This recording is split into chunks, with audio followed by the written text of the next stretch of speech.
Upon his sudden rebirth, Juxia found himself aboard an aircraft, its destination the Fly-Flow District Airport in the city of Juxia.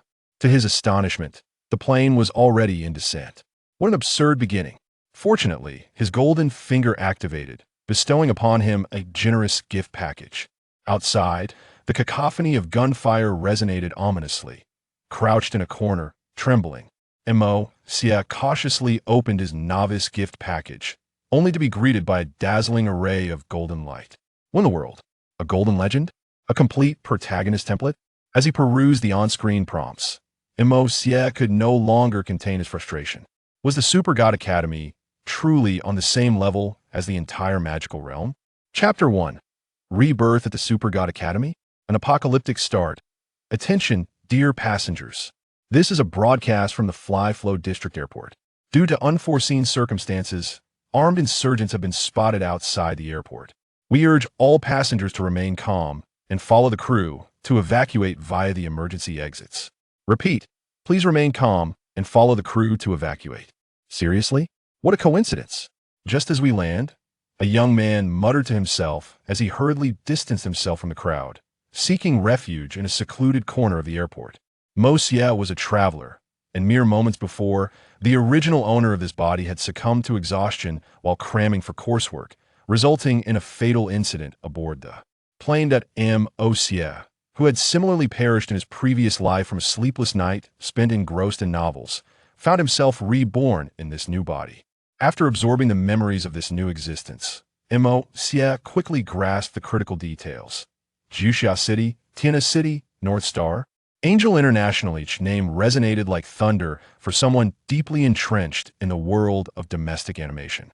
It was clear this was not his original world, but rather that of the Super God Academy.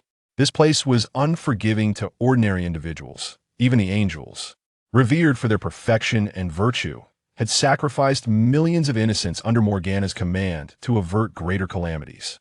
While he could cheer for the sacrifice of others, what if he were to become one of those casualties? Compounding his distress was the fact that the original owner of this body hailed from Juxia City, and now he was aboard an aircraft about to land at Fly-Flow District Airport. If that wasn't enough of a misfortune, what if a Tiamat attack commenced just as he disembarked? Despite the activation of his golden finger upon his arrival, it required charging. Observing the progress bar at 85%, he realized he would have to wait at least another 4 or 5 minutes.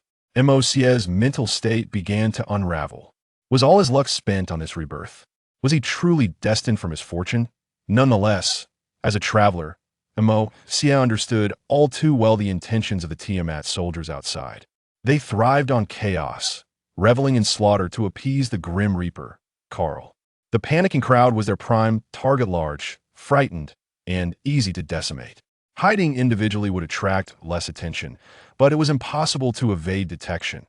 Even if they noticed a lone survivor, they wouldn't waste bullets or time on someone devoid of the will to live. As the military forces converged to divert the Tiamat soldiers' focus, they shielded the fleeing civilians. Nearby police organized rescue efforts, escorting those fortunate enough to escape the crossfire. Huddled in the corner of a restroom, Juxia anxiously monitored the loading screen of his golden finger. As for the fleeing crowd, he couldn't care less his own life was at stake. As time dragged on, the number of escapees dwindled to a mere fraction. The air was filled with screams and wails as many were struck by laser cannons, struggling for life on the ground. With the military's continued arrival, the police initiated one last search. Juxia watched as soldiers fell, one after another, on the battlefield. How pitifully fragile is life. A cold mechanical voice echoed from above. A towering blue and white mech warrior soared through the skies, its imposing form reminiscent of a multi-story building. Its angular, metallic body radiated a chilling aura, and a pair of mechanical wings resembled a collection of long swords. The crimson glow of its face flickered ominously, periodically unleashing blasts of laser fire upon the ground, or slicing through a nearby armed helicopter with a swift stroke of its blade. Maintain formation, provide cover fire, and force them back. Third squad, expedite the evacuation of civilians. What the hell? Where's the support? We can't withstand this onslaught. Switch to armor-piercing rounds. Don't hold back, obliterated. Cowering in the corner, Juxia trembled as he witnessed the bravery and resilience of the soldiers, juxtaposed against the merciless brutality of war. The mech warrior relentlessly targeted the ground troops, yet they stood firm, sacrificing themselves to buy time for the civilians. And what of Juxia? In a corner reduced to rubble, he lay flat, watching the valiant soldiers fortify their defenses while cursing the futility of the system progress bar that seemed to taunt him. He lamented his misfortune, questioning why calamity seemed to strike him so mercilessly. MD. Once I become invincible, I shall use you all as test subject for my experiments. Damn you, Carl. One day I will unleash my fury upon you. Crouched and cradling his head, Juxia spat out expletives, fixated on the progress bar as it neared completion. His heart raced with anticipation. I am about to rise. Boom! With explosions ringing in his ears and a cool breeze brushing overhead, Juxia felt time stretch unbearably as the progress bar ticked toward 99.99%. Meanwhile, the officers organizing the front lines had spotted Juxia, bewildered in his corner. What the hell? Were you not instructed to evacuate all civilians? Others expressed their shock at the sight of someone hiding on the battlefield. A reckless decision indeed. I'll get him out, cover me. A squad leader, after a brief moment of surprise, quickly sprang into action, rushing towards Juxia. At that moment, Juxia felt an overwhelming sense of desperation. Just 2 more minutes, and he would have secured his fate. In a surge of instinctual survival, he ran towards the military. Come this way. The squad leader's voice cut through the chaos. Seeing the soldier charge towards him, Juxia wasted no time, sprinting to meet him. In mere moments, they were united, the soldier pulling him along at a rapid pace. Simultaneously, the surrounding troops intensified their firepower, striving to shield their comrades and ensure a safe retreat for Juxia. Yet for the lightly armed defense forces, their fire was akin to mere tickles against the Tiamat soldiers. Even the armor-piercing rounds from heavy tanks struggled to breach their defenses, let alone the ordinary firearms. Just as Juxia believed he had narrowly escaped death, a shout rang out. Get down! The squad leader swiftly kicked him aside. Boom! The sound of a colossal structure collapsing resonated behind Juxia, momentarily startling him out of his daze as he mechanically turned his head. A cloud of dust rose, obscuring his vision, yet the immense shadow cast upon him made it evident that it was the result of a building's collapse. That. My buddy? What's happening? Juxia gazed in disbelief at the ruins. Although he understood that the People's Army fought for the people, he had merely considered this place akin to his homeland. Moreover, prior to his transmigration, he had witnessed numerous injustices, leaving him with little admiration for the nation's higher-ups. Yet, a stranger had selflessly sacrificed their life to save him. Ding, congratulations to the host for the successful loading. A novice gift pack has been bestowed upon you. The system's voice echoed in Juxia's mind, yet he remained frozen at the edge of the rubble, uncertain of how to find anyone amidst the pervasive dust and debris. On the battlefield, comrades watched helplessly as their fellow soldiers were buried beneath the fallen ruins, their eyes brimming with rage. Squad leader, damn alien hound, I will slay you. Curse it, they'll fight you to the death. At that moment, Juxia suddenly recalled the system's prompt. Write the novice gift pack. Open the novice gift pack. With all his hopes resting upon it, Juxia fervently wished for the gift pack to be potent enough to help him navigate the current predicament. Ideally, it would enable him to rescue the soldier who had saved his life. Ding! The novice gift pack has been opened. Congratulations, host. You have acquired the template of Mage MOFANAS. This is the first acquisition of a template. The host template progress has been increased by 20%. Current progress, 20%. As the system's voice resonated, Juxia instantly felt an influx of energy within his body. This surge granted him a slight enhancement, though it was merely mode stat best comparable to a scientist named Lien Feng from the elite forces, just capable of withstanding attacks from ordinary weapons. Yet, Juxia could no longer contain his frustration. After evading danger and causing the death of a soldier, he only received this paltry reward? I curse you. What kind of absurdity is this? Juxia raged like a madman, spewing expletives. The onset of calamity was one thing, but what kind of pathetic reward was this? Do you expect me to believe that full-time mage and super god academy exist within the same dimension? Even if Mo Fan reaches the late stages, he could obliterate stars. Yet here we are, and even at full power, Mo Fan barely matches the strength of a third-generation deity. Moreover, his magic is as fragile as paper. Even Mo Fan would require the power of the evil Saint King to have any chance of longevity. And you give me this? Only 20%? Host, please remain calm. This system has enhanced the power of the full-time mage world in this realm. As for longevity, do not forget that Mo Fan is not only the evil Saint King, but also a candidate for the Underworld King. He occupies 2 positions among the 4 kings of the Dark World. Furthermore, the Dark King is not a fixed title. Enhanced? How much stronger? You wouldn't deceive me, would you? The enhanced power of the full-time mage world has been sent to the host for acknowledgement. Servant level. Chapter 2. Firepower coverage, keyboard face planting. Servant level. First generation super soldier, second generation battle, general commander level, to sublord, third generation super soldier, minor lord, to supreme lord. Third generation deity, invincible lord, to minor emperor, third generation, supreme deity, intermediate emperor, fourth generation deity, advanced emperor, fourth generation supreme. Deity pinnacle emperor, fifth generation deity. Note: most mages of the same level are significantly weaker than the demons, so the host should be mindful this is a comparison of super gene levels, not mage levels. Wait. Initially excited, Juxia was infuriated by the latter statement. 4 or 5 mages of the same level can barely subdue a single demon of the same level. Is this not a scam? I don't care. I nearly lost my life because of your tardiness. You must provide some form of compensation. Well, okay, as compensation. This system will assist the host in awakening all the magic systems of Mo Fan in the later stages, and all of the host magic will be bound to the current highest level. Juxia's eyes lit up. Mo Fan in the later stages is renowned as a full-time mage, wielding over a dozen magic systems. Does this mean the soldier who saved him might be rescued? He hastily examined the magic systems currently at his disposal. Host, Juxia. Template, full-time mage Mo Fan progress 20. Template details.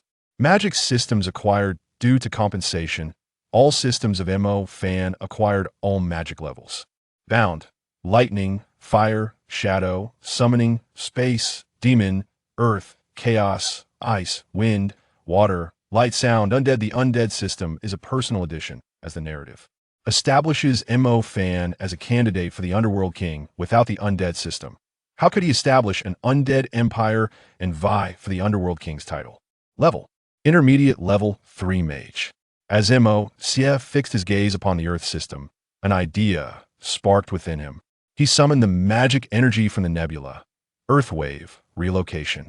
As the earth wave activated, the debris before him was slowly pushed aside like ocean waves, revealing the squad leader trapped beneath a chunk of rubble. Upon spotting the soldier, Juxia quickly ceased the earth wave and employed space magic to hurl the stones, pinning the soldier away. He rushed toward him. "Brother, wake up. Don't sleep. Please, wake up." Juxia gazed at the soldier, whose body was drenched in blood from the injuries inflicted by the fallen stones, his heart heavy with guilt. He urgently inquired of the system, "Do you have any means to save him? I lack healing magic. Host, the internal organs of the individual have ruptured due to compression and impact. With current Earth technology, it is impossible to save him." That's obvious. If Earth technology could save him, why would I need you? With the system's silence, Juxia understood the gravity of the situation, yet he remained unwilling to give up.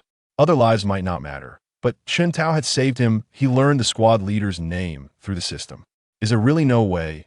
His body has already collapsed. Only advanced civilizations could intervene. However, if the host can preserve his body intact at a higher level of mage, you could potentially resurrect him as a high-ranking undead general using other life forms in the undead system. Undead? Juxia's brow furrowed. Currently, the highest civilization he could access was Denoan, who only cared for the super genes of the elite forces and had no regard for the lives of ordinary individuals. Yet the undead couldn't decide Chen Tao's will. After much contemplation, Juxia made a decision. He placed Chun Tao's increasingly cold body behind him and turned to face the soldiers drawn by the magic he had just unleashed. Regardless of whether he ultimately decided to transform Chun Tao into an undead general, vengeance was paramount. Calling headquarters, we have identified an individual who appears to be an awakened super gene super soldier. Requesting headquarters to analyze his information. Long before Juxia moved the rubble with the earth wave, Xianghua had sensed something unusual. The instinctual caution of a soldier prompted him to contact headquarters for an analysis of Juxia's information, hoping to determine whether to continue the assault. This is headquarters. Xianghua, according to the system scan, the individual should be a second-generation super gene warrior. However, his physical fitness ranks at the bottom tier of second-generation super soldiers. Additionally, we have not detected any other information regarding his super genes. It is uncertain whether he possesses any other abilities. The commander has instructed you to decide whether to gauge his strength. Is this the second generation of super soldiers? After a moment of contemplation, Xianghua made his decision. Merely a newly awakened fellow. Even if he is a product of the second-generation super genes, he is likely nothing more than a fraud. Furthermore, I have been bestowed with a brand new body by my divine patron, Carl. Let this trial culminate with the demise of this super soldier. With that, he seized a great white sword and charged towards Juxia. Juxia, witnessing the approach of the ravenous soldier, was engulfed in fury. He found himself cowering in a corner, trembling in fear, all thanks to that mutt. He hadn't even sought him out yet, and now he dared to confront him. Ice lock, ice chain. Without a moment's hesitation, he unleashed a mid-tier spell, summoning ice chains that erupted from the ground and ensnared Xianghua.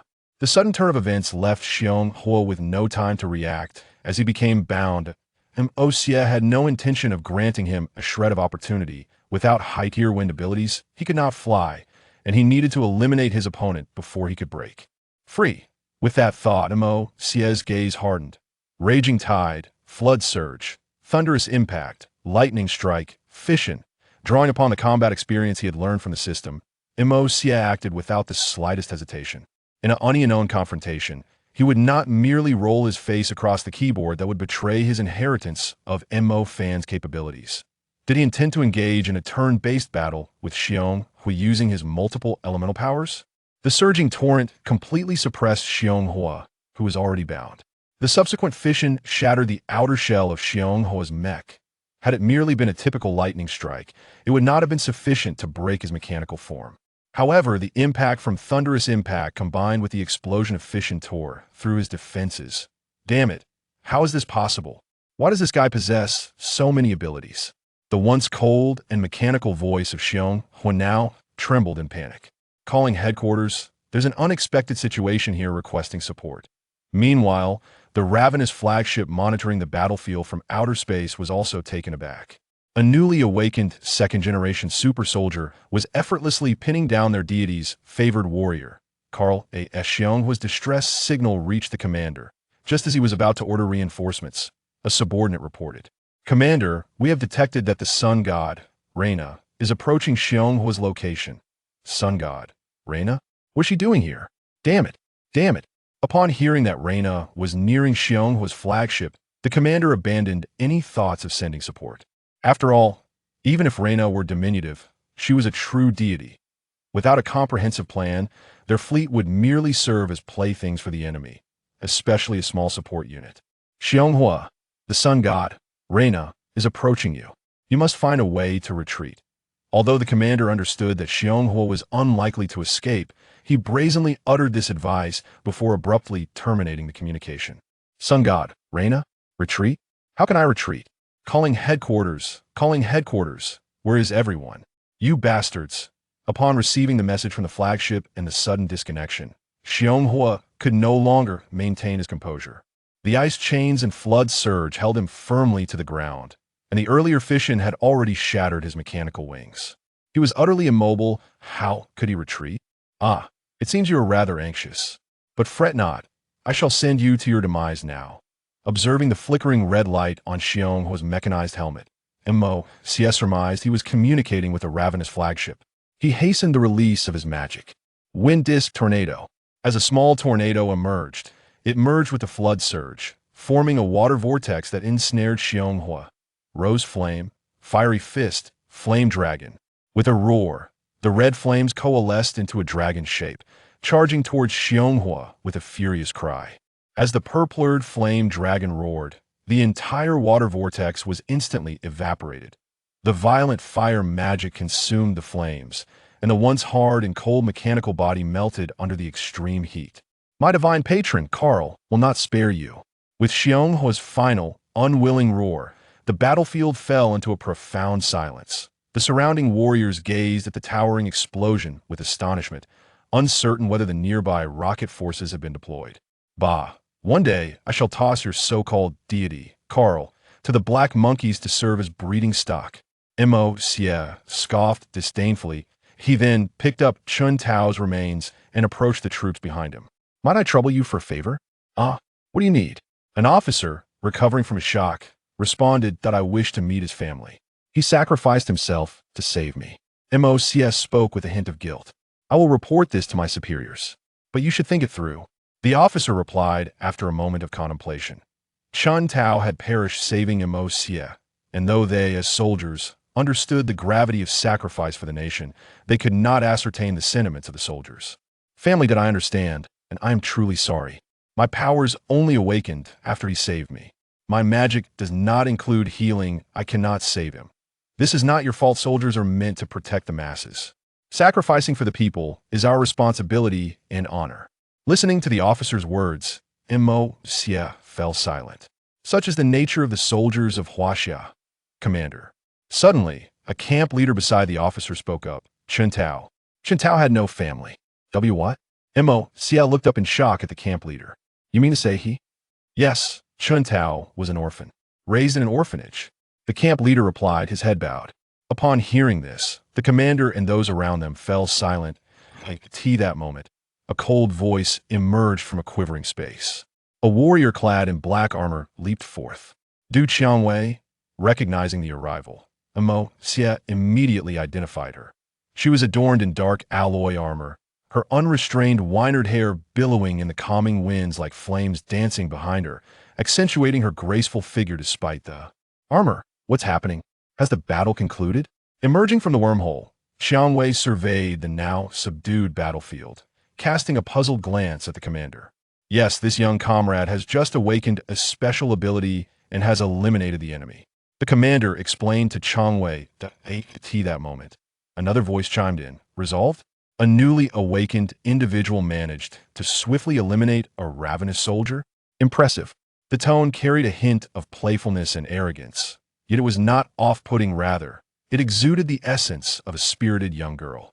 Upon hearing that tone, Mo Xie need not look to know who it was. The sun god of the sun star, Reina. Chapter 3. The enticement of the Xiong Soldier Alliance. The sunlight. This gene may currently be underestimated due to its young host. However, none dare to belittle this super gene, one of the 3 divine engineering projects left by the Shin'a civilization, even if it is a product of millennia past. In the past, the previous sun god emperor, Hong Jun, single-handedly detonated the stars of the 2 top civilizations, Dino, obliterating the entire Dino civilization within days, instilling fear in all regarding this super gene. Controlling stars, destroying stars, detonating stars, the simplest and most direct methods instilled tremors in countless hearts. In the original tale, the Empress Reina was even manipulated to directly ignite a supernova. Yet now, due to Panjin's protection, she was merely a young girl afflicted with a case of Chinibu, yearning to prove herself. Oh, did you resolve it so quickly? I thought it was finally my turn to shine, Reina remarked, having strolled leisurely to Qiangwei's side, surveying her surroundings before fixing her gaze on Mo Xie. Although the battle had concluded, the lingering aura of magic and the energy fluctuations emanating from Mo Xie were unmistakably identical. Despite her youth, Reina, as the supreme deity of the Sun Star, possessed an extensive repertoire of knowledge in various scientific domains, exhibiting no signs of complacency. While she might pale in comparison to those ancient beings who had lived for thousands of years, she was by no means inferior to the levels of pre-nuclear civilizations and spacefaring cultures. Observing the shattered remains of the terrors, Reina furrowed her brow, As a fellow entity of a god-creating civilization, she had a fair understanding of the terrors under the dominion of the River Styx civilization. According to her studies, these terrors, blessed by the Grim Reaper Carl, while not on par with formal super soldiers, were more than capable of handling weaker first and second-generation super soldiers. The fact that Juxia, upon awakening, had effortlessly dispatched one of these terrors suggested that his super genes were at least of the third generation, if not potentially a third-generation deity. The possibility was certainly not out of the question. This thought ignited a spark of excitement in Reina's eyes. That it is worth noting that her primary purpose for coming to Earth, beyond enjoyment and assistance, was to forge a benevolent alliance with the super soldiers of the Heroic Legion, simultaneously proving to Pan Zhun that she was not merely a decorative figure, but a competent supreme deity. Now, whether this young man before her was a third-generation deity or a third-generation super soldier, he was undoubtedly a worthy candidate for recruitment. If she could enlist him in the Heroic Legion, it would not only bolster Earth's power, but also forge a connection with him. With this in mind, Reina's gaze towards Juxia grew increasingly fervent. "What are you doing?" Juxia asked, perplexed, as he watched Reina alternate between touching her chin and scanning him, before her eyes locked onto him with an intensity akin to two suns. He felt somewhat dazed and instinctively took a step back. While he was aware from the original text that Reina often exhibited a slightly eccentric demeanor in the early stages, he never expected her to gaze at him so fervently. After all, we both know who is male and who is female here. Ahem. Did you handle this fellow? Reina snapped back to reality upon hearing Juxia's voice, feeling a bit embarrassed at his bewildered expression. Gazing at the unreliable goddess, Juxia felt a sudden sense of foreboding regarding Earth's future. Approximately, he replied, by the way, have you awakened your super genes? How about joining our Super God Academy? We specialize in nurturing talents like you. Reina tilted her head and inquired. I need to think about it. Juxia pondered for a moment, but refrained from providing an immediate response. Are you afraid while dissect you? Reina asked, bewildered by Juxia's hesitance. Well, rather than rushing to question me, why don't you check on that female officer over there? She seems to still be alive. Unsure how to respond to Reina, Juxia opted to divert the conversation, having noticed the unconscious Qi Lin lying beside the police car since the battle's end. However, he had no intention of approaching her, as his future was still uncertain. Given his personality, having come to the super god universe, if he were to remain an ordinary person or just a regular super soldier, Qi Lin would undoubtedly be the best choice. As a version of himself without greater ambitions could not support lofty aspirations. But now, equipped with a system and the safety net of Fan's panel, even if his future was uncertain, he was guaranteed to be a top-notch fourth-generation supreme deity. The Earth had already been tacitly assigned to Guluan by various civilizations, and he harbored no strong emotional ties to this place. The most he could do was assist in resisting external threats until he determined his future. However, the idea of serving under Juxia was unappealing to him. He had no interest in such an arrangement. Do not tell me how much Juxia might change in the future or how good he might become. To put it bluntly, if it were Zhao Xin carrying the power of the galaxy gene and he asked for help, Juxia might be amenable to it out of respect for Chun Tao and the shared name with his hometown. But given Juxia's earlier behavior, Juxia refrained from trampling him merely because this place shared a name with his homeland. In a more flattering light, one could only label him as cowardly. To be harsh. The only distinction between him and a waste is that a waste would at least not diminish the morale of the team. Seeing that Reina was about to press further, Rose intervened, recognizing that Juxia had not outright rejected the offer, indicating some level of interest.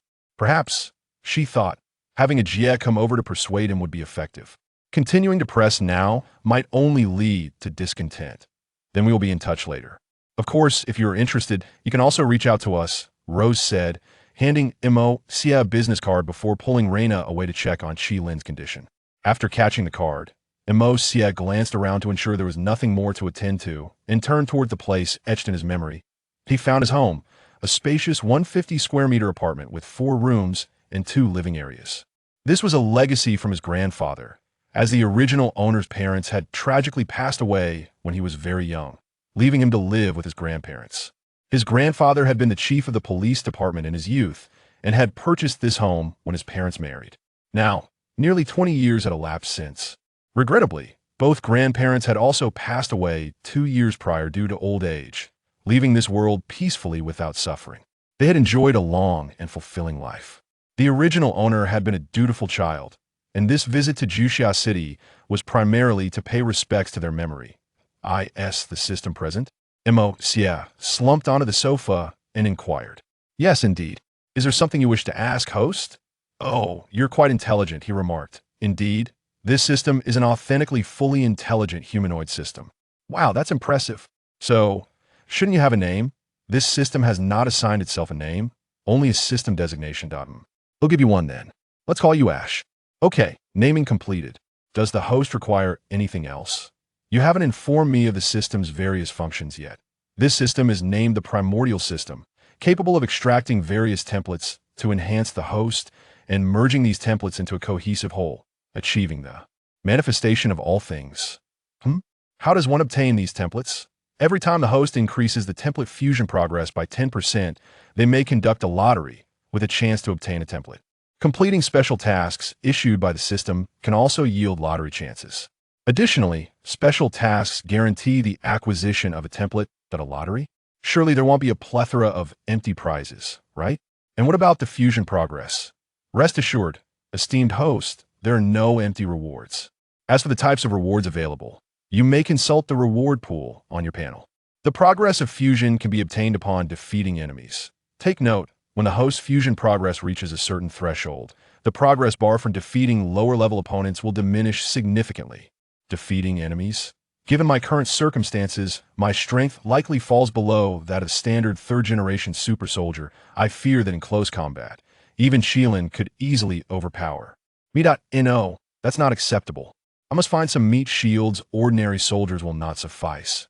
Not only would it be disrespectful to Chen Tao, but my conscience would also be troubled. It appears I truly must join the heroic legion.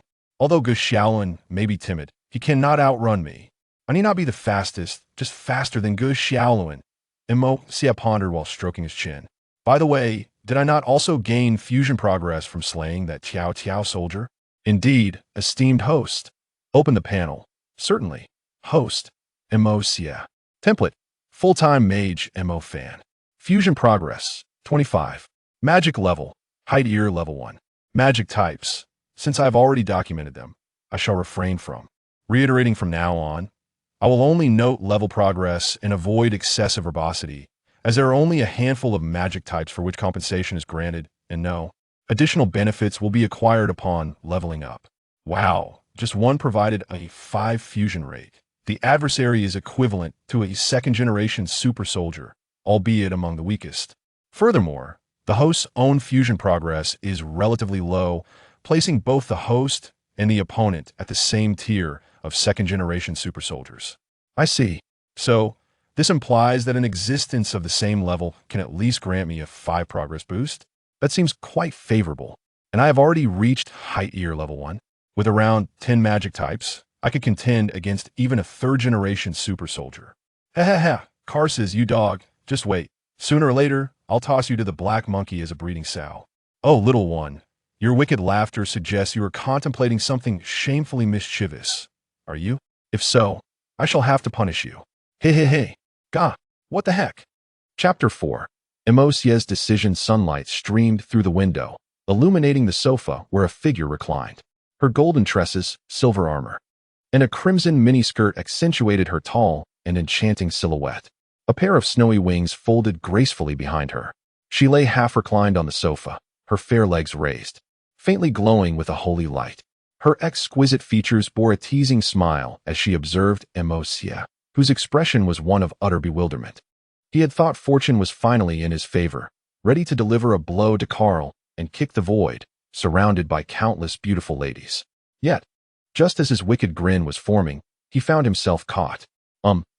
Hello, may I ask who you are?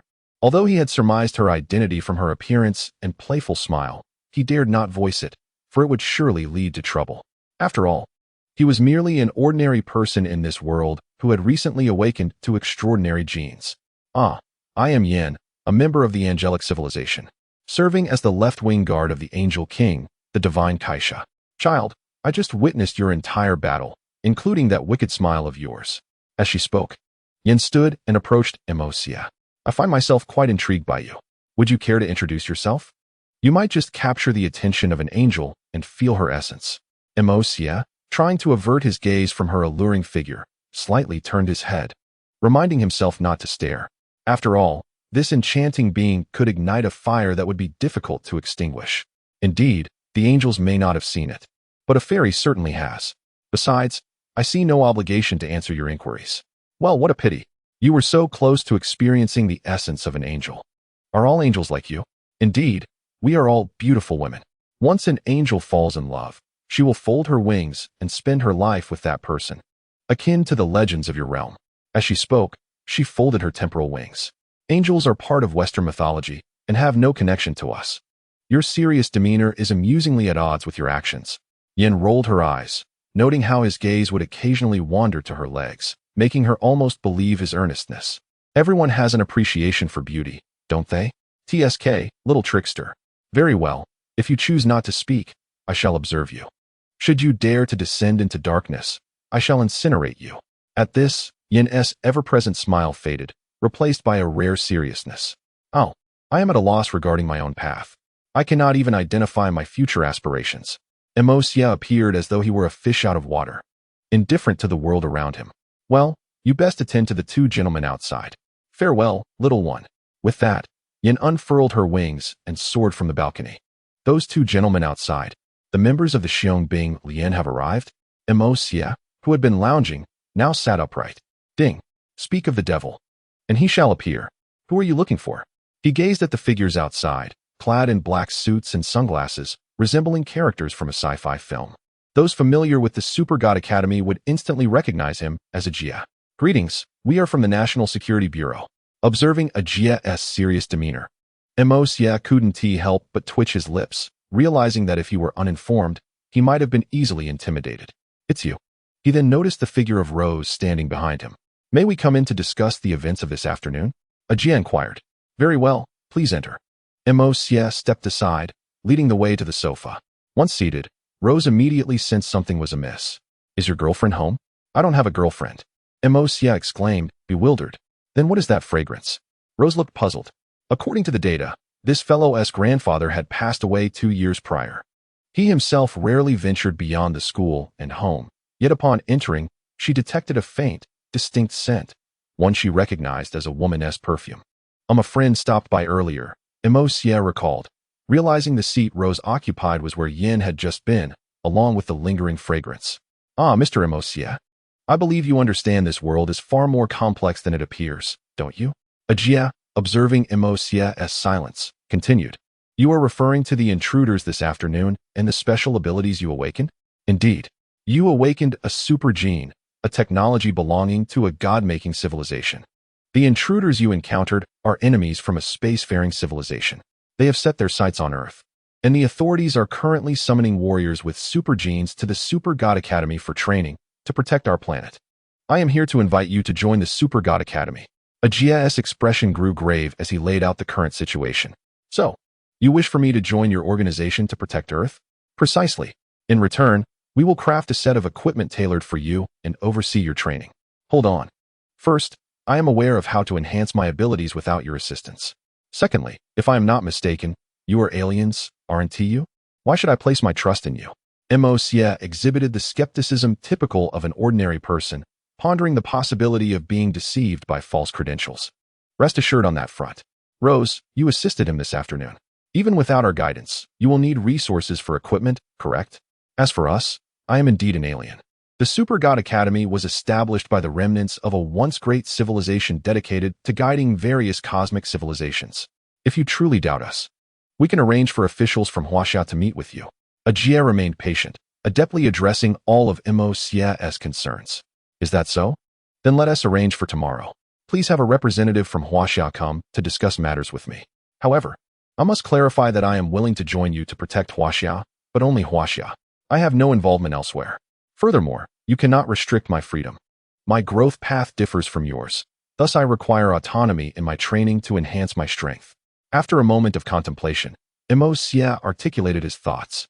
I can agree to the first two conditions, but the last requires approval from my superiors, as you will be part of a military unit. If everyone acts solely in their own interest, the team will struggle to function. I understand, but your training methods will not benefit me. These three conditions are non-negotiable. Xia stood firm. Additionally, my decision to join you stems from my gratitude towards Chun Tao for saving me. I will not remain indefinitely. Once the war concludes, I shall depart. Do not overstep. Let us not forget that you are also a citizen of Earth. Rose, unable to contain her anger, glared at Xia. I will assist you, yet I will not fully integrate into your ranks. Helping Huaxiao through its trials is my duty, and once that is accomplished, I deserve to enjoy my freedom, do I not? Calm down, Rose. Xia has agreed to offer his assistance. Juxia interjected swiftly, attempting to mediate amid the tension. Then we shall meet tomorrow. Xia did not take offense at Rose's accusations, recognizing her intentions were to protect Huaxia. Thank you for your time. We shall return tomorrow. As Juxia and Rose departed, silence enveloped the room once more. Xia languidly reclined on the sofa, lost in thought. Unlike many who traverse worlds, Xia had family in his own. He was not one driven by ambition or grand ideals. Rather, before his journey, he had been an ordinary worker, toiling 12 hours a day, 6 days a week, earning a meager salary. Consequently, even now, he felt an overwhelming sense of confusion, uncertain of what he truly desired. If it weren't for the chaotic future that Xia foresaw, he would likely have devised a way to amass a fortune and then languish at home like a salted fish. Unfortunately, in this universe, individuals harboring such thoughts rarely enjoy longevity. Sigh. Ash, may I return home? A flicker of confusion crossed Xia's eyes before his journey. He was merely a youthful lad of 20. Has the host remembered how Fan arrived in the world of full-time mage? Are you referring to the spatial system? Upon hearing the system's words, Xia instantly leaped from the sofa. Indeed, but the host should not harbor excessive hopes. The multiverse is replete with dimensions. Even with multiple templates combined with the spatial system, it would be exceedingly difficult to locate one's homeland. Moreover, the flow of time in both worlds may not be synchronized. Even if the host were to find it, it might already be too late. The system had not finished its sentence, yet Xia understood its implication. Alas, if returning is not an option, then I shall live well here. Let me set a modest goal, to ensure my strength is not inferior to anyone else's. Xia first sighed, but soon thereafter, he established his future aspirations. The dangers in this world extend beyond mere demons, the river of Hades, and the blazing sun. They encompass the unknown void, the obliterated divine river civilization, and the long-lost enigmatic Pangu civilization. In a conference room, the following information was highly classified. Apart from the central command, only we were privy to it. Lian Feng introduced the situation. At 8:45 a.m. yesterday, an alien clad in silver armor breached the Angel International building in Tiana City. Investigations confirmed that she was a female extraterrestrial from the Angel Nebula. In the records of the Super God Academy, they refer to themselves as the Angel Civilization, identifying as angels. For 30,000 years, the angel race has consisted entirely of beautiful women, and it has been 392 years since their last recorded descent to Earth. Upon Lian Feng's completion of the basic information, Du Kaio turned to speak. Our records of the angels on Earth are exceedingly limited. If we were to judge solely based on the angelic scriptures, they would likely consider themselves the rulers of the gods. Translated, this implies the highest civilization in the universe. In my personal recollection, there have been numerous wars between angels and demons, yet there has been no formal contact. The angel civilization pursues the justice they envision. We cannot ascertain what their arrival signifies. Therefore, if possible, we should strive to establish communication with the angels. Furthermore, neither Earth's technology nor the Denner 3 can track their movements. They have surpassed the Denner civilization. Last night, the gluttonous beast that attacked the airport road, and the one who eradicated it. Lena, what are your thoughts? Chapter 5. The Assembly of the Heroic Brigade. Lena spoke. The gluttonous civilization belongs to the River of Hades system, where there exists a supreme deity named Death God Karl. He delights in the study of death. Thus, the intelligent beings of the system engage in mutual slaughter, creating death to appease that deity. Having been deep in thought, Huang Lao could not help but interject, a deity? Knowing that Huaxia is not fond of the concept of gods, Lena did not take offense at Huang's interruption. She smiled and explained. Uncle Huang, space-based travel, reliant on speed and fragile life, is inherently incapable of allowing one to survive the journey from one star system to another. Hence, the genetic technology divine engineering commenced. I am aware of this. Huang Lao glanced at Lena. However, we, are not particularly fond of the concept of gods. No matter. You may understand it as supergenetic life. Lena expressed indifference. Please continue. Huang Lao indicated his approval of this designation. In fact, they also refer to me as the goddess of the sun. Don't take it to heart. In any case, the arrival of the gluttonous signifies a focus on slaughter. My recommendation is to initiate the Black Great Wall plan, which Pan Zhun previously mentioned to you. As for the one who eliminated the gluttonous yesterday. Lena lowered her head in contemplation, then said, I have reviewed both the scene and the footage. Analysis of these materials indicates that their strength is at least that of a second-generation supergenetic warrior, and a peak one at that. Furthermore, the fact that they reached such a level upon awakening implies that they could very well be a demigod of the third generation in the future, or perhaps even a genuine third-generation deity. Strangely, while their combat capability is remarkably high, at least at the peak of the second generation, their physical attributes appear curiously akin to that of a newly awakened second-generation super warrior. Ajay, Rose, please share your observations from yesterday's encounter. Du Kaio instructed. Understood. Ajay rose and stated. According to the information, the young man we encountered yesterday is named Juxia. He is 19 years old and attends University of Juxia City. His parents passed away in an accident when he was very young, and he has lived with his grandparents since then. His grandfather was once a police chief. But both grandparents passed away 2 years ago due to old age. Yesterday, Rose and I interacted with him.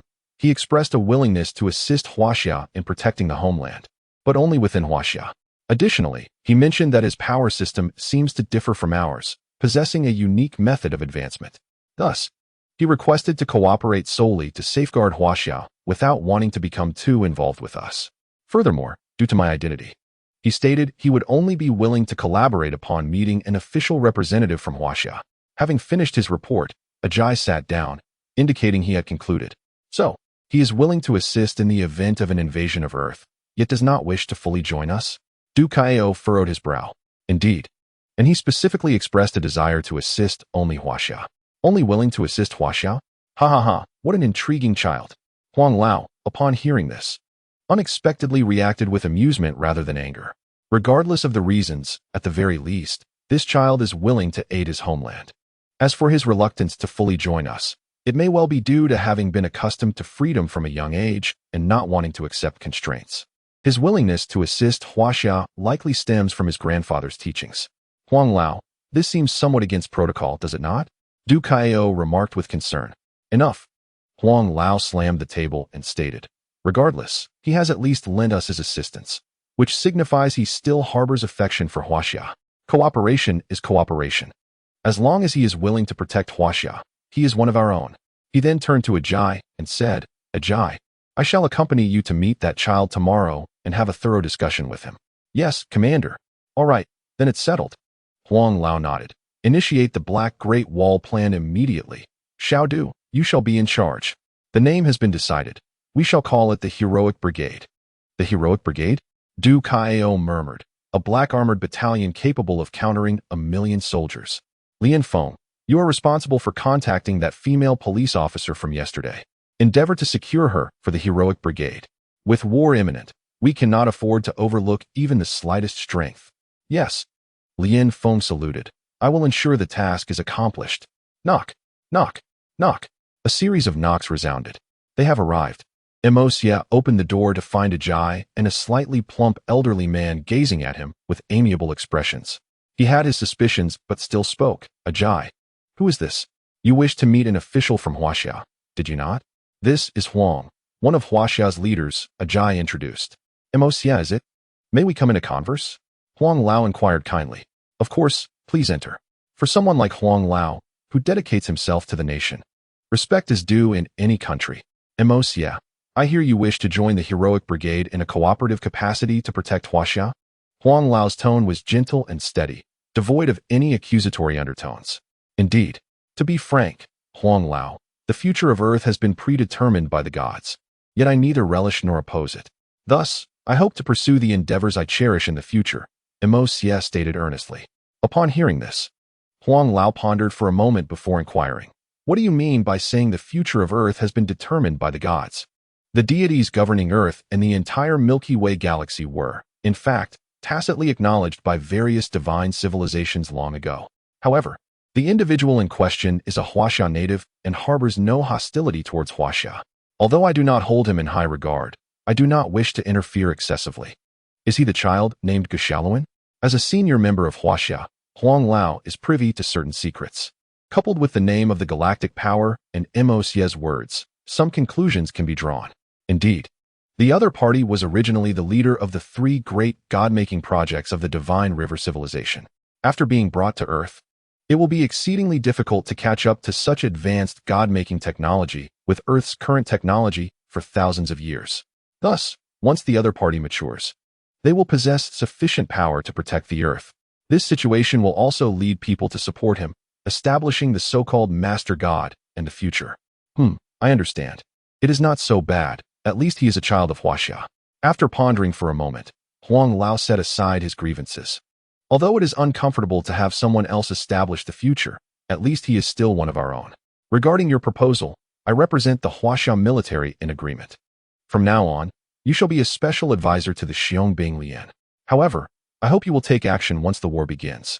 Naturally, even if Huang Lao did not say so, I would act, not only because of myself, but also due to the debt of a life I owe.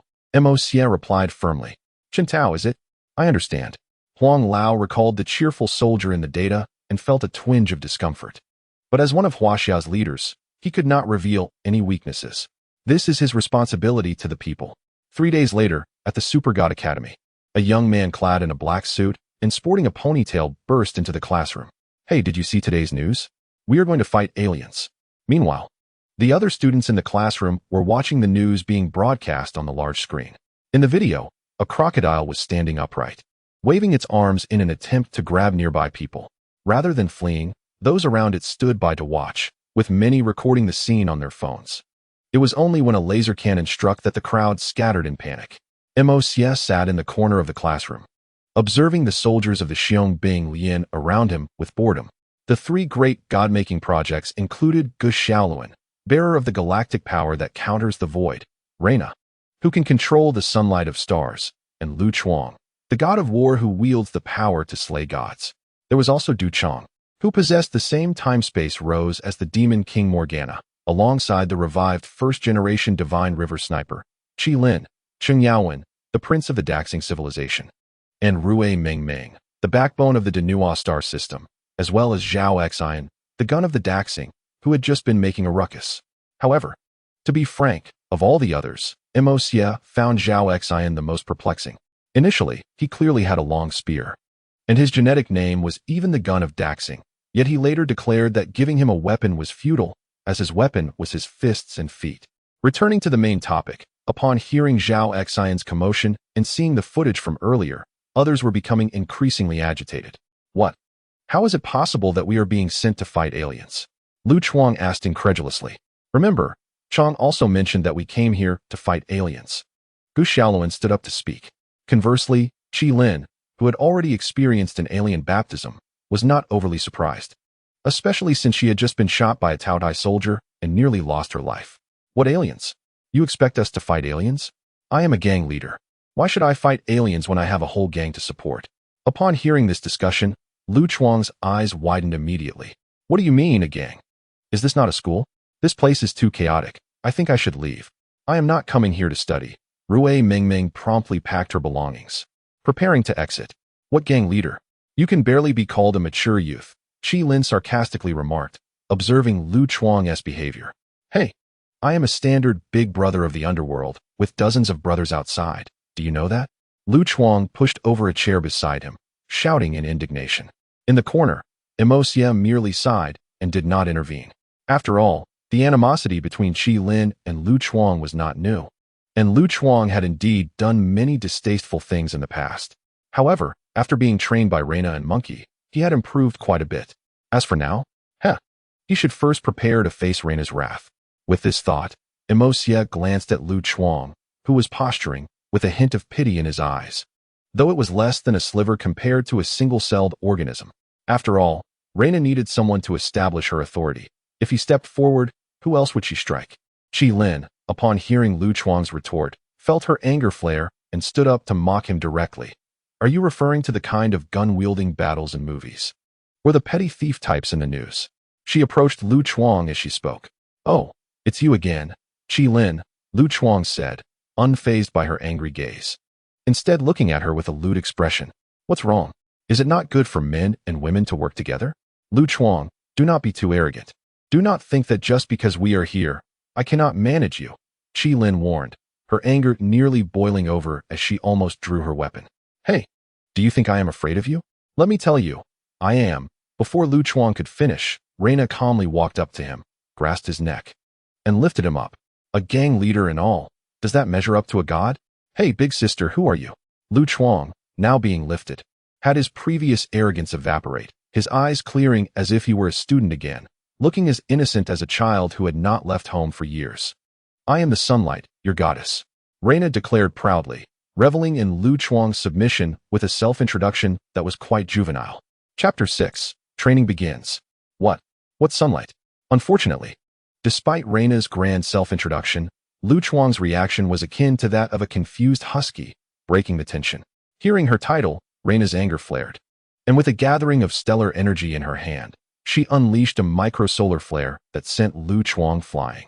Subsequently, she began to stride outward, with dark alloy armor from the shadow dimension assembling piece by piece onto her body, transforming into a complete set of armor reminiscent of medieval black armor that accentuated Reina's slender waist, complemented by a red battle skirt that highlighted her curvaceous figure.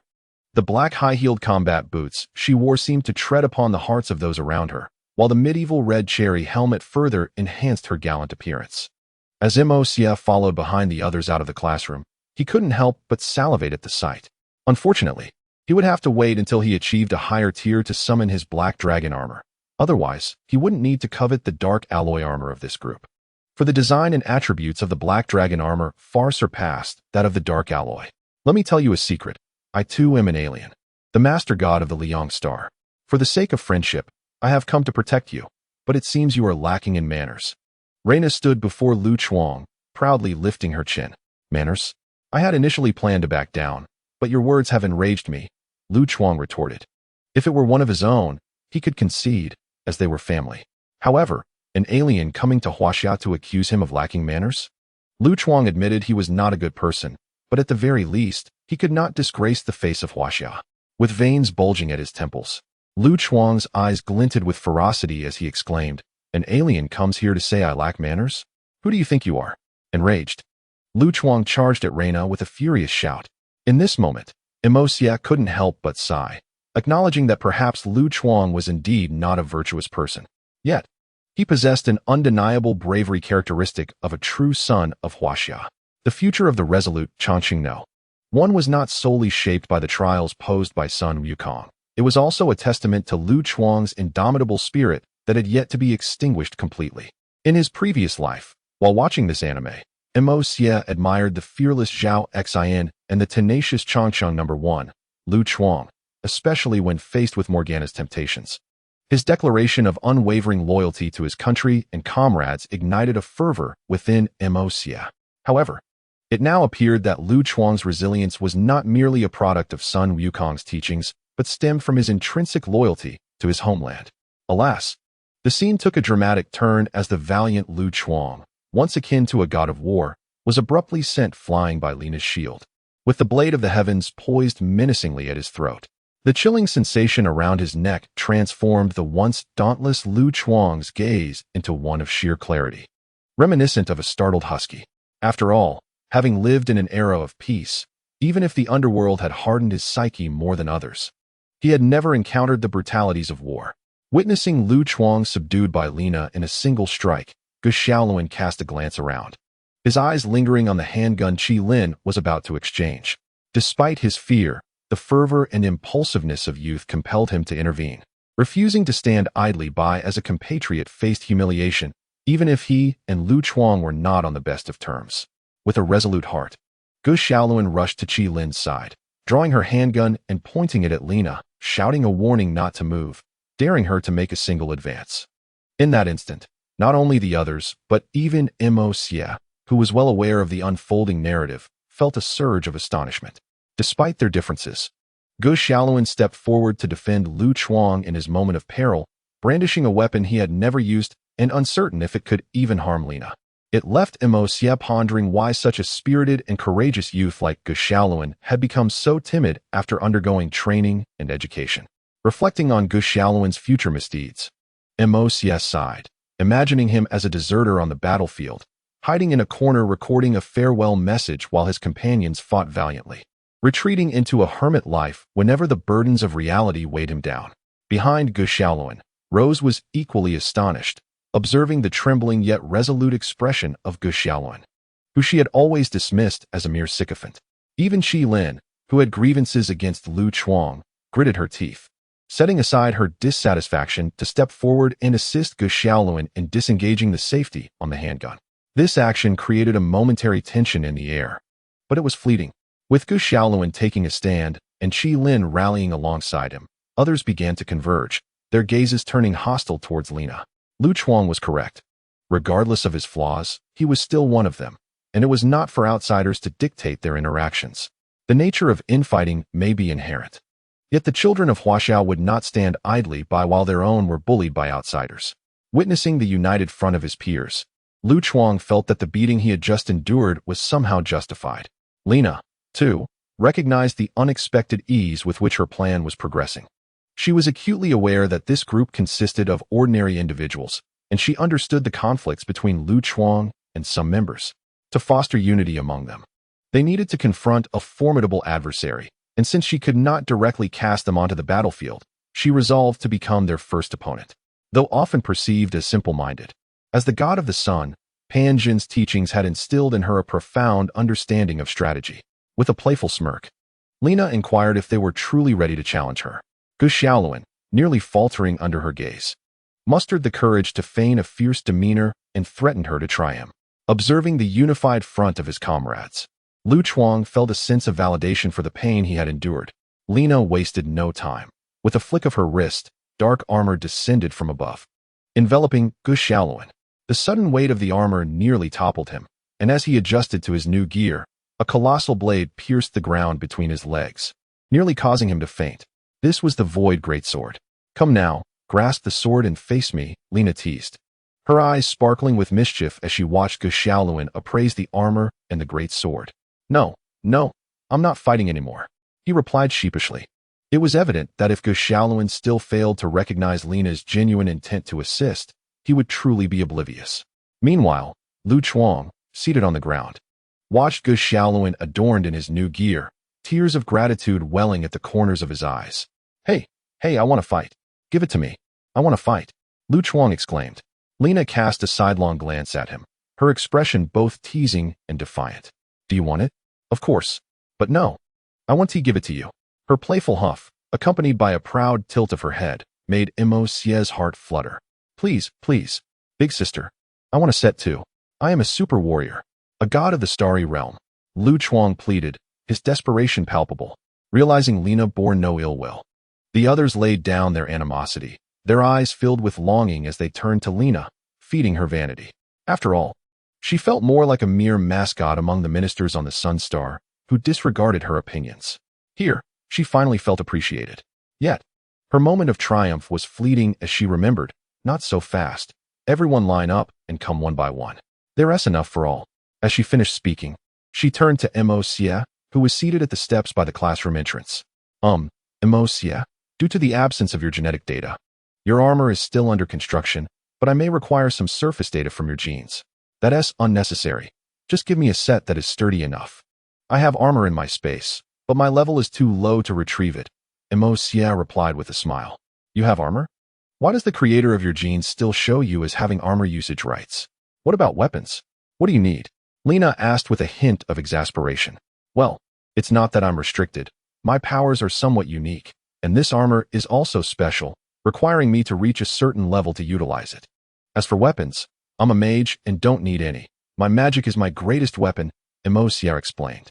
All right, I'll relay your requirements to Aunt Lianfeng. Lina responded, then gestured to the others. Armor cascaded from above, equipping everyone. All right, that will be all for today. Tomorrow morning, we rise at 6 for training. Dismissed. Yes. The crowd replied enthusiastically. The following day, with the sound of the wake-up call, the members of the Xiong Lian hurriedly gathered their belongings and assembled on the training grounds. Observing the assembled group, Lena expressed her dissatisfaction. It took you all over half an hour to gather. Were you crawling? A few of the slower members shrank back in fear. Recalling Lena's formidable prowess displayed the previous day. Seeing their trepidation, Lena nodded in approval. Now, everyone, to the right. Weighted cross-country, 50,000 meters. Begin running. What?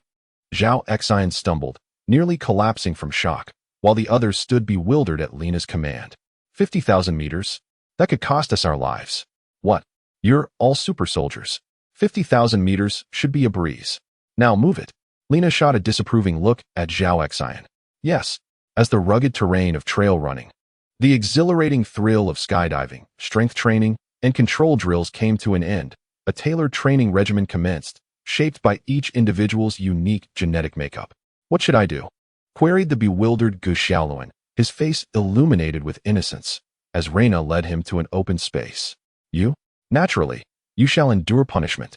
With that, Reina swiftly brandished her shield, blocking incoming attacks while retreating.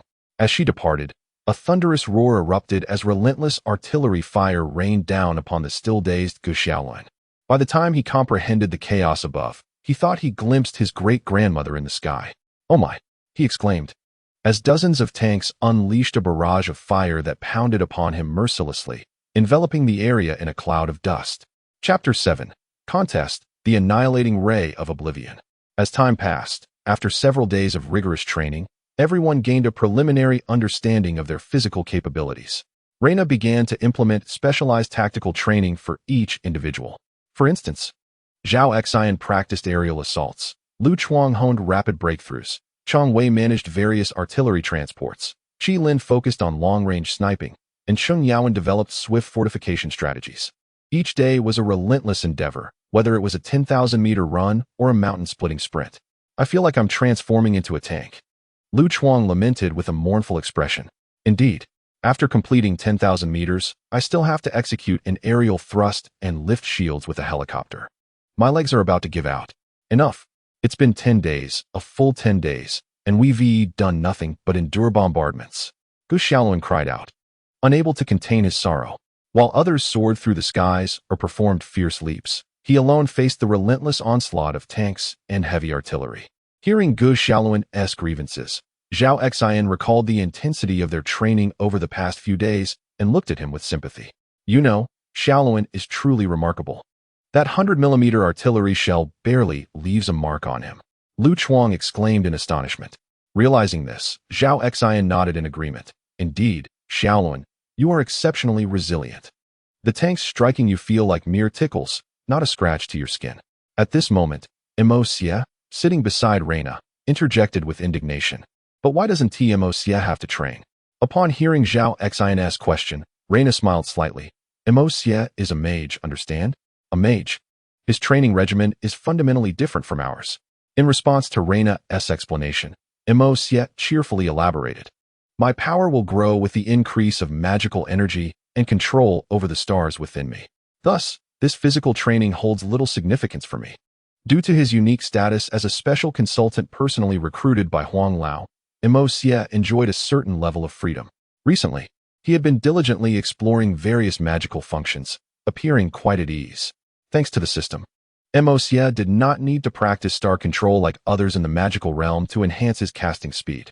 He merely needed to concentrate and channel sufficient magical energy to release the spells he required. However, this did not imply he could neglect the study of magic. On the contrary, it was essential, since Xia could rapidly cast spells and even release multiple spells simultaneously in a short span. He needed a comprehensive understanding of magical capabilities. This way, he could devise countless strategies and combinations for spellcasting to confront diverse situations and adversaries in mere moments. Moreover, as he delved into his own abilities, Xia discovered that he had unlocked a vast majority of the capabilities once possessed by Fan at a higher level. such as the ability to sacrifice spiritual essences to enhance the summoning medium for his summoned beasts, protective necklaces for mental fortitude, and even the small mudfish that augmented his cultivation level. Juxia also realized that he could gradually cultivate himself, gradually increasing his integration rate, albeit slowly, after 10 days. It had only risen by 0.5. However, with the absence of the Taotai invasion, he found no other means to enhance his integration rate. Furthermore, it was implausible for him to continuously resort to killing to bolster his strength. One of the most absurd occurrences transpired while Juxia was examining his summoning abilities. The advanced Glacier Kaisho and the already matured Xiao Yanji were standard companions of Mo Fan, so he was not particularly surprised. Until, that is, he caught sight of a furious little Medusa, Opus, glaring at him from another dimension. Wait, how do you still possess your original memories? Rubbing his aching temples, Juxia was at a loss. Summoning Opus was utterly impossible at this moment, lest others think him a pedophile. Nevertheless, Opus was indeed captivating, even more enchanting than he had envisioned.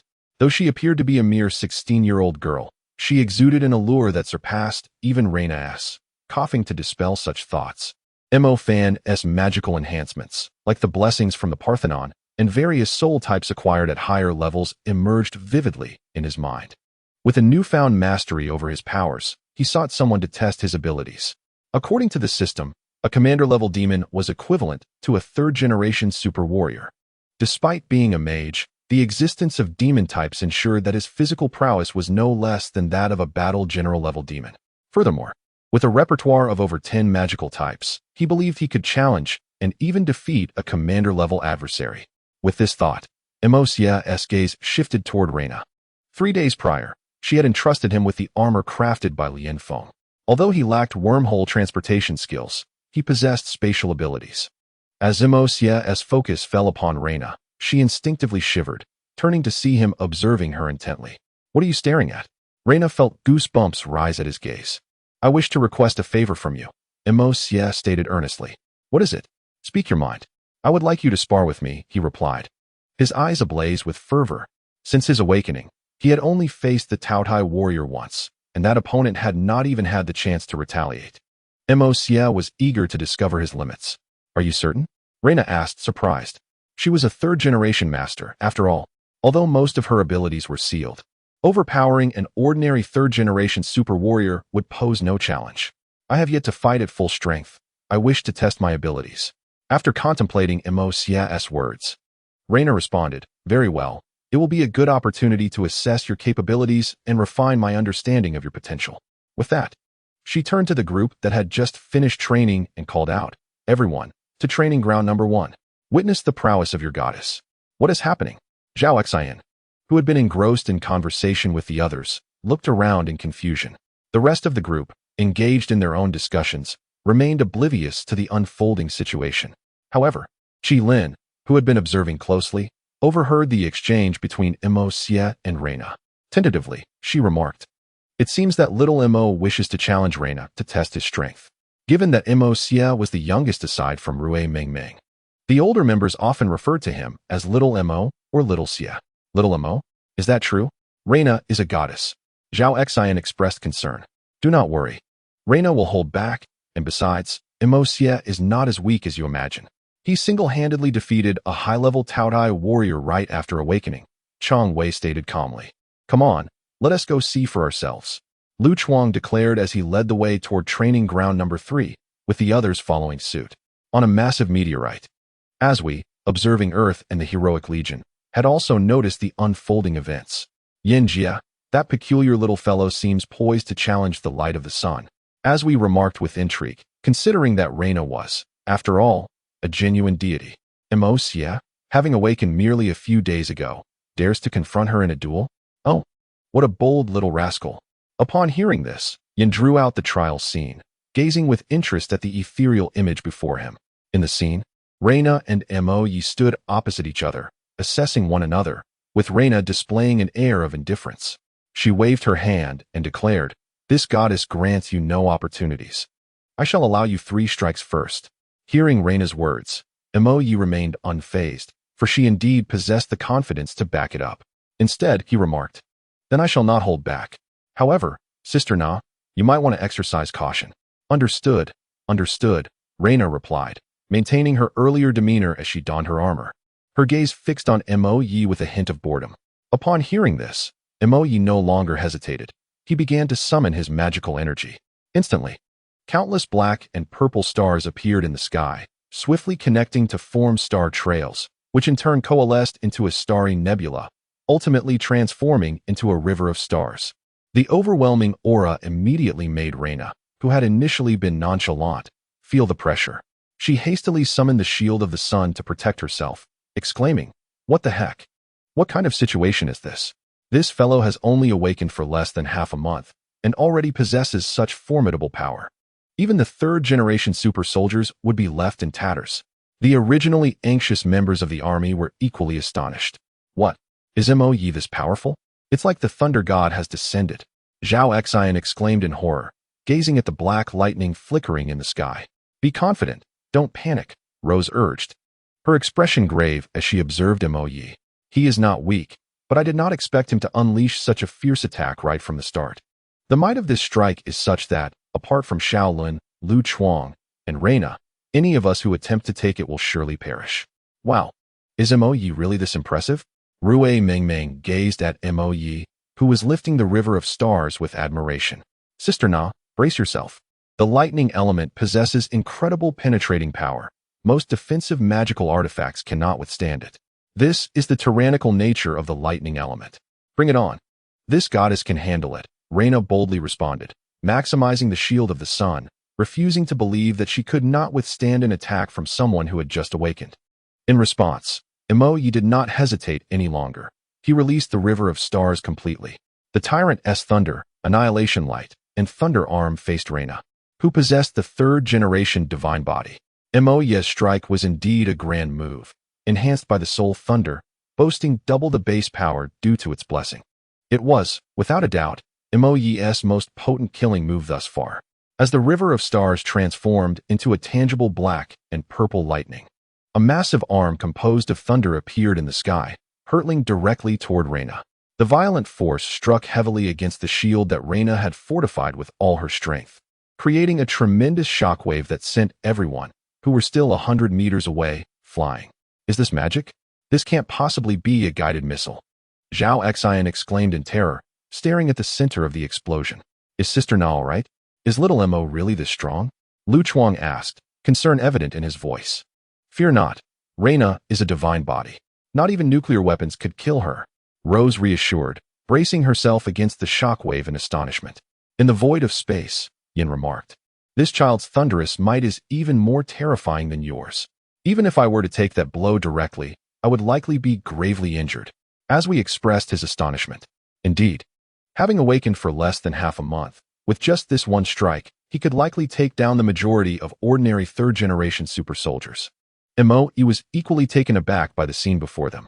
What a surprise, this child. The power he exhibited upon awakening probably didn't even reach 1% of what he can do now. Hearing the praises around him, even Yan's interest was piqued. The black lightning, with its terrifying impact and might, had allowed him to reach the strength of a third-generation super soldier in less than half a month. If the little angels from Tiansheng were to learn of this, they would undoubtedly rush to protect him, for a competent male deity was a rare find. And angels were long-lived beings, typically starting their lifespans in the tens of thousands of years. Chapter 8. The Emergence of Dimensional Magic and Mo Yi's Guardian Angel? On Earth, with a thunderous explosion, as the dust settled, Reyna appeared somewhat disheveled as she waved her hand. Cough, cough, cough. Ugh, are you even a man? You have no regard for the fragility of a lady. You nearly struck down this goddess. Reyna patted her chest, still shaken. Thankfully, the shield of the sun had held up. Otherwise, she would have either perished or sustained grievous injuries. Although her energy replenished quickly, it still hurt. She was not like Xiaoluan. Sister Na, you are the main deity. How many in the known universe can compare to you? I must treat this seriously. Mo Yi said with a smile. Will you allow me the remaining 2 strikes? If you wish, then let it be. What are just 2 strikes? Reyna insisted. Though a hint of uncertainty crept in, she was determined to maintain her pride.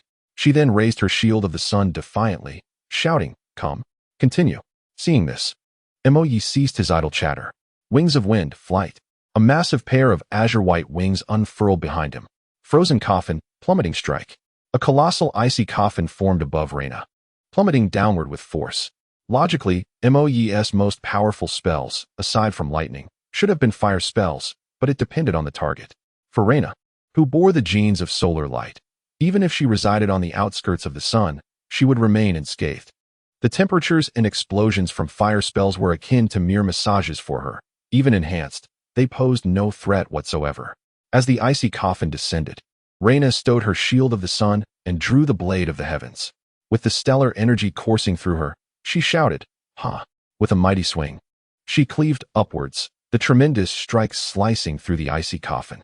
The searing stellar energy melted the coffin, and her strike bisected it in two. Gazing at the two halves of the icy coffin, Reyna looked triumphantly at MOE above and scoffed. "So what if you can fly? You still have one final strike left.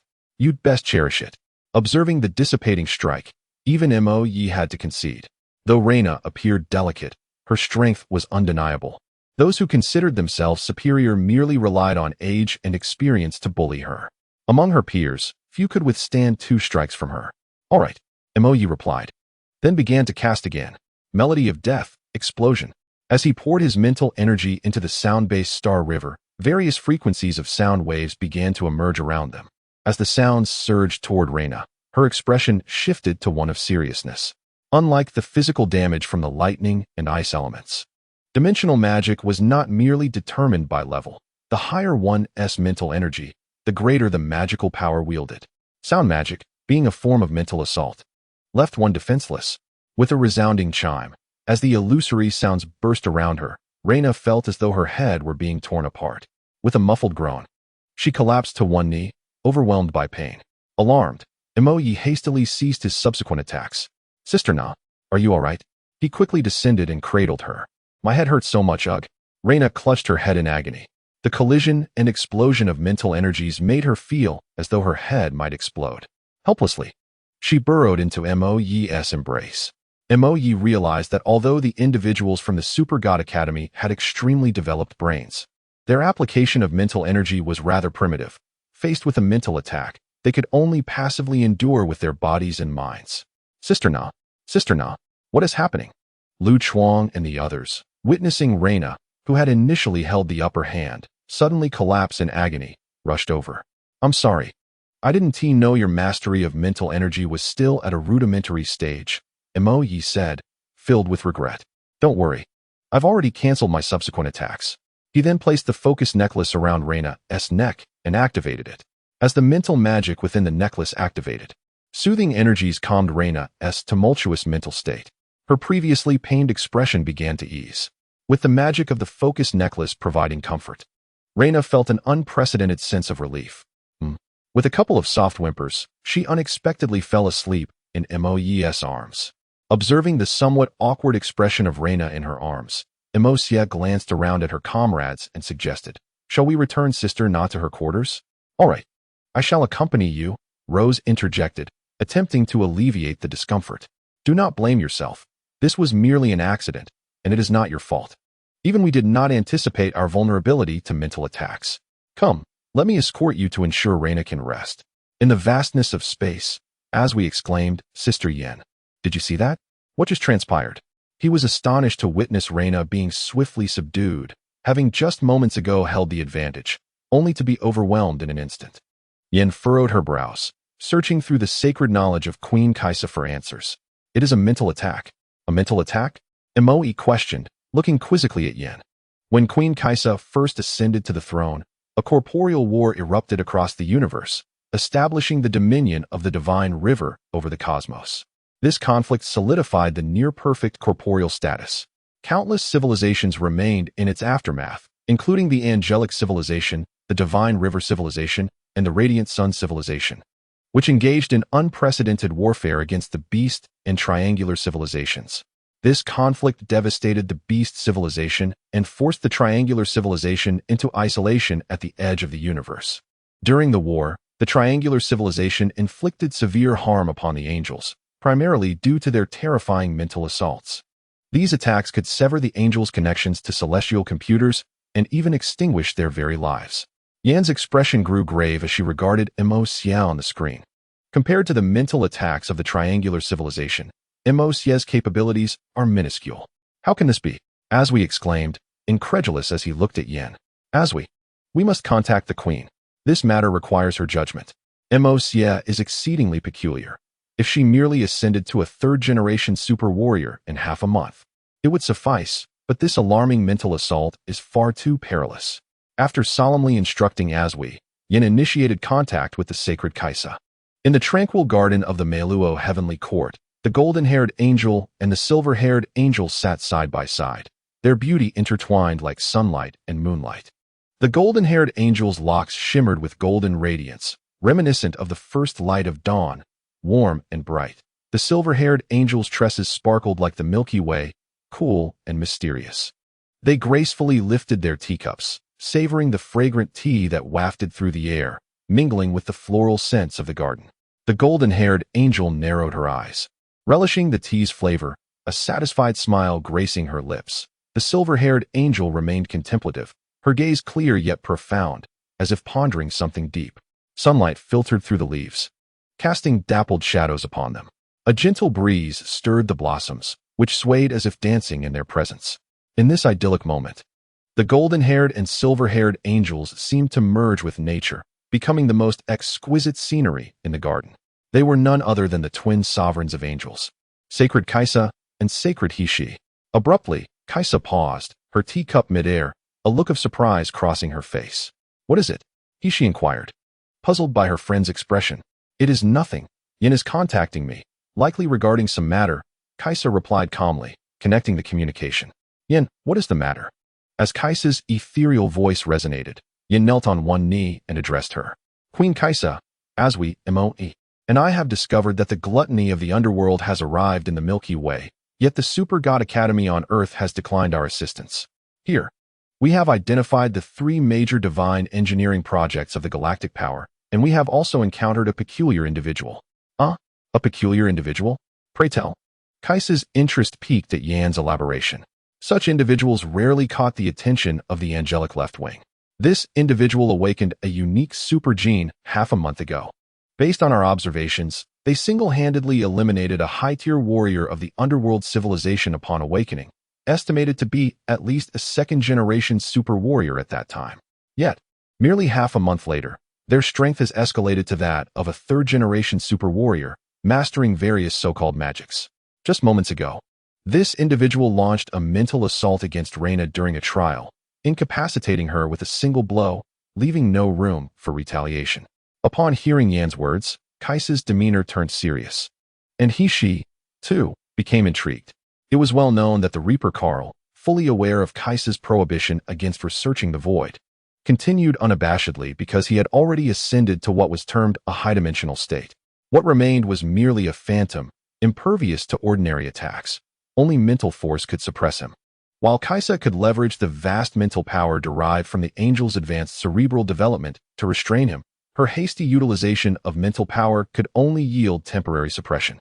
This was not a sustainable solution. Without precise methods to control mental energy, such restraint would not last long.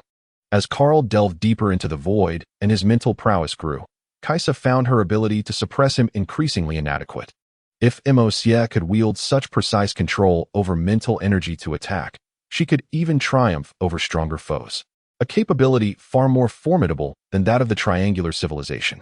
Reina, as the deity of the radiant sun, was intrinsically linked to the celestial computer of the radiant sun, the heavenly path tower. Even without constant access to computational power for her mental protection, being defeated in a single blow by Xia was indeed alarming. Considering this, Kaisa began to formulate her thoughts. Yin, you and Moe, along with Asui, should observe this individual closely, assessing whether they harbor righteous intentions. If necessary, attempt to guide them away from darkness. Yin solemnly responded, understood, Queen Kaisa. After terminating the call, Kaisa felt that relying solely on Yin might not suffice to guide this individual, especially since Yan's own considerations revolved around the galactic power. While Xia's potential appeared to rival that of the 3 major divine engineering projects, the only suitable match for such a level of divinity seemed to be the right-wing guardian, Juxia. However, disregarding that Juxia was originally intended for the Galactic Power's deputy, even if she considered pairing Juxia with Emosia. The reports from Yin indicated that this young one was rather cunning. Juxia might not effectively mentor him. As Kaisa rubbed her temples in contemplation, she pondered who else might be suitable to guide and educate Emosia. The Angel of Cold?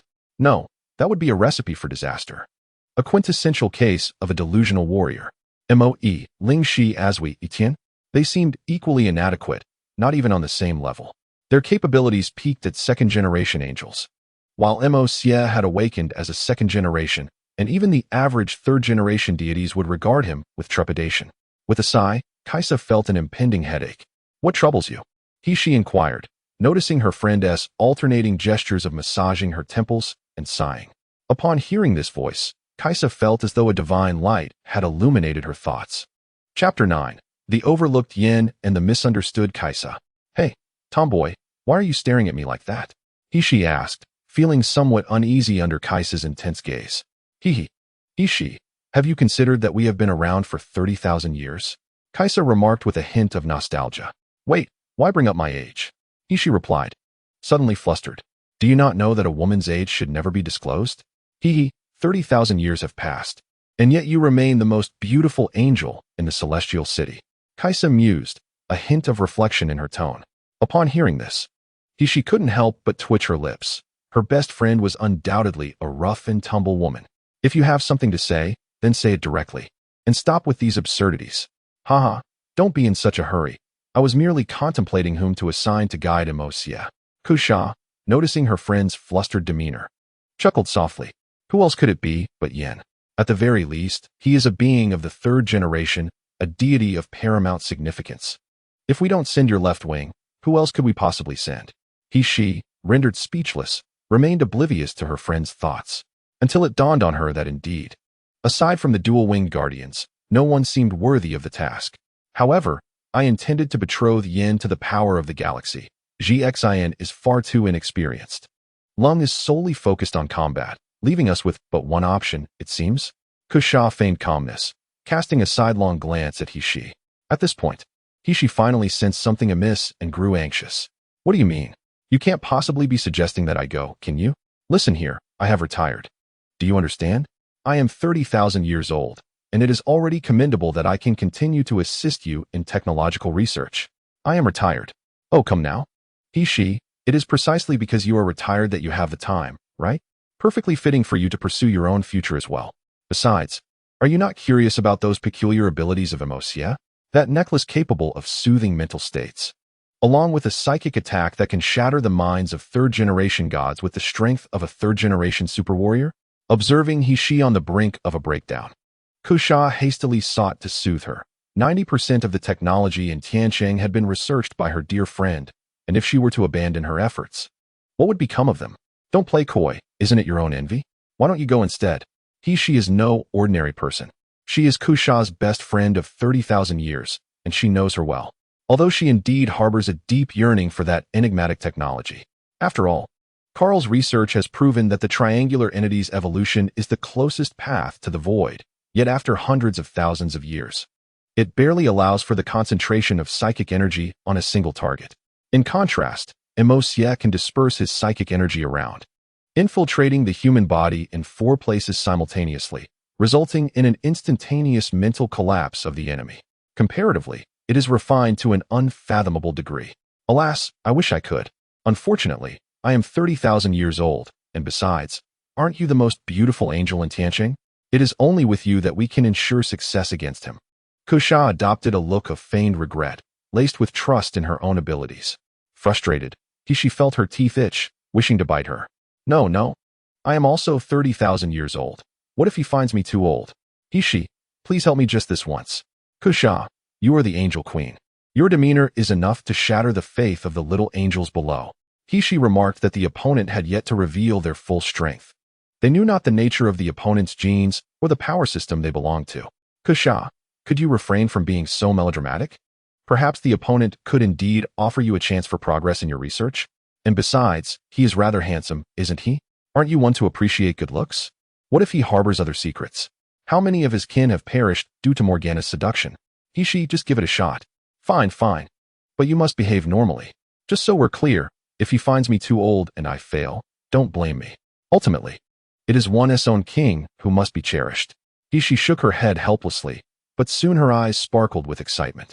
It is worth noting that both Juxia and she had scanned Juxia with their inside eyes, revealing that he possessed no special genes. Merely an inexplicably robust physical constitution, not at all inferior to that of a second-generation beast body, coupled with his formidable and mysterious psychic attacks. As well as his myriad of magical abilities, he seemed rather acceptable, after all. Rest assured, as Tianqing's most beautiful angel, you shall undoubtedly succeed. 1,000,000 years hence. He will only be 3 years your junior. Consider me your cosmic matchmaker. Understood, understood. So should I head to Earth now? She asked eagerly. Yes, that works. Arriving early will allow you to better understand his circumstances. Who knows, perhaps more surprises await. Very well. How ridiculous that my retirement doesn't afford me any peace. Complaining aloud, yet she could hardly contain her excitement as she prepared to depart. How exhilarating it would be. If only she could study him a little, how delightful. On Earth, as Juxia had just set down Lena, he suddenly felt a chill down his spine and sneezed. How strange. Can a warrior class physique catch a cold? What is a warrior class? The rose behind him inquired curiously. Oh, warrior class refers to the classification of strength among demons in our power system, corresponding to mid-tier mages. The physical constitution and strength of demons generally surpass that of humans, roughly akin to your second-generation super warriors. Then how is it that you, a second-generation super warrior, are so strong? When did I claim to be a second-generation super warrior? You just stated that your physique is warrior class. Please. The physical constitutions of humans and demons are not remotely comparable, in the absence of special circumstances. Even an ultra-tier mage's physique can barely match that of a minor warrior class demon. So does that mean you are an ultra-tier mage? Juxia gave the rose a peculiar glance, sensing that she seemed much more talkative than usual today. Yet she showed no intent to conceal her thoughts. After all, her strength was evident. She was already at a high tier, capable of instantaneous movement through spatial manipulation to traverse thousands of kilometers. As long as Morgana did not bring Demon 1 to seal the surrounding space and come personally to capture her, there was nowhere she could flee if it came to that. She would have to lay low for quite some time. I am rather unique. Within me resides a special magical energy that significantly enhances my physical constitution even in its dormant state, allowing me to possess a strength akin to that of a demon. This is merely my initial awakening, and I have scarcely utilized it under normal circumstances. This magical energy can elevate my physical prowess to match that of demons of my level. When I actively employ it, I can substantially amplify my strength, perhaps by a whole tier. For instance, right now, I can barely contend with a sealed Lena, but should I harness this power, even at her peak, I could overpower her. Upon hearing this, the rose grew all the more curious. Initially, she had assumed Juxia was merely slightly stronger than others. But after witnessing his devastating power today, she was astonished to realize he was hardly inferior to Lena, a bona fide deity. Then why do you not utilize that power? Wouldn't it make you stronger? Alas, Rose, to attain what you've never had, one must venture into territories unexplored. No power or possession is granted without cost. This strength can enhance my capabilities, yet it simultaneously deprives me of my reason and cognition when in use. Even if I manage to exert some control, I will suffer a significant weakening afterward, requiring considerable time to recuperate. Upon hearing Juxia's words, a peculiar light flickered in Rose's eyes, firmly etching his words into her memory. Is that so? You are right. All sources of power come at a price, whether through diligent training or selling oneself for assistance. No power is ever granted without reason. In space, Yan, having overheard Juxia's words, felt a glimmer of admiration. Yet his brow furrowed at the implication of significant cognitive loss upon usage. How does this align with demons? He subsequently forwarded this segment of the video to Juxia. As for how Queen Juxia would decide, that was beyond his purview. Nonetheless, it seemed he was becoming increasingly intrigued by Juxia. Young one, give it your all. Let me see if you are worthy of my attention. Poor Juxia, in the end, seemed oblivious to the fact that she had forgotten to inform Yin that she would send someone else to instruct Juxia, leading Yin to mistakenly believe that Juxia was to be his future idol. Juxia, far away in Tianqing, cast a puzzled glance around. What was going on? Could it be that she was still cursing me from behind? Is it really necessary? After all, I have found you a fine idol. Keisha shook her head in resignation, yet soon fell into deep contemplation. Did I forget something? Alas, never mind. There are countless matters to address. More than 10 days later, during a meal, the crowd was ravenously devouring their food while boasting. Hey, who do you think is the most beautiful girl? Lu Chuang posed a question that captured everyone's attention. I think they're all goddesses. Sai, do you think this super gene affects beauty? Just look at how fair and beautiful they all are. Lu Chuang disdainfully glanced at Zhao Xian and then turned towards the table of girls. If we're talking about excitement, Rose is the most captivating. She has a stunning figure, but it seems that Sister Na has an even better physique. Hearing the boys' remarks, Qi Lin and Meng Meng listened intently, while Rose, who was the subject of discussion, frowned but refrained from commenting. After all, who doesn't enjoy a compliment? Except, of course, for the sycophants. On the other hand, upon hearing this, Reina instinctively raised her head. But when she caught sight of Mo Xie beside Zhao Xian, she promptly lowered it, a hint of pink barely visible at her neck. Ever since their last spar, where she had nestled into Mo Xie's arms and even fallen asleep there, Reina had been avoiding him these days, hastily looking away whenever they crossed paths, leaving Mo Xie quite perplexed. Yet, recalling the warmth of Mo Xie's embrace and the comfort she felt when he restored her mental energy with the focus necklace, a sense of longing washed over her. Speaking of the focus necklace, concerned about the impending nightmare and feeling guilty for Reina, Mo Xie had gifted it to her. As she gazed at the silver necklace adorning her neck, Reina inexplicably felt her heart race. Chapter 10. The Liangshan incident occurs, the system's first task. Witnessing this scene, Lu Chuang couldn't help but sigh inwardly, realizing that their goddess captain might soon be won over by that young rascal Mo. However, he then noticed Xiaoluan, sitting nearby, who was shoveling food while eyeing the girls, and asked curiously, Hey, Xiaoluan, which one caught your eye? What? I'm just here getting beaten every day. Xiaoluan hurriedly lowered his head as Rose shifted her gaze toward him. Zhao Xian and Lu Chuang, observing this exchange, felt they had never been more speechless in their lives. Just as Lu Chuang was about to press Zhao Xian further, he redirected his attention to the gleeful Mo Xie. Hey Xiaoxia, how about you? Which one do you think is the prettiest? Me? They all have their merits. Sister Qi Lin is the pure and innocent type, like a first love, while Sister Rose is undoubtedly a heartthrob. She's already had one guy gone crazy over her, he said, casting a glance at Xiaoluan. No, I haven't. Don't say that. Xiaoluan quickly retorted, keeping his head down. Who are you worried about? You're the one in a rush. Lu Chuang laughed heartily. Don't interrupt. Continue. And what about Sister Na? Zhao Xian, eager for gossip, pressed on. Mo Xie glanced at Zhao Xian, clearly aware of what he was thinking. Upon hearing Zhao Xian's question, Reina, disregarding her shyness, quickly lifted her head and tilted her face to listen. As for Sister Na, I can only say she embodies both allure and sweetness, a perfect goddess. She can charm a youthful heart or captivate with her mature elegance. Hearing Mo Xie's words, Reina's heart soared with delight, as if she had just tasted sugar, her face brightening with a smile, as if to say, Well said, kid. I'm watching you. Wait a minute. You were asked who you like the most and think is the prettiest, but you haven't given a straight answer. Mo Xie glanced at Zhao Xian with a hint of helplessness. What I said is all true. As for whom I like the most, I can only say I have someone in mind. Are you serious? Who? Why haven't we heard about this before? I can only mention their nicknames. Not their real names. Nicknames are fine. Wait, You can't just like one, can you? Are you that bold? What are their nicknames? Pai Pai Shi Little Nai Sha? Tian Run Yen, Axis War God? I'm just joking. I don't want to monopolize all the girls on Earth, so while it might seem like a harem, I likely won't pursue Rose or Qi Lin. I prefer a cooler approach. What kind of nicknames are those? But you seem to have quite a few favorites. They're just favorites, not necessarily to marry them. Besides, even if I like them, they might not even look my way. Zhao Xian, puzzled, glanced at Mo Xie, unable to fathom how, with his current strength and looks, anyone would overlook him. Haven't you seen how your captain is nearly smitten with you? Meanwhile, Reina, upon hearing Mo Xie's words, felt a twinge of disappointment, but then realized that perhaps this was just Mo Xie's youthful infatuation. After all, she and Mo Xie were gods.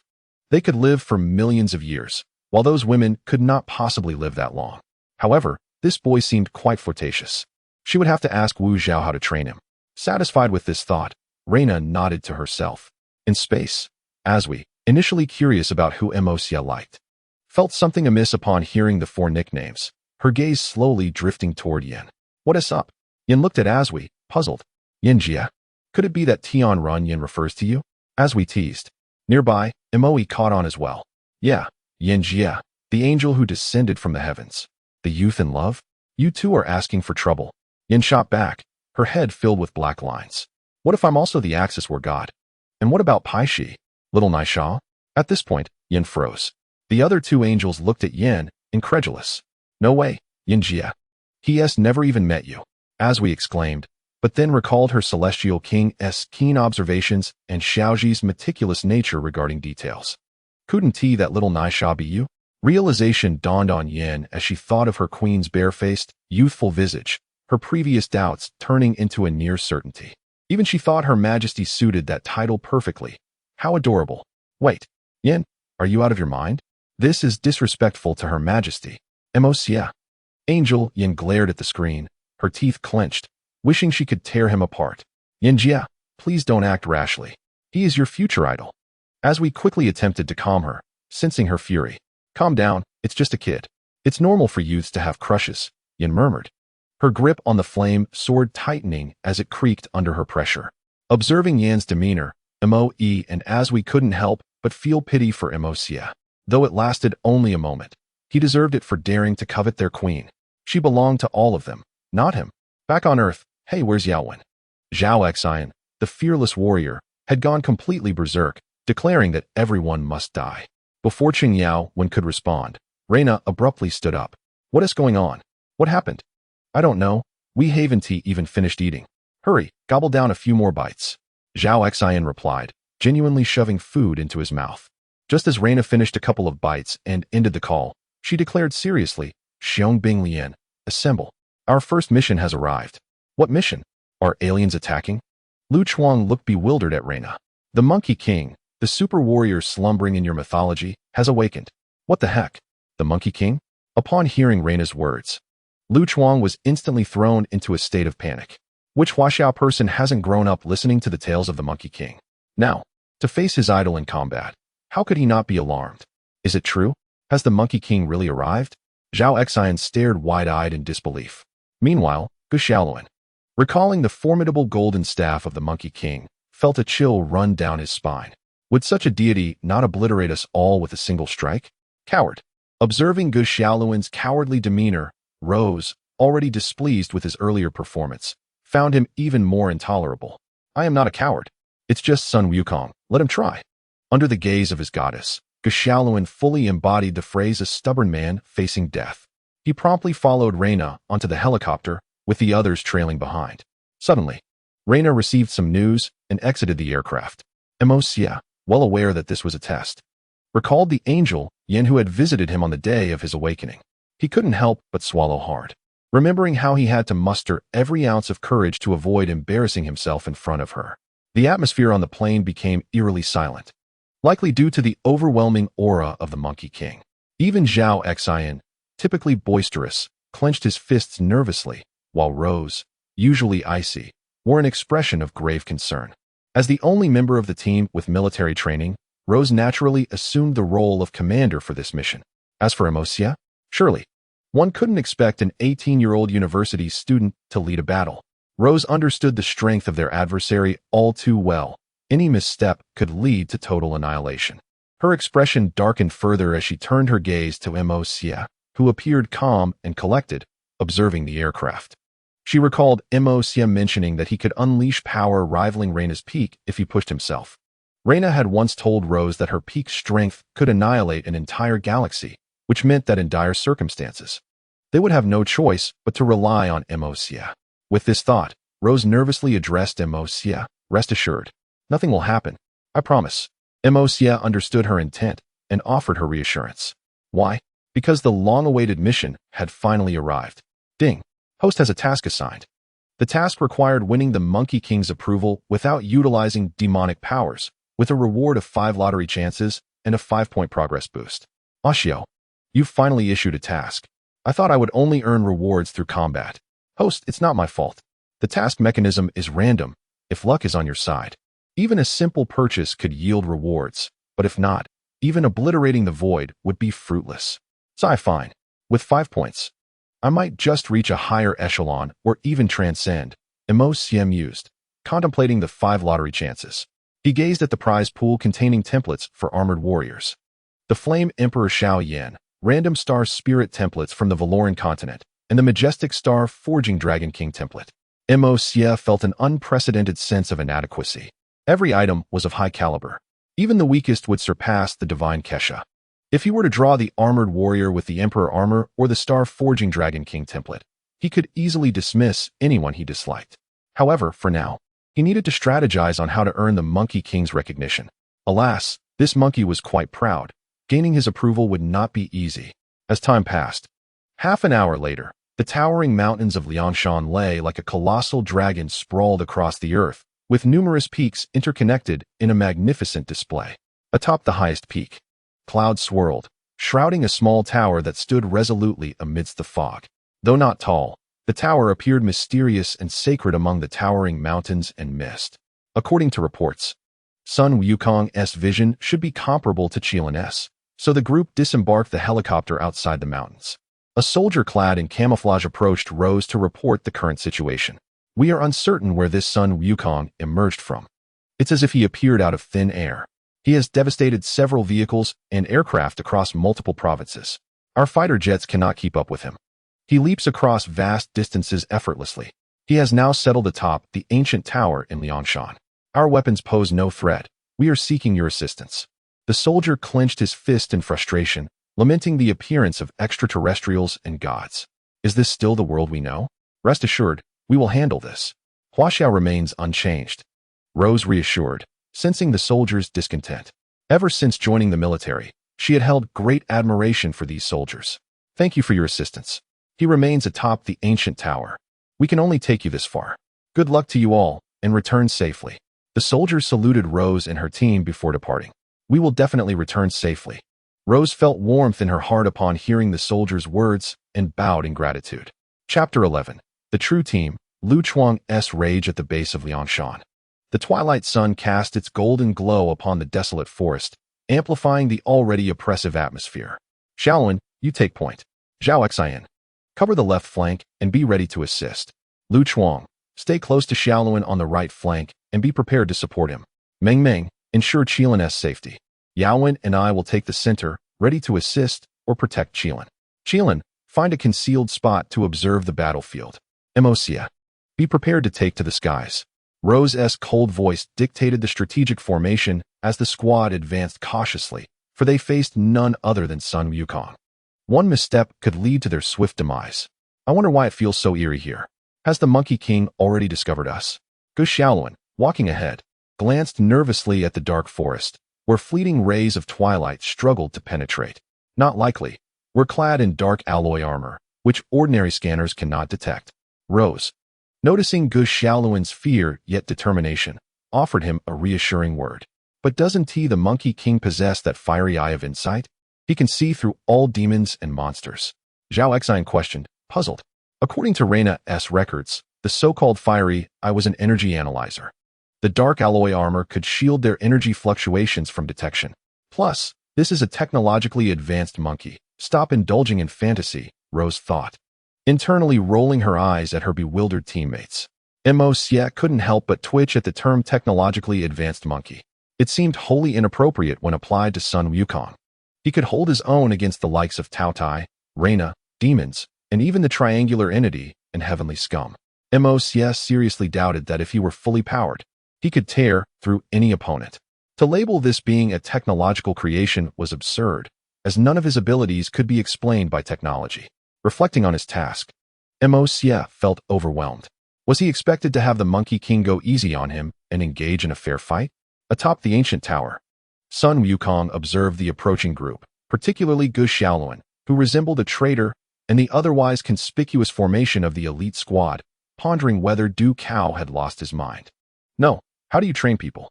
Do they lack even the most basic common knowledge? Although I may be a mere tech enthusiast, possessing not the discerning vision to perceive your clandestine alloy armor, I do indeed have eyes. Do you truly believe I am oblivious?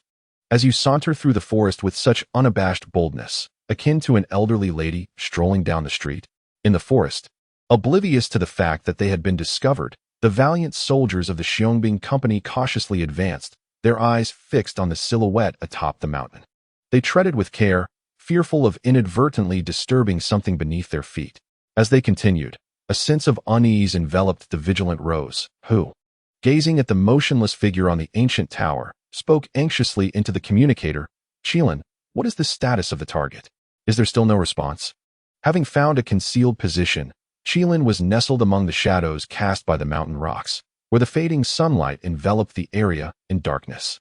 Her slender form, clad in black leather armor, was cleverly hidden behind the stones, revealing only her head as she intently observed the movements of Sun Wukong. "Report, the target remains unresponsive," she relayed. Just as she finished her report, Qilin fixated her gaze on Sun Wukong once more, but in the blink of an eye. "Oh no, Captain. The target has vanished. Everyone, remain on high alert." In an instant, the once motionless silhouette atop the ancient tower vanished without a trace. Witnessing this scene, Qilin felt a surge of dread wash over her, prompting her to urgently shout into the communicator. "Everyone, brace yourselves and prepare for defense. Little Luan, watch the front." Upon hearing Qilin's cries through the communicator, the already tense and anxious Rose's eyes widened in alarm. Instinctively, she warned everyone and immediately instructed Juxia, who was leading the way, to exercise caution. Yet, it was too late. "Damn it! Damn it! Damn it! Hey! Watch out, Rose!" Bang! Bang! Bang! In but a fleeting moment, the anguished cries of Juxia resounded in my ears, accompanied by the sharp crack of Qilin's sniper rifle. "Hold on, Xiaoluan. I'm coming to assist you." Suddenly thrown into disarray by the unexpected assault on his squad. The sight of Juxia being instantly propelled away by a shadow left Lu Chuang, who was trailing behind. No time to ponder anything else as he rushed forward to offer support. Meanwhile, concealed in the rear, Qilin, alerted by Rose's warning, swiftly assessed the situation and, upon noticing Juxia's predicament, immediately opened fire to assist. Zhao Exine, who was supposed to harass from the flank after Lu Chuang subdued the enemy, unhesitatingly brandished his spear and charged towards Sun Wukong. This sudden shift caused the formation to collapse, and as Sun Wukong caught sight of Lu Chuang, he instinctively reacted to the incoming thrust by parrying with his staff, while simultaneously pushing Lu Chuang behind him, resulting in Zhao Exine colliding with Lu Chuang. The two, now on the ground, had no time to rise before being sent flying again by a powerful strike from Sun Wukong. "Everyone, remain calm.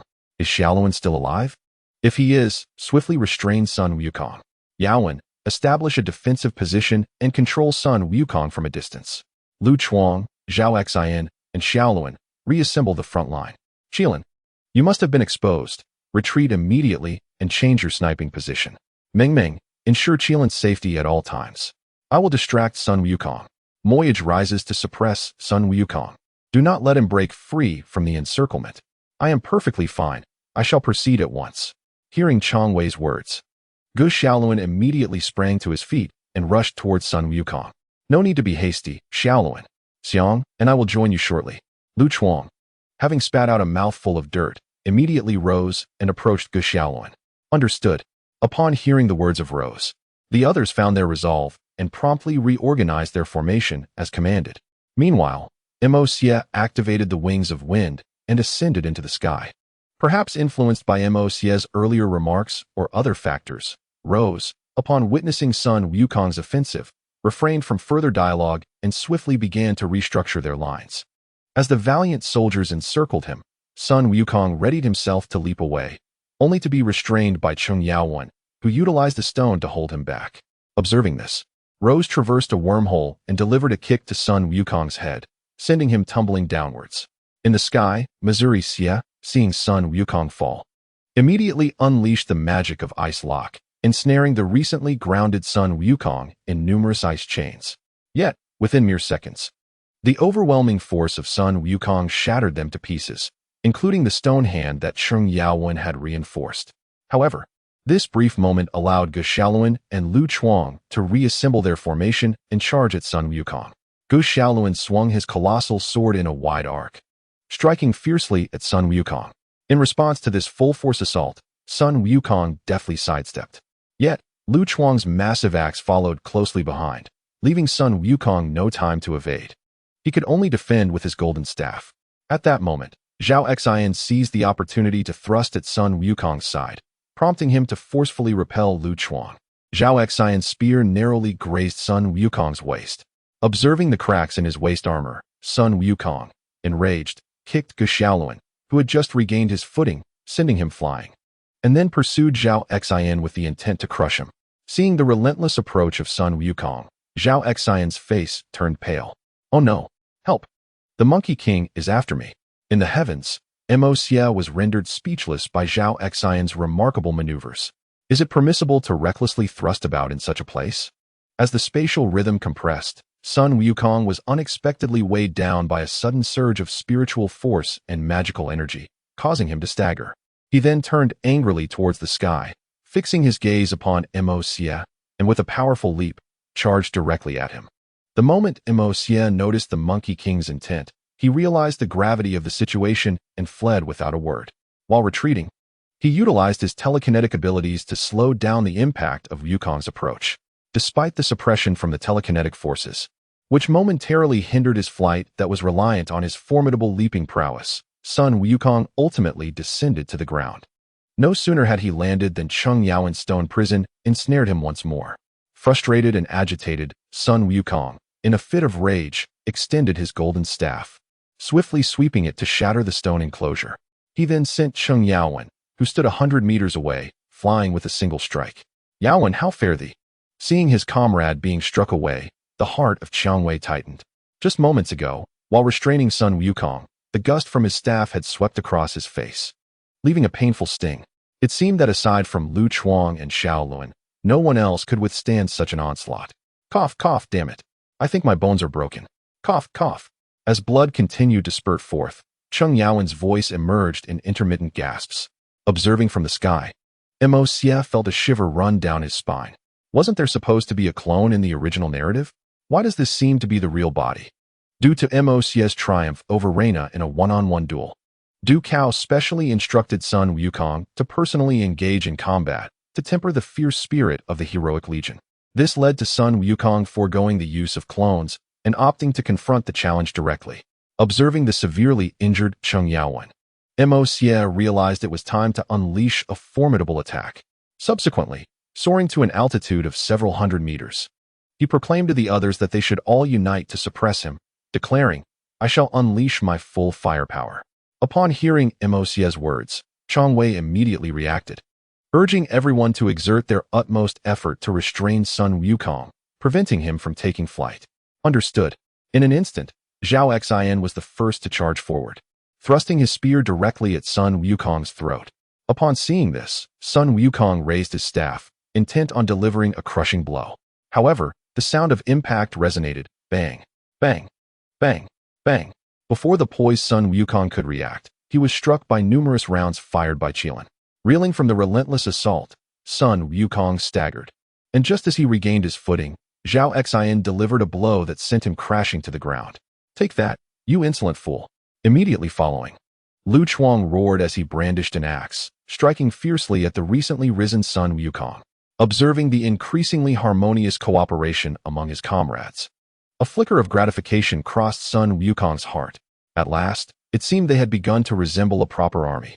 With a sudden raise of an eyebrow, the staff deftly intercepted Lu Chuang's powerful strike.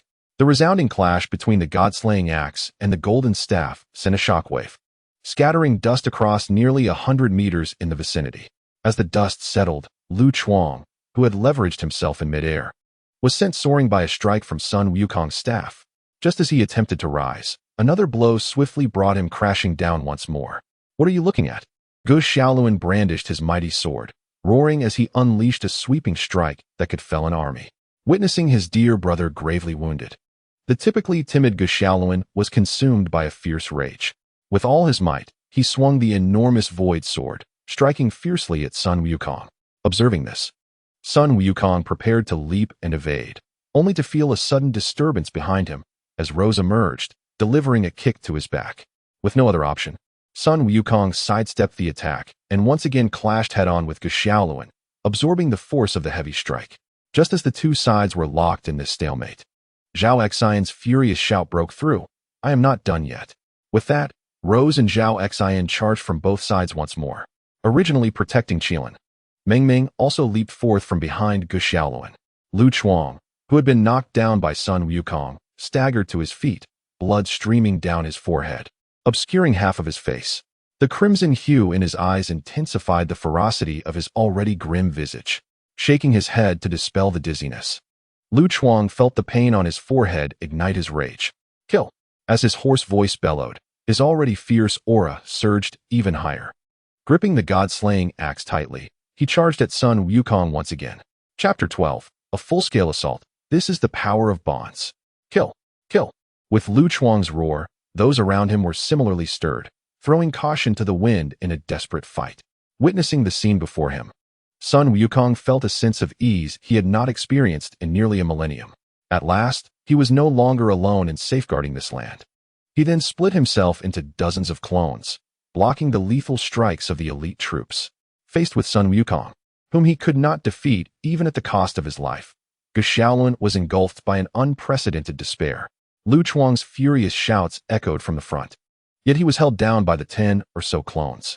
In a military conference room aboard the giant gorge, 11 officers observed the live satellite feed from the battlefield at Liangshan.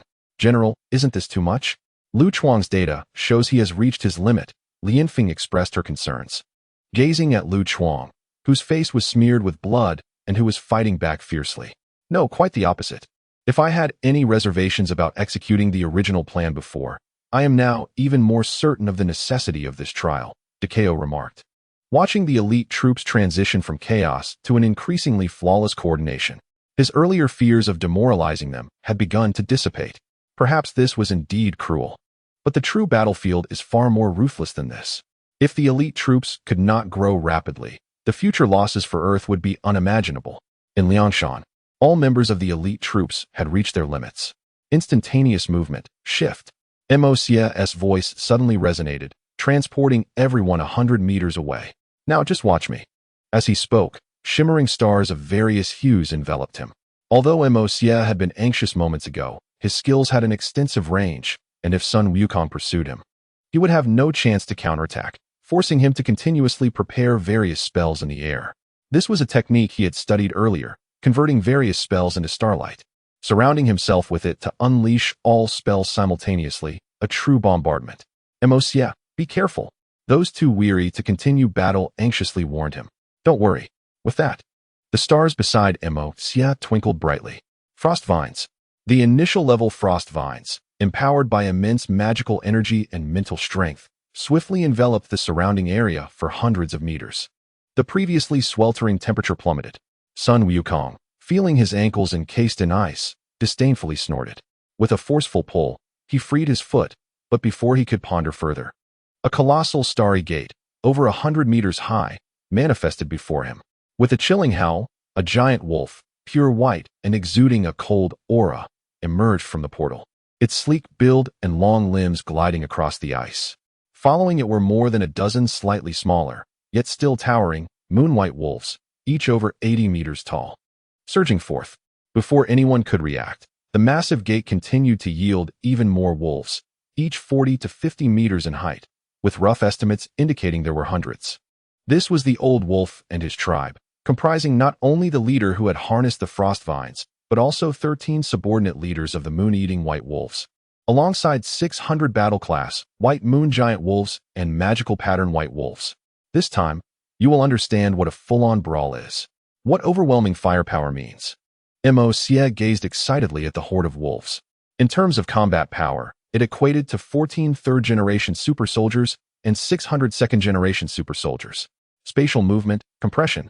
This time, Moxia did not forcibly suppress Sun Wukong, but merely made him feel increasingly heavy, rendering him unable to leap away.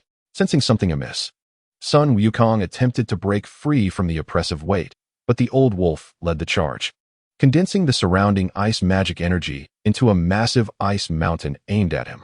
Behind him, 13 moon-eating white wolves and dozens of smaller kin surged forward, using their physical prowess to overpower Sun Wukong, while other battle-class wolves engaged in relentless ambushes.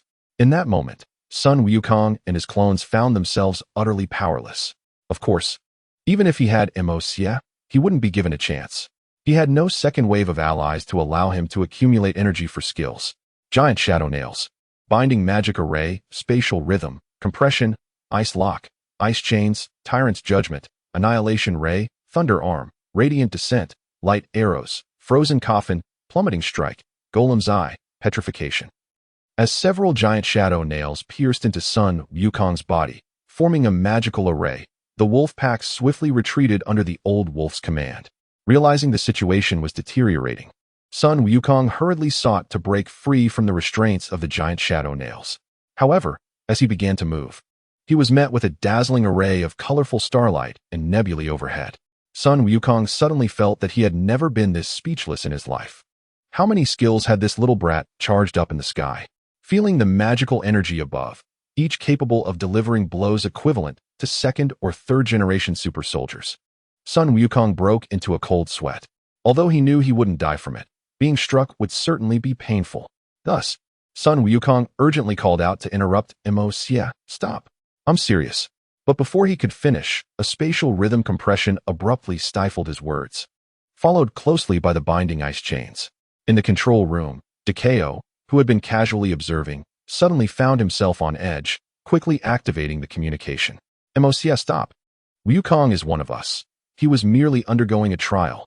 Yet, Juxia, hearing this, turned to Sun Wukong and asked, Monkey King, are you convinced? Upon hearing Juxia's words, Juxia was momentarily stunned. Aren't you just a kid? Juxia, too, felt helpless. The system required him to earn Sun Wukong's acknowledgement. And yet it remained unfinished. Ha ha ha. All right, I admit defeat. Sun Wukong laughed heartily, not at all angered. In his eyes, they were merely a bunch of children. And he felt immense satisfaction seeing the elite troops' fighting spirit and Juxia's capabilities. Children, after all, just needed some coaxing. Ding. Congratulations, host, for completing the task. Reward. 5 lottery draws. Fusion progress. 5. Hearing the system's voice, Juxia sighed in relief, but the skills had already been unleashed and could not be retracted. He could only redirect his attention to the woods behind Sun Wukong. As the Thunder Arm landed first, light arrows, plummeting strikes, and other skills fell one by 100 meters behind Sun Wukong. Listening to the explosions behind him, Sun Wukong wiped the cold sweat from his brow. This little brat was indeed seizing every opportunity to unleash chaos. If these attacks landed on him, he wouldn't die, but he would definitely suffer severe injuries. After all, he had just awakened and had fought alongside the elite troops for quite some time. His energy reserves were nearly depleted, but he could hardly withstand the pain. As the battle concluded, others regained their mobility under Qin's long-range healing. Wow, Xiao Mo is impressive. Look at that massive hole. It must be at least several hundred meters deep. Lu Chuang wiped the blood from his face, gazing in awe at the seemingly bottomless abyss before him. Indeed, if that fell on Xianyi, would a few lives suffice? I wonder if you could withstand it, Lun? Xianyi turned to the sturdiest among them, Xiaoluan. This fellow had endured relentless blows throughout the ordeal, yet his robust physique remained intact. Aside from significant energy depletion, he was unscathed. Come on. Haven't you seen how the Monkey King has conceded? Do you really think I'm indestructible? Xiaoluan reflected for a moment, shivering at the thought, then kicked Zhao Xian playfully. If you ask me, the real powerhouse is the wolf pack. Zhao Xian chuckled. Just look at that pack of wolves. There are hundreds of them. The smallest must be at least a few dozen meters long. I say, Xiaomo, could you lend me one to ride into battle next time? Of course, I'll prepare a moon-devouring wolf for you. Xiaomo replied with a grin. Which one is that? The 13 leaders, under the old wolf's command? Leaders? If I recall correctly, you mentioned that the leaders are equivalent to third-generation super soldiers, right? So those 13 are all third-generation super soldiers? Rose exclaimed, astonished, gazing at Mo Yi. Is that for real? Mo Gu, please don't deceive me. I Haven T had much education. Zhao Xian echoed her disbelief. After all, he himself was merely a second-generation super soldier, and due to resource limitations, his genes were not fully activated. Thus, he merely surpassed the first-generation soldiers in resilience. What he says holds true. Those wolf pups indeed possess the strength of third-generation super soldiers. Even my avatar, while unable to overpower a typical third-generation soldier, can at least contend with a second. Yet I was utterly overrun by those little wolves, Sun Wukong stated as he approached. Wow, they're that formidable? Monkey King, you're one of us after all. I almost didn't make it through that last hit. Zhao Xian lamented, casting a reproachful glance at the Monkey King. You all did remarkably well, showing great valor. Especially towards the end, you wore me out completely. Sun Wukong remarked, shifting his gaze towards Lu Chuang, contemplating whether to give him another lesson. Initially, he had planned to thoroughly reprimand the lad, but seeing his tenacity in the face of near defeat gave him pause. Upon hearing the Monkey King's words and catching his gaze, Lu Chuang instantly understood the gravity of his situation, his heart tightening with anxiety. Monkey King. Lu Chuang may not have been a good person before, but he possesses a baseline of decency and courage. Let him take an oath. I believe in him. Mo Yi finally stepped forward, recognizing Lu Chuang's desire to become a competent soldier. Indeed, Monkey King, look at how Chuang rose to fight again despite his severe injuries. Please grant him another chance. Zhao Xian quickly interjected. How about it, Monkey King? Let us give him another opportunity. Gu Xiaoluan hesitated, then joined in. Observing the unfolding scene and Lu Chuang's determination, Qilin, who had always disdained him, gritted her teeth and stepped forward. Monkey King, I'm willing to trust Lu Chuang once more. Monkey King, Chuang Gu isn't a bad person. Could you please give him another chance? Meng Meng looked at Sun Wukong with pleading eyes. I am willing to trust him again, Rose stated, her tone still icy but resolute. Very well. In light of Mo Yi and the others, I shall consider it. Sun Wukong narrowed his eyes at Lu Chuang, then pointed his staff. Now, I want you to swear never to stray from the righteous path, never to betray your country. As Mo Yi stepped forward, tears streaming down his face. Lu Chuang could no longer contain himself, raising 3 fingers. I, Lu Chuang, swear to the heavens, I will never betray my country. I will never stray from the righteous path. If I ever break this oath, I will accept my own demise. Hearing this, the Monkey King nodded in satisfaction. Agreed. Chapter 13. The astonished Yin and Lina, unable to remain still. Are you going to subdue demons and vanquish monsters? Sun Wukong inquired as he faced the setting sun. They're extraterrestrials, Gu Xiaoluan chimed in. Sun Wukong waved his hand dismissively. It's all the same. Harboring evil intentions is akin to being a demon. But how will you fight? Rose stubbornly stepped forward, determined to engage. What do you mean by fighting hard if you don't even know how to fight? Sun Wukong chuckled, observing the youthful yet resolute faces before him. Old Sun doesn't he know either. Mo Yi, do you have a plan? Me? There's an ancient saying, repel the enemy at the gates of the nation. Mo Yi replied calmly. The best strategy is to intercept Tao Tai in outer space and battle them there. This way, as long as we hold our ground, at least Blue Star won't suffer too much damage. Plus, I can unleash my full power without reservation. Sun Wukong was taken aback by Mo Yi's insight. This kid indeed had some skill, articulating his thoughts so eloquently. So, you mean you haven't even unleashed your full power yet? I have, but I've leveled up. Mo Yi declared proudly. You've leveled up? Sun Wukong asked, astonished. Mo Yi maintained a calm demeanor while examining his status panel. Host, Mo Yi. Full-time mage. Mo Fan, level 31, experience boost. 5 lottery chances. Mage level, superclass level 1. With superclass level 1, even if I face Sun Wukong alone, I can still contend against a group. The enhancements from light and water systems at the superclass level are significant. Seeing this, Mo Yi, who had managed to suppress his excitement until now, could no longer contain himself and broke into joyous laughter. This windfall, once I return home, I'll draw for an incredible template and item, and next year, I'll send that scoundrel Death God Carl to the gorilla's den as a breeding boar. Observing Mo Yi's exuberance, Sun Wukong quietly stepped back, wary of being swept up in his enthusiasm. Ahem, Xiao Mo, what has you laughing? Lu Chuang inquired, unable to suppress a chuckle at Mo Yi's uncontrolled mirth. Ahem, haha, it's nothing, just happy about my upgrade. Mo Yi quickly composed himself. As Sun Wukong continued his stride towards the setting sun, the golden rays illuminated his golden fur, casting a sacred glow. Children, I have long been in this world. In 1,000 worlds, only one evolves into a human form. It is only in the human realm that kindness and compassion exist. I, Old Sun, will guard this world from my master. This is an unprecedented tribulation, but once I stood alone. Now, I have you children as comrades at my back. How can one say there are no clothes when I share a robe with you? As Sun Wukong's voice grew more fervent, resonating through the sky, the hearts of the soldiers behind him ignited with passion, silently following him as they gazed at the sunset on the horizon. Beneath the setting sun, 9 figures stood in the golden light, watching the helicopters approaching for extraction. Mission accomplished. You have perfectly completed this trial. From now on, you are the true elite force, destined to be Earth's strongest spear and shield. Thank you for your service, warriors, for the future of our planet. Duke Ao's serious voice emanated from the intercom, filled with unprecedented pride and gratitude. Hey, Sister Na, where did you go? You have no idea that I was almost beaten to a pulp. Zhao Xin complained with a mournful expression as he saw Lina descending from the helicopter.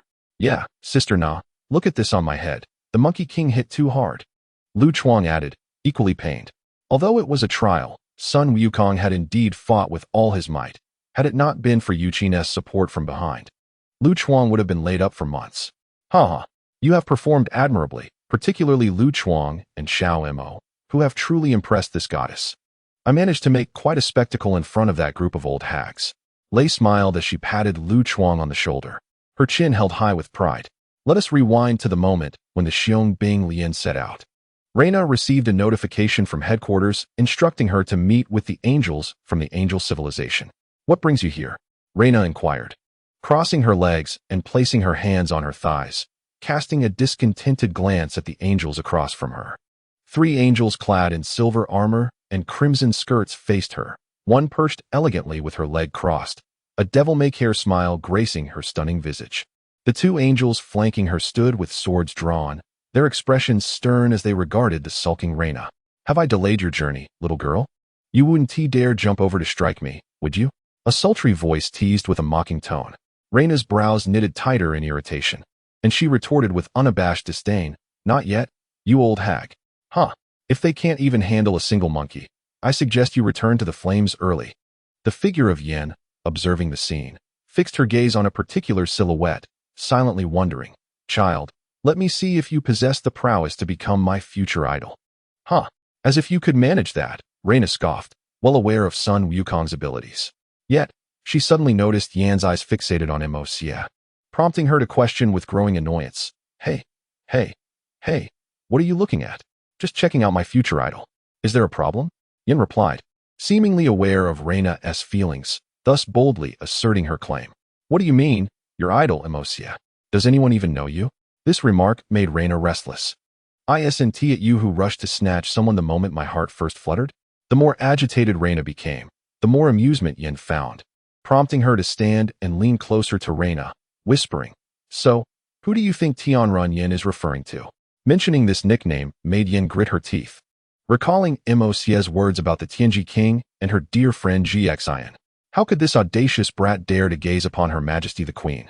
Once the Queen descends, she must discipline Moxia. As for now, a smug expression spread across Yan's face. Let your captain teach you a lesson first. Reina's expression froze upon hearing this. You sly Moxia, hiding your talents well. Tianrun Yen, you shall pay for this when I return. Though she maintained a proud demeanor, she added, humph. Just make sure you don't let this goddess take you back to Liang Star as part of my harem. All right, let's set this aside for now. It's time to discuss serious matters. Yen, noticing Reina's impending frustration, swiftly changed the subject. They could not afford to lose their composure now. There were more pressing concerns at hand. Humph. Still, that question stands. What brings you to Earth? Reina felt her temper rising. But with Yen redirecting to the topic at hand, she had to force her irritation back down. Moxia. The Earth had suddenly come into the spotlight of cosmic powers, and we angels must ensure it remains under the banner of justice. Upon mentioning justice, the usually nonchalant Yen adopted a serious demeanor. In Liang, justice is a foreign concept. Care to explain? Reina challenged, her disdain for the idea of justice evident. At this, Asui and Moe stepped forward in indignation. But their words were swiftly cut off by Yan's hand. Honestly, I envy you. You live without a care in the world, while I, throughout my 7,000 warrior career, am perpetually concerned about my tomorrow, she remarked, glancing at Asui and Moe, perhaps even worrying for their futures. Reina, though coldly dismissive, could not help but admire those who have unwaveringly adhered to their beliefs for millennia. One day of justice or a year is easy, but what of 10 years? 100? Even 1,000? Few can endure such a test. The term justice was defined 17,000 years ago, during Queen Kaisa's reign in Angel City, when a reasonable set of rules was established for the orderly conduct of the known universe, known as the Order of Justice. An extreme order that embraces ultimate fear and willingly descends into depravity is defined as evil. Enough. The angels love to brainwash. Reina interrupted impatiently. What a dreadful thing to say. Yin frowned. Angels can indeed transmit certain information directly through the mind, implanting malicious intent. Reina cut off Yin again. I have studied your Liang civilization's policies for peace and stability, which closely align with the Angel's Order of Justice, Yin stated with a hint of resignation. Reina frowned, but did not counter. Suddenly, her eyes widened. What is the matter? Yin turned to see Mo-Xia summoning hundreds of second-generation super soldiers and several third-generation super soldiers. His expression mirroring Reina's shock, his lips slightly parted. Are you kidding me? This level of power is rare among the ancient and formidable civilizations like the angels, Liang, and demons. Even the angels have only recently managed to cultivate a generation of super soldiers, yet they are hailed as the mightiest civilization in the known universe, thanks to their advanced technology, equipment, and vast knowledge. But how long has it been since Mo-Xia awakened? Realizing this, Yin hastily began to transmit the video to Kaisa in real time. Aswi and Mo-E stood in stunned silence. One person, comparable to an entire civilization? Such a niche term. As the battle concluded, the four, including Yin, were utterly astonished. Having awakened just a month ago, Mo-Xia had managed to overpower an entity capable of defeating third-generation celestial bodies, all while relying on his teammates to buy him a few minutes. Despite Yan's initial flippant remarks about Sun Wukong, who had once single-handedly faced an entire Liang civilization, the tale of that confrontation had spread across much of the universe. Even Yin herself doubted her ability to subdue that monkey. Compassion has graced this world. You should not hinder the arrival of justice. With those final words, Yin turned and departed with her sisters. Meanwhile, Reina felt her perception of reality begin to unravel, especially with Mo-Xia's last remark. Had he leveled up? Previously a third-generation super soldier, and now a third-generation deity? Reina felt an overwhelming urge to dissect Mo-Xia to understand his composition. A month post-awakening, and he had ascended to divinity? Putting aside her earlier desire to tear him apart, she hastily leaped from the balcony, racing towards the helicopter platform. Little Mo, Goddess is here to fetch you. Come back to Liang with your sister. Chapter 14. Wow. The Golden Legend. In space, Your Majesty. Yin offered a slight bow. Yin, is this about the recent video? Kaisa's ethereal voice resonated from the void. Indeed, Mo-Xia's potential seems to surpass our expectations, Yin admitted, her cheeks flushing slightly. Seeing this, Kaisa raised an eyebrow. What is the matter? Yin, blushing, gritted her teeth. This fellow openly expressed his fondness for you, the Tianji King, and GXN. On the sidelines, Aswi chimed in with the final blow. Upon hearing Yin and Aswi, Kaisa's lips twitched slightly. This lad has quite the ambition. Sigh. You should go guide him for now. I have already dispatched He to Earth. His Majesty the Tianji King? What should I do? Yin inquired anxiously. Kaisa sensed the urgency in Yin's tone, realizing a potential complication. Oh no, I might have to send another disciple along with my friend. Kesha found it hard to believe that she had developed feelings for him. Just a little, and didn't you ask me to observe him? Yin said, a hint of guilt in his voice. Suddenly, Kesha felt as if the sky had collapsed. The disciple originally destined for the power of the galaxy was now entangled with someone else. If she were to call He back, her friend would likely tear her apart. She felt as though she had lost everything. Not to mention the absurdity of this young man also having designs on both her and her right-hand protector. For the first time in 30,000 years. Aside from Hua Yi, she felt an overwhelming urge to dismantle someone. Sigh, just keep observing. If you truly like him, Kesha thought as her heart raced. Already envisioning the scene where she gleefully dismembered her. Just follow your own will, she sighed. Oh, she, we are remnants of an old era. Let us not be too picky. Having a male deity to accompany you is better than being bored when I'm offline, right? With that thought, Kesha promptly blacklisted her friend's dark communication. A moment's escape was better than none. Hey. Yin stared blankly as his queen left a message before abruptly hanging up. On Earth, as the transport aircraft approached the giant gorge, the crew instructed, "Please confirm your landing targets. We are about to arrive." Below, a fleet of aircraft carriers gracefully sailed, surrounded by hundreds of escort ships. Reluctantly, Reina stood up from Moxia's side, clapping her hands. "All right, today's task is to don your gear. Only Xiao Mo, Rose, and that fellow, Sun Wukong, have flying capabilities." Sun Wukong disdainfully interjected, "Who is this female bodhisattva anyway? Should I repeat myself? The goddess and captain of your team." Reina proudly lifted her chin. "My heart is solely devoted to Buddha. There is no goddess here," Sun Wukong replied, hands clasped in a gesture of prayer. "A goddess may be negotiable, but a captain cannot be dismissed." Reina emphasized her captaincy and continued, "I know you. Your superior mentioned the great sage equal to heaven. I will not quibble over the goddess. I am an extraterrestrial, the sovereign of the sunlit star. I won't shy away from declaring my affection for Earth, even if you don't believe it." As she spoke, Reina felt a tinge of disappointment. After all, Sun Wukong's distrust stemmed from her identity. "Nana, I do not trust the sunlit star, but I trust you," Moxia said while looking at Reina. "Monkey King, you are unaware of the events from a millennium ago, and even now, the political authority of the sunlit star is beyond your control. She bears no hostility towards Earth." Sun Wukong glanced at Moxia, surprised he was aware of this. "I, the great sage, apologize, little girl. My mistrust of the celestial star was due to events from a millennium ago." Though proud, the Monkey King was not one to bully a child. Hearing Moxia's words, he lowered his hostility towards Reina. "It's fine. I accept your apology, goddess." Reina smiled at Moxia, delighted that he spoke in her defense. Although she was unaware of the events from a millennium ago, it thrilled her that Xiao Mo stood by her side. "Xiao Mo is good to me. My affection for you was not in vain. Please prepare for landing at the giant gorge. The hatch will soon open," the crew announced again. Reina joyfully spread her arms, exclaiming, "I am the light of the sun. Jump." Upon hearing this, everyone began to leap one after another. "Guxiaoluan, wait, it's so high? I'm afraid of heights. Stop with the nonsense. Jump." Reina scolded as she kicked him down. With Guxiaoluan's screams, Sun Wukong approached the hatch, ready to jump. Reina gave him a push from behind and shouted, "Hey, we're even now?" Before leaping down. On the deck, the soldiers of the elite unit landed in various postures. Even Guxiaoluan, who had been kicked down, managed to adjust himself perfectly into a nightly kneel, except for one unfortunate soul who fell into the water. "Elite unit soldiers, gather here," someone commanded from a distance. The first sight of an aircraft carrier left the group curious as they followed the crew, exploring the steel behemoth. The commander had intended to welcome them personally, but was suddenly detained by urgent matters. "From now on, this will be your home.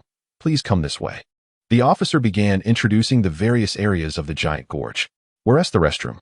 Zhao Xian asked, clutching his stomach. After receiving directions, he rushed off with Lu Chuang and Guxiaoluan. Witnessing this scene, Moxia chose not to follow. After all, they were bound to encounter Morgana, and any unforeseen circumstances could spell disaster. After Reina descended, noticing Moxia idling, she approached him to chat. From Pluto's Great Bridge, a slender figure emerged. Silver-white hair cascading down, and vibrant blue eyes revealing the identity of the newcomer, the Celestial King, He-She. However, at that moment, she was astonished as she watched a video sent by her dear friend. Is it possible to transport multiple super warriors, including the power of the galaxy and the god of war of the Noxus, without any analysis? Summoning hundreds of second-generation super warriors and dozens of third-generation super warriors by oneself? Fascinating. If this research is perfected, will I no longer need to stay cooped up in the celestial city every day? He-She mused, her interest in her friend's choice of a male deity growing. It was certainly not out of a desire to dissect and study him. Yet, why did it feel like she was being kept in the dark? Is she trying to con me? He-She felt a nagging suspicion as she glanced at her friend, who had blacklisted her. Back on Earth, Moxia, who had just returned to his room, suddenly shivered. Who is thinking of me every day? Is it Nana? Reina's special attention towards Moxia was not lost on him, but he had his own goals, which left him in a state of inner conflict. Why do I feel like I'm forgetting someone? Moxia scratched his head in confusion. Forget it, I'll just draw first. Morgana had come to Earth, and it wouldn't be long before she reached Huang Village. He needed to grow stronger. Arsh, let us draw. Received. with Arsh's voice echoing. The golden wheel began to spin. Template, template, template, template. Mocs stared intently at the spinning wheel, his heart filled with hope. As the pointer gradually slowed, a green light flickered. Gold, purple, red, green, yellow, white. Congratulations, host. You have obtained a green reward. Ice-type soul seed, frozen miles. Soul seed? Ice-type? Mocs pondered, stroking his chin. Not bad at all. Ice-type super damage is quite formidable. Open detailed attributes. Name, frozen miles level, soul seed effect 1. Ice-type magic power increased 6-fold. Effect 2. Ice-type magic range enhanced, turning the surroundings into an ice domain with a radius of 10 to 100 kilometers. Effect 3. The hardness of released ice-type magic is increased 5-fold. If within the domain, it is increased 10-fold. Effect 4. Causes continuous freezing effects on flying enemies within the domain. Effect 5. The ultimate cold cannot be melted by flames. Frozen miles is not restrained by fire-type attacks. Good, very good. Wait, what? Not restrained by fire-type? Continuous freezing on flying enemies? This time, who dares to battle me in the air? The wolf pack can't reach you. Fly, let me see. Mocs was utterly astonished by the last two effects. Is this really a soul seed? It's even better than a heavenly seed. This is a windfall. Hee. Let us continue. Received. Congratulations, host. You have obtained the green reward. Wind-type soul seed. 1,000 feather seal. What the heck? Was this meant to enchant all magic types for me? Mocs felt somewhat disheartened. Although the soul type was commendable, it was merely of a green grade. Never mind. Let's take a look at the fruit. Ashu checked the details. Alright. Name, 1,000 feather seal. Soul type level. Enhancement effect 1. Increases the base power of wind magic 6-fold. Effect 2. Unlocks the 1,000 feather domain and allows the selection of allied units to mark with feather seals. Allies with the mark double their speed, while unmarked units are continuously swept by a raging wind. Effect 3. Can consume a small amount of magical energy to draw surrounding wind energy, providing marked allies with wind wings. Effect 4. Can gather one's magical energy within the domain to unleash a powerful storm based on the amount consumed, striking all unmarked individuals within the area with a fierce wind vortex. No limit. A small amount of magical energy? Wind wings? What the heck? Sky-high wolf riders? And this storm fury with no limit? This means that the more magical energy I gather, the greater the power? Mocs couldn't believe how formidable this system was. Even a green reward was so impressive. Taking advantage of his good luck, he decided to continue. 3 consecutive draws. 3 consecutive draws. Mocs rubbed his hands in excitement, gazing at the spinning wheel before him until a flash of white light passed. Congratulations. The host has gained a white reward. Fusion degree increased by 5. Mocs' expression froze instantly, and before he could curse, the white light enveloped him once more. Congratulations. The host has gained a white reward. Fusion degree increased by 5. Heh, a double whammy. Ashu's merciless taunts pierced straight into Mocs' lungs. Am I charming?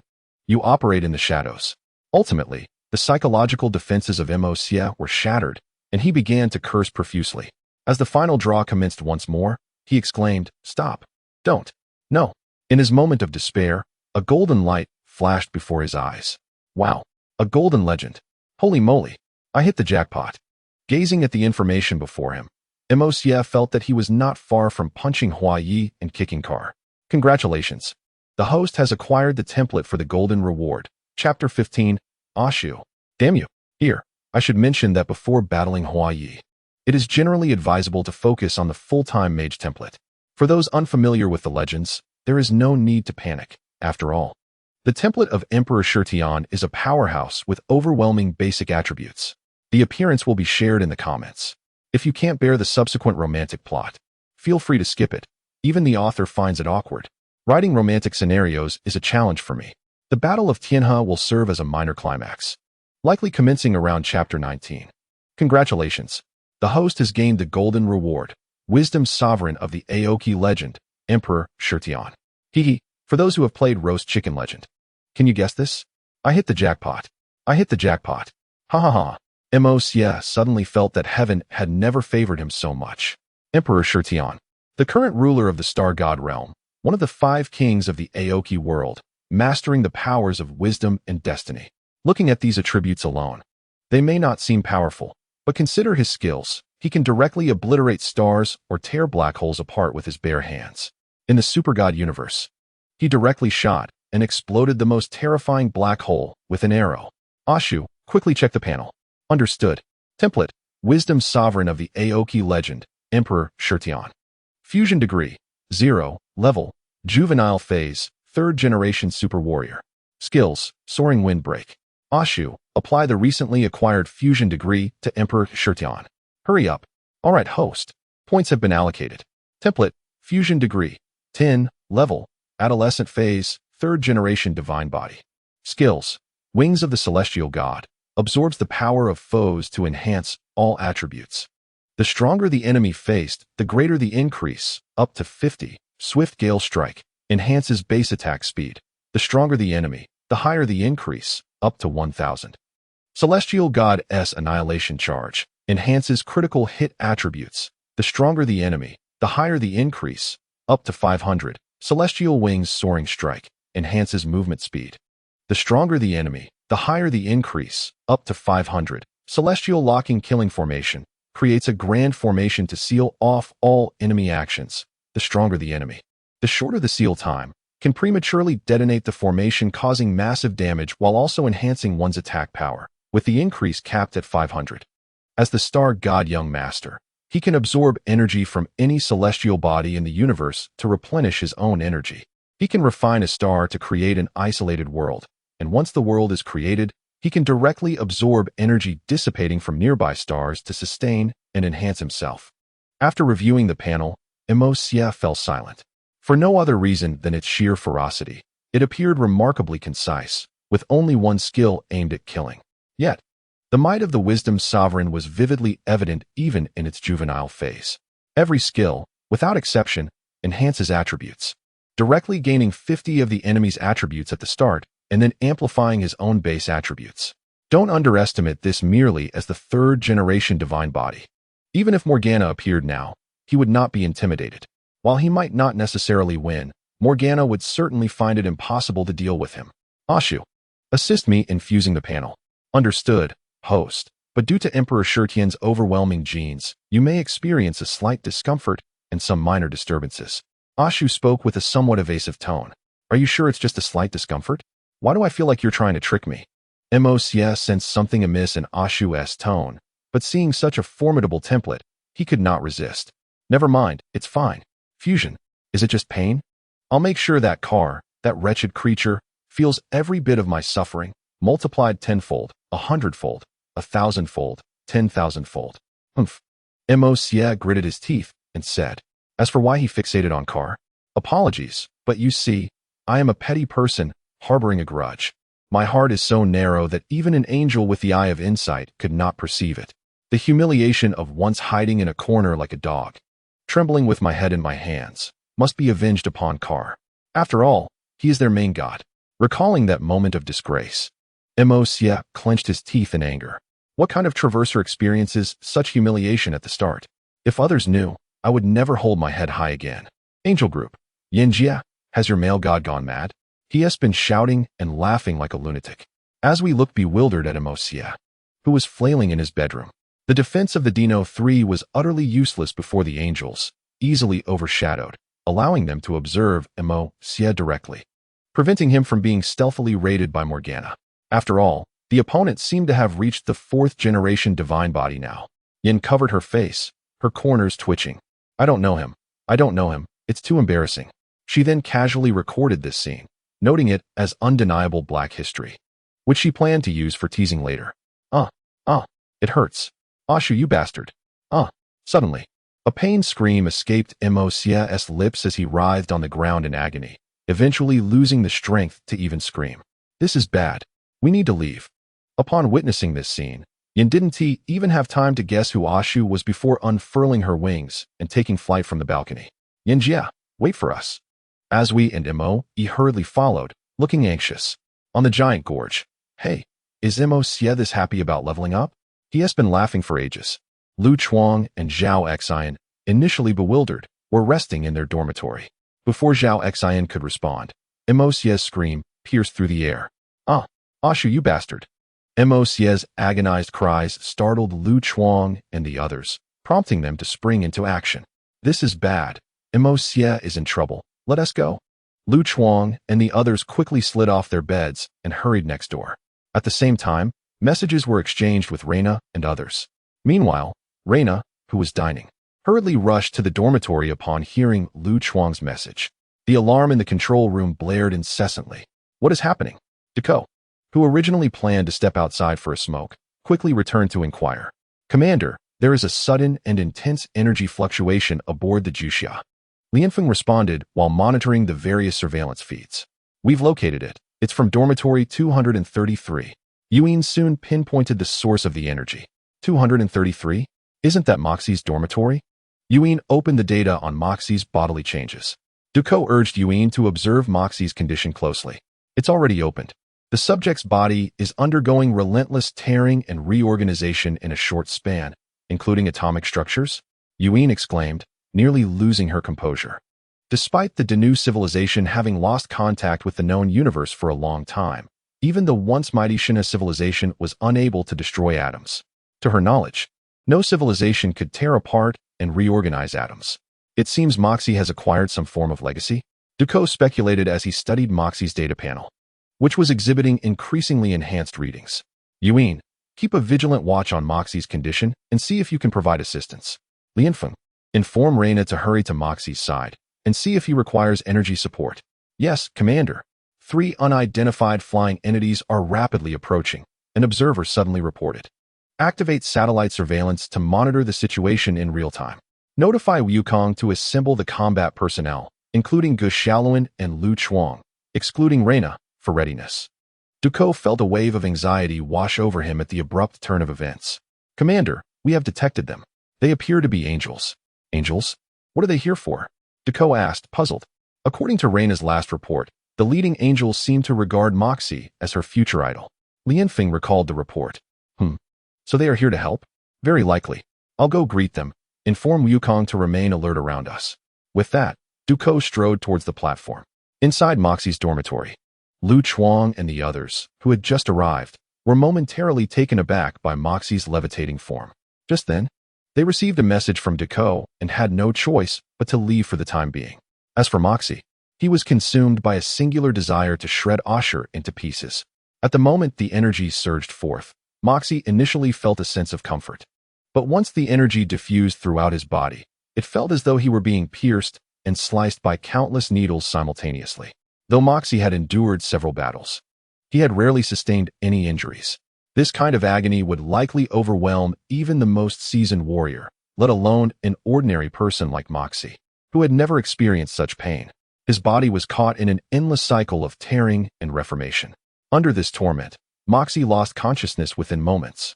And in his final moments of awareness, he thought, Asher, wait for me, before succumbing entirely to unconsciousness.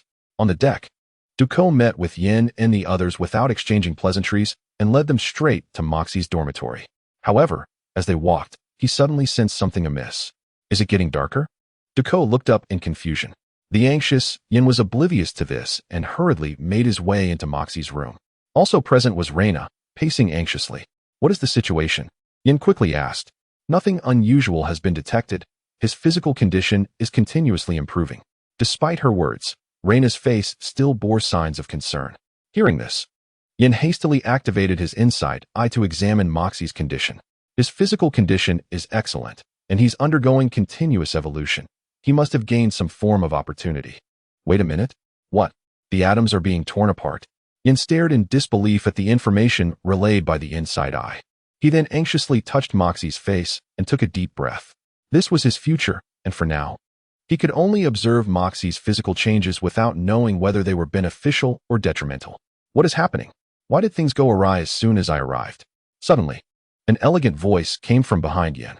Reina and the others quickly turned to see a silver-haired angel dressed in a regal attire curiously examining Moxie.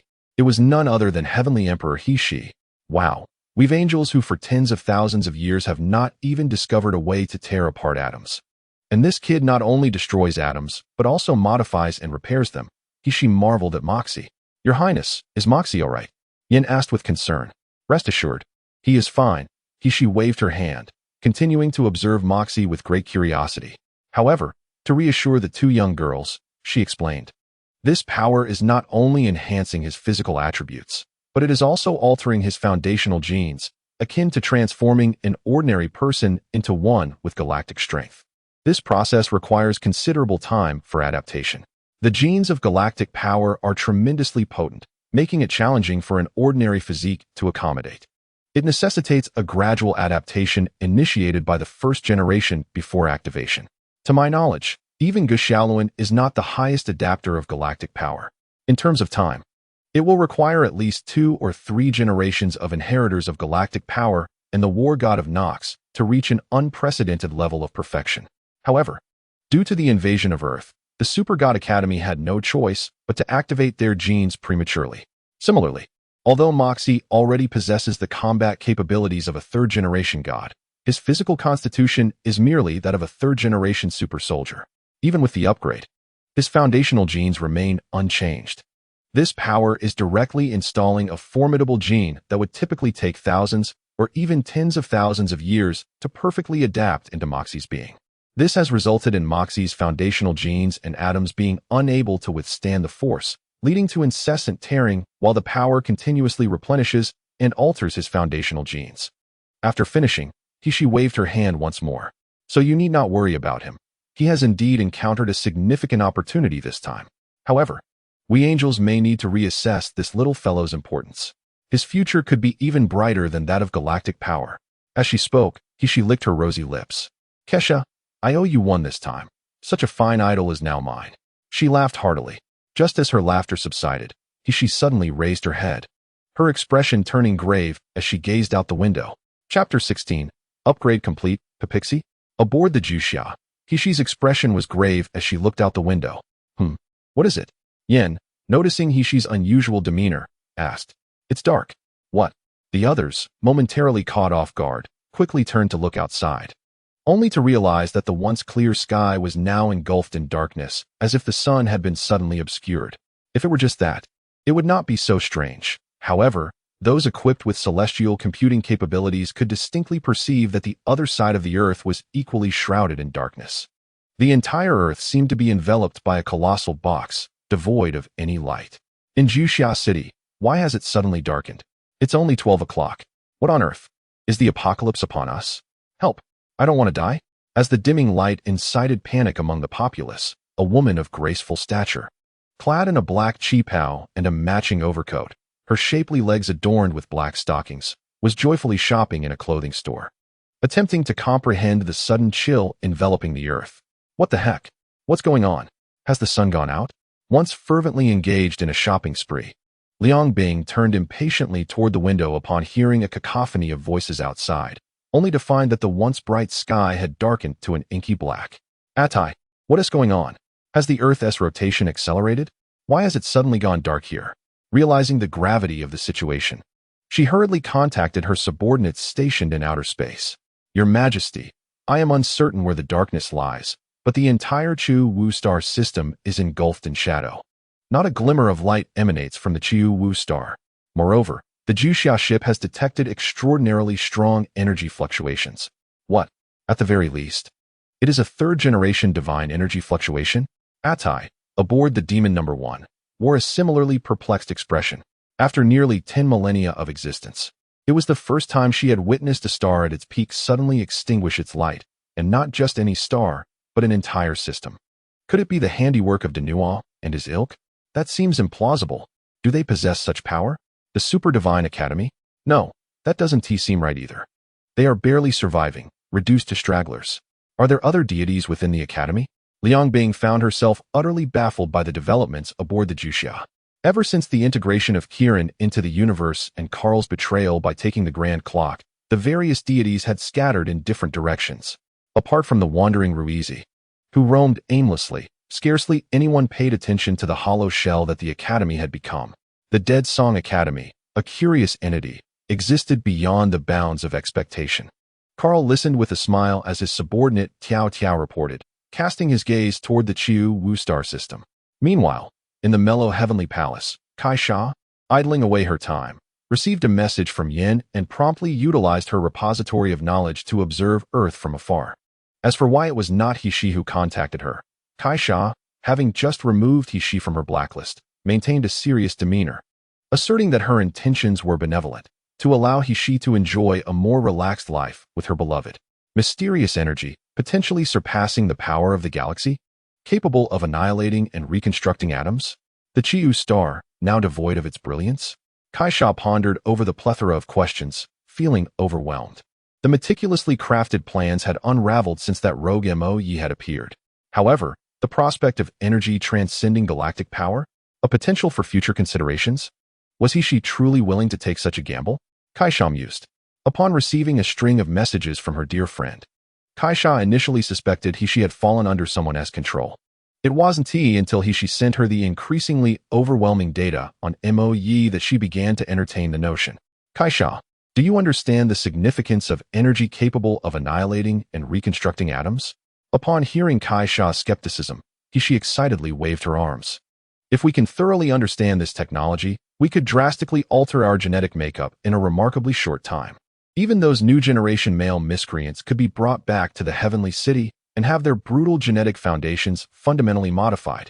With that, the crisis facing the angelic race could be resolved with ease, especially since this little one's genes are just beginning to awaken. Do you not comprehend what it means for a third-generation deity to awaken? Moreover, this individual's physical data continues to grow. The prospect of altering foundational genes to transform the brutish characteristics of the new generation male miscreants, thereby rejuvenating the angelic race. The mere mention of altering foundational genes caused Kaisha's eyes to sparkle with hope. Due to the principles of justice and order, the angelic civilization had seen a gradual decline in numbers over the years. The purebred angels of the new generation had become exceedingly rare, while the older generations had retreated to seclusion across the cosmos. Ultimately, the core issue stemmed from the brutality inherent in male angels, a result of the rivalry between male and female angels. Angels, with their inherent nature of loving but one during their lifetime, found it challenging to procreate with ordinary humans, especially considering their lifespans often exceeding 10 millennia, akin to the majority of second-generation super warriors. Yet, the brutality of male angels was rooted in their foundational genetics. Kaisha had previously attempted to reform male miscreants, but had faced numerous failures due to a lack of compatible subjects and the extensive adaptation periods required. Although the Super Divine Academy had developed the power of the galaxy, it ultimately did not belong to the angels or even Gu Xiaoluan himself. If Hishi's claims were true, the ability to rapidly alter foundational genes would imply that even newly born male miscreants could be upgraded and their mindsets corrected. This could mean that within a century, the angelic race could flourish once more. With this realization, Kaisha no longer hesitated and resolutely replied to Hishi, "All right, Hishi, I will follow your lead. What is a gamble after all? In the past, we defied the male angels, and now I have nothing to fear. Hishi, you will guide Mo Yi while I adjust the subsequent plans. Rest assured. However, do keep in mind that this little one has a somewhat flirtatious nature. How many of us, having experienced the era of the heavenly palace, remain as innocent as the little angels of the new era? If he possesses the capability, I certainly do not mind." Just as Kaisha was about to elaborate, an unprecedented phenomenon unfolded. Above the earth on the Juxia, as a beam of starlight pierced through the darkened sky, it was soon followed by 2, 3, 4, 10, and then hundreds of beams, illuminating the entire firmament. Mo Yi, who had been in his bedroom, was enveloped by the starlight as it ascended above the Juxia. As the radiance intensified, Mo Yi began to transform. His once jet-black hair gradually lengthened, roots shifting to a celestial blue, while his face, which had shown signs of maturity at 20, became youthful once more, resembling that of a 16 or 17-year-old. Once the last strands of hair turned blue, the surrounding starlight began to coalesce, slowly forming two substantial chains of starlight. As the chains grew increasingly solid, the planets near the Chiyu Wu star system erupted in chaos, sending forth countless beams of starlight toward Earth. In an instant, the entire star system was aglow with a resplendent, celestial display. With a resounding crack, the chains transformed into a pair of enormous white wings that burst forth from Mo Yi's back, enveloping him entirely. The flowing star chains coalesced around him, forming a protective entourage near his wings. Is he becoming an angel? Zhao Xin exclaimed in astonishment. Wait, don't those three angelic maidens have wings that are not nearly as grand as Moye's? Lu Chuang pondered, scratching the back of his head in confusion. Is this due to mutation? Gu Xiaoluan tentatively inquired. At this, she and the other angels exchanged glances, suppressing their reactions. If you have nothing worthwhile to say, kindly remain silent, she retorted, casting a glance at Gu Xiaoluan before curiously studying Mo Yi. Oh, who would have thought he was so adorable as a child? What a pity he grew up to be such a hassle. With a soft groan, Mo Yi stretched and gazed around in bewilderment, his wings instinctively fluttering. What on earth is happening? Wasn't I in my bedroom? Following the integration of his form with that of the deity of heaven, the once starry sky returned to normalcy. Mo Yi, bewildered by his sudden elevation, found himself hovering in the air. Oh, you're awake? A teasing voice chimed from below. Huh, what? Mo Yi's heart raced upon seeing the smiling silver-haired angel below. Oh no, how did she end up here? Am I in trouble? Isn't flying exhausting? Don't you think you should come down? Causing such a commotion during a level up, you've certainly made quite a name for yourself. She called up to the dazed Mo Yi. Oh right. Regaining his composure, Mo Yi flapped his wings and descended, his eyes wide with wonder as he examined his wings and the two chains of starlight. The retracted wings resembled two massive shields, encasing him within. The two chains flickered with starlight, drawing energy from the surroundings to empower Mo Yi. How does it feel? Haha, it feels unprecedentedly good. Mo Yi clenched his fist, relishing his enhanced physique. I'm glad to hear that. By the way, what did you mean by causing a big commotion just now? Mo Yi asked, looking at she with confusion. In less than a quarter of an hour after the upgrade, he fainted from the pain, and subsequently, he retained no memory whatsoever. Rue cast a glance at the other party and remarked that the entire Red Wu star system had plunged into darkness due to a mere upgrade, and the stars across the entire galaxy had erupted in chaos. What kind of commotion is that? Hearing this, Xia was left dumbfounded. Is this what you call a slight disturbance? Ashio, just wait for me. Hey, your wings are rather beautiful. How's the defense? Rue curiously scrutinized Xia's wings. They are about the same as my body's defense, Xia replied after gauging. Can you retract them? Let me try. With a thought, Xia made his wings vanish instantly, transforming the surrounding star chains into a necklace and a small mudfish that hung together. Quite impressive. Do your wings have anything to do with angelic genes? I'm not sure. The inheritance never mentioned it. Xia pondered, recalling that Di Shirtian seemed unrelated to the angelic race. How intriguing. However, Rue's eyes narrowed slightly. Since you're unscathed, shall we clarify the meanings of Pai Pai Shi and Shao Nai Sha? Also, the Axis War God, Tian Run Yen. As she spoke, Rue circled around to Xia's back and suddenly leaned her face against his shoulder. In an instant, Xia's back was drenched in cold sweat. Chapter 17. A brand new future for angels on the deck of the Great Canyon. Rue stood behind Xia, gently resting her face on his shoulder, her cheek brushing against his side. A curious smile played on her lips. From a distance, they appeared to be a playful couple. Yet, upon closer inspection, one could see the cold sweat cascading down Xia's forehead like a waterfall. This is Pai Pai Shi. It's no idle threat to provoke her. As the most scientifically adept among the three kings, she wields countless advanced technologies.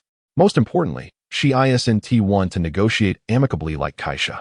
As the most cunning of the three kings, she has been a nightmare for Liang for millennia, having nearly torn him apart after deceiving him once, and has pursued him for almost 10,000 years. What Pai Pai Shi? Did you mistake me for someone else, beautiful sister? Xia chuckled awkwardly, slowly shifting his feet, his back already soaked with cold sweat. Xia, didn't you say you liked Pai Pai Shi? Is this the angel sister? Are Tian Run Yen and the others these three angel sisters? They seemed quite anxious earlier. The adorably clueless Rue Meng pointed at Yin and the others, puzzled.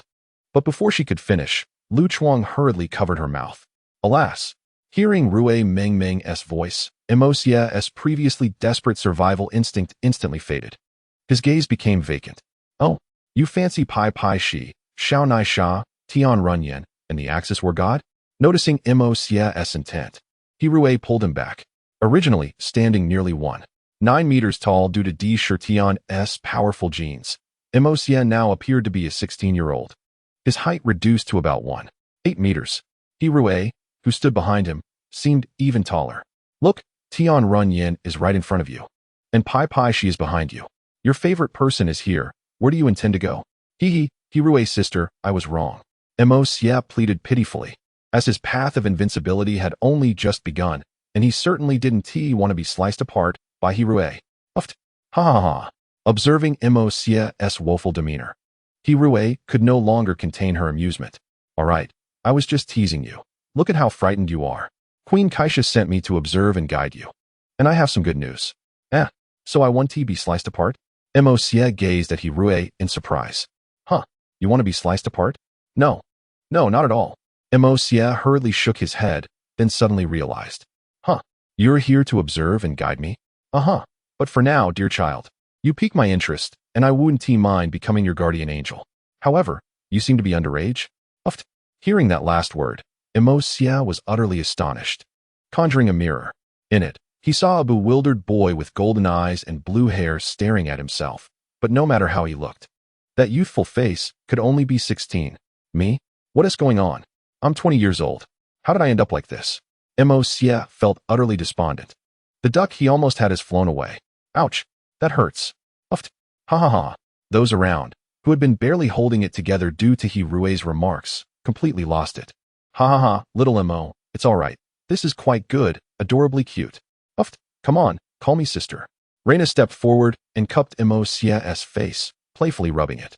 Indeed, quite adorable. Chi Lin chimed in from the side. The expressionless Rose had a twitch at the corner of her mouth, clearly struggling to suppress her laughter. Hee. Little one, why not call me sister? I'll gift you a weapon. Yin teased Mo Xia with a grin. Come on. In ancient times, people married at 14. My 16-year-old body is perfectly developed. Besides, I'm 20. 20. Mo Xia retorted, looking quite comical. Uffed. All right. If I'm satisfied with your future, I wouldn't mind becoming your guardian angel. Hirue reassured Mo Xia. Furthermore, I have good news for you. I don't mind if you have other guardian angels. Of course, you must have the capability. After saying that, she playfully pinched Mo Xia's face. Really? Mo Xia looked at Hirue with surprise. Your Highness, the Celestial King? Yin gazed at Hirue in astonishment. You too. Yin, I wouldn't mind you becoming his guardian angel. I have experienced darkness far beyond your imagination. Kaisha acknowledges Mo Xia's uniqueness. He is even more special than you can imagine. Upon hearing this, Yin fell silent. East Sea Dam.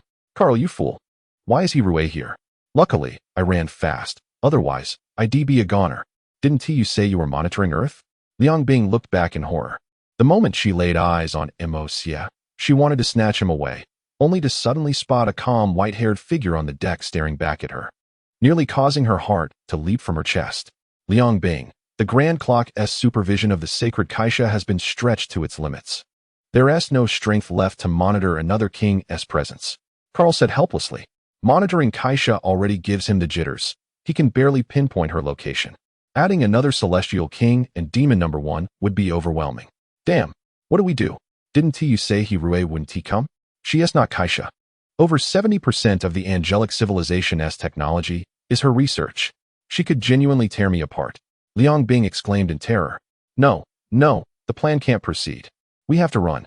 Carl was also feeling the pressure, as he had no confidence in confronting both angelic kings simultaneously. But the most crucial thing now was to calm Liang Bing. Liang Bing, don't panic. Hirue won't stay long. Kaisha surely requires someone to guard Meluo. And Hirue will definitely return then. Damn, it's not the fear of 1,000. It's the fear of the unexpected. What if she doesn't return? I'll be doomed. No way. Absolutely not. Liang Bing, you must trust me. I will figure out a way to draw Hirue away. And aren't you curious about that boy who caused the anomaly? I promise he will be yours then. Moreover, this is our last opportunity to eliminate Kaisha. Once the power of the galaxy grows, even if we join forces with the sun, we won't be able to destroy Kaisha. Alright, but you must support me with at least 5 resources from the 3rd generation gods. And you must distract Hirue. I can't dare to act with her here. When Liang Bing contemplated the situation, she gritted her teeth and agreed, but only if she could secure some resources in return. Liang Bing, 5 sets of 3rd generation divine bodies is excessive. I just sent you a batch, and I don't have that much left, Carl said, visibly troubled. I don't care. 5 sets of third-generation bodies. If you can't provide even one, I'm leaving now, Liang Bing declared. She understood Carl all too well, possessing the great clock. He hoarded resources like a hamster, and certainly had more than Lai Yang. Moreover, since he had no subordinates to support, most resources were under his control. With a bit of pressure, he could undoubtedly release some. And he was even more eager than she was to get Kesha offline, so he would likely relent. Just as Liang Bing expected, after a moment of silence, Carl finally conceded. All right, I agree to 5 sets of third-generation divine body resources. But you also need to divert He-She. Liang Bing reiterated, for in her mind, He-She was far more formidable than Kesha, and most importantly, no one knew what advanced technology she might unveil next. Good. Let us collaborate pleasantly. Carl felt truly exhausted. On the giant vessel, He-She was assisting Juxia in testing various physical data, utilizing the Dino 3 as a relay and coordinating with the space-based computer network for support. The data was soon displayed. Wow, is it really this outrageous? In terms of strength, it is completely on par with the main god level, and the speed rivals that of the 4th-generation divine bodies. And what is this bizarre attack? It can even trigger an explosive growth? He-She exclaimed in amazement. It's a critical hit, double damage. This is only because my opponent is Yin. If it were a divine body, or even higher, my data would be even stronger. Juxia replied proudly, while Angel Yin wore a look of disbelief. In their recent battle, she had been utterly overwhelmed, and all her abilities were almost instantly comprehended by Juxia. Some of his techniques were even more formidable than her own. This was something Juxia discovered during combat. After merging with the power of the Emperor Shirtian, his brain seemed to have received unprecedented enhancement, and even his body underwent strange changes. He could grasp the principles of all the skills Yin used just by a glance, and then slightly modify them to unleash with the power of the star god. Moreover, due to the continuous absorption of nearby energy by the star chain, Juxia was entirely unconcerned about energy shortages during battles. An eternal engine combined with replication and extreme numerical advantages, powerful and invincible. Now he would even dare to confront Morgana. Impressive. It seems my and Kesha's decision was quite astute. He-She remarked. What decision? Juxia asked, bewildered. The power of the Milky Way, one of the 3 major divine creation projects, is known as the sword that cuts through the void, its foundational genes embodying the beauty once yearned for by angels. However, due to certain reasons, a conflict arose between the angels and the Super God Academy, leading to an unfortunate separation. As the most advanced project at the time, the super gene known as the Power of the Gods was brought to Dino, and after a series of subsequent mishaps, it evolved into the current Milky Way power. Originally, the angels had hoped Yin would guide Guxiaoluan to become a qualified god, thereby aiding them in shaping a new future. But due to a misunderstanding, a certain fool fell for you, He-She said, casting a glare at Yin behind her. Yin turned her head awkwardly. She indeed misinterpreted Queen Kesha's words. However, it was Queen Kesha who instructed her to observe Juxia. She couldn't take all the blame. Finding a god who awakens within a month is nearly impossible in the entire universe. Besides, Juxia was quite handsome. What was wrong with her developing a crush? Kesha had hesitated somewhat, but upon witnessing Juxia's subsequent promotion, she resolved firmly. After all, the plan had already gone awry, and his potential was not inferior to Guxiaoluan's. He seemed to possess some of the angel's genes as well. Most importantly, he appeared unaffected by any faction. Yet, the ultimate authority over the power of the Milky Way lay with the Super God Academy. Furthermore, his ability to alter foundational genes during upgrades revealed a new hope for the angels. If you are willing, the angels can spare no effort to help you grow stronger. He-She said earnestly, gazing at Juxia. Me? Honestly, I don't have any specific goals for my future, Juxia shrugged and replied. But are you sure you can fully commit to helping me grow stronger? If you had asked me before awakening, I might have declined, as I didn't require extensive resources. However, this body now demands more than just a little. Juxia sighed helplessly. The source of his headache regarding resources wasn't due to Mo Fan's template, for that could directly eliminate enemies and increase fusion rates. Rather, it was the new Emperor Shirtian template. Chapter 18. The mischievous angel, Yin. An hour ago, Juxia looked at the system notification with a frown, rubbing his head. Ding. Congratulations, host, for successfully merging with the Emperor Shirtian template. Ding. Host, I have some bad news. Because the Emperor Shirtion template is a special golden template, you cannot increase the fusion rate by defeating enemies. You must rely solely on your own cultivation and absorption of various resources to grow. Why is that? Ashu, what is so different about the Emperor Shirtion template? Mosia questioned internally. Dear host, the wisdom's sovereign Emperor Shirtion's inherent strength is too formidable, requiring an immense amount of resources. After helping you merge, the system currently lacks sufficient energy. Additionally, Emperor Shirtion's requirements differ from Mo Fan's. He is in a state of growth from youth to adulthood, needing only ample resources and nourishment. Mo Fan's template is merely red, while the system did not anticipate your exceptional luck in acquiring a golden template. Initially, it was believed that one would have to traverse dimensions to merge with a golden template, given the low conversion rate of dark energy in the super god universe. Thus, the system was not equipped with enough resources. Damn, what a scam. Is there no compensation? Mosia grumbled. Dear host, after merging the template, my energy is nearly depleted. For a long time, I want to even be able to issue tasks. Maintaining your fusion rate with Mo Fan by defeating enemies is already quite challenging. Any further compensation would leave me unable to sustain even that, Ashu lamented. Fine. Are you sure you're not half finished? Mosia replied helplessly, rubbing his head. How could that be? This was merely unexpected. Who would have thought that dear host would be so fortunate? Who opens with a golden template? Mo Fan's 5th generation god is merely a red panel. How can you blame me for that? Ashu protested. Alright, fine.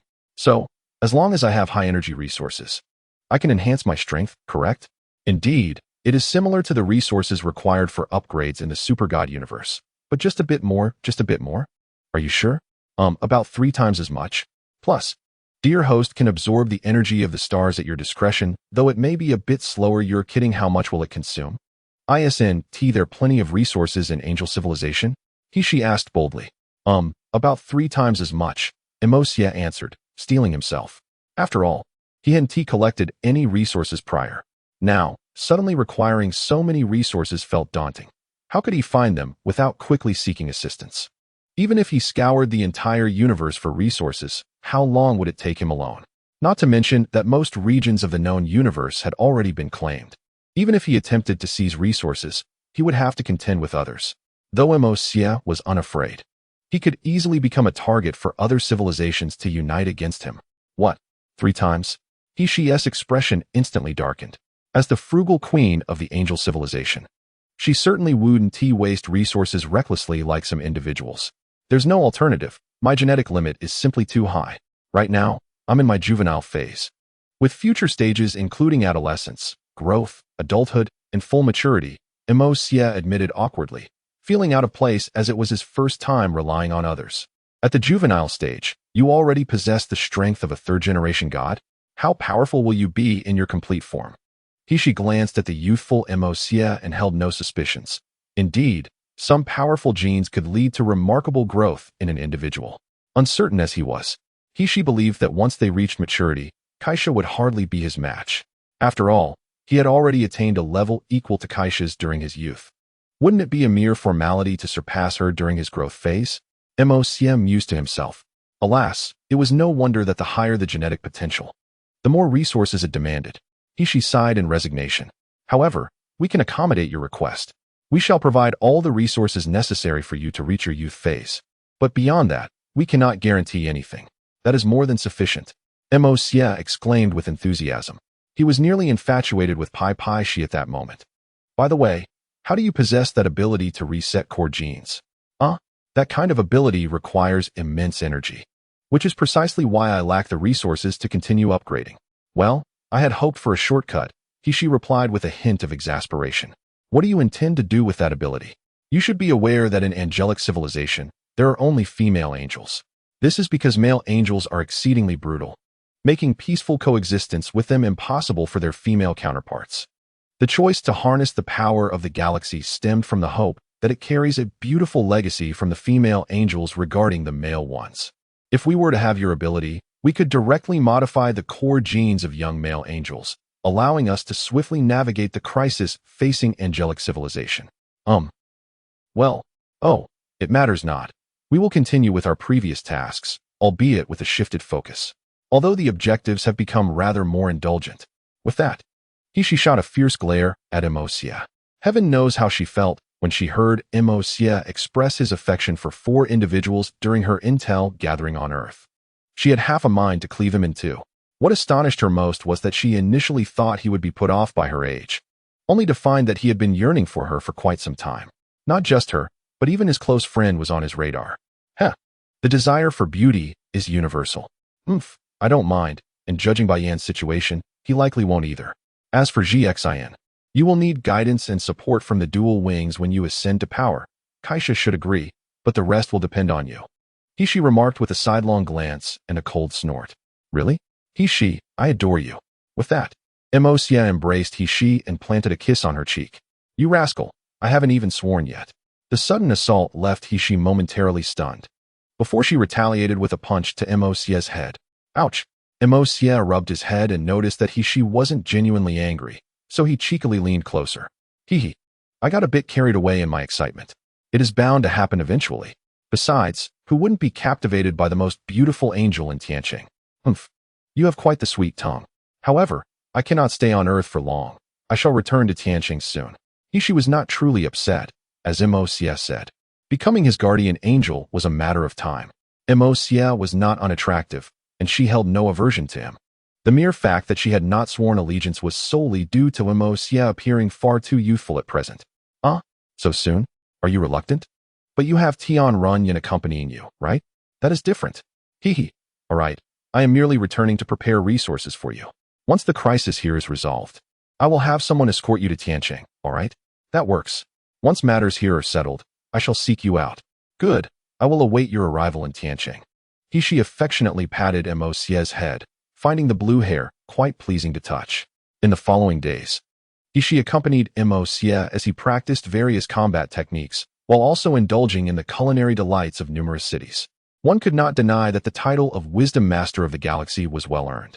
Initially, Juxia's combat skills were limited to some memories of Fan. He was utterly inept in close combat. To put it bluntly, any random fighter from the Xiongбing Lian could easily best him in hand-to-hand combat. Yet, under the tutelage of he, a master swordsman of royal caliber, and with Juxia's enhanced intellect following his fusion with the power of the galaxy, he mastered over 60% of He's sword techniques in just 10 days. He boldly asserted that if Juxia's aptitude for scientific research matched that of his swordsmanship, it would take no more than a century for him to surpass her in that field, and within a millennium, he could elevate angelic civilization to new heights. Little Mo, do you truly not intend to delve into any scientific disciplines? She inquired, somewhat regretful. It's not that I want to study at all, but I must wait a while. Once I am invincible in this world, I shall learn. Well, tomorrow I must depart. So soon? I have been away for over 10 days. There is much technology in Tianqing awaiting my development. Moreover, Kaisha is coming to Earth. I must oversee matters in Tianqing. If you believe in me, tell Kaisha that it would be best for her not to come to Earth, due to concerns about the Great Clock's potential awareness. Juxia refrained from explicitly stating his reasons. Do you know something? Well, you could consider it one of my abilities. I will discuss this matter with Kaisha. We can delve into it further when you arrive in Tianqing. She understood the terror of the Great Clock, as it was an entity that Kaisha could approximate even from Tianqing. All right, by the way, do you have any solutions regarding Guxialuan's wings? What? Is that little girl still unwilling? TSK, who would willingly kiss someone they dislike? Juxia groaned, rubbing his aching head. Previously, when Reina brought back news of Guxialuan's potential to awaken her wings, Du Cao had intended to have Rose assist, as it was evident that Guxialuan harbored feelings for her. However, one could not force Rose, who was unwilling. According to the original storyline, in the lead-up to the war, Rose would inquire about Guxialuan, and at this stage, her feelings toward her would have slightly evolved. Although the changes were ultimately lost due to the Tianhe battle, at least it laid a foundation for future emotional development. Juxia, who had inadvertently usurped Guxialuan's future guardian angel, initially had no intention of intervening in this matter. However, after his recent upgrade, the weight of the angels upon him seemed to have rekindled hope in Rose. Wasn't that something worth seizing? These past few days, Reina had been treating Juxia to delicious food and buying him drinks. It was evident that this was her idea, as only those who closely observed him, such as Yin and Reina, would know his preferences, not to mention the addition of he, who had been accompanying him. Rose was known for her icy demeanor, so her willingness to take such a step indicated her exasperation. Generally, she treated him well, and it was only a matter of time before she would ask him for help. It would be truly inhumane for Juxia to remain indifferent. Moreover, before his transmigration, Juxia was indeed a fan of Wei Liang. Does that little girl not appreciate the immense potential of the galaxy's power? Well, it makes sense. The values of love in previous civilizations were still in their infancy, with a blind faith in dopamine. Surely, it cannot be akin to a transaction? Not all races possess the same fidelity as your angels. Juxia retorted with some irritation. Let us just say you are praising us. She replied nonchalantly. Helping him soar is hardly a challenge. Even Yin could accomplish it. Perhaps it's just her mischievous side at play. The so-called angelic hormones are merely a unique secretion. Under normal circumstances, angels can utilize it directly. The power of the galaxy merely set a key for him. In other words, Yin is simply exactly as you imagine. Juxia's lips twitched. It was indeed a rare display of mischief. Wait a moment. Go ask Yin to grant permission to unlock the access. All right. Chapter 19. The approaching feast, pre-war meeting a day later, aboard the Great Canyon. I'm leaving. I will wait for you in Tiancheng, she said with a smile to Juxia. Shouldn't you give me a loving hug before you go? Juxia blinked. Haha.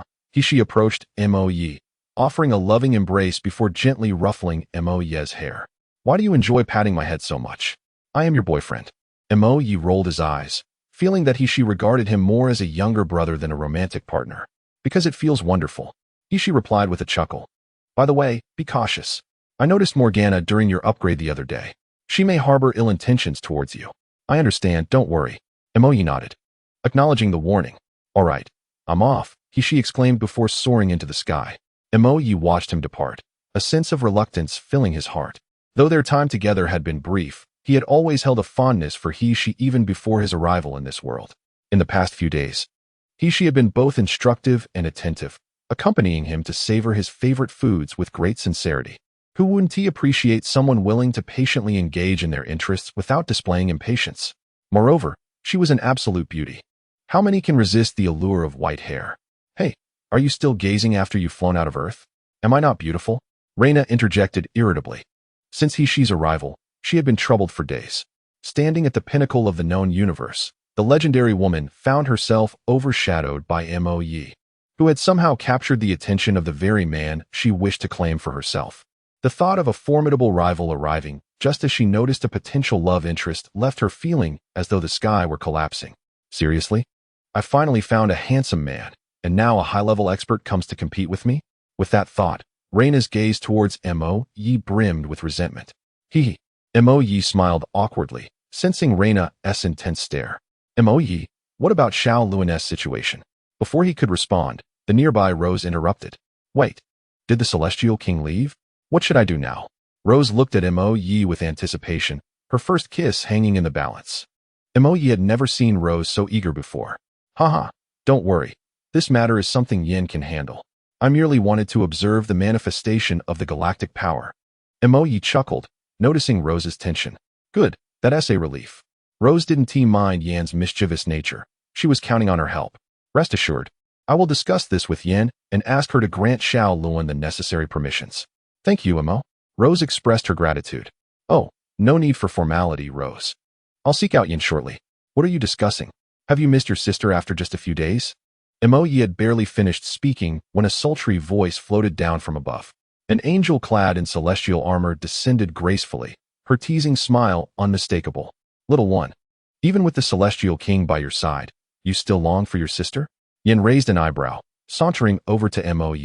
Ah, Yin, you're just in time. She mentioned that Xiao Luan is unable to fly. Could you assist? Mo seized the opportunity to bring up the issue. Is that all? TSK, ungrateful child. I rushed over to protect you because of the Celestial King, and you only think of me for this? Yin feigned a pout, looking at Mo as though he had betrayed her. I had intended to reward you, but alas, she added, moving closer to him with a hint of challenge in her gaze. Oh, a reward? Mo's lips curled into a smirk. What? Huh? Yin's eyes widened in disbelief as she regarded him. Suddenly, with a swift motion, Mo embraced Yan's waist and planted a kiss on her lips. Mo. Yin gasped, her expression a mix of embarrassment and indignation. How dare you? And you even stuck out your tongue. Hee, you promised me a reward. Yi grinned mischievously, holding Yin close. You won't let go? Remember, your comrades are still around. Yin shot him an exasperated glare. So it's only permissible when no one is watching? Yi relished the moment as he released Yin, savoring the lingering sensation. Touch. Yin, aware of her companion's curious stares, let out a huff of dissatisfaction. It seems Yin has finally met her match. Aswi snickered as he recorded the moment, sending it to the angelic communication group. Aswi, do you think Yin will find out? Yi asked nervously, yet her hands continued to send more messages. No worries. I've set it so Yin can't see it. Did I forget to mention? You? Aswi stared at Yi in disbelief. Are you a fool? Aswi. Moe. Yin. Please, let me explain. Yin sighed. Clapping her hands to signal that helping Xiao Luan ascend was straightforward, he merely needed to approach her. What? You're asking about Aswi and Moe? In the ocean beside the Leviathan, two figures stared blankly at the sky. All right. Yi shivered, hastily seeking out Xiao Luan, fearing Yin might strike him again. Though he felt unafraid of Angel Yin, it was still a precarious situation. Little Mo, can my wings really fly? Xiao Luan's voice, tinged with regret, echoed as they stepped onto the deck. Following closely behind, he bore a look of incredulity mixed with disappointment. I was so close to receiving a goddess's kiss. Woe is me. He gazed at Yi with longing. Quickly, hide that look, or I might just toss you to the old wolf as dessert. Yi shivered at the intense gaze directed at him, turning to see Xiao Luan and feeling nauseated. For heaven's sake, if a woman looked at me that way, I could at least tolerate it. She's attractive. But you, a grown man, looking at me like that? It's revolting. Remembering the enormous blue and white wolf Yi had summoned during the Lianshan incident, Xiao Luan recalled the creature that even Monkey King had found vexing. He shuddered at the thought of its massive jaws and fangs, realizing he might indeed be suitable as a mere after-dinner treat. Enough. Can't you show a little more courage? If Zhao Xian or Lu Chuang were here, they'd be joking around with me, not cowering. Yi remarked, exasperated. No wonder Rose isn't interested in you. Such splendid genes wasted. Zhao Xian would charge forward and take on damage. All right, let's hurry. Yi urged. Okay. Xiao Luan replied, glancing nervously at Rose. Yin couldn't help but chuckle. This is the galactic power at play. He truly is a child. Watching Xiao Luan's awkwardness and his furtive glances towards her, Rose felt a surge of frustration. You are the future god of Earth. Can't you show some ambition? There are others present. The thought of nearly wasting her first kiss on such a person made her shudder. All right, Yin, please assist him in unlocking his permissions. Although Yi was somewhat exasperated, he interrupted Yin's playful teasing. Very well, leave it to me. With that, Yan's eyes turned pure white as she activated her insightful eye. Utilizing her authority as a winged guardian, she unlocked the foundational genetic key for Xiao Luan. As the key was turned, Xiao Luan's dark wings slowly unfurled, and in no time, he soared into the sky, reaching outer space. Floating amidst the cosmos, Xiao Luan surveyed the void, feeling slightly uncomfortable in the oxygen-less environment. However, the breathtaking beauty of space left him somewhat entranced. Suddenly, as they were about to approach the blue planet, a cold, electronic voice resonated in Xiao Luan's mind, urging the vanguard troops to prepare. Following the genetic feedback from the power of the galaxy, Xiao Luan's eyes were met with a multitude of voracious warships. Among them several colossal cross-vanguard flagships. Alarmed, Xiao Luan hastened towards the deck of the Titan, yelling, "They're coming." His terrified shout echoed throughout the entire aircraft carrier. Upon witnessing Xiao Luan's descent, Juxia immediately understood the gravity of the situation. The atmosphere in the conference room grew slightly somber. Based on Xiao Luan's description, it was likely the vanguard fleet of the Voracious.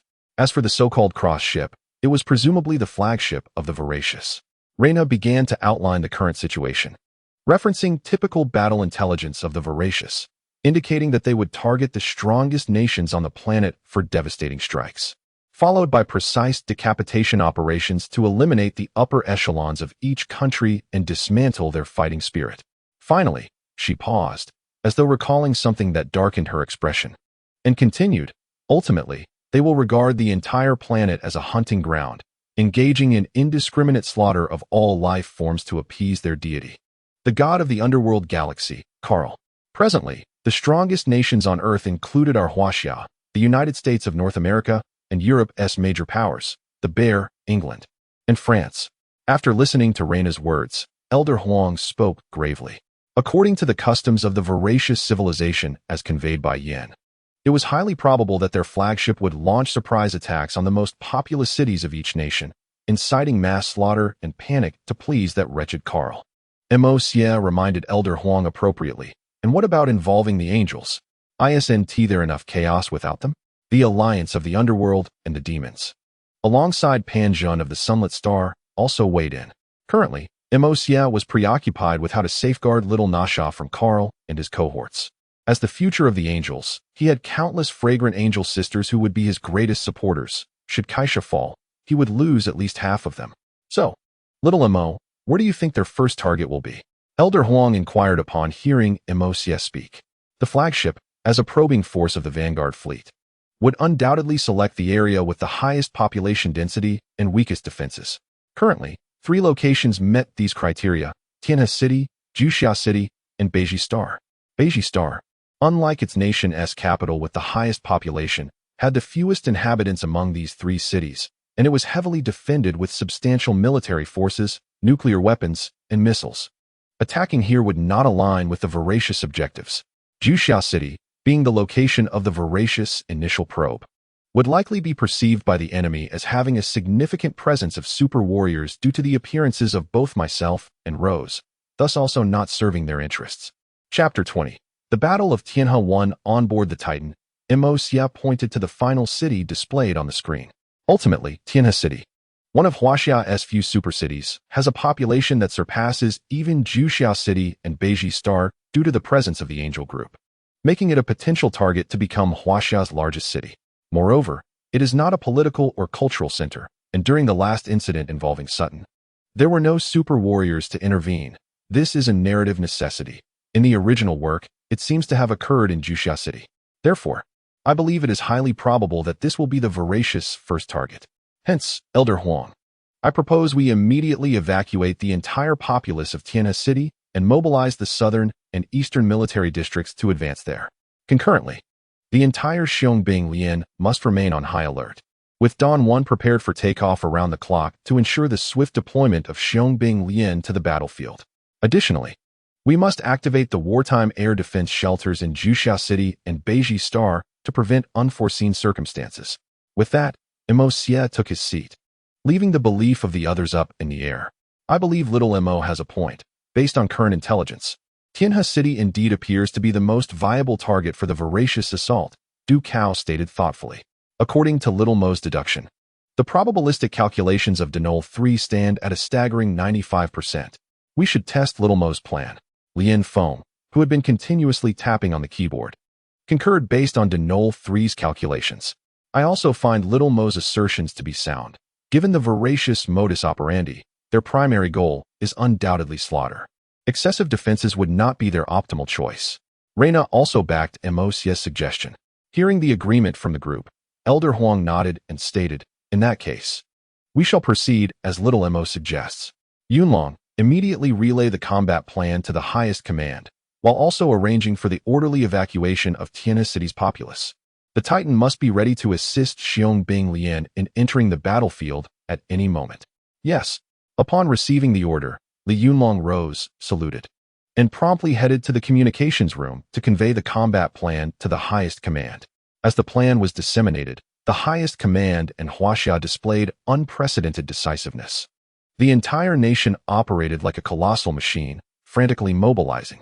The 3 military groups closest to Tianhe City rapidly prepared to advance there. All cities with populations exceeding 10 million, including Beiji Star and Juxia City, entered a wartime state, activating all wartime air defense shelters to guard against unforeseen events. The members of Xiong Lian remained on standby near Dawn 1, ready to mobilize at any moment. This was a test. Should we succeed, Earth would rapidly advance into the space age, propelled by Xiong Lian's breakthrough into a civilization of deification. Should we fail? Du Cao gazed at the Xiong Lian gathered near Dawn 1, his expression grave. We can only place our faith in these warriors. They will become our pride.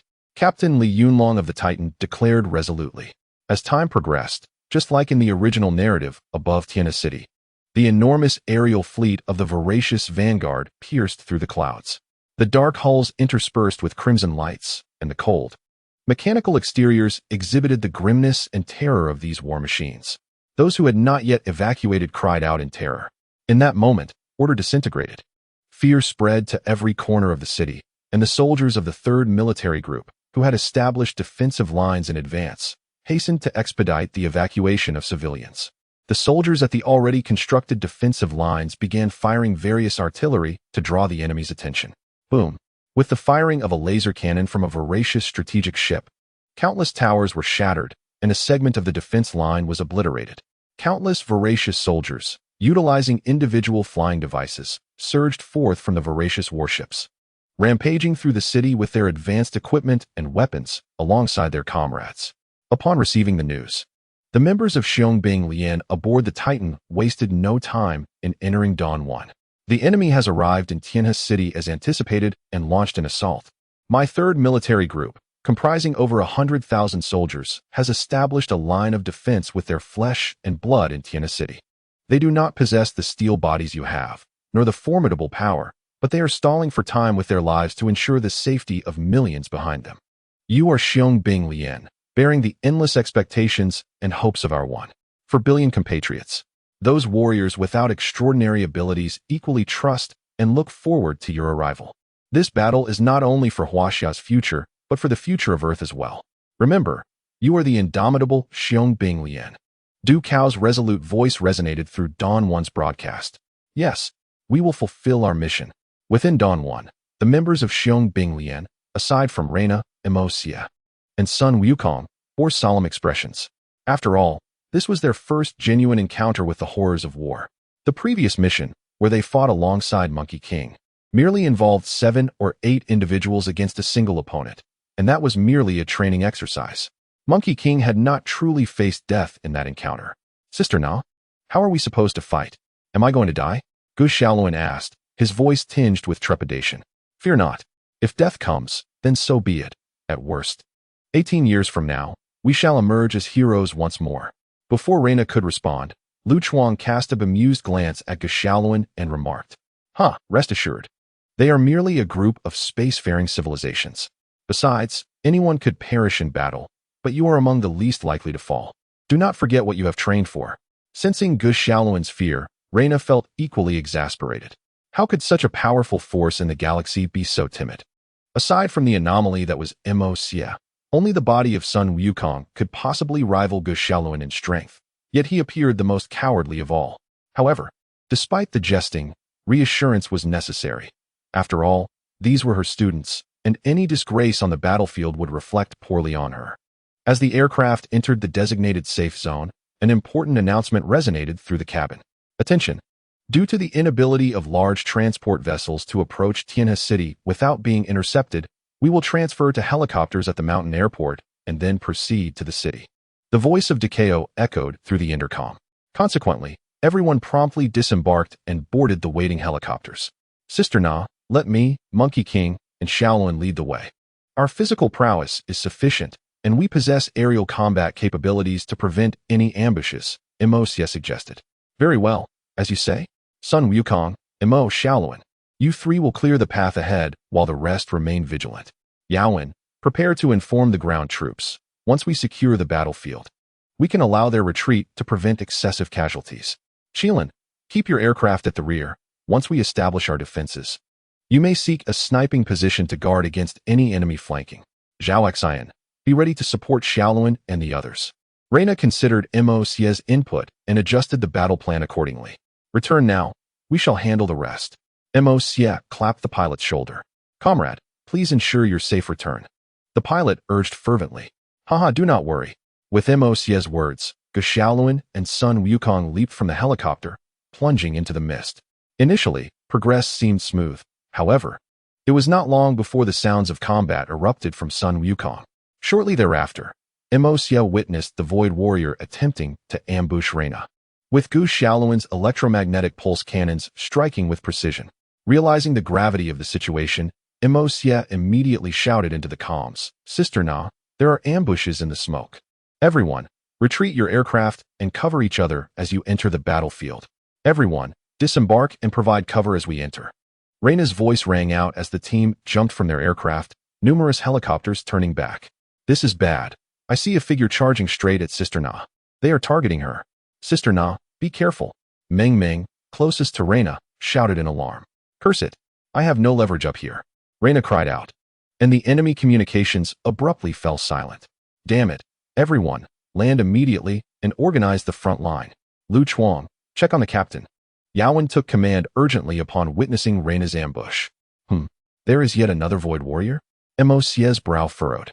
In the original account of the Tianhe battle, there had only been 2 Void Warriors, one that ambushed Sun Wukong and another that targeted Reina, both subsequently defeated by Ge Xiaoluan and Lu Chuang.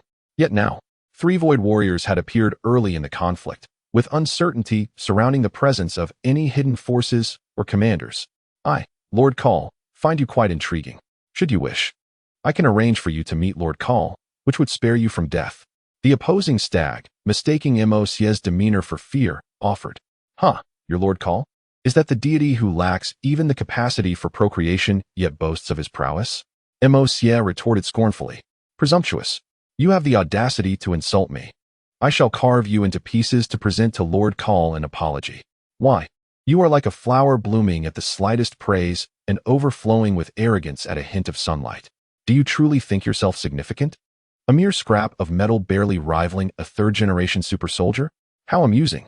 Mo Xie sneered, then raised his hand to summon a resplendent palace of starlight. Holy Judgment, Demon Slayer's sword. As Mo Xie's unique, radiant light magic surged, a colossal golden sword descended from the heavens. Beneath the searing golden light, the previously emotionless mechanical eyes of the stag flickered wildly. It activated all its energy in a desperate attempt to evade the impending strike. On board the Taotai flagship, this is a third-generation divine-level fluctuation. Damn it, are the fools in the intelligence department truly incompetent? A bunch of useless dolts. They have all sacrificed themselves for Lord Call. The commander's voice seethed with fury. Commander, based on prior reconnaissance, there is indeed only one third-generation deity on Earth. The Sunlight Reina. The trembling aide stammered. Then tell me, what is this colossal sword? Can such an energy fluctuation be achieved by a third-generation super soldier? The commander's mechanical eyes glowed a fierce crimson. It must be noted that within the entire Taotai civilization, few Void Warriors were on par with the stag, and 4 had been dispatched to prevent unforeseen circumstances. Yet, to suffer such a significant blow at the onset of battle was unacceptable. Curse it, Fenghua. Summon Lei Hua for support. The stag's voice crackled through the communicator, its tone fraught with distress. The recent sword strike had severed one of its arms. Yet it had hastily accelerated its retreat, sacrificing a limb in the process, and it had only managed to escape due to Mo Xie's preoccupation with saving others. Chapter 21. The Tianhe Battle. Tianhe City, once bustling with life, lay in ruins, echoing with the cries of despair, due to the overwhelming population. Even with evacuation plans in place, over 100,000 ordinary citizens had been unable to flee in time. Amidst the debris of Tianhe City, ordinary people were trapped beneath the rubble, victims of the battle's aftermath.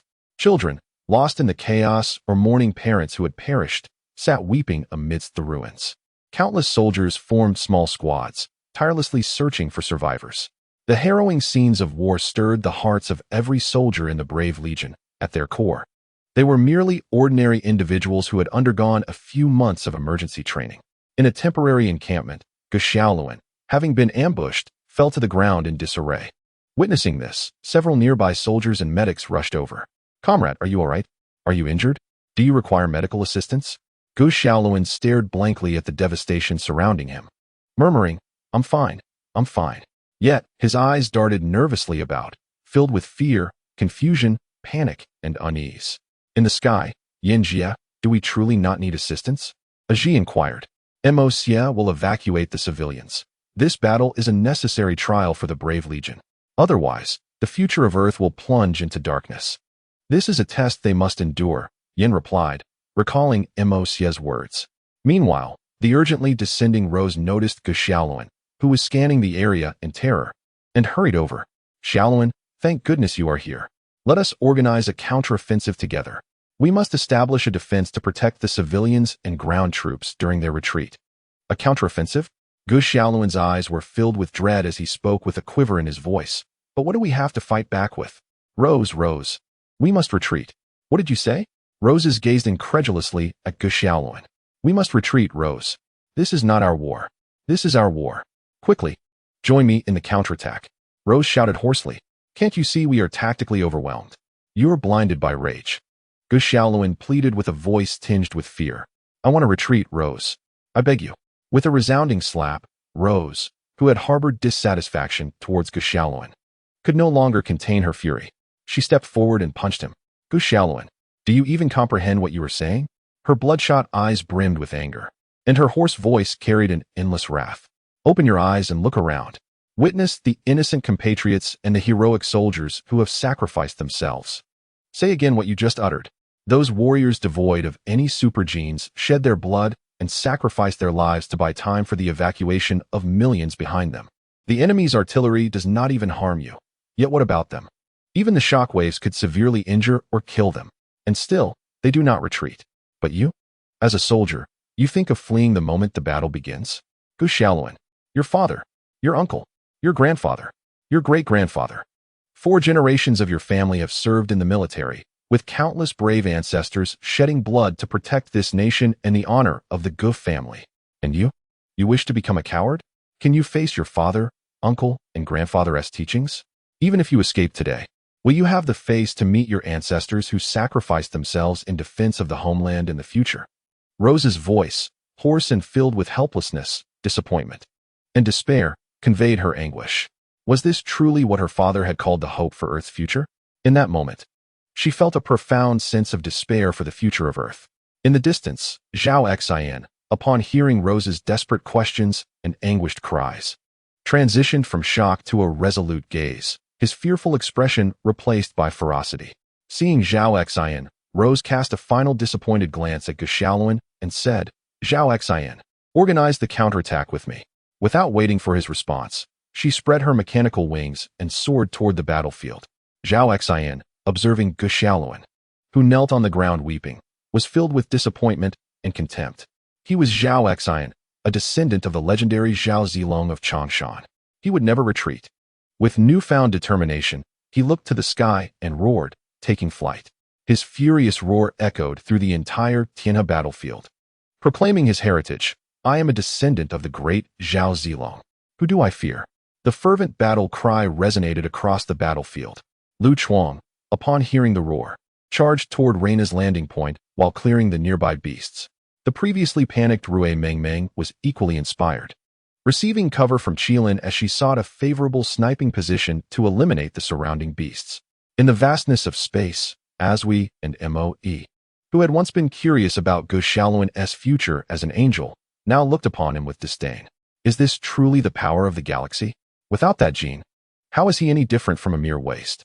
Azui asked incredulously, her perception of the galaxy's power shattered.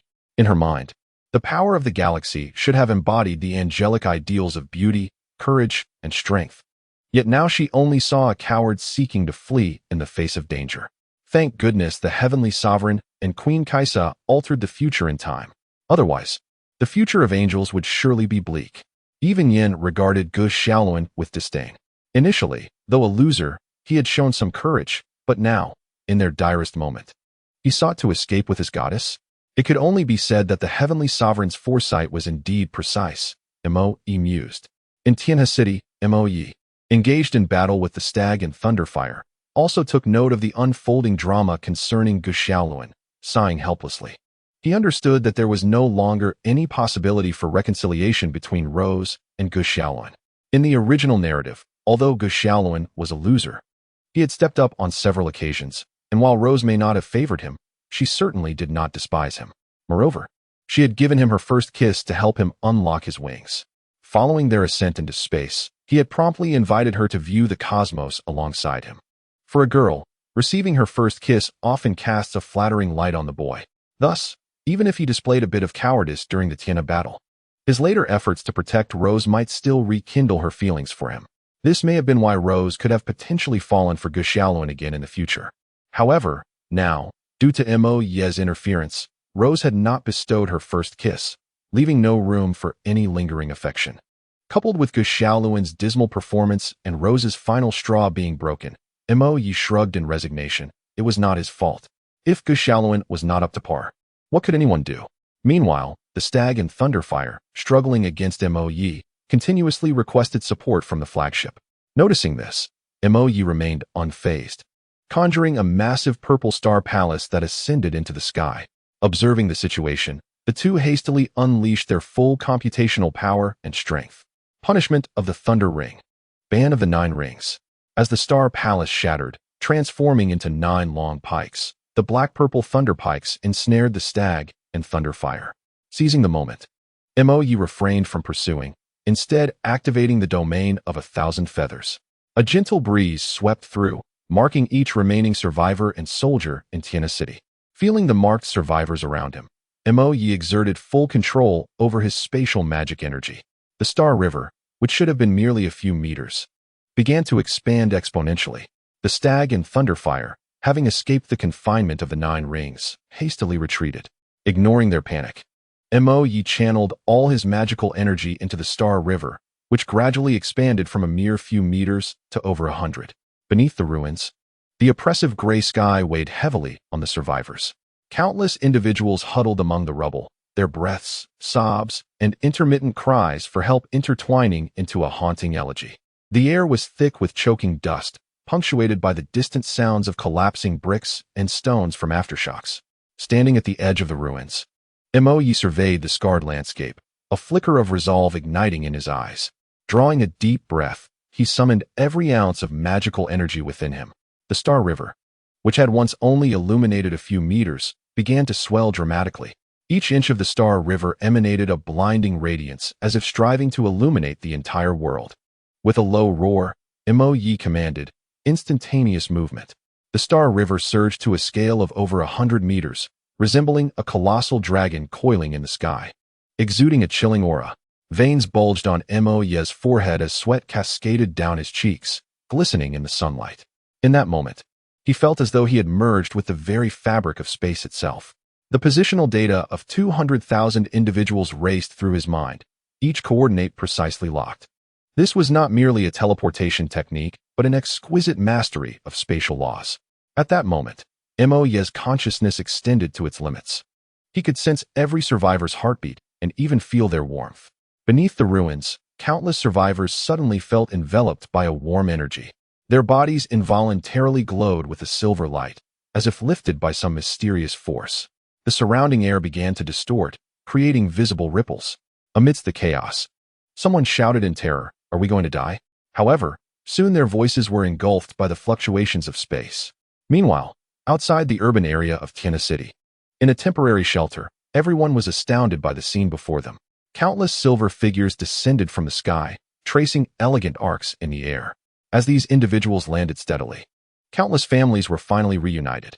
Parents embraced their children, weeping, lovers found each other amidst the ruins, and many knelt in gratitude for divine protection. Yet amidst this jubilation, one figure appeared particularly desolate. Mo Yi knelt at the edge of the ruins, his body trembling faintly. The starry river had completely dimmed, replaced by a heart-wrenching silence. His breath was rapid and disordered, beads of sweat cascading from his forehead. "It's too much," he murmured to himself, a bitter smile tugging at his lips. This battle could hardly be fought with spatial abilities. In the distance, the 2 dear warriors witnessed this spectacle. Initially, they intended to mock Mo Yi. Yet now they were rendered speechless by fear. The expression on Xiong Lu's face was ashen, his gaze fixed on Mo Yi's direction, eyes ablaze with fury. "What the hell are you?" he gritted through clenched teeth. "If the 2 of us cannot defeat you, why waste so much energy saving these ants?" Mo Yi disregarded their taunts. He slowly rose to his feet. Although still weak, his gaze was resolutely firm. Turning to Xiong Lu and his companion, he offered a serene smile. "Ants, you will never understand the significance of protecting these people.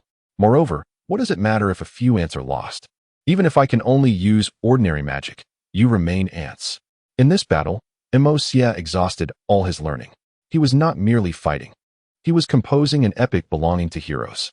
At this moment, the lives of 200,000 people were entrusted to fate by him. This was not merely an extreme display of teleportation. It was the ultimate interpretation of an individual's responsibility and belief. Although the brilliant starry river above Tianhe City had vanished, the light it left behind would forever illuminate the depths of the city's soul. A total of 200,000 individuals, including over 100,000 survivors and tens of thousands of rescue warriors, were teleported all at once, nearly draining his spatial abilities. If it were only Juxia himself being teleported, he could accomplish this even across half a galaxy. However, teleporting 200,000 people with precise location determination was exceedingly difficult, even with the assistance of the thousand-feather seal. Fortunately, Juxia ultimately succeeded. Upon realizing this, the fleeing deer warriors glared angrily at Juxia. How dare he expend such effort to save others while facing them? But reflecting on Juxia's overwhelming strength when he had previously defeated them, they had to concede that he was indeed formidable. Now, observing the panting Juxia, they exchanged glances and nodded, raising their great swords to charge at him. High above, Yin was utterly bewildered by Juxia's astonishing abilities. 200,000 individuals. Even for an ordinary person, she would require the enhancement of the Tianren number 7 and the energy supply from the knowledge repository to accomplish this. Not to mention they needed to stand together without resistance. Yet Juxia, with sheer strength, had directly teleported them away. The three stared at each other in astonishment, their hearts filled with shock. When they saw the deer warriors, Lei Hua attempted to ambush Juxia, but Yin immediately communicated, "Xiao Mo, be careful. They are going to ambush you. Hold on, we are coming to assist you." Receiving Yan's message, Juxia calmly regarded the charging deer warriors and replied, "No need.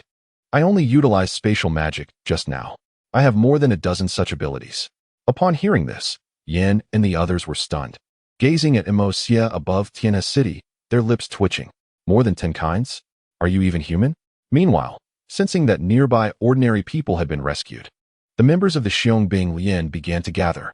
The previously kneeling Gu Xiaoluan, who had been covering his face in tears, stood up again under the disappointed gazes of the goddess Rose and his close friend Zhao Xian. Ignoring the discussions behind him, he raised the void great sword in his hand, shouting, "I am not a coward." While whispering Rose's name as he soared into the sky, he swung the void great sword with all his might, striking down at Tao Tai and cleaving it in two.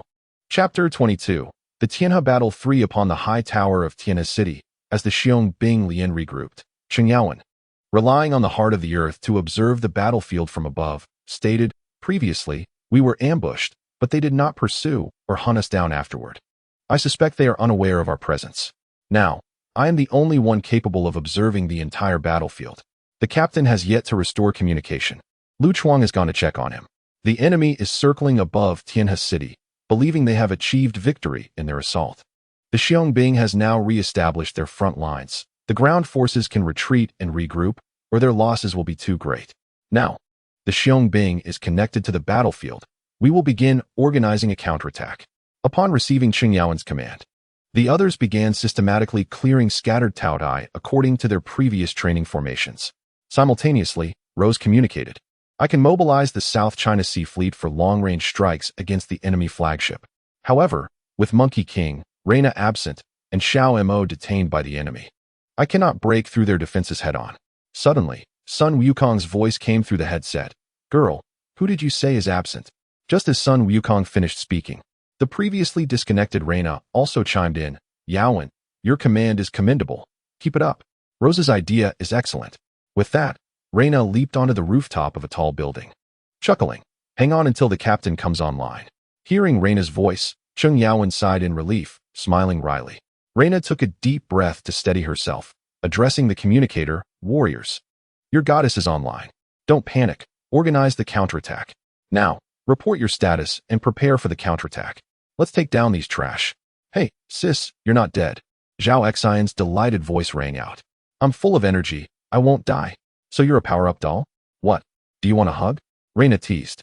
"Captain, stop joking. We are in battle," Cheng Yaowen replied, exasperated. "Is everyone present? If not, raise your hand." Lu Chuang, hiding in the high tower, timidly raised a hand but quickly retracted it. Seeing Lu Chuang's demeanor, Monkey King shook his head helplessly, covering his face. "No one raising their hands means everyone is here, right?" Reina continued. "Currently, The enemy has 3 powerful ships. Let's devise a strategy to tackle them. Upon hearing this, Sun Wukong declared, I can take down one alone. With that, he instantly summoned his clones, each wielding iron rods as they charged towards the scattered Tao Dai. Meanwhile, Emosia, who was relentlessly battling the deer warriors, spoke up. You handle one. Leave the remaining ship to me. Ground forces, retreat swiftly. Leave these little creatures to me. Saying this, Emosia created distance and summoned another starry river. The deer warriors, witnessing this scene, were consumed by fury, their eyes aflame. Would he attempt the same trick a second time? They no longer hesitated and charged at Emosia. Amidst the ruins, beneath the grayish sky, Missouri Sie's figure suddenly vanished. In the next moment, a dazzling silver starry river erupted in the air, cascading like a galactic waterfall. As the starry river shattered, a massive and familiar dimensional gate slowly materialized. This dimensional gate bore an uncanny resemblance to the one in his memories, yet its scale was astonishing. What was once merely 100 meters high now soared to a terrifying height of nearly 1,000 meters. Its silhouette resembled an upturned colossal sword, exuding a pressure that sent chills down the spine. As the dimensional gate fully expanded, a gigantic wolf's head cautiously emerged. This immense wolf's head measured over 100 meters in size, its fangs towering like 2 small mountains on either side. Its crimson eyes glowed ominously, resembling 2 blazing flames that vividly showcased brutality and bloodlust. A deafening roar reverberated across the battlefield, echoing like the sound of the heavens collapsing. The roar of this colossal wolf obliterated buildings within a radius of several hundred meters, reducing them to dust. Its enormous form slowly emerged from the dimensional portal, each step causing the earth to tremble beneath it. Towering nearly 1,000 meters and stretching over 1 kilometer in length, its presence nearly obscured the entire sky. Even more astonishing was the fact that the wolf's fur was not of ordinary hue. Amidst the dark red strands, countless scarlet insects were visible, writhing like living weapons, exuding a suffocating malice. Trailing behind the giant wolf were dozens of white wolves, each nearly 100 meters tall. While smaller in comparison to their master, they remained formidable in the eyes of ordinary humans. Their fur was as pure as fresh snow, yet bore an unsettling sharpness. Their gazes were cold and focused, as if they had already locked onto every enemy on the battlefield. Even more astonishing was the presence of hundreds of white wolves, each standing 40 to 50 meters tall, arranged in neat ranks like a disciplined army. Each white wolf emanated a chilling aura, their movements synchronized as if bound by an invisible tether. Despite their overwhelming numbers, they maintained an astonishing sense of order. The terrifying aura they exuded created a suffocating sensation among countless lives, as if pressing down on them with an overwhelming force. Those who faced the elder wolf's roar were instantly crushed, their insides shattered, leading to immediate demise.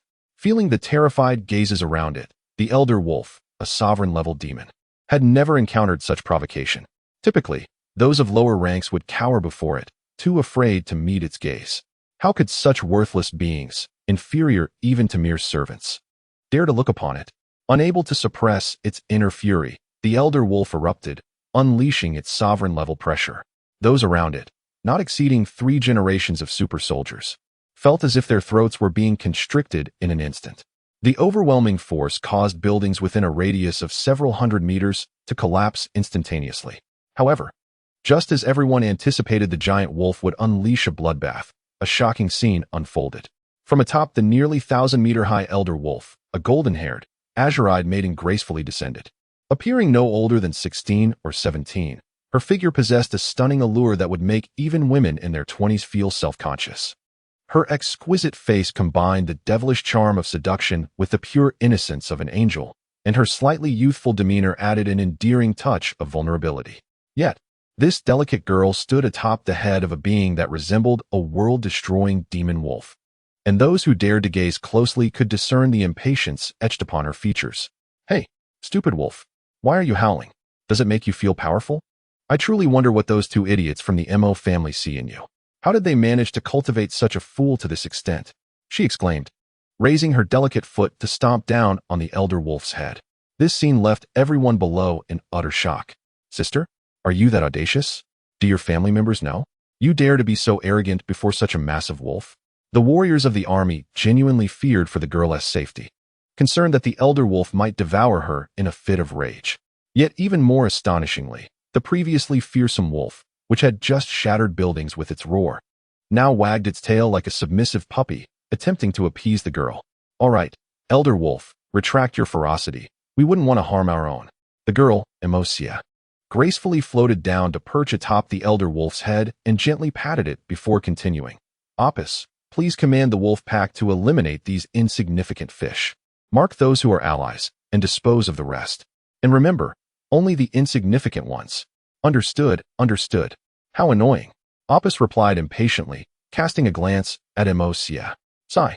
Once this is over, I won't summon you back to the contract space. I'll give you 1,000,000 for you to spend freely, Juxia remarked, observing Opus' dissatisfied expression and reluctantly conceding.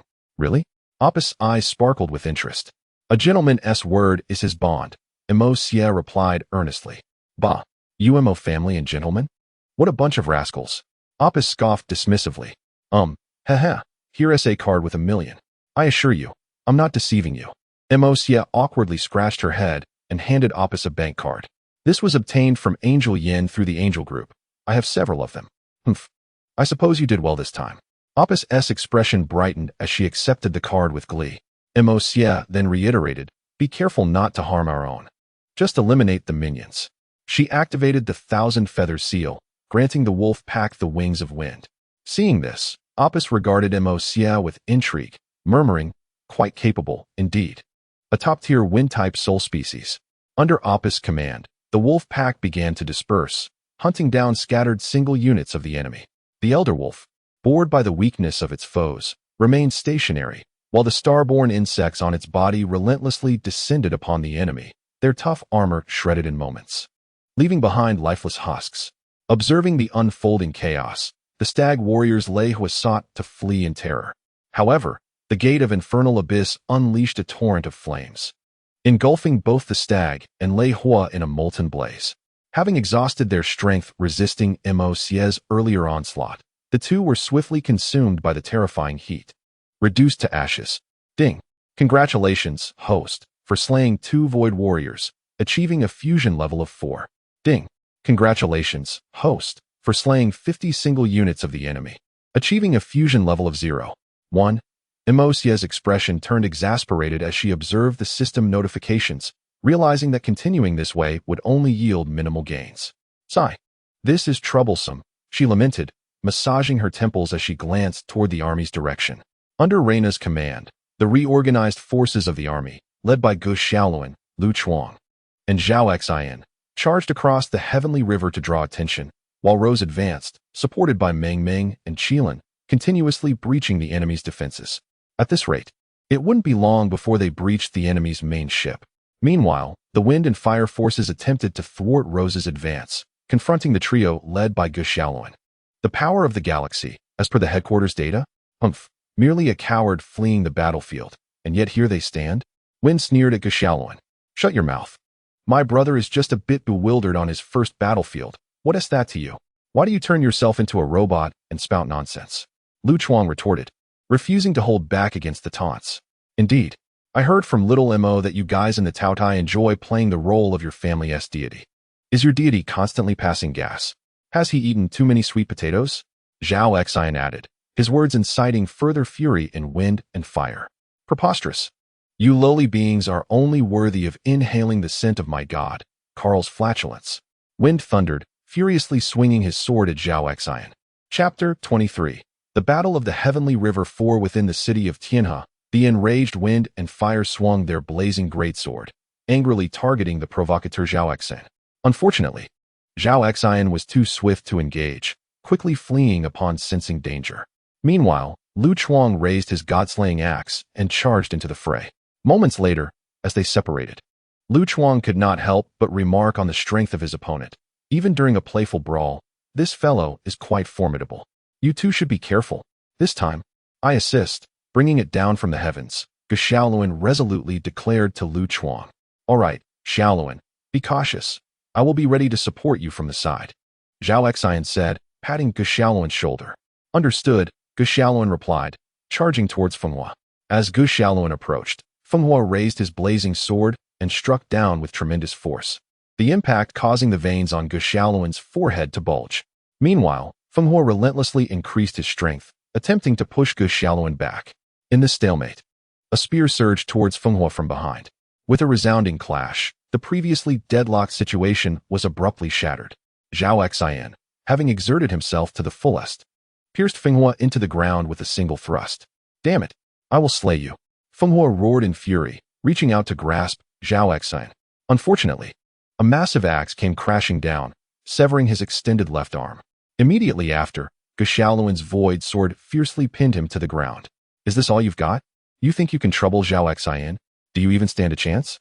Zhao Xian sauntered over with his spear, a look of satisfaction on his face. Oh, by the way, I heard someone mention that your deity is a pretty boy. You guys look like a bunch of gorillas. Did he win your loyalty by selling his backside? Zhao Xian's expression was filled with curiosity, and his sarcasm was at its peak. Fenghua, hearing these words, became enraged, bellowing. You lowly, despicable beings. My god Carl will not spare you. Oh, you're getting anxious. Seems like I hit the nail on the head. No wonder your pathetic god loves to fart. He must be bursting at the seams. Zhao Xian's mocking laughter infuriated Fenghua even more, who struggled to rise and kill the insufferable provocateur. Witnessing this, Lu Chuang ceased his chatter, immediately raising his axe for a powerful strike. You are only worthy of smelling my god Carl's farts. Even in his dying moments, Fenghua continued to roar in rage. Roar all you want. You can only fart. Go and finish off the rest of those beasts. Spit. Lu Chuang spat at the already mangled Fenghua.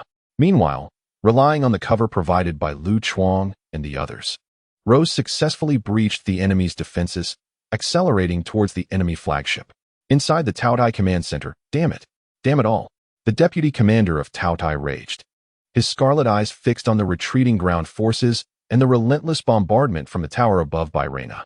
Since there's no escape, let's take a piece of them with us before we perish, he declared furiously, immediately contacting the flagship that Sun Wukong was continuously breaking through. Shanyan, activate the main cannon to attack those lowly beings trying to escape. I will fire at that damned red-robed captain, he shouted. Even if we die, we will take a piece of flesh from them. With the hoarse and frenzied roar of the Taotai deputy commander, the remaining 2 Taotai ships, aside from the one besieged by wolves, began gathering energy. Still attempting a desperate struggle? Juxia raised an eyebrow upon noticing this. Sister Na, the enemy is making their last stand. I'll handle Monkey King's ship. You take care of yours. Juxia communicated. Rest assured, soon you will bow before the charm of the goddess. Ha ha ha, I am a god. Reina scoffed, her eyes filled with disdain as she gazed at the struggling Taotai flagship. Boom. With 2 thunderous roars, the main cannons of the 2 Taotai warships surged like colossal meteors, targeting Reina atop the tower and the ground forces that had just retreated from Tianhe City. Truly seeking death. Juxia's eyes brimmed with murderous intent upon witnessing this scene. Had it not been for the need to train the soldiers at the rear, he would have obliterated them with a lightning fire domain long ago. As he prepared the Star River, the nebula transformed into 3 radiant beams of gold, brown, and blue, racing towards the front of one of the main cannons. Water Hua Tianmu, guard. Light falls like a curtain, sacred wall, rock slope, mountain shield. As the 3 beams of Star River shimmered with dazzling light, the waters of the Tianhe surged skyward, forming a colossal heavenly curtain that shielded half of the Tianhe city from behind. An endless light coalesced into a brilliant city wall, resembling a majestic fortress that stood tall in protection. The original ruins on the ground slowly merged, rising to form a massive great wall. The terrifying Taotai main cannon crashed violently against the water Hua Tianmu, the relentless river water continuously diminishing the terrifying energy of the cannon. As time passed, the main cannon, having barely broken through the water barrier, was ultimately repelled by the city wall formed by the sacred wall and mountain shield, its energy depleted, vanishing into nothingness. On the tower, looking at the colossal beam of light hurtling towards her, Reina's eyes were resolute, devoid of any hint of retreat. Quickly moving forward, Reina summoned the shield of the fiery sun, channeling all her strength into it to form an immense, invisible barrier. Boom. The violent energy of the cannon collided fiercely against the defense erected by the shield of the fiery sun. The tremendous impact nearly overwhelmed Reina, yet she gritted her teeth, shouldering the shield, her legs pushing back firmly against the force. The strain was evident, with veins bulging on her youthful forehead, as Reina resisted with all her might. She embraced one of her greatest moments of glory. Her hoarse roar echoed across the battlefield. This is called military might. The valiant soldiers of the heroic legion stared in awe at the massive shockwave emanating from the tower and Reina's thunderous roar. Even Sun Wukong, who had often had his doubts about Reina, was moved, watching her exert every ounce of strength without retreating. In that moment, all skepticism regarding Reina's extraterrestrial origins crumbled within the heroic legion. Even Sun Wukong completely cast aside his prejudice against Reina. As the shield of the fiery sun glowed ever more brightly, the energy-depleted Tao Dai main cannon was ultimately thwarted. Sister Na, you are so cool. You are simply my goddess. Zhao Xian's excited voice resonated through the communication. Panting heavily, Reina took a moment to alleviate her fatigue from adapting to the energy surge, then haughtily replied, "Humph. What? Am I not your goddess all the time?" No, of course not. It's just different." Zhao Xian hastily clarified. "Get out of here with your flattery. Our sister Na is always a goddess." Lu Chuang teased Zhao Xian. "Humph. Enough nonsense. While the enemy's main cannon energy is depleted, let's launch a full-scale assault and take them down. And you, Sun Wukong, can you handle it? Or will you let little Mo clean up your mess?" Reina snapped. Having been worn out by the previous confrontation, wanting the heroic legion to let off some steam for her. Simultaneously, she did not forget to poke fun at Sun Wukong. Received. The heroic legion promptly responded, hastening their advance. Meanwhile, Sun Wukong, feeling the sting of Reina's jibe, glared furiously at the flagship ahead, realizing he had nearly caused a catastrophe. Over 10,000 lives were almost lost because of him. Roar. With a furious shout, Sun Wukong swung his golden staff, striking the void warrior before him into near oblivion. Then a spatial ripple crushed it into a mass. "Hey!" Sun Wukong shouted, charging towards the flagship with his clones following closely. This time, he intended to dismantle the ship into scrap metal. Having cleared out a significant portion of the remaining Tao Dai forces within Tianhe City, Mo Xie set his sights on the last flagship. An eerie starlight began to emanate from his hand, and invisible stars slowly constructed a massive celestial palace hovering in the sky. This warship is quite the treasure. Just perfect to leave as a parting gift for Juxia. Silence of Oblivion soundwave. As the bizarre soundwaves surged through the sky, they vanished once more. Opus. Secure the remaining Tiaohe aboard that warship and ensure it is stationed outside Tianhe City, Mo Xie commanded in a frigid tone. He then connected with Decao, who was aboard the Juxia. "Old Du, inform the ground forces that I will be sending a main ship over. Let the research department study it thoroughly. The Tiaohe inside has been controlled, and how to handle it is up to you." Decao, watching the strange scene on the screen, felt a shiver run down his spine. He witnessed waves ripple before Mo Xie, only to disappear, while the surrounding Tiaohe instantaneously fell from their aircraft, as if their souls had been stripped away. The main ship, which had been continuously producing Tiaohe soldiers to build a defense line, abruptly ceased its operations like a faucet turned off, slowly departing towards the outskirts of Tianhe City. "Understood. I will notify them at once." Decao swallowed hard, realizing that such a bizarre occurrence was unprecedented in his many years of military service. It was even more terrifying than the earlier triangular entity. "Lianfeng, take the research department personnel to Tianhe City to receive the Tiaohe mothership. Ajay, inform the troops on the periphery of Tianhe City to remain calm. Secure the captives, receive the Tiaohe mothership, and await the research department's arrival." "Yes, sir." Both, equally unnerved, snapped to attention and departed. In space, Yinjia, it's another one of those psychic attacks, akin to the one that defeated Reina, but it seems even more terrifying. Aswi's voice trembled uncontrollably. "It's too bizarre. The last time we defeated Reina, we at least knew how we lost. This time, we merely witnessed a ripple in the sky, and the vast essence of Tiaohe life dissipated.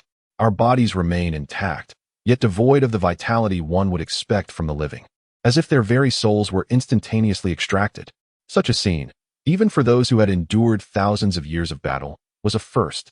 Even the former commander of Sirius, Nightmare, could only rely on fear to control them, utterly incapable of achieving such instantaneous soul dissolution.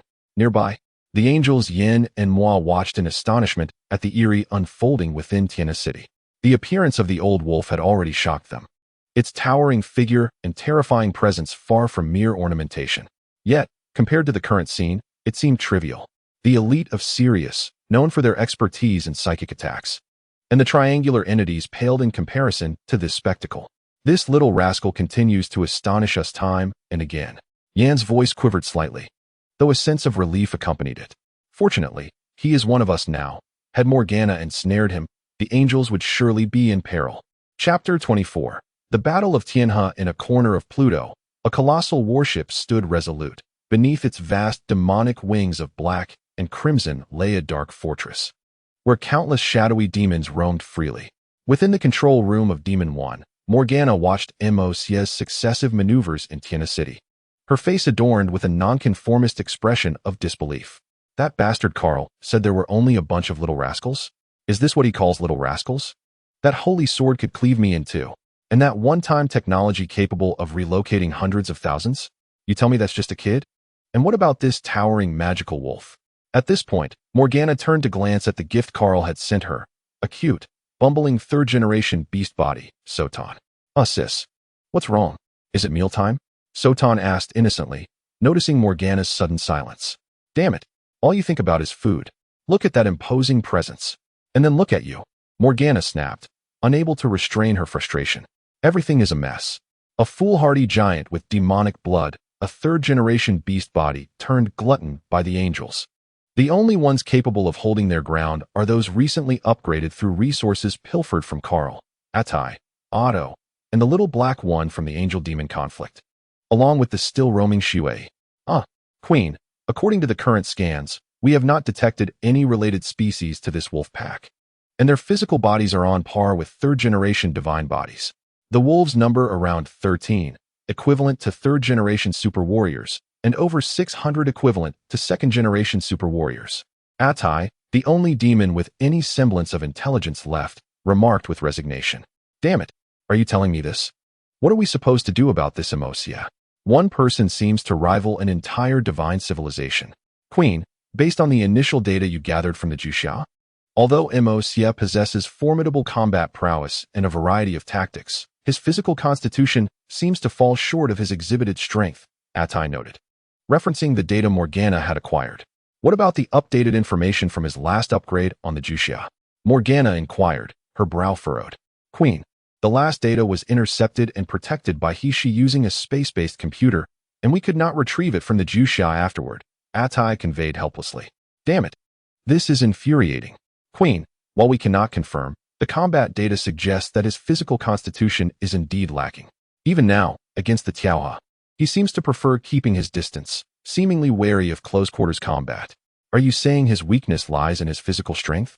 But the issue is, this fellow has too many tricks up his sleeve. We don't even know how to engage him directly, Morgana said ominously.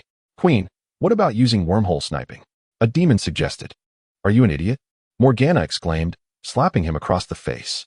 You see him relocating hundreds of thousands at once. You think I could snipe him with a wormhole? It's highly unlikely. How about I and Otto attempt a surprise attack? Xiaohe squinted, asking. No way. If we fail, the losses would be catastrophic. Morgana paced anxiously. Mocia's abilities were too numerous and incomprehensible, especially those dimensional skills, each more perverse than the last. Meanwhile, in Tianhe City, as Mocia dealt with the first mothership, Sun Wukong charged towards the second. I, Sun Wukong, shall see if your defenses are as formidable as the legendary Lingxiao Palace. With his rage-fueled transformation, Sun Wukong extended his dark alloy staff, enhancing his speed. Speed is power. Have you ever been kicked by light? As Sun Wukong's velocity increased, even Mocia struggled to keep up. Zhao Xian, the fastest within the Xiong Lian, looked on in astonishment at the enraged Sun Wukong. Inside the Tiaohe mothership, the captain felt an overwhelming despair as he watched the energy barrier's reserves plummet. Damn it, what kind of monsters are these? How can a pre-nuclear civilization possess such powerful super warriors? The damned intelligence department. I will make them all serve my god, Carl. Simultaneously, relying on the computational support from Dino 3, Rose successfully breached the energy barrier, while the Tiaohe troops attempting to reinforce were held off by the others in the Xiong Lian. Glancing back at her struggling comrades, Rose's resolve hardened as she began calculating spatial wormholes. As waves of wormholes rippled beside the Tiaohe mothership, several massive wormholes also appeared above the Nanhai fleet. Inside the Tiaohe mothership, the deputy commander, who had failed to inflict even a scratch on the enemy, looked on in utter despair as the surveillance footage streamed in. Subsequently, in despair, the information regarding the battle was relayed to the subsequent combat units, hoping that the main forces would avenge them. Calling the South China Sea Fleet. Calling the South China Sea Fleet. This is Timespace Rose, requesting a saturation bombardment. Requesting a saturation bombardment. As Rose's urgent voice reached the command center of the South China Sea Fleet, a response came. Received. This is the command center of the South China Sea Fleet. Authorization granted for saturation bombardment. All units, take note. The target is the wormhole created by Timespace Rose. Saturation bombardment on all fronts. Repeat. Target is the wormhole created by Timespace Rose. Saturation bombardment on all fronts. As DeKo's voice resonated through the communication channels, hundreds of warships from the South China Sea Fleet, already poised for action, aimed their cannons at the writhing wormhole in the sky. The sound of thunderous cannon fire erupted, and countless shells and bullets emerged through the wormhole, appearing behind Rose. At that moment, the colossal Taotai mothership transformed into the most brilliant fireworks above Tianhe City. With a swift axe strike, Lu Chuang, having dispatched the nearby Taotai, looked up at the fireworks with excitement, exclaiming, "Oh my, we finally won. Ha! These bastards." Just as the fireworks grant us a moment of respite. Well done, Rose. Deal a heavy blow to that goddess. Moxia had already procured a mothership for them. And Lu Chuang insisted, "No, that one. Blow it to smithereens for the goddess." Observing the fireworks, Reina finally felt a sense of vindication. After being sniped at the onset and receiving a stab from the god-slaying weapon, she had endured the indignity of being bombarded with the mothership.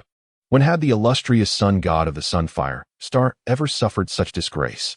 Now, she was thrilled, wishing to unleash additional microsolar flares to reduce the remnants of the Taotai to ashes.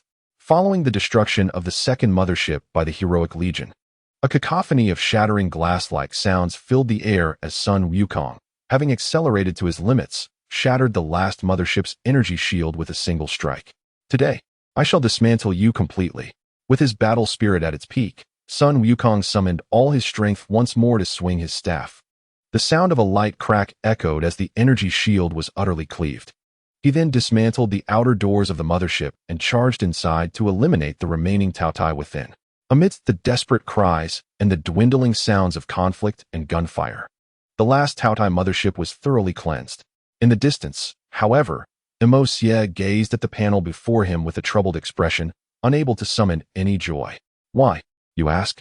During this Tianhe campaign, at least 60% of the Taotai warriors perished at the jaws of his wolf pack, and their kills counted towards his own. By all accounts, he had slain tens of thousands of Taotai soldiers.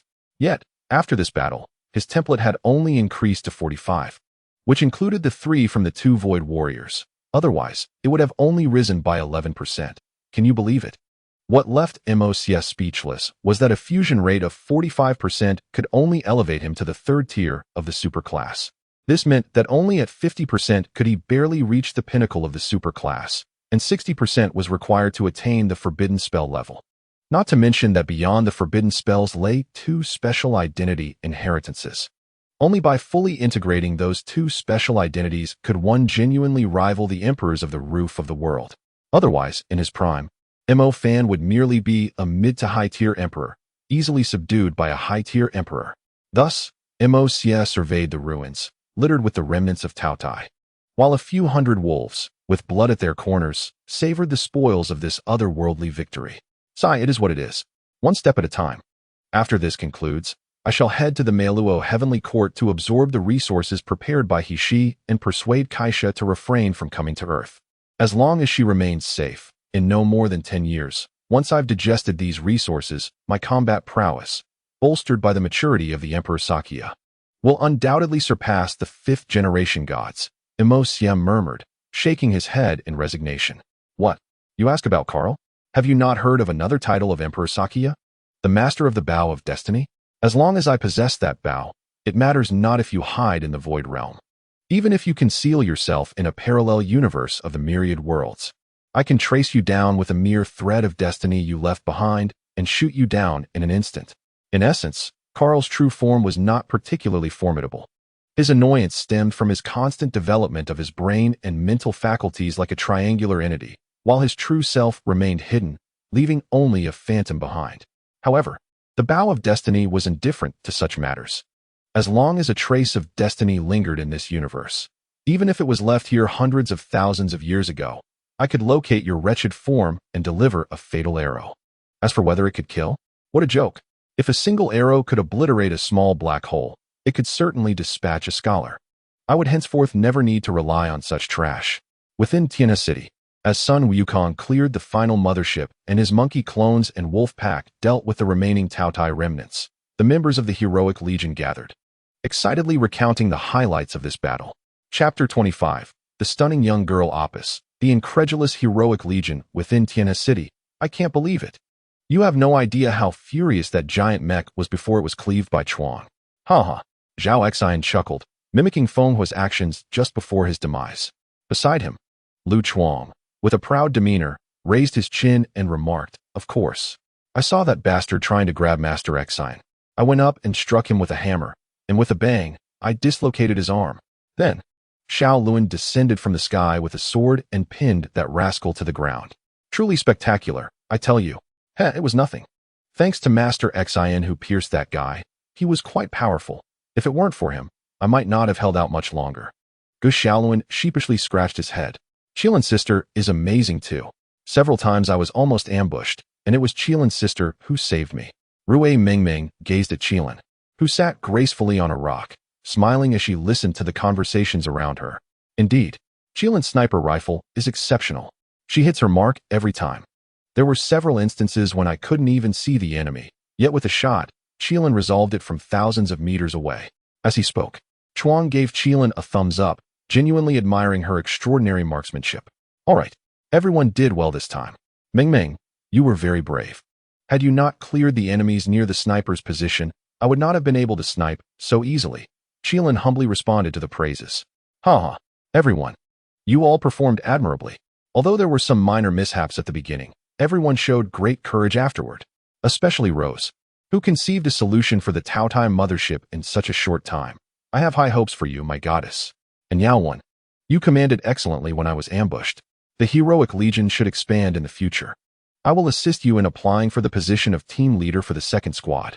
Reina approached Rose, patting her shoulder, and then patted the good-natured Yaowen standing nearby. "Haha, Captain, you hold me in too high regard. I barely managed to keep my brain cells from frying to support you until you came online. Leading a team would be too much for me." Yaowen responded with a bitter smile. "Well, being able to hold it together is commendable. Learn as much as you can, and with practice. When you and Rose can each lead a team in the future, my goddess's mission will be complete." Reina encouraged. "Sure, I will learn diligently from you, Captain," Yaowen said, scratching his head with a simple-minded grin. Meanwhile, Moxia, having dealt with the remaining enemies, strolled leisurely over with the wolf pack. "Hey, little Mo. Haha. This time you really shone brightly.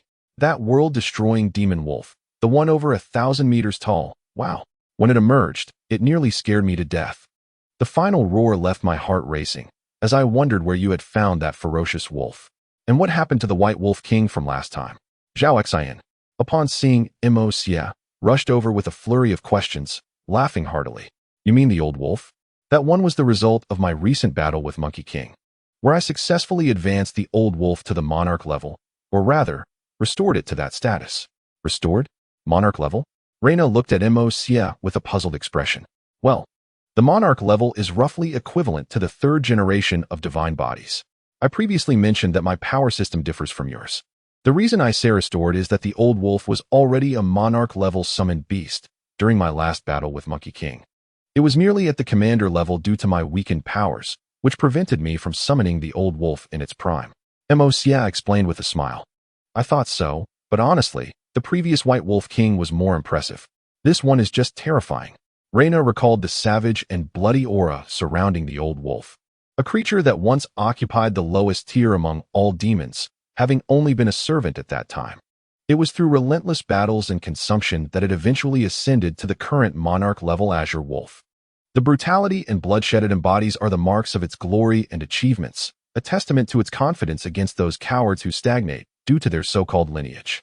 Hearing Reina's words, Moxia elaborated on the old wolf's past.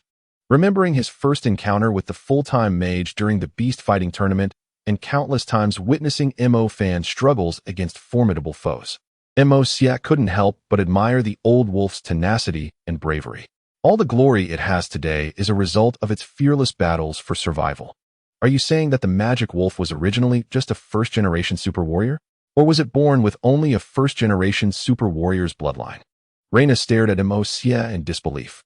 As a third-generation deity, she understood all too well the vast chasm between a first-generation super warrior and a third-generation deity. Hey, Juxia, are you done chatting? I want a strawberry milkshake. Just as Juxia was about to respond to Reina, a melodious yet slightly enchanting voice floated in from behind. Wait, is that the little girl atop the magic wolf? Juxia was taken aback, staring at Opus as she gracefully emerged from behind Juxia.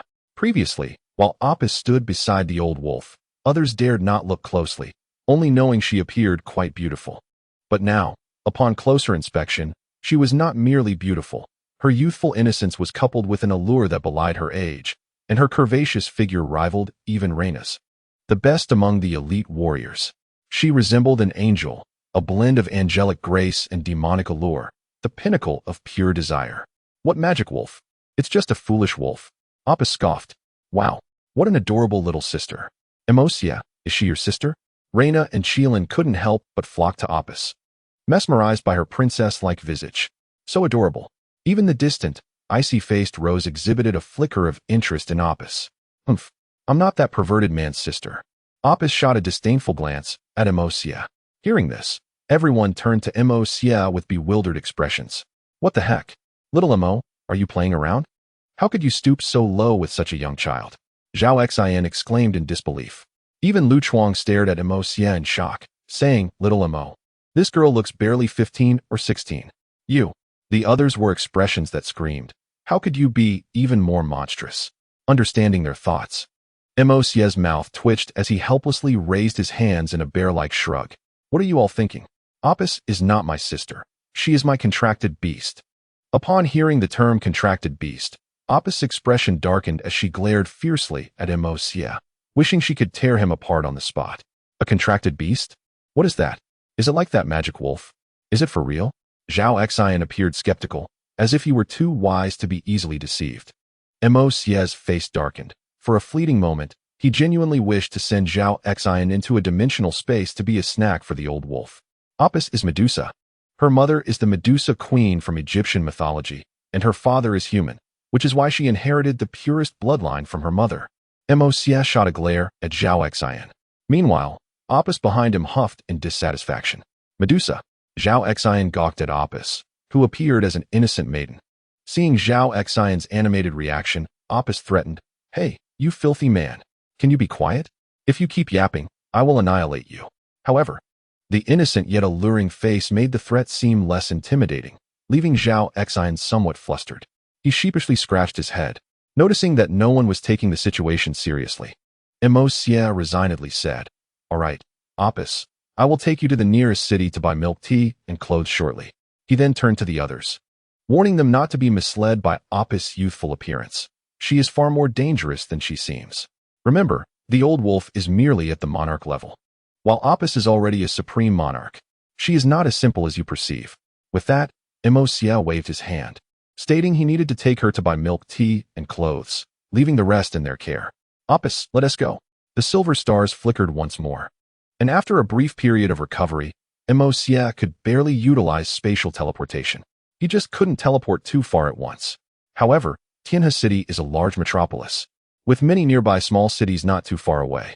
Upon hearing Juxia's words, Opus disdainfully glanced at Juxia and then cheerfully skipped into the magic circle behind Juxia. Strawberry milk. Princess dress. Here I come.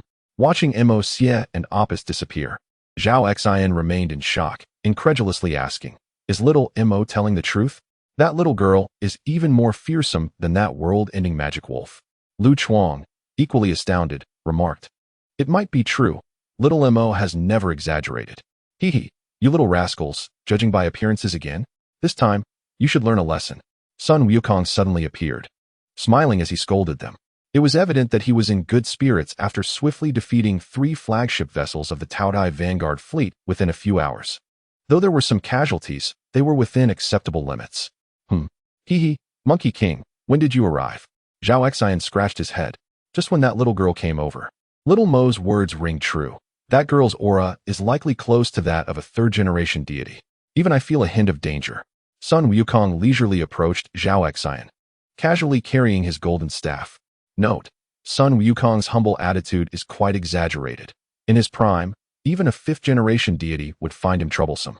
He is purely on par with the super deities, and his mention of danger regarding Apis serves as a warning to everyone while also showcasing his humility. What? You felt a hint of danger?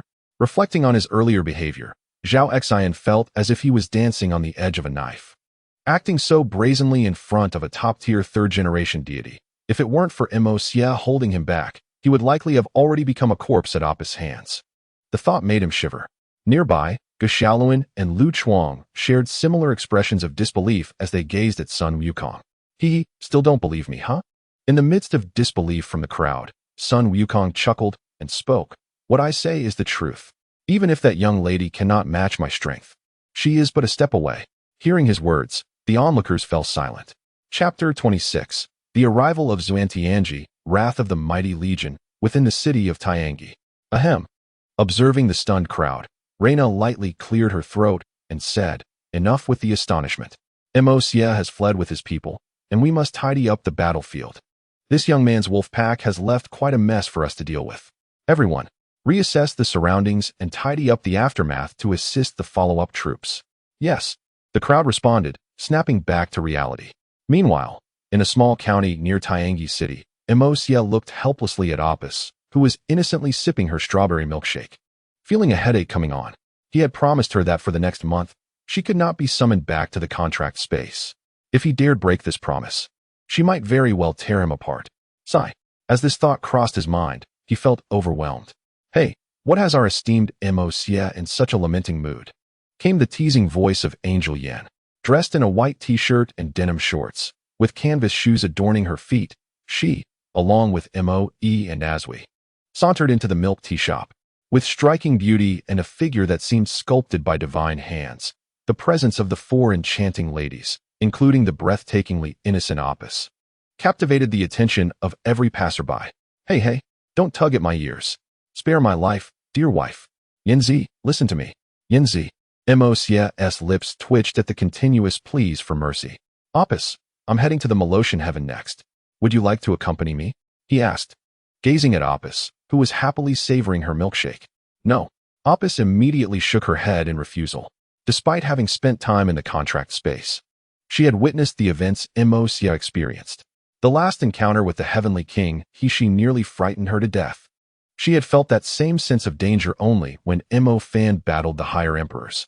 She could guarantee that the woman was at least of the same caliber as the higher emperors, if not stronger. And to think such a formidable woman was not even the strongest in Maloshan heaven. Why not, little sister? Angel Yin inquired, curiously observing Apis. Such a delicate girl was rarely seen, and she was utterly adorable. Despite Apis being a third-generation deity, Yan's prowess as a left-wing guardian was not inferior to hers. That woman, with silver hair, she's very Apis murmured. And do you have milk tea and beautiful clothes there? Ho ho ho. Angels no longer require food for energy. But if you crave delicacies, our restaurant offers a variety of exquisite culinary delights from numerous civilizations. As for clothing, we can create any style you desire with ease. Yin replied, coaxing Apis like a child. Really? Apis' eyes sparkled at the prospect. Of course, I concede that Earth, particularly Juxia, excels in fashion and culinary delights, leaving countless civilizations in their wake. However, these are merely basic desires, easily replicated by a civilization of divine creation, Yin boasted, recalling her time on Earth. Despite acknowledging the impressive culinary and fashion innovations of Earth, she took another sip of her milk tea, realizing that for a civilization of divine creation, these things could be reproduced in an instant. Seeing Apis' hesitation, Yin continued, Are you afraid of the Heavenly King? Have you forgotten that Mo Xia is the future of angels? Eventually, Apis nodded. All right, I will accompany you. Just as she finished speaking, a thunderous sound erupted from afar. In Tiangi City, the members of the Mighty Legion, who were chatting exuberantly with the arriving soldiers while assisting in the cleanup of perilous tasks, shared their excitement and camaraderie. After all, this was their first true experience of war. Many soldiers laughed and cheered, generously praising their comrades. Despite the loss of many friends and fellow citizens, life must go on, and the joy of victory permeated the battlefield. Thanks to MOC's foresight and effective evacuation, the casualties were significantly lower than in the original narrative. In the midst of the ruins, Reina and Sun Wukong faced each other. Little girl. Sun Wukong scratched his head awkwardly. Although he had let go of many prejudices against Reina due to MOC's words, he still harbored doubts. What is the matter? Are you smitten with me? I, the goddess, do not fancy monkeys. Though you are quite handsome, Reina teased, tilting her head with curiosity at the flustered Sun Wukong. Ahaha. I, Sun Wukong, am a Buddha. How could I possibly fancy you? He replied, slightly relieved by her lightheartedness. Actually, I wish to apologize for my earlier prejudices. I hope you can forgive me, he said sincerely. Initially, even though Sun Wukong remained skeptical of Reina, he had come to respect her unwavering commitment to protect Tiangi City. Recognizing his error, Sun Wukong sought out Reina, who was directing the mighty legion in the cleanup, to offer his apology. To his surprise, she did not mock him, but rather playfully teased him. Is that so? Humph. I'm not as petty as you think. I'll forgive you this time, she said dismissively, waving her hand. Hearing this, Sun Wukong breathed a sigh of relief. Suddenly, a loud crash resonated through the air. A fireball descended, enveloping the surroundings in smoke. As the dust settled, a young general clad in silver armor wielding a trident had thrust his weapon firmly into Sun Wukong's chest. Caught off guard while seeking to apologize to Reina, Sun Wukong had failed to notice the ambush. By the time he reacted, the weapon had already penetrated deeply into him. The excruciating pain ignited a fury within him, and he struggled fiercely, but the divine power within the weapon relentlessly eroded his very being. Xuantianji, what are you doing here? Release him, Reina commanded, shocked at the sight before her. What am I doing here? Why, of course, I am here to remove obstacles for you, my goddess. Xuantianji retorted nonchalantly. What do you mean? Reina furrowed her brow, angrily demanding an explanation. What do I mean? This damned monkey. If it weren't for him, this place would have belonged to us 1,000 years ago. Now, if I eliminate him, no one on earth can stop us.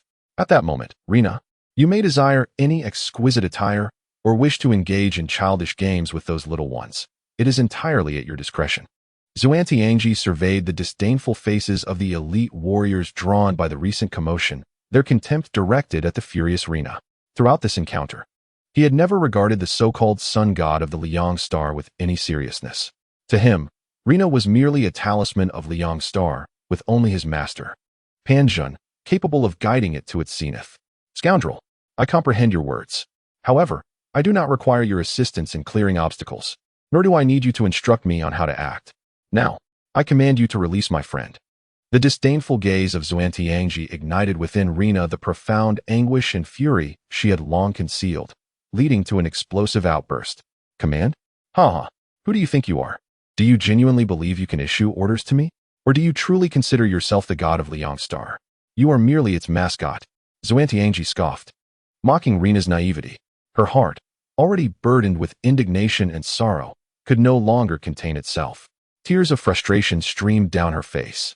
Xuantianji spoke the truth. In Liang Star, everyone regarded her as a mere mascot, with so-called ministers compelling her to dance publicly. Yet, no one had ever dared to utter such words aloud, as Panjun had ensured that she retained a semblance of dignity. But now, Xuantianji brazenly ridiculed the most profound wounds of her heart before all. Witnessing Reina's anguish, Lu Chuang could no longer remain passive. To him, Sun Wukong was the idol he revered most, granting him the opportunity to redeem himself and become a renowned hero. Reina, who had never looked down upon him for his past misdeeds, treated him with equality for the first time, despite his history of transgressions. Now, the two figures he respected most were subjected to such humiliation. In a fit of rage, Lu Chuang disregarded everything, raising his divine axe high and charging at Xuantianji. You scoundrel! Today, I shall tear you to pieces. Do you truly believe you are something of significance? I shall teach you humility. Upon witnessing Lu Chuang lead the charge, Zhao Exine too, unwilling to back down, lifted his firearm and surged forward. Chuanggu, I am coming to assist you. Damn it, I have long been displeased with you. Xiao Luan joined the fray. Cheng Yaowen manipulated the earth around them, solidifying it to restrain Xuantianji. Silence. Hearing Cheng Yaowen's command, Xiao Luan, eager to act, bellowed in fury. The reverse void power instantly intimidated Xuantianji. No matter who you are, the captain of the elite warriors is not one to be insulted. Even the normally composed Rose brandished her alloy dagger and charged forth. Initially dismissive of Lu Chuang and Zhao Exine, Xuantianji was suddenly struck by Gu Xiaoluan's reverse void power, leaving him momentarily dazed. Before he could regain his composure, Cheng Yaowen's control took effect, rescuing the severely injured Sun Wukong. In a fit of rage, Xuantianji shattered the stones binding him and roared, "A bunch of immature brats. Do you truly believe yourselves to be significant?" Thus, wielding his divine spear, he swept it outwards. Chapter 27. The defeated elite warriors continuing from the previous chapter within Tianhe City as Lu Chuang struck out in anger. The enraged elite warriors followed suit, launching an assault on Xuantianji. The latter, equally furious after being ambushed and restrained by Gu Xiaoluan and Cheng Yaowen, raised his divine spear and retaliated. With a single sweep, Xuantianji repelled Lu Chuang, and as Zhao Exine and Rui Mengmeng rushed in, he brought his spear crashing down upon Zhao Exine's long gun, forcing it into the ground.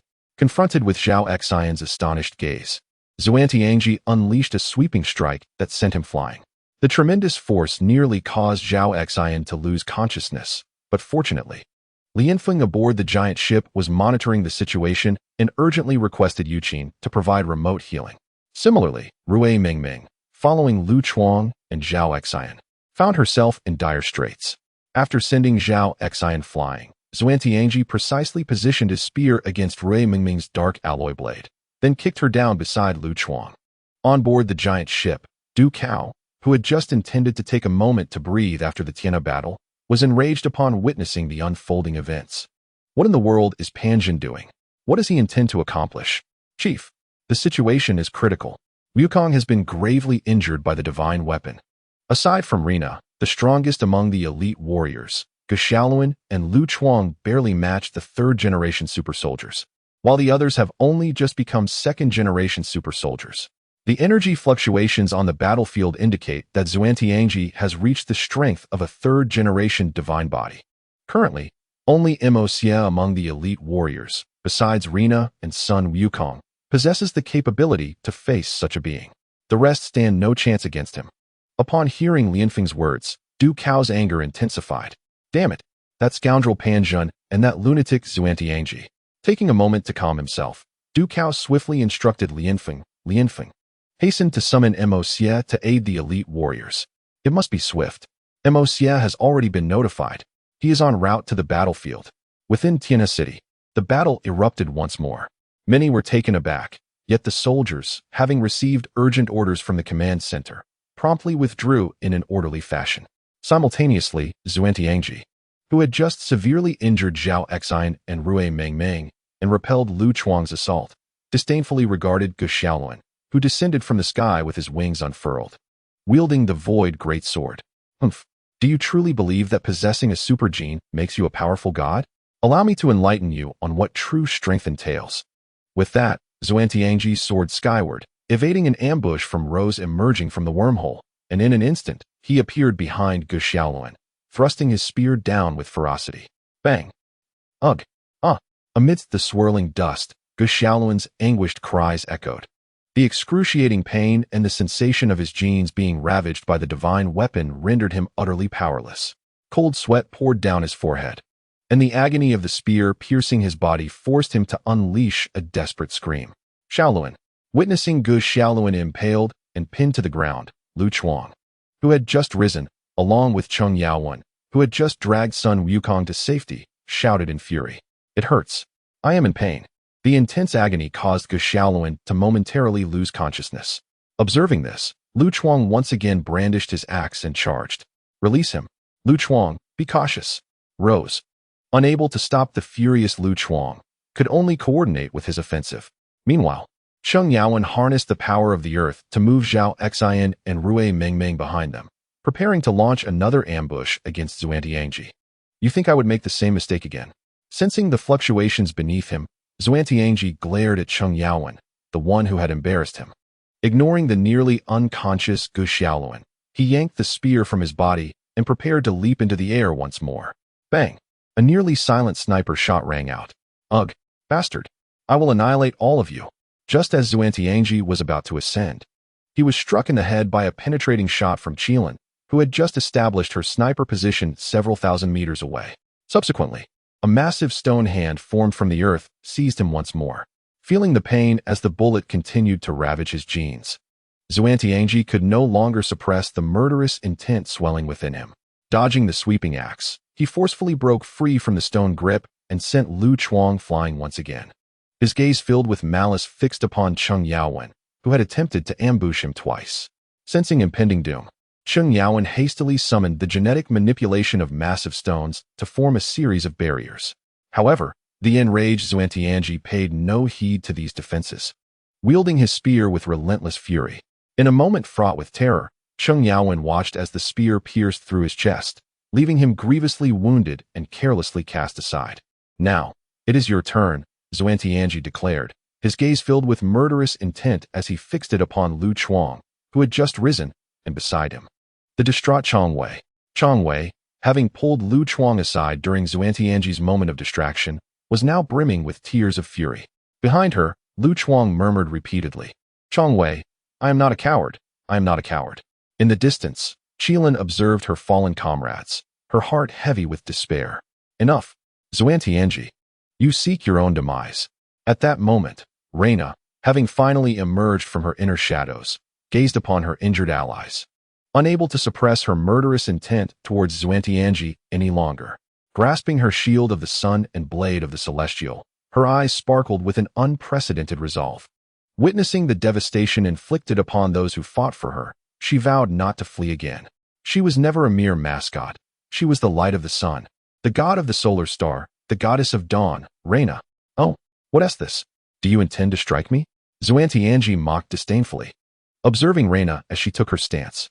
"You would dare to attack me for the sake of a bunch of outsiders? Is this your understanding of being the god of the solar star? You cannot strike, but what of me?" A voice echoed from the heavens. "Tyrant thunder. Punishment of the thunder ring, map of obliteration." Accompanying the proclamation was a colossal star palace composed of black lightning and starlight. As the star palace transformed into a stream of light, a massive thunderous image began to unfurl. Boom. The classic initiation and ultimate move, testing the waters? Nonsense. It was a direct obliteration. Lu Chuang, witnessing his grievously injured comrade, was engulfed in an unprecedented surge of fury.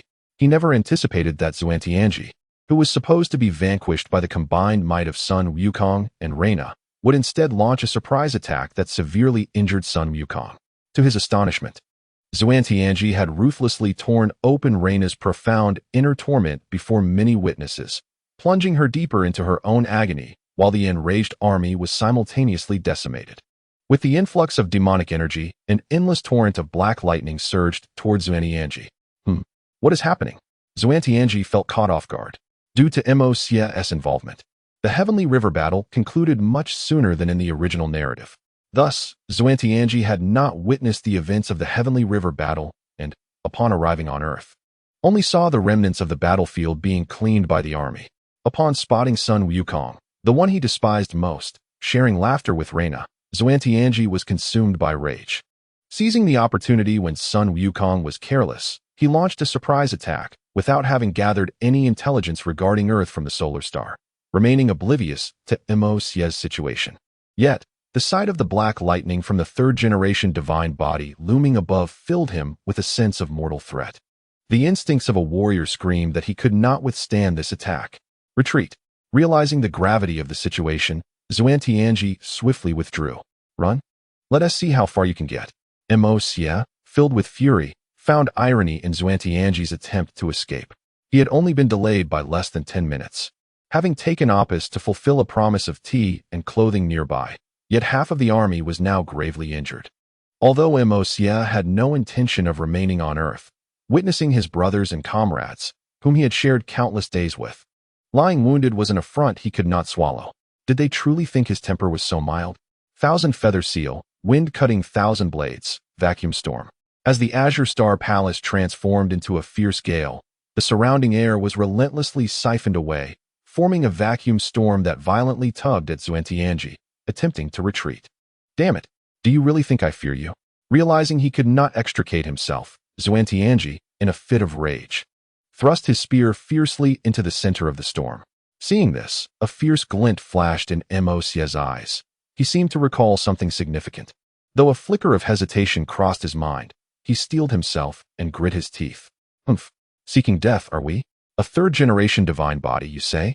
Perfect. I shall use you as a sacrificial offering to repay a debt. Cosmic Inferno.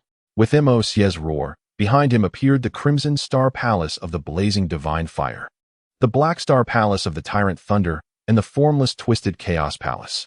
The 3-star palaces encircled Xuantianji, who had just shattered the vacuum storm and attempted to withstand the map of obliteration.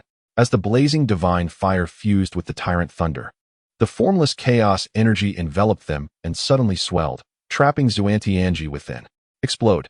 With Mo's thunderous command, the tumultuous lightning and raging flames erupted violently within the small chaotic space. From a distance, seeing Mo's suppressing Xuantianji, Reina turned her attention to the injured Cheng Yaowen and others. She hurried towards them, gathering gentle stellar energy and channeling it into their bodies. As ample soothing energy flooded into them, Yuqin aboard the vessel promptly transformed this energy into healing power, mending their wounds and purging the chaotic divine energy within. With the eradication of the chaotic divine energy, the grievously wounded comrades began to show signs of recovery. Wow, I cannot believe it. The invulnerable Gu Xiaoluan was the first to regain consciousness. Wait, I'm not dead? He touched his previously pierced abdomen, relief washing over him. Hey, Xiaoluan, you finally woke up. You scared me. Lu Chuang exclaimed excitedly, patting Gu Xiaoluan's shoulder. He had thought Xiaoluan was beyond saving when he saw him impaled. Well, aside from a bit of pain, I seem all right. By the way, what happened? How are Xian and the others? Due to the chaotic divine energy's severe impact, Gu Xiaoluan had fainted shortly after being pierced and was unaware of subsequent events. Chapter 28. The soul of the master has arrived. Resuming the tale, Gu Xiaoluan, having lost consciousness from being pierced by the divine spear, now gazed anxiously at Lu Chuang. He recalled how Zhao had been sent flying by the spear. His entire chest had been sliced open. Xian is still receiving treatment. Even Cheng is gravely injured, just like Xian. I fear he will need an extended period to recover. Lu Chuang replied, his expression dimming. It was the first time he felt such hopelessness, witnessing firsthand the true strength of what they called a god. Hearing Lu Chuang's words, Gu Xiaoluan's gaze also dimmed. He had been instantly defeated without the chance to retaliate. Observing the silence between them, Reina offered words of comfort. Do not lose heart. Xuantianji has existed for thousands of years and is a third-generation divine body. If you two were third-generation divine bodies, he could not have so easily vanquished you. I understand. Sister Reina, I just did not realize that the so-called third-generation divine bodies could be this powerful, Lu Chuang lamented, feeling frustrated. In front of him, we were like children, utterly defenseless, unable to protect even our comrades. Enough. You both, like the rest of us, were once part of the great creation of the divine river civilization. You will undoubtedly grow into beings of third-generation divine body caliber in the future. Do not be disheartened by this setback. Reina consoled Lu Chuang. Yet she too felt regret for the injuries her team suffered due to her own inner struggles. Zhao Xian was relatively well. Despite suffering a wound from the divine spear that sliced his chest, the injury was not deep, and timely treatment had led to significant recovery. The situation was dire for Cheng Yaowen, however, as his chest had been pierced through by the divine spear, and unlike Gu Xiaoluan, he lacked resilience. Even with Yuqin and his energy supply, he would likely require at least a month to recuperate fully. By the way, Sister Na, what about Xuantianji? Gu Xiaoluan suddenly recalled and inquired. He is being confined and beaten by Mo's. Qi Lin, who had been silent all along, pointed to a faintly discernible small space in the sky and remarked, Little Mo, is he alone and unharmed? Gu Xiaoluan asked with some concern. You didn't hear Qi Lin say he was locked up and beaten? Rose explained with a hint of exasperation. Ha. My apologies. Gu Xiaoluan scratched his head awkwardly as he regained his senses. However, this time Rose refrained from mocking him. Although Gu Xiaoluan's performance had indeed been poor before the Tianna battle, his subsequent cooperation with Lu Chuang and others to defeat Finghua, as well as his unhesitating support after Lu Chuang took action, demonstrated that he had awakened to his potential. Yet, Rose was still somewhat worried. Captain, if Mo's were to kill your subordinate, Would it affect you? Although she too wished for Xuantianji's demise, Reina was, after all, his superior deity. Would witnessing the death of her subordinate not put her in a difficult position with the people of the Sunfire Star? Based on Xuantianji's performance and statements, it seemed that Reina's situation in the Sunfire Star was not favorable. Upon hearing this, Lu Chuang furrowed his brow and questioned, "Indeed, Sister Na? While I long to cleave that scoundrel in two, he is still your subordinate. Wouldn't it affect you if Xia were to kill him directly?" Hearing Lu Chuang and the other's words, Reina felt a warmth in her heart. Even though they were severely injured and wished to slaughter Xuantianji, they were still concerned that his death would create difficulties for her. Yet, Reina shook her head resolutely, declaring, "Xuantianji has betrayed my will. He is a traitor. Do not mention killing him. Even if I were to eliminate his family, it would merely be a cleansing of my ranks. Little Mo is someone I have high hopes for. If he wants to kill, it signifies that I too desire his demise. Let the blood of this traitor remind those old fools who the true deity of the Sunfire Star is." In the distance, upon hearing Reina's words, Xia smiled slightly and spoke through the communicator. "Sister Na, are you proposing to marry me? If so, I shall assist you in thoroughly eliminating this treacherous minister." "Humph. Very well. Then tomorrow, you shall accompany this goddess back to the Sunfire Star as my prince." "How about that?" Reina replied nonchalantly. He. Becoming a prince of the Sunfire Star might be a bit challenging, considering I am already a prince of angels. I fear that Pai she will dissect me for research. However, this fellow is indeed somewhat useful. Can you hand him over to me? Haven't I already said it? Your intentions are my intentions. I support you in this matter. Do not think of merely killing him, even if you desire the lives of his family. I will bring them all over for you to eliminate. Traitors do not deserve my mercy." Reina spoke fiercely. This time, Xuantianji had thoroughly provoked her. It was the first time she had harbored such murderous intent towards someone. Upon hearing this, Xia no longer held back. Although he had already unleashed several powerful attacks, he had previously hesitated out of consideration for Reina. But now, demonic melody zone. With the emergence of the Mind System Star Palace, a bizarre mental attack sent Xuantianji, who was already in a pitiful state from the fourfold assault, plummeting into despair. In an instant, the sensation of his soul being torn apart drove him to near madness. Following this, the thunder, fire, and storm, which he could hardly withstand, all struck his already battered divine form. As the thunder subsided, the flames extinguished and the storm dissipated.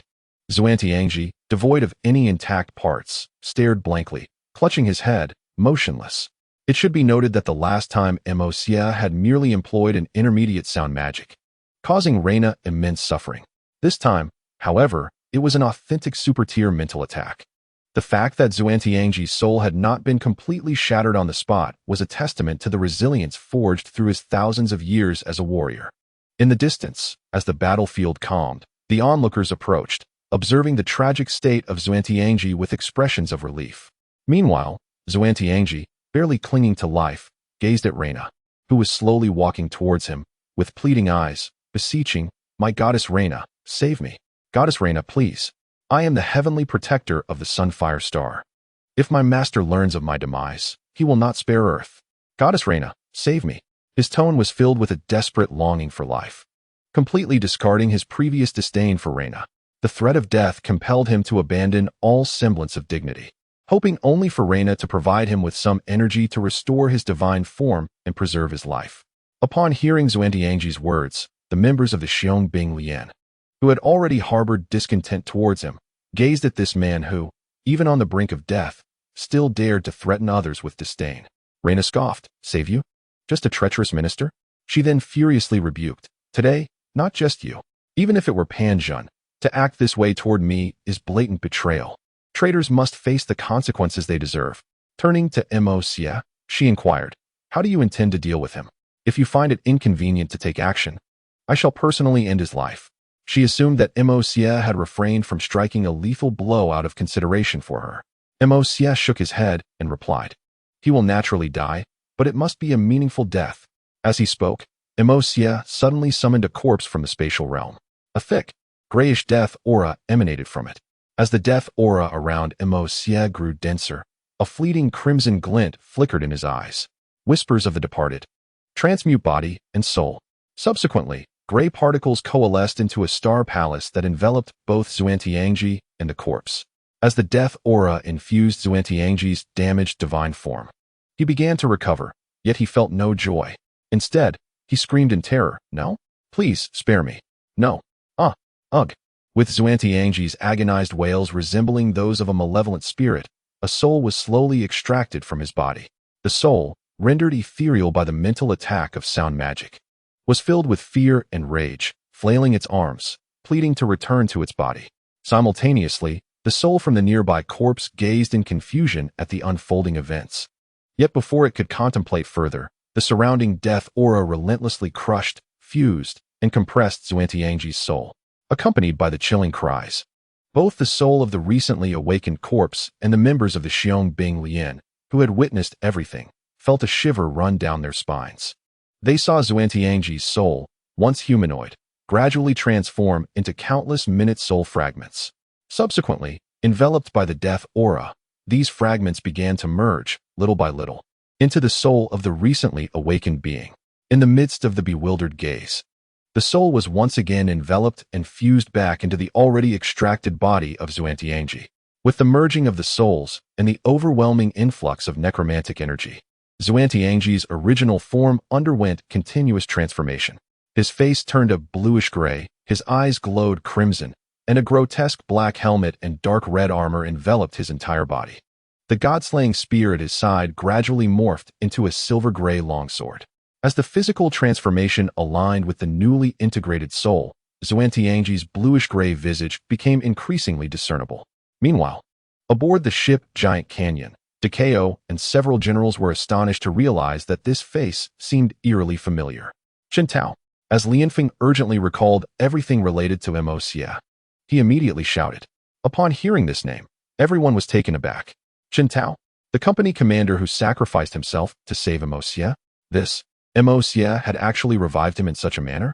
Unaware of the astonishment aboard the Giant Canyon, Moxia continued his operations. As he exerted his mental control, the completed necromantic energy began to consume the remnants of the slain soldiers in Tianhe City. As the death aura grew increasingly dense, the fully shaped undead began to absorb all surrounding death energy, along with the soul of Qintao.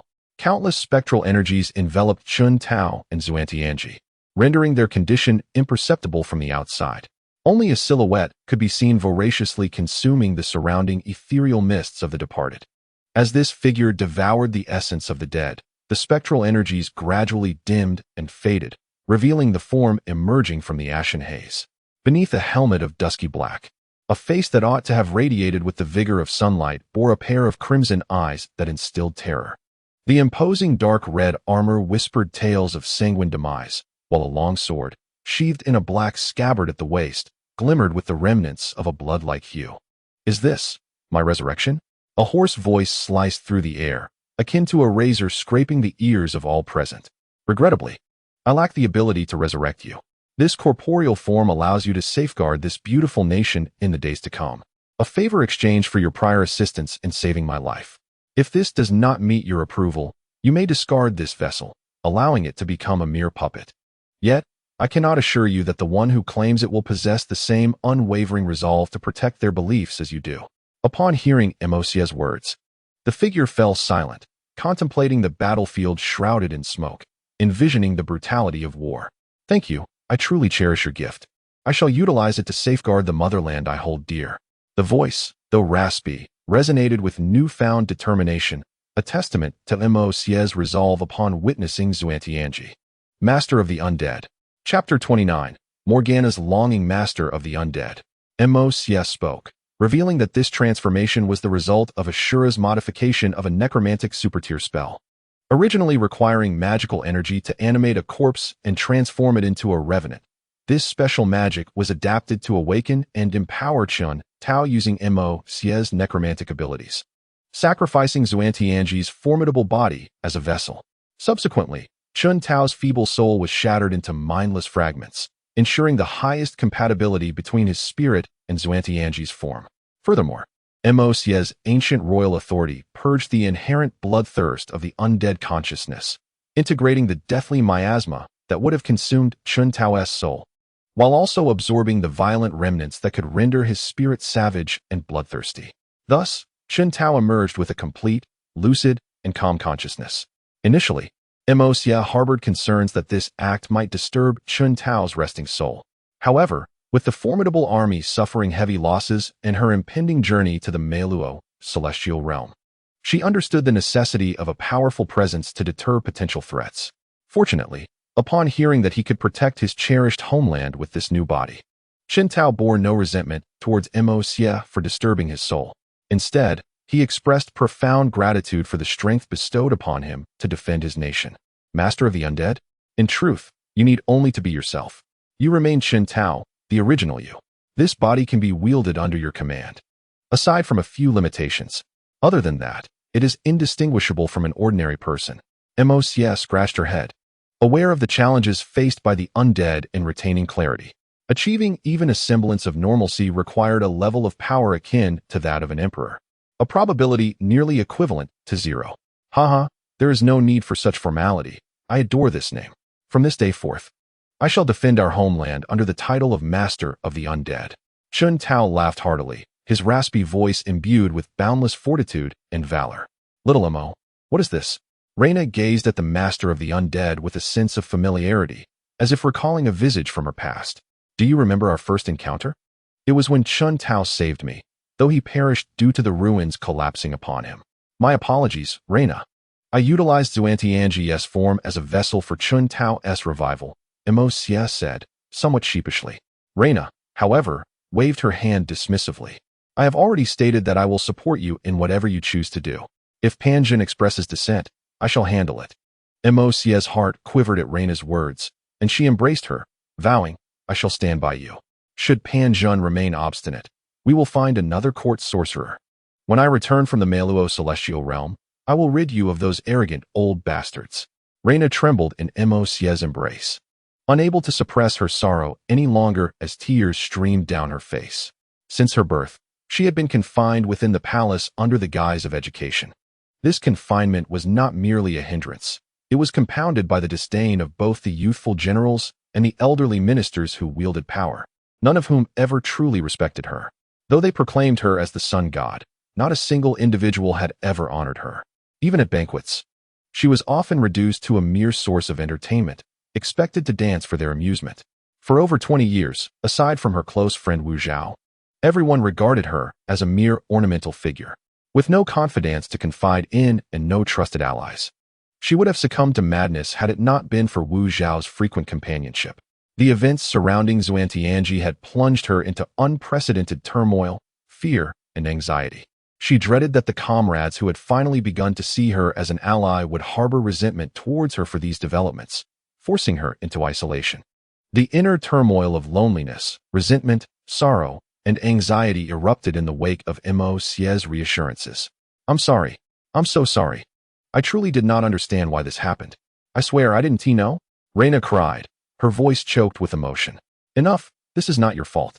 You bear no blame. Xia soothed, her heart aching for the girl in her arms.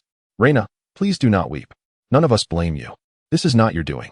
We have all discerned that the true villain is that treacherous scoundrel. Lu Chuang chimed in, offering his comfort to the distressed Reina. Indeed, Reina, we have never held you accountable. If we had, we would have rushed to your aid at the first sign of distress. However, next time, you must lead the charge. We cannot face them alone. Gu Xiaolun added, a hint of embarrassment creeping into his demeanor. Roses, Qilin, and the now-recovered Rui Mengmeng approached to console Reina. Even Sun Wukong, restored to full vigor, chimed in, Girl, as I have said, you are you, and they are they. I may distrust them, but I have no doubts about you.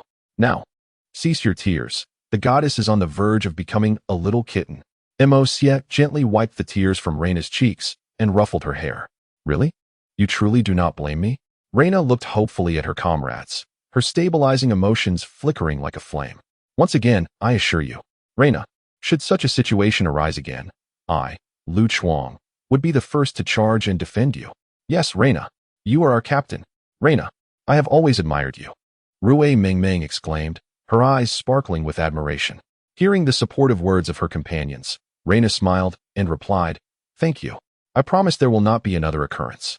If there is, I shall lead the charge as the goddess. In that case, it is imperative, Mosia affirmed. Reina, you are our mainstay. Within the ranks of the valiant army, camaraderie thrived. However, Angel Yin and Moe exchanged glances, their expressions grave. Yin Jia, what is Mosia doing? Moe hesitated, scrutinizing Angel Yan's countenance. What is amiss? Is there something wrong? Apis, seemingly indifferent, regarded the unfolding scene with disinterest. As it paled in comparison to the grandeur of ancient Egyptian pyramids and the historic capitals of Juxia, Mosia's actions have breached the established order of justice. Azu reluctantly elucidated. Is it merely the necromantic arts? What is there to banish?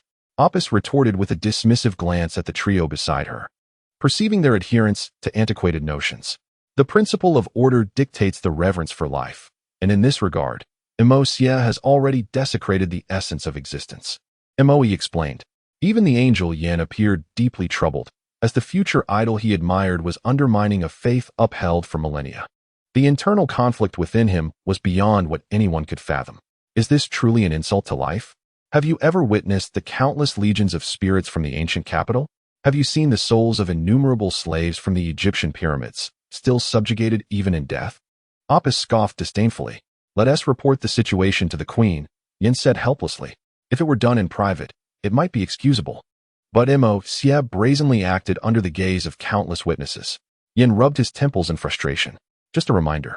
Mosia possesses not only necromantic abilities, but also wields an ancient authority bestowed by a former king, enabling him to command an entire empire of the dead, along with the right to inherit the position of the king of the underworld.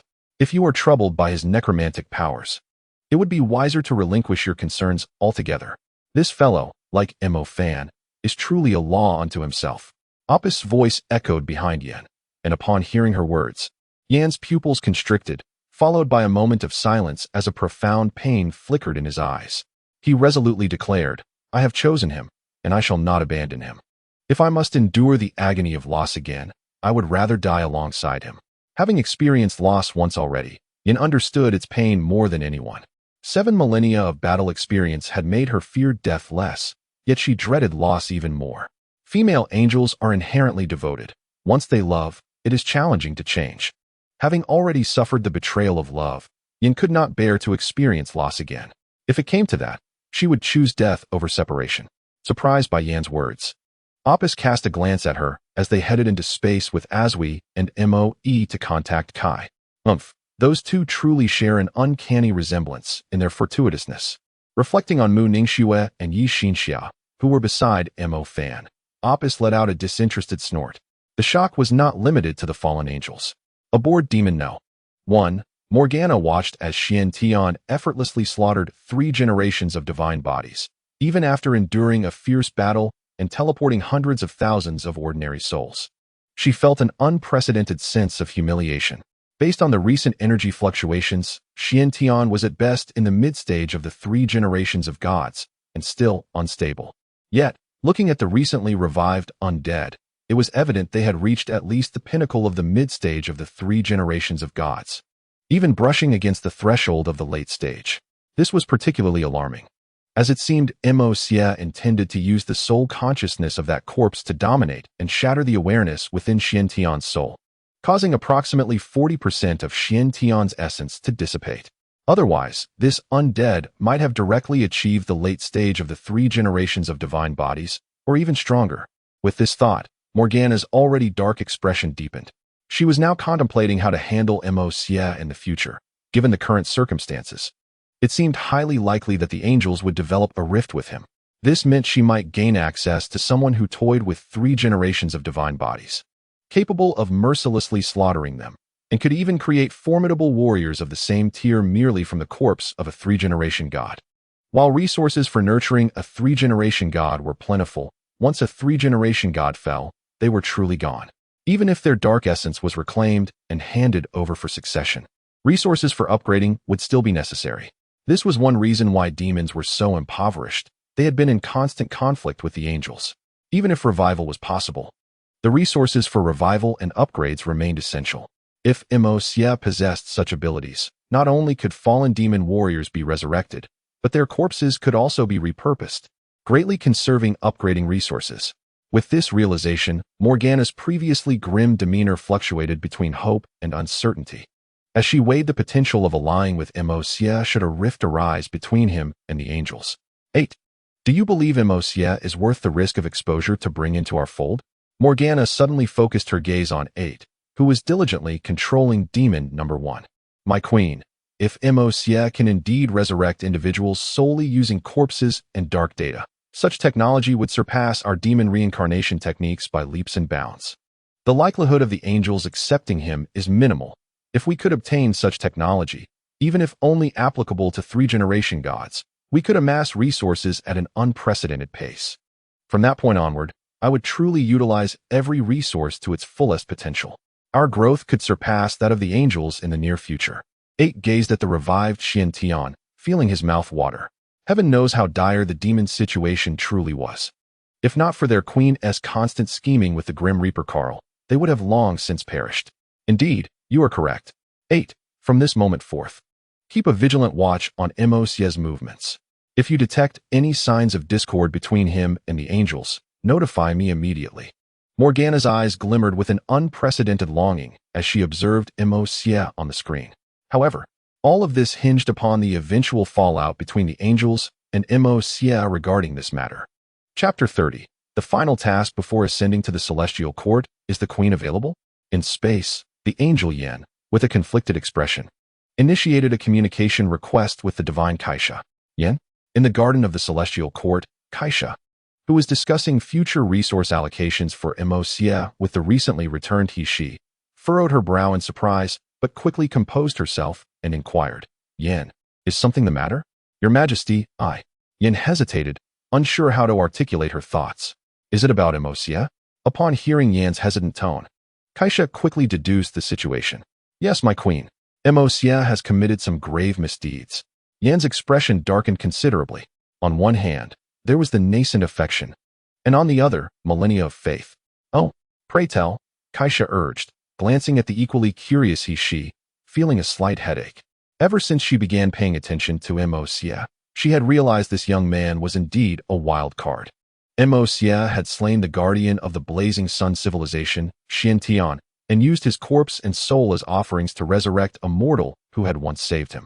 The thought of the resurrected Chun Tao made Yan's expression grow increasingly grim. Upon hearing that Juxia had utilized the corpse and soul of a 3-generation god as a sacrificial offering to resurrect a mortal, Kaisha's brow furrowed even tighter. Setting aside the sacrificial aspect, the mere act of resurrection already violated the principle of angelic justice. Moreover, given Yan's current demeanor, it seemed that what transpired was not merely a simple resurrection. He had likely committed even more egregious acts. Thus, Kaisha turned her gaze to He, who was leisurely sipping tea. Noticing He's nonchalant demeanor, Kaisha suddenly felt a throbbing headache. You spoke of the most beautiful future, yet here you are, choosing to sit back and watch. He, what are you looking at? Let Yin finish explaining the situation. Seeing Kaisha's impending fury, He remained unperturbed, calmly encouraging Angel Yin to complete her account. Your Majesty? Upon hearing He's words, Yin hesitantly sought Kaisha's approval. Alas, the events have already transpired. Let us hear the full account. Kaisha shook her head in resignation. Indeed, to begin, shortly after Tao Tai departed from the Heavenly King's pavilion, he launched an attack on Earth. You all understand the gravity of the situation, so I will spare the details. Following the conclusion of the Battle of the Milky Way, Juxia took the little girl named Opus to fulfill a promise. During this time, Xiantian attacked the Xiongbing Lian and publicly humiliated and taunted Reina. Subsequently, Juxia arrived and, within less than an hour, killed Xiantian. Upon hearing this, Kesha raised an eyebrow. To have slain a 3rd-generation divine body in less than an hour?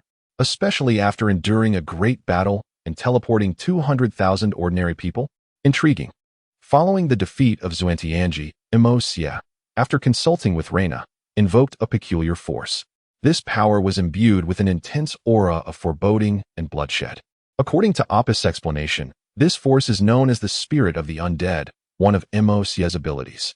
Utilizing this power, Juxia extinguished the consciousness within Xuantianji's soul and subsequently enhanced the essence of an ordinary human soul. With the aid of this power, the human soul not only devoured the remnants of Xuantianji's spiritual might, but also fused with and transformed the deceased's body, ultimately creating an undead being endowed with a conscious will. As Yin uttered the final two words, even Kesha was taken aback, and even she, who regarded Juxia as a beacon of a perfect future, raised an eyebrow. Undead beings have only ever existed in legends. If anyone were to be closest to them, it would undoubtedly be the so-called Grim Reaper, Carl. Kesha looked helplessly at she, who merely raised an eyebrow and then feigned indifference. What are your thoughts on this so-called undead? What can one say? It's his own power after all, she replied nonchalantly. However, I am quite intrigued by the ability to mold an equivalent existence from a corpse.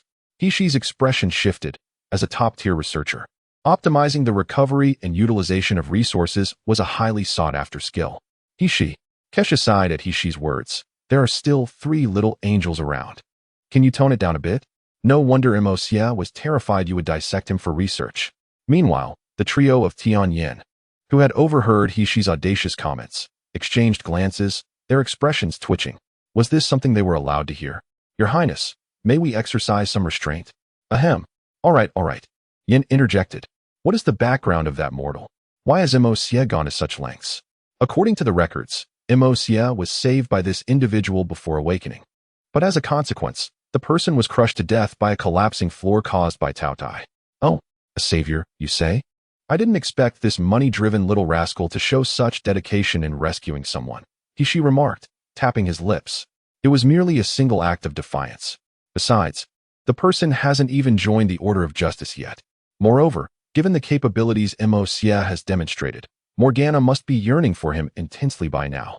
Letting him go would be akin to pushing away a potential game-changer. Kesha realized some things needed to change. The angels had been far too lenient regarding certain matters. At this point, the usually languid she revealed a sharp edge. Kesha stated, since you've decided to support him, let it be unwavering. With this, a flicker of determination shone in Kesha's eyes. The angels had begun to decline under the Order of Justice. This time, she must forge a better path for them. Queen Kesha, there's one more thing. Hearing that Kesha and she had no intention of further pursuing Juxia's matters, Yin felt a sense of relief. However, recalling Apis' words as they departed, she hesitantly spoke up. What else is there? Apis, Juxia's contract beast, reminded us before we left. He said that Juxia possesses the highest authority of an ancient king-level undead.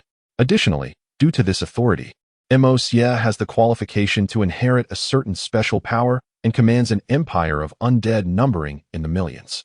Moreover, to inherit this power, the undead aspect is an indispensable key. An empire of millions of undead? The surprises keep coming. Kesha exclaimed. At least it isn't something Juxia has created himself. Is it? Kesha smirked. Just indulge him, will you? After all, he is still just a child. She remarked with an air of nonchalance. Sigh, very well. Yen, you should remain by Juxia's side. Once the affairs on Earth are settled, bring him to Heaven City. The resources he requires are nearly ready. Kesha sighed, acknowledging her role as queen. On Earth, as the spirits adapted to their new bodies, the Xiong Lian and others boarded the transport plane back to the giant gorge. Given that Cheng Yaowen and Zhao Xian were still rather injured. Meanwhile, Juxia leisurely strolled with Apis, awaiting Kesha's ultimate decision regarding him. Yin had anticipated that. With so many witnesses, Juxia's act of sacrificing a third-generation deity to create an undead would deeply impact the little angels under the Order of Justice. However, what surprised Juxia was Yan's parting words to Apis. Yet, considering Yan's infatuation with Geshaluan in the original story, it was not entirely unexpected.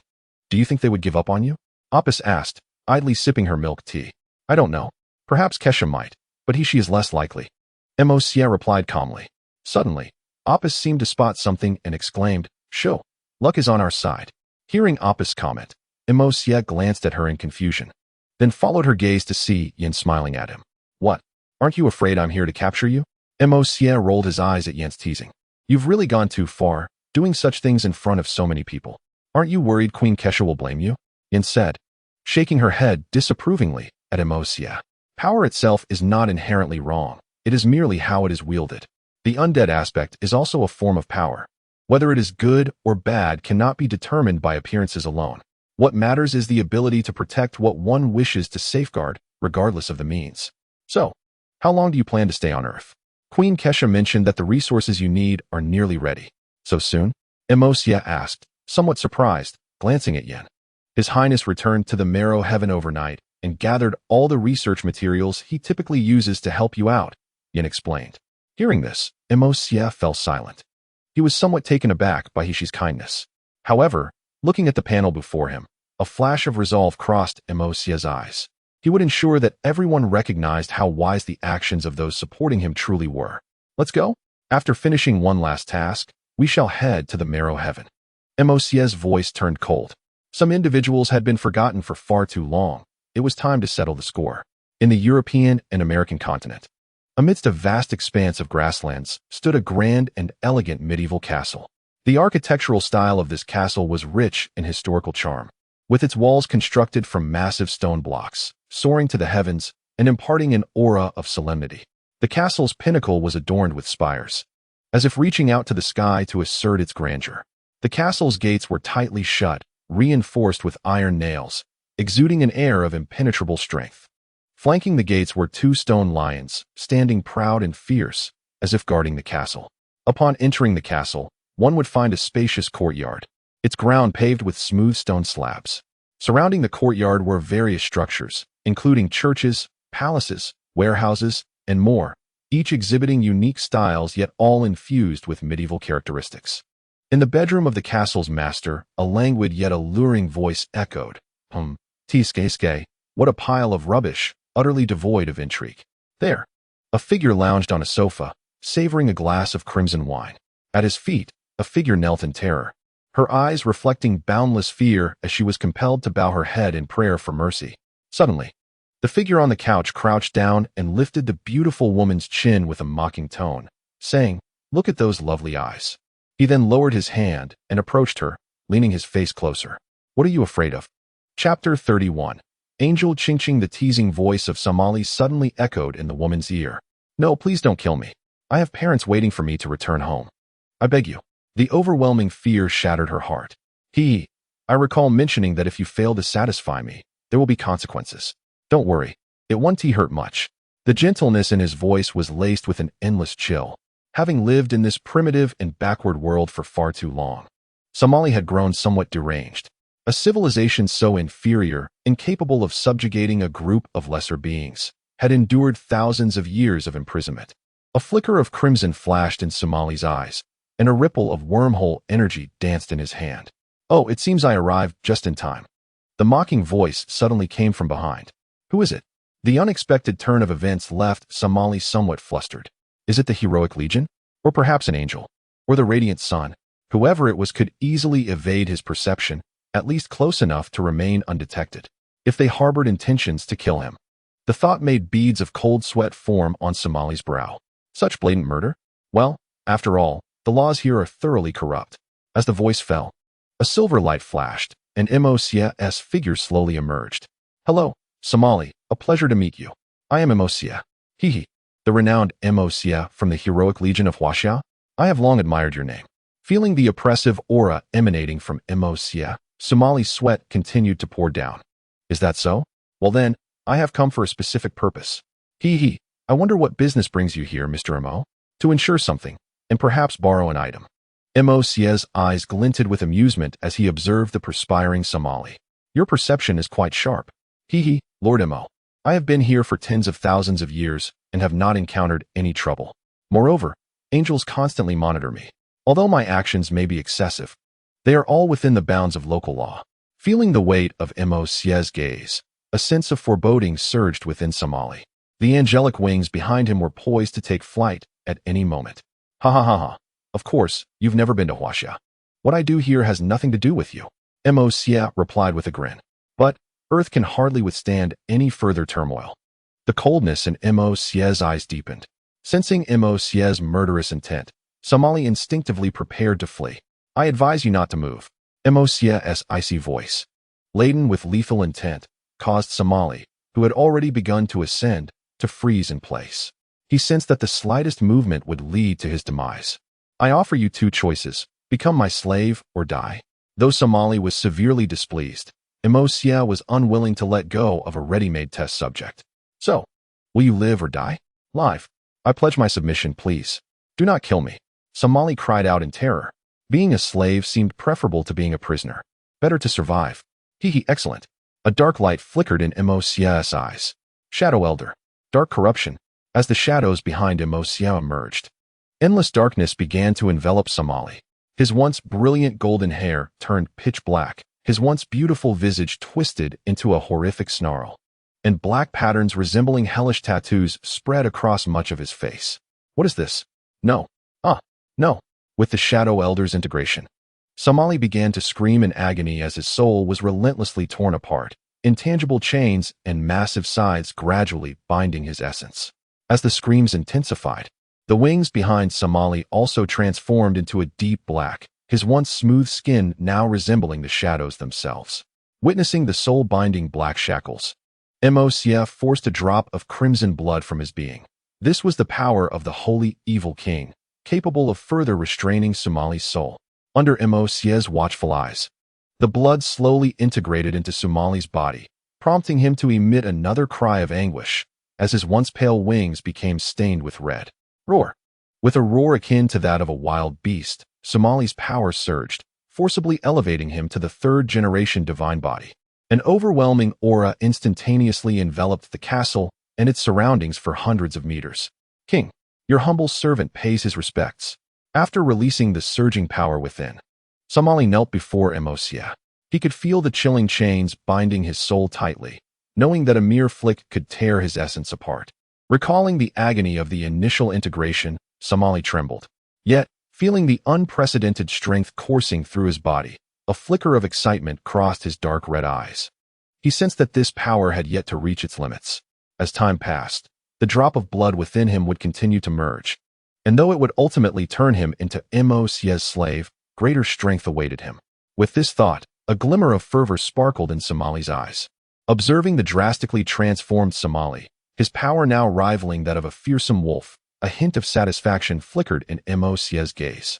It seemed the ability to command the Shadow Elder race was not solely the domain of the Shadow King. The Holy Evil King's destiny within Imosia could also wield such influence. You are to immediately head to Luoyang, Juxia. Should any misfortune or war arise there, protect it well. Recalling the memories of the original owner of this body, Luoyang was indeed his hometown, where his grandparents were laid to rest.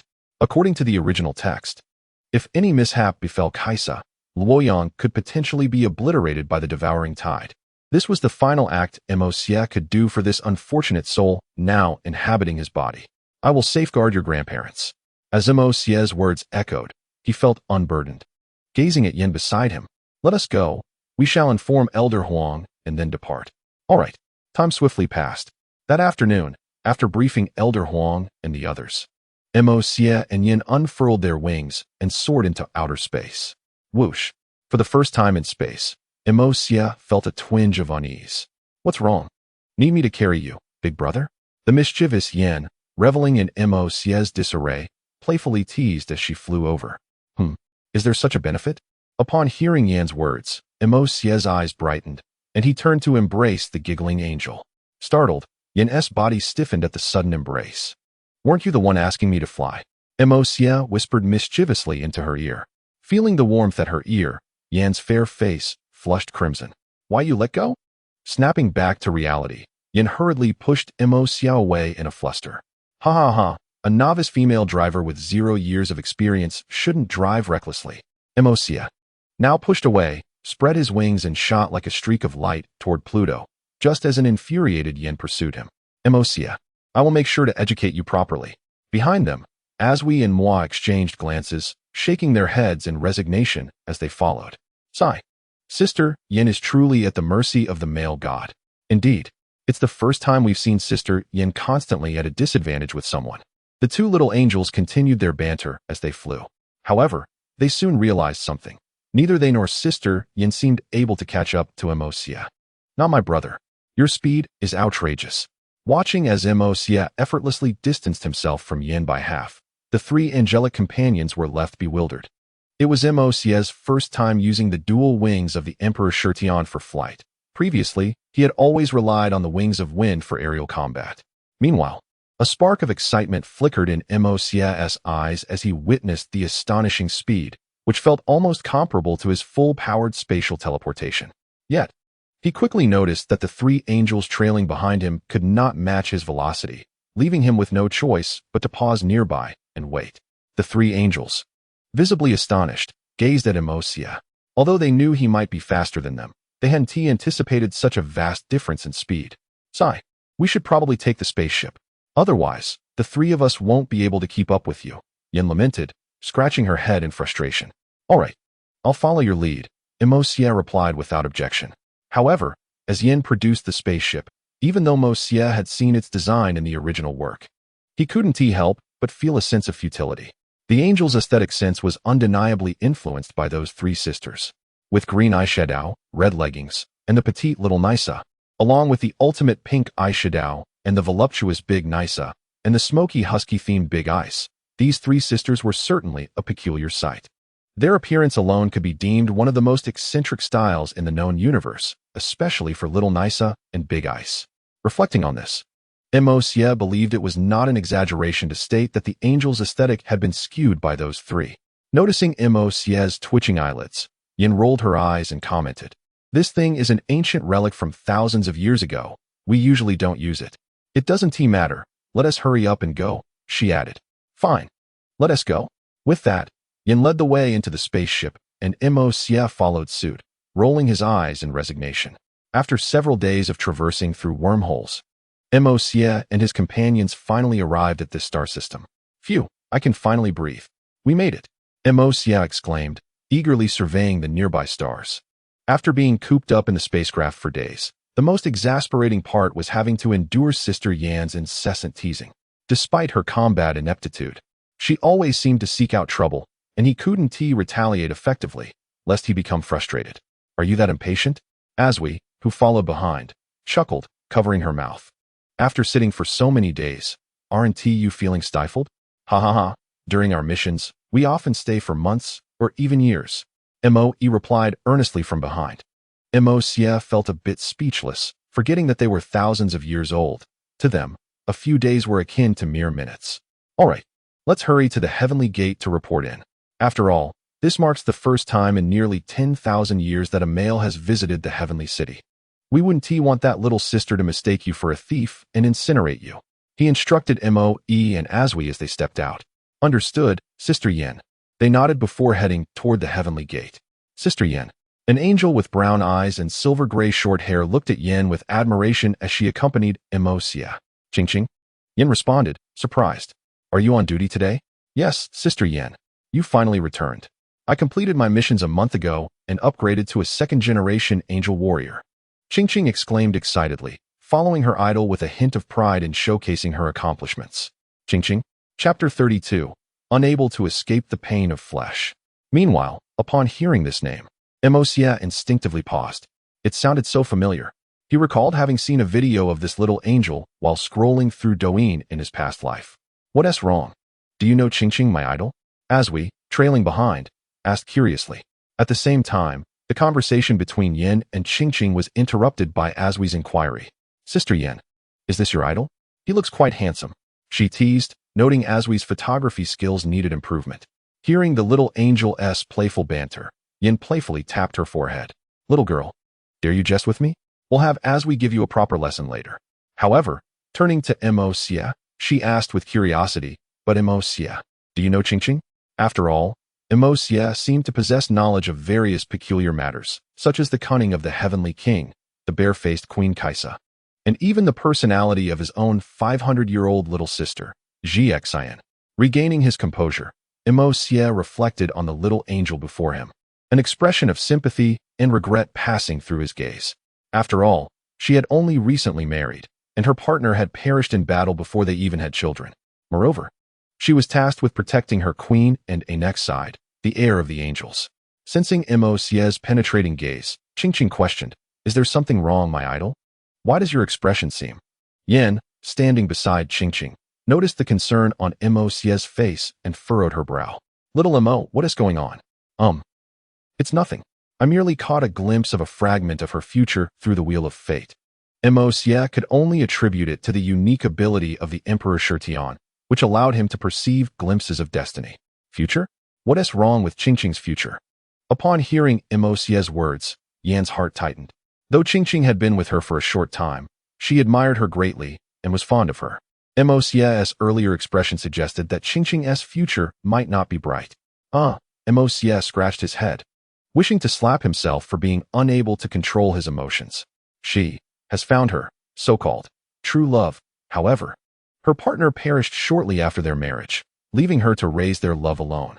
After speaking, Xie fell silent, having always respected the angel's attitude towards love. After all, he himself found it difficult to remain devoted.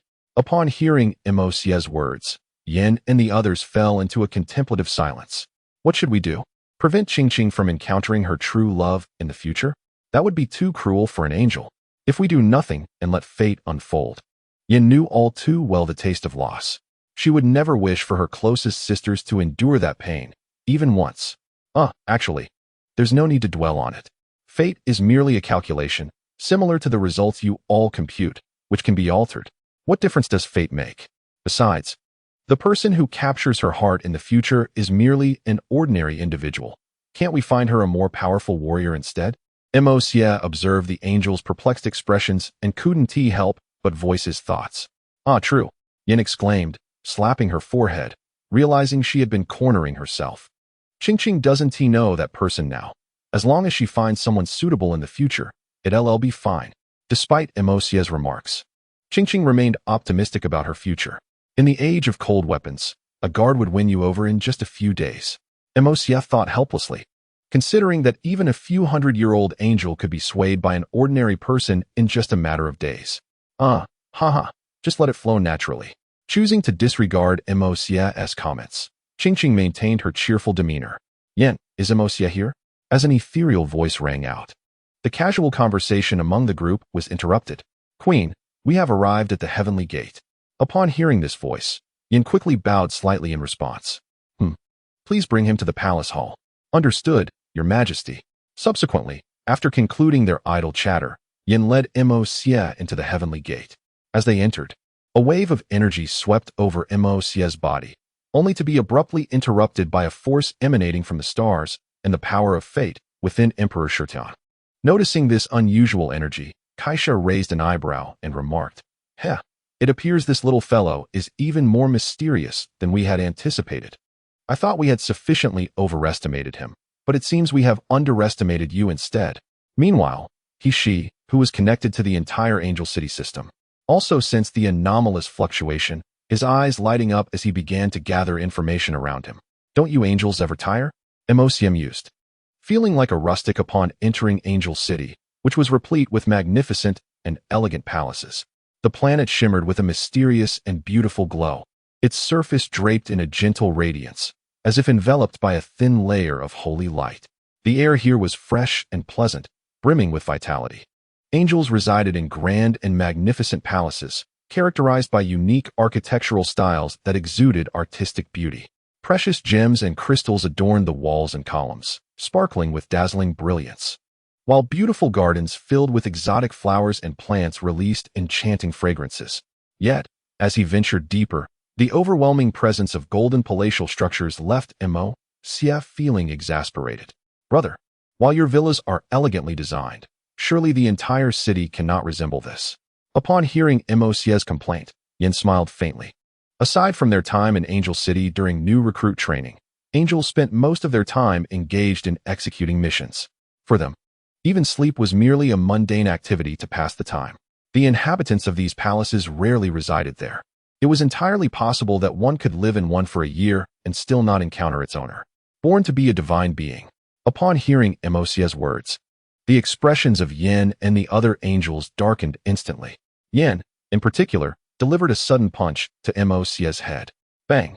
Ouch! What was that for? You ambushed me, Xie exclaimed, taken completely by surprise and unable to react in time. This commotion drew the attention of several nearby angels. A male? How did a man end up in Angel City? I don't know, but he asked with Sister Yin. Could he possibly be her crush? He looks quite handsome, and he seems to be rather close to Sister Yin, so it's quite possible. Wait, does he have angelic wings? A fallen angel? What? A fallen angel dares to enter Angel City. An indignant voice rang out. Who dares to call me a fallen angel? Is Huayi, that old fool, anywhere near as handsome as I? Xia, upon hearing himself referred to as a fallen angel, could no longer contain himself. While he admired Huayi, he was merely envious of the latter's carefree lifestyle, with no intention of emulating his brutality. Besides, is Huayi even as handsome as I? Cough, everyone. This is Xia, Yin interjected. Calm down. He is not a fallen angel, and his wings have no relation to our angelic genes. Noticing several sisters drawing their fiery swords, Yin hurriedly explained. Is he really Xia? He does resemble him. Last time, as we captured a side profile of him and Sister Yin. That startled me. I heard someone shout fallen angel and instinctively drew my sword, with no choice but to endure. Xia continued to follow Yin towards the royal palace hall, genuinely fearing that some ancient angels, who had been lurking in the shadows, might discover him and bring a group of comrades to deal with him. In the royal palace hall of Angel City, the divine Kaisha sat regally upon her throne, lazily reclining with her legs crossed. As Xia walked down the palace corridor, he felt the curious gazes of the angels observing him and turned his attention to them in return. All of them are masked. I can't see their faces. Xia thought to himself. Upon reaching the end of the corridor and ascending the steps to the palace, he learned that while flying was permitted in other areas of Angel City, one must walk to meet the queen, or it would be deemed disrespectful. Yin explained this to him, noting the importance of proper decorum. After all, she is a queen. Even the monarch of a small nation wouldn't allow someone to drive in for an audience.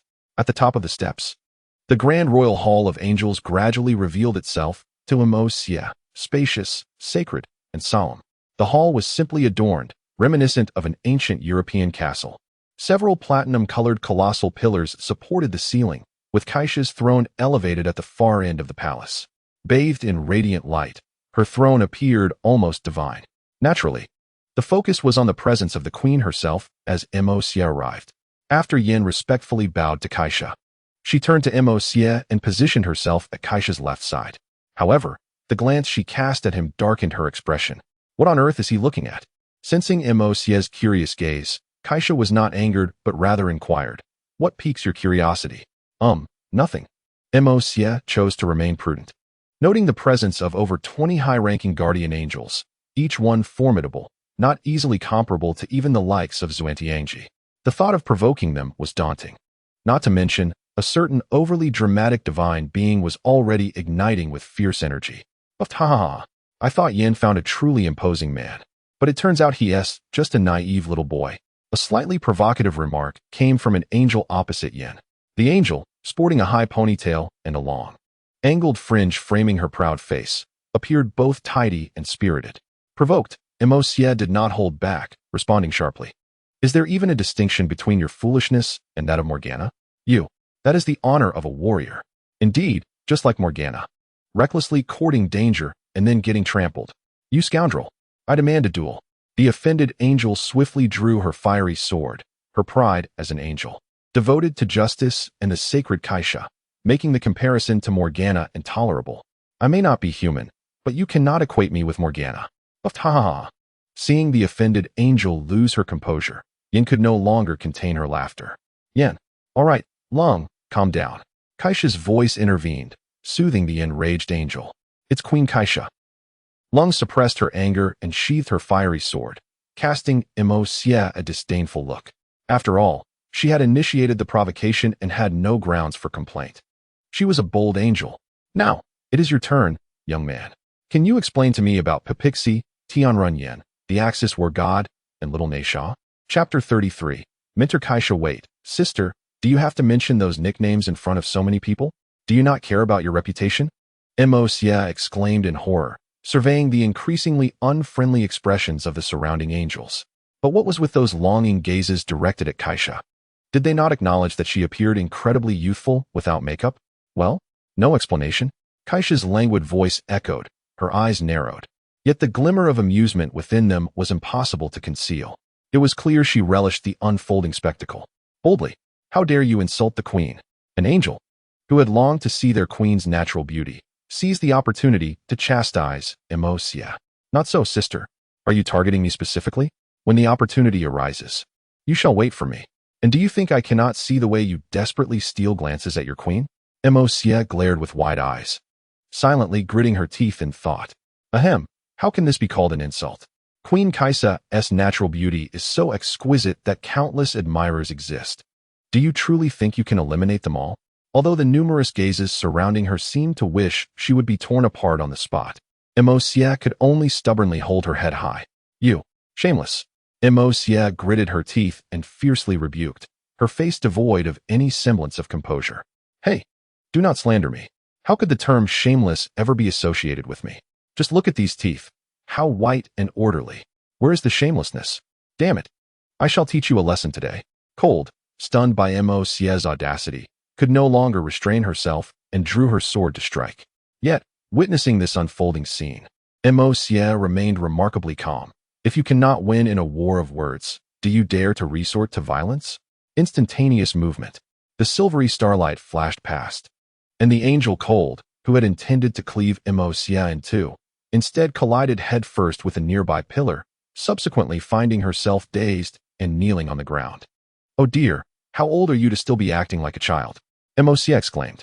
Cold, utterly exasperated, raised the sword of flames high, requesting judgment from the heavenly blade. Seeing this, Yan, who had been watching the spectacle, could no longer remain seated. Cold, what on earth are you doing? Stop. This is the royal palace hall. Upon hearing Yan's words, Cold jolted back to reality and hurriedly ceased channeling energy into the sword of flames. Yet, unable to swallow her indignation, she charged at Juxia once more. Today, I shall carve you into pieces. Noting that her opponent was still unyielding, Juxia helplessly struck a bear-like pose, saying, Well, it is you who chose not to stop her. Upon hearing Juxia's words, Kaisa, who had been eagerly watching, raised an eyebrow. Is she about to unleash her ultimate move? Meanwhile, the angel Yin quickly cautioned Juxia, urging her to show restraint. Cold, be careful, stop. However, Cold, feeling defiant, thought, why should I show Juxia mercy? Do you look down on me? She quickened her pace yet again. Today, I shall definitely make your backside blossom. But as the distance closed, Cold noticed that Juxia seemed strangely still. This sight made her a bit anxious. What if this brat truly remained motionless and she ended up stabbing him? Although previous information suggested that he was not weaker than her. Was such arrogance truly warranted? Soul Melody. As a gentle voice resonated, Cold, who was about to reach Juxia, suddenly rolled her eyes back and collapsed to the ground. TSK. Youth is indeed wonderful. Falling asleep at the drop of a hat. How adorable. Juxia approached and pinched Cold's serene little face, remarking, she sleeps rather soundly, and quite softly too. Ha. The surrounding angels stared blankly at the scene of their comrade Cold suddenly dozing off. What just happened? She fell asleep after listening to a song. What a marvelous lullaby. Meanwhile, Kaisa, who had initially appeared to be an amused spectator, suddenly wore a shocked expression. For Cold had now disconnected. All right, Juxia, release her. Observing Juxia still poking at the slumbering Cold, Yan's face darkened. Do you have no self-respect? You are two stunning angels, yet you still engage in such childish antics. It was just a joke. Noticing the displeased look from Yan, Juxia felt a chill run down her back and hastily lifted the mental attack from Cold. A gentle groan escaped Cold's lips as she awoke, momentarily disoriented. Wait. Suddenly recalling something, Cold's eyes widened. You. Enough. Before Cold could unleash her fury, Kaisa interjected. Juxia, what was that just now? Why did Cold suddenly disconnect? Moreover, her life signs show no issues. Kaisa skipped over the previous topic and inquired with curiosity. It is merely a deep mental slumber. The reason for the disconnection is that your computers can no longer link with her soul, without contact or a powerful mental force to assist her. She may remain a puppet indefinitely, Juxia replied nonchalantly. Those who heard her words felt a chill run down their spines. Mental control? It seems even more ruthless. Your soul still exists, yet you may never awaken. All right, Yin, Xian, Aswi, and Cold, you may leave for now. Kaisa gestured for the other angels to temporarily depart. Yes, your majesty. The angels bowed and began to exit, leaving behind countless glares filled with a mix of indignation and curiosity directed at Juxia. Did she mention that you are currently in your adolescent phase? Kaisa remained lazily seated upon her throne, her demeanor suggesting that nothing truly concerned her. Indeed, from what I can observe, this universe can barely support me to adulthood, and even then, It would require a significant concentration of resources from across the cosmos. Emos stated. A glimmer of apprehension flickered in Kaisa's eyes. Such a terrifying consumption of resources. She then shook her head and continued. How do you perceive the so-called void? A glint of sharpness flashed in Kaisa's gaze. The void? In essence, it is merely another dimension, Emos expressed nonchalantly. For the system had once informed him that reaching the pinnacle of spatial manipulation was sufficient to tear through dimensions. And what of the ultimate fear? This poses a dilemma for me. How should I know? Perhaps it is some form of entity? However, there is no need to fear, if it were truly that terrifying. The Shinha civilization would not have any survivors. More likely, those fools inadvertently tore open a small piece of dimension, leading to a conflict with some entity crossing over. Ultimately, they either perished together or were temporarily sealed away. In simpler terms, their strength likely does not surpass yours at present, Emos concluded. This hypothesis had also been posited by Hishi, yet the survivors of the Shinha civilization, in their madness, continued to spread these tales, Kaisa remarked with resignation. Perhaps that is their intention? What intention? A voice suddenly interjected. Dressed in royal attire, Hishi stared curiously at Emos. What do you believe is the purpose of the Shinha civilization? Heritage. Heritage? Upon hearing Emos' words, Kaisa and Hishi furrowed their brows. Not to mention the angels who remained, including Yin, who were already confused by the prohibitions surrounding the void and now felt even more perplexed. What does Queen Kaisa believe heritage to be? The will, spirit, and faith of a civilization? As she spoke, Kaisa narrowed her eyes. Contemplating the galactic power of the angelic civilization, the war god of the Danu civilization, and the sunlight of the solar civilization. The future of the universe when the vessel of a civilization is destroyed, its faith and spirit become their sole legacy. Do you remember the technology preceding the god-creating civilization? Emos continued his speculation without pause. The technology of the astronautical civilization? Hishi's face darkened as if she had recalled something. How long has it been since the first god was born? Omniscient and omnipotent. Hishi, can you still thoroughly skim me now? Upon hearing this, Hishi instinctively proceeded with the scan, her expression growing even more grim. Consider the current top-tier civilization's technology, physique, energy manipulation, attack methods, and even means of long-distance travel. Do they not bear striking similarities? On Earth, Huaxia began as a mere tribe, but through the development under the 3 sovereigns and 5 emperors, its system evolved into an advanced one, ultimately defeating surrounding civilizations. Subsequently, they taught them, reminding them of the vastness of the world. Thus, we now have the 5,000-year-old Huaxia civilization. I am uncertain how the angelic civilization initially transcended the pre-nuclear era. However, barring unforeseen circumstances, I believe that Earth would have been left solely with the Huaxia civilization. Of course, there are distinctions within civilizations, such as specific ethnicities. Are they not quite similar? The divine river civilization and the angelic race? At this moment, Angel Yin could no longer contain herself and called out in alarm. The expressions of the other angels turned as pale as snow. Kaisa and Hishi, who already wore somber faces, now looked as if they could slay a living being with a mere glance. You all leave, Kaisa commanded, her demeanor dark, knowing that the subsequent words must not reach Yin and the others. As you wish, Queen. Though hesitant, they complied and exited. Before leaving, Yin cast a worried glance at Emos, who returned an assuring look. Kaisa exhaled deeply and said to Hishi, starting tomorrow, instruct the research department to gather technological advancements from spacefaring civilizations and to reconstruct the technology and computations of god-level civilizations. Yes, Your Majesty, Hishi replied solemnly. Then, turning to Emos, she inquired, do you remember when I mentioned finding you a new mentor? Upon hearing Hishi's words, Emos had already guessed who the teacher was and directed his gaze towards Kaisa. It seems you have guessed correctly. Over the next 3 months, I will teach you everything from close combat to practical swordsmanship, battlefield command, and political affairs, piece by piece, Kaisa stated. Her voice calm as she sensed Emos' gaze. 3 months? Where do you intend to go? Emos asked, his brow furrowing. He had not forgotten the purpose of this visit. Do you not already know? Kaisa replied, her expression impassive. Earth. Chapter 34. Taking you home, I recall I instructed Hishi to remind you, did I not? Emos' face darkened as he questioned. What nonsense is this? You were warned of the traps, yet you would still proceed? Why not wait 3 to 5 years until I reach the pinnacle of my growth, and then eliminate them outright. I did remind you. Do you know their plans? Kaisha asked nonchalantly. Carl and Morgana, along with the Radiant Sun, have joined forces.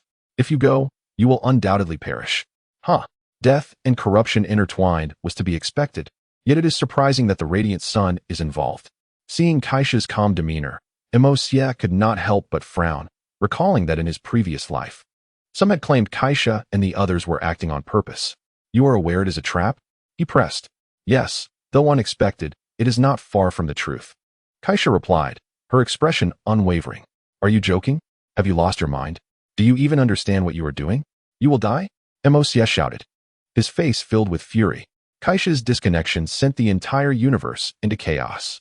Countless lives were lost in this upheaval. While these lives may not matter to some, the future of the angels lies with her. Kaisha's fall would signify the demise of tens of thousands of angels. I know, Kaisha spoke with a hint of melancholy. But the angels cannot continue this way. The sight of Kaisha's expression stirred something within Juxia. What is your perspective on justice? Or the war between angels and demons? After a brief silence, Juxia replied, it is a game. If you and Morgana are not truly adversaries, then this is your shared game. If you are truly opposed, then this game is aimed at the angels. In this world, there is no absolute right or wrong. Whether it be the justice of angels or the corruption of demons, they are all mere desires. Whether it is your yearning for peace and stability or Morgana's fear of the void, leading her to embrace hedonistic freedom, these are but your own desires. Yet, if that is all it is, your war and influence would not endure for so long. Upon hearing Juxia's words, Kaisha's eyes flickered with a hint of gratitude. Perhaps Juxia could indeed bear the weight of the future. Yet, sadness soon followed. I never intended for matters to escalate to this point with Liang Bing. I offered her opportunities and once awaited her explanations. But ultimately, fear has nearly consumed her. Carl. Or perhaps, Jilin. Indeed, that day, the works of Carl and Jilin were all consumed in flames. A rare hatred glimmered in Kaisha's eyes. Her dearest sister, her only kin, all because of a few books. The long sword pierced through her abdomen. Such pain was more brutal than any torture. It was as if a piece had been viciously excavated from her softest heart. Kaisha. Seeing her friend's pain, she felt a twinge of sorrow. Only she, who had accompanied Kaisha for 30,000 years, understood the depths of Kaisha's suffering. I hope you can assist me to reconstruct this distorted order and save my sister.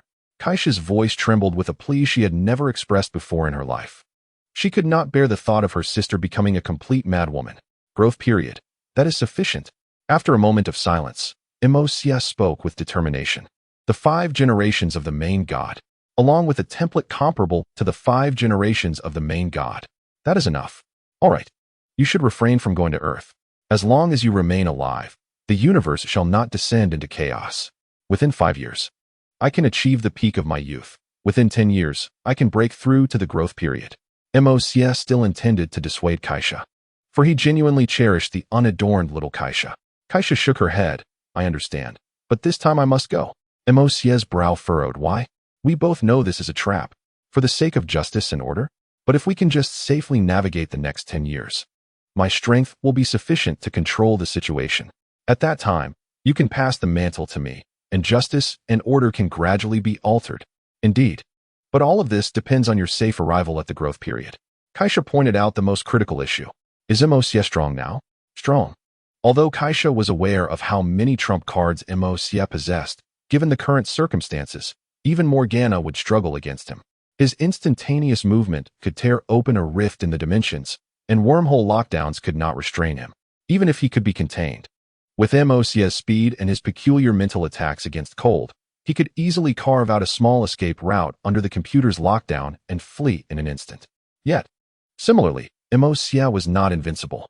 For Kaisha and she, dealing with Juxia was daunting. Capturing him perfectly was akin to climbing a mountain. However, what if multiple civilizations took action simultaneously, just as they had done against her? It would not require complete lockdown. Controlling him for just a few seconds would be enough to obliterate him utterly. Are you doing this for me? If I survive, and if you wish to inflict a severe blow on the angels and plunge the universe into chaos, the only target left for Carl is the angelic heir. The former heir, Anixide, has reverted to a mere observer. The once prospective power of the galaxy has been forsaken. You possess the great clock. These matters cannot remain hidden from him for long. You are already quite powerful, but it is still insufficient. Kaisha's words left Juxia in silence. A sense of unyielding frustration surged within him. Yet, he quickly regained his composure. If we were to prepare a divine body in advance, could we control a projection to venture forth, or upon encountering an unexpected event, reconnect directly through the projection? How could we not have considered that? Kaisha chuckled bitterly, shaking her head. The resources required for a divine body are immense, and moreover, Karl is no fool. The great clock can still calculate the rough possibilities. Not necessarily. Karl does not desire your death. He only seeks to incite chaos in the universe.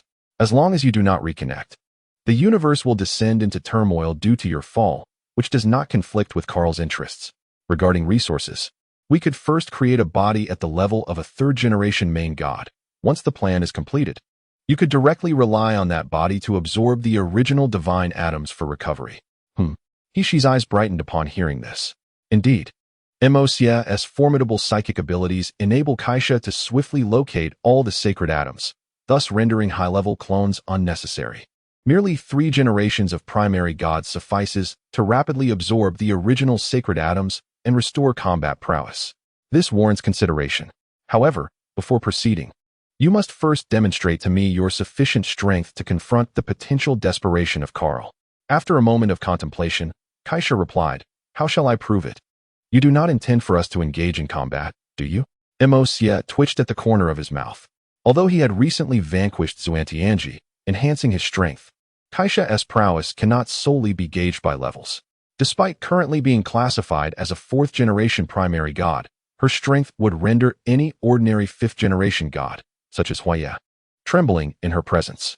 With the most advanced celestial computer, an arsenal of weaponry, and the entire angelic blade series of combat at her disposal, she is also an unparalleled master of swordsmanship, capable of overpowering Huaya in his 2nd-generation form during her first.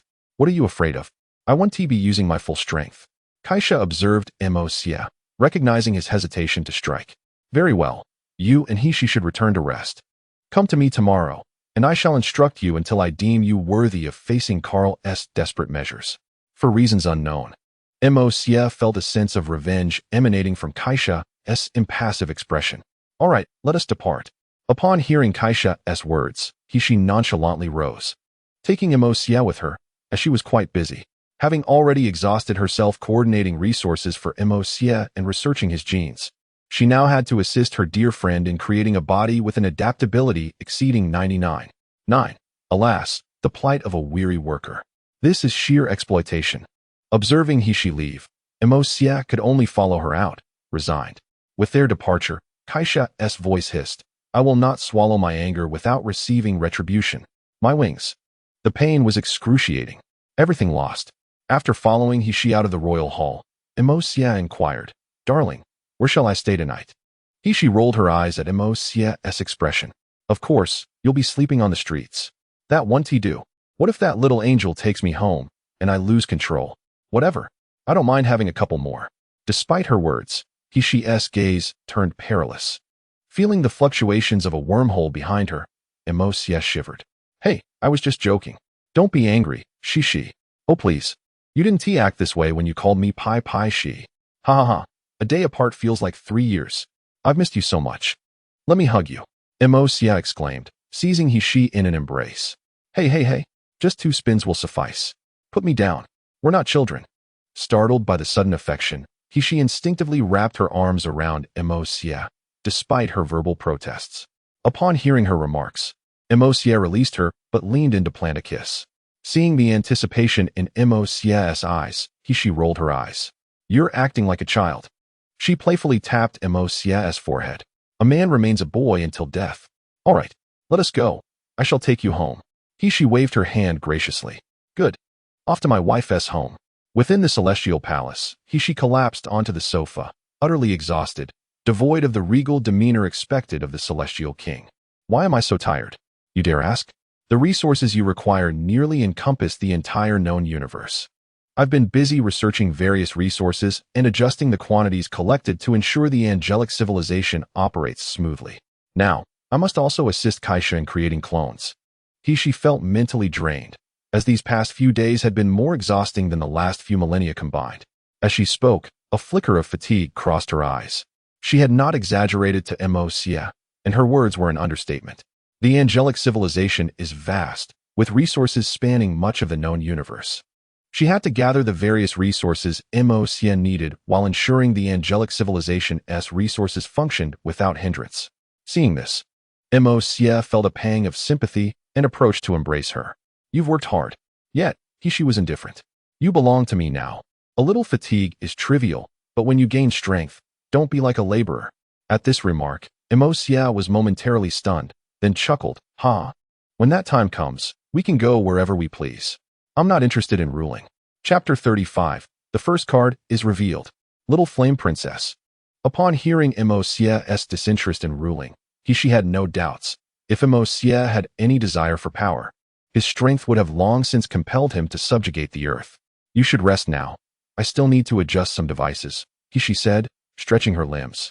Upon returning home, she donned a silver robe that accentuated her perfect figure. Juxia's eyes widened. How could he possibly sleep now? Teased on the way. And now he had to contain his passion? Adjust what? Sleep, sleep, he declared, scooping she into his arms and heading upstairs. Hey, do you even know which room is mine? She was bewildered by his sudden fervor. Then guide me, Juxia insisted, refusing to let her go. Sigh. I haven't even sworn my oath yet. When will you swear it? When you pass Kaisha's trial. How about that? She's eyes flickered. Then we can sleep. I'll just hold you while we sleep. Juxia was unyielding. Haha. Put away that rod beneath you, and I'll believe you. Feeling the heat beneath her, she's face flushed, then she replied exasperatedly. Does Juxia even believe what he just said? Ahem. By the name of the evil Saint King, I swear. It is strictly a hug. If I recall correctly, you should have more than one title, right? She remarked disdainfully, recalling that Juxia had previously stated his code name was the Wise Sovereign. I don't care. I just want to hold you while we sleep. Juxia, caught out, blushed slightly but held his ground. We finally moved in together. If we can't even sleep together, that would be a loss. Haha. All right, let us go. I'll take you to your room. Remember, just a hug while we sleep. Seeing Juxia, despite being caught, maintaining a defiant demeanor, she couldn't help but be amused, so she affectionately acquiesced to his request. A gentleman's word is his bond. You're just a little brat. The term gentleman doesn't suit you at all, she teased, pinching Juxia's cheek as they headed to her bedroom. How am I not a gentleman? I abide by all 5 virtues. Oh, is that so? Pray tell, she inquired curiously as they entered her room. Given Juxia's character, none of the virtues seemed to apply to him except for perhaps gratitude, particularly in regards to his proclivities. The 5 virtues of a gentleman: benevolence, righteousness, integrity, perseverance, and wisdom. Loving youthful lowless and showing compassion to the weak epitomizes benevolence. Cherishing the growth of neighborhood girls is righteousness. Appreciating mature women without regard to their marital status reflects integrity. Not abandoning mature women as one ages signifies perseverance. Embracing two-dimensional wives without discrimination embodies wisdom. My dear wife, how can I not be a gentleman? Seated on the bed, she awaited Juxia's response with curious, wide eyes. Subsequently, in a tone laced with irritation, she exclaimed, Bah, what a gentlemanly virtue you speak of. I suspect it's more of a lustful 5 virtues. I had thought you might utter something profound. Ha ha ha. Do you fancy mature women? No. Your focus seems rather misplaced. Then what am I? An older woman? Her eyes narrowed, glinting with a dangerous light. How could that be? My wife is incomparable to any mundane woman. None among these 5 could match her breathtaking beauty, which could enthrall nations. Juxia's head retreated slightly, pondering how to respond. Was he to claim a virtual wife? Sweet-talking are we? He then rose, declaring, I'm off to take a shower. Wait a moment. And no peeking. Otherwise, knowing Juxia's formidable mental prowess, she made a scissor gesture with her hand. Gentlemen, silence. Do not mention gentlemen. Juxia found himself at a loss for words. It was merely a jest. Must you take it so seriously? After Juxia finished his grooming, he emerged to find she engrossed in a book, clad in matching silver sleepwear, her silvery hair cascading elegantly to one side. Aren't you going to rest? You should head to bed, he said as he pulled her into his embrace. All right, off to sleep, she replied, closing her book and playfully tousling Emosia's hair as she nestled against him. For reasons unknown, Emosia felt that she treated him like a child. Indeed, her demeanor suggested she regarded him more as a younger brother, given his tender age. Yet, Emosia paid it little mind, embracing the soft figure in his arms, while his thoughts turned to the system's interface. Mission: the legacy of the Angel King. Objective: gain the recognition of the Angel King, Kaisa. Reward: 10 chances to draw items, limited to red and below. Emosia felt a twitch at the corner of his mouth. 2 tasks, both requiring recognition. And the limitation on item draws was rather vexing. Why only red and below? Is this a targeted approach? Are you afraid I might become invincible? Dear host, I truly cannot provide more. The energy from the last fusion with the template of the Emperor Shirtion has yet to be replenished. I am quite pitiful. All right, I understand. Emosia replied, bemused. Why did it feel as though his system had taken on an overly dramatic persona? Nevertheless, the prospect of 10 draws was enticing, as even rewards below red were formidable. However, considering Kaisa's strength and the challenge of earning her acknowledgement left him somewhat speechless. The night passed without incident. The following morning, Emosia was unceremoniously kicked off the bed by Hishi, who had been restless throughout the night. Infuriated, she contemplated the idea of eliminating him. What are you doing? Emosia inquired, bewildered. How dare you ask? Hurry and seek out Kaisa. With no choice, Emosia silently exited Hishi's room, feeling the sting of her kick on his behind. In the grand hall of the Angel Palace, Kaisa remained majestically seated upon her throne, listening to the reports of the little angels below. This was her most cherished moment. After the little angels completed their reports, they would gather in the hall, awaiting the others to share their experiences during their missions. Such lively exchanges brought her joy. Queen Emosia has arrived, announced a duty angel as they entered. Very well, let him in, Kaisa replied, then addressed the angels who had just completed their reports. You may return. Yes, Your Majesty. Before long, Emosia stepped inside. Shall we commence the lesson now? He asked with curiosity. Come, I shall take you to the training grounds. Today, we shall first test your strength and fundamentals, Kaisa responded, descending from her throne and leading Emosia toward a particular palace. This was the place where I, and Liang Bing experimented with various new technologies at the beginning of our establishment. A flicker of nostalgia crossed Kaisa's eyes as she reminisced about the many sisters who had fought alongside them, now either fallen in battle or hidden away in some corner of the known universe. Only she and Hishi remained. It's indeed quite spacious, ample for my endeavors. Shall we begin? Emosia ventured. Not particularly adept at comforting others, he instead shifted the topic. Realizing that Kaisa's concerns largely revolved around Liang Bing and the Order of Angelic Justice, issues beyond his immediate capability to resolve. Even Liang Bing's beloved Time Rose could not prevent her current descent into madness. Defeating Kaisa would only serve to exacerbate Liang Bing's turmoil. Very well. I hope you can surprise me, Kaisa replied, her demeanor returning to its usual calm. Now, unleash all your abilities against me. Afterwards, I will assess your close combat and swordsmanship fundamentals.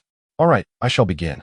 As he spoke, Emosia's massive wings unfurled behind him, accompanied by 2 chains shimmering with starlight, signifying that this was no mere wind magic, but rather the wings of the Emperor Shirtion.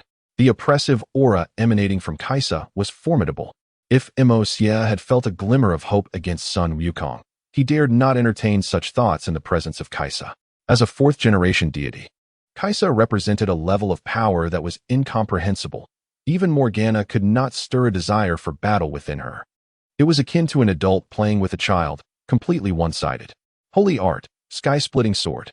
As the strongest single-target light magic of the transcendent tier was unleashed, its singular might, though lacking the foundational enhancement of thunder or fire, remained one of Emosia's most potent offensive techniques. Oh, quite impressive. That strike could leave even a 3rd-generation deity severely wounded, Kaisa remarked, her expression nonchalant as she remained seated. With a delicate wave of her hand, her magnificent silver wings tore through the dimensional rift, colliding forcefully with Emosia's sky-splitting sword. Boom. Damn, we're starting off with intensity? Emosia thought, feeling a surge of apprehension as he witnessed Kaisa effortlessly summon her silver wings. His gaze fell upon the system interface, his expression growing grave.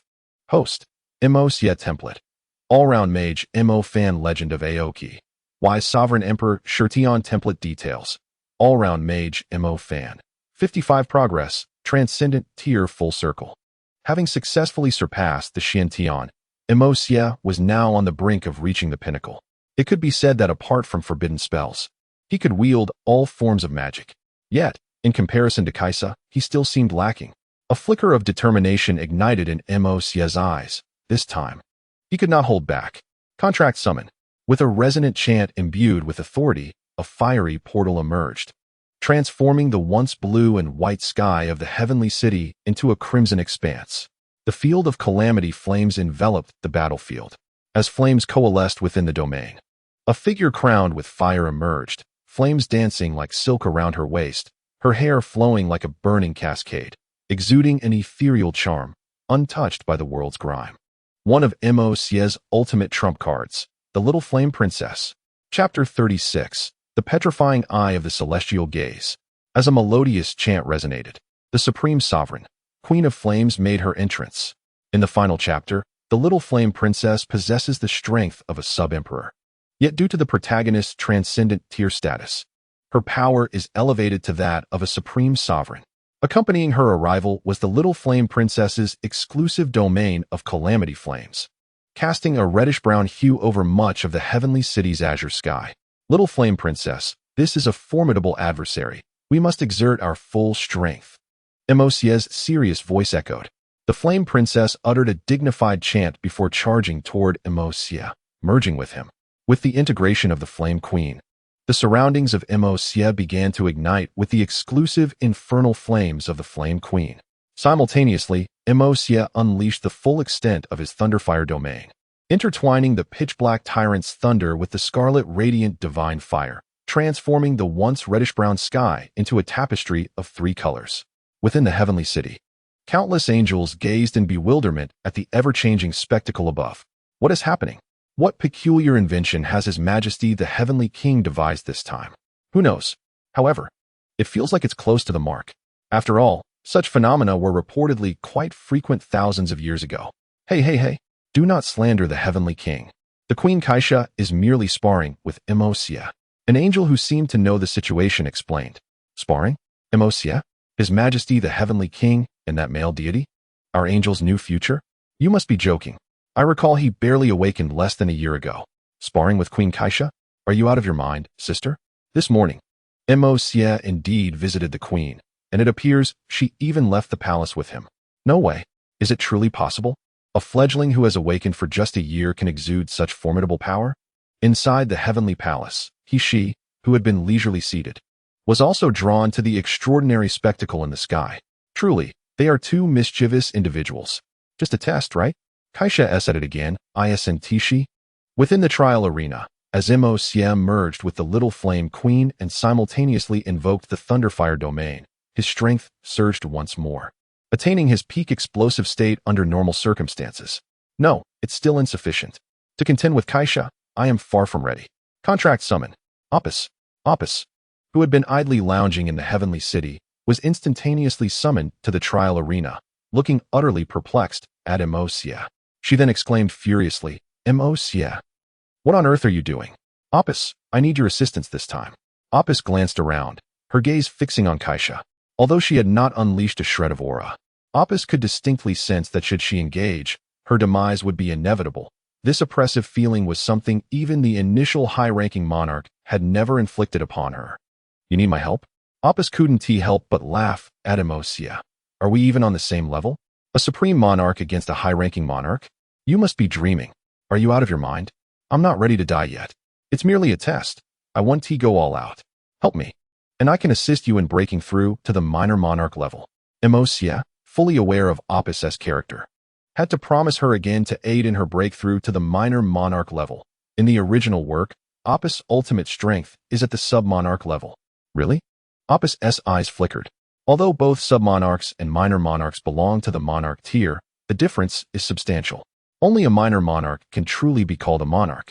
Even a human with a fully realized forbidden spell can only barely compare to a mid-ranking monarch. In normal circumstances, minor monarchs already represent the pinnacle of existence in the world. However, Opus' current lineage could only support her reaching the sub-monarch level. Yet, The new master before her seems far more mysterious than Mo Fan, if he truly is willing. It might indeed be possible for her to break through to the minor monarch level. A gentleman's word is his bond. You're a gentleman? Opus regarded him with disdain, having heard tales of his lecherous nature. I swear, once I reach maturity, I will absolutely help you break through to the minor monarch level. What do you say? Opus was somewhat tempted, her mind weighing the options, and finally resolutely declared, Fine, but I will not engage her directly, at most. I will help you distract her. Her deep-seated desire for greater power ultimately triumphed over her fear of Kaisha. Moreover, it was stated that she wouldn't go all out. Taking a chance could turn a bicycle into a motorcycle. Juxia, elated, immediately agreed. Of course, you will be the support. How could I possibly let you charge in? It's a deal. Opus gritted her teeth and accepted. With Opus's promise secured, Juxia no longer hesitated, the starlight in his hands beginning to shimmer. Radiant divine fire. Tyrant's thunder, celestial fall. Radiant divine fire, solar fire feathers. The two most explosive spells of thunderfire erupted forth. The red radiant divine fire formed a dazzling sun, while the pitch-black tyrant's thunder coalesced into a colossal pillar piercing the heavens. Juxia himself transformed into a swirling inferno, continuously releasing long, sword-like feathers of flame. Kaisha, observing the antics of Juxia and Opus, regarded the tumultuous magic before her with a dispassionate expression, while somewhat surprised inwardly. She maintained an exterior of indifference. Impressive power, but alas, merely impressive. She then casually waved a pair of delicate, fair hands, and the silver wings poised in the air cleaved the towering black lightning pillar in two, subsequently slicing through the impending sun.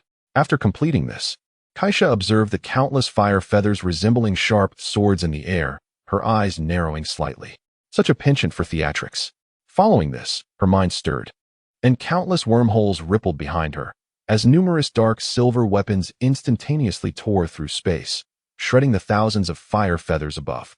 Witnessing this scene, Juxia's face turned a shade of green. Goodness, not even a splash of water is spared. Kaisha has brought out her entire arsenal. What is even the point of this? Is her not obliterating me merely due to Juxia's face? What is this? Aren't you supposed to have more than a dozen special abilities? Is this all you can muster? Kaisha raised an eyebrow, teasingly inquiring.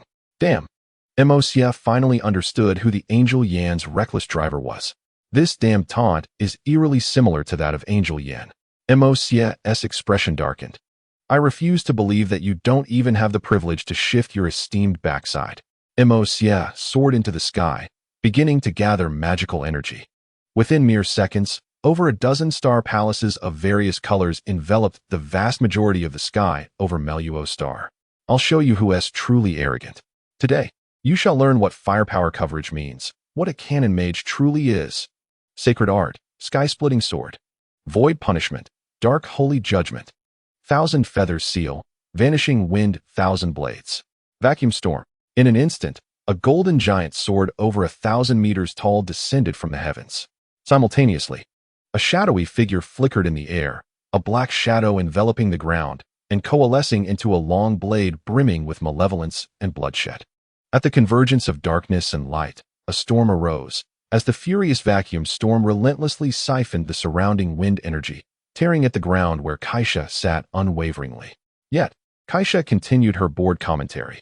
If this power were directed at a third-generation deity, they would surely perish, but to use it against me seems rather lacking. Following this, a pair of silver wings clashed against the sacred golden giant sword and the ominous, bloodied long blade. Shortly thereafter, Kaisha spoke once more, linked to the knowledge repository. Initiate the grand judgment. In an instant, colossal stellar energy converged into a towering fire pillar, instantaneously dispersing the vacuum storm that had been tearing at Kaisha. If it were to end here, I would have my doubts Kaisha's words had not yet concluded when the star palaces in the sky vanished once more, followed by a phenomenon that enveloped the entire sky. Shadow sword nails, binding magic array, spatial compass, hell wheel, tyrant's thunder, palace of lightning, radiant divine fire, fire god, annihilation phoenix. Countless shadowy long swords materialized above Kaisha, binding her, while the surrounding space rippled. A colossal will twisted, attempting to obliterate Kaisha's form. Above in the sky, the black tyrant's thunder coalesced into a massive palace of thunder. while the scarlet radiant divine fire transformed into a fluttering phoenix, encircling the Thunder Palace. Under the influence of Moc's Thunderfire domain, the two most explosive attributes of thunder and fire intertwined, their power surging exponentially beyond the capability to merely annihilate a third-generation deity. Juxia, who had been momentarily restrained, appeared somewhat astonished, but upon witnessing the aerial spectacle, her expression shifted slightly. This power was sufficient to severely injure an average fourth-generation deity. Even if she were to be struck head-on, it would require a tremendous amount of energy for her to recover. With a grave expression, Juxia focused her mind, and amidst the compressing space in the air, a tear was forcefully ripped open. A colossal figure slowly emerged from the void, its entire form a shimmering silver gray, wielding an enormous dark silver longsword. It was one of Juxia's ultimate trump cards, the dark silver judgment angel, making its entrance. With the appearance of the dark silver angel, Juxia, who had been struggling against the surrounding spatial distortion, impatiently commanded the angel to swing its dark silver longsword. The terrifying force instantaneously rent the continuously rotating spatial compass asunder. Subsequently, utilizing her immense power, Juxia forcibly drew the shadow longsword from her own shadow. After executing this maneuver, she gazed with delight at the palace where thunder and phoenix intertwined. What a delightful surprise! Initially, she thought the eruption of her peak power equivalent to that of the third generation of deities was astonishing, but to her amazement, she still had more hidden cards. She then directed her consciousness to control the dark silver judgment angel, commanding it to unleash its massive dark silver longsword. Boom! The tremendous shockwave swept across the ground for hundreds of meters. An endless cloud of smoke obscured Juxia's position, yet Moc, with a grim countenance, continued to gather stars. He could clearly sense that both the Thunder Palace and the Fire God Phoenix were being violently torn apart in the collision. Damn, is this a test? Witnessing Juxia summon even the dark silver judgment angel, Moc could no longer maintain his composure. This entity had nearly dismembered Morgana. Sigh, wasn't it said that you were a genius? If you're struggling, I can afford to ease up a bit. As the smoke dissipated, Juxia's teasing voice rang out once more. Hearing this, Moc's face darkened. Who is incapable? A man should never admit defeat. Damn it, just don't die on me. In the abyssal ground. The arena of stone. Cataclysmic tsunami, sea emperor's water surge. Frozen for 1,000 miles, snow princesses weep, the icy rain of despair. Fusion magic, flame sandstorm. Fusion magic, thunderfire god weaving. Fusion magic, dark thunderfall.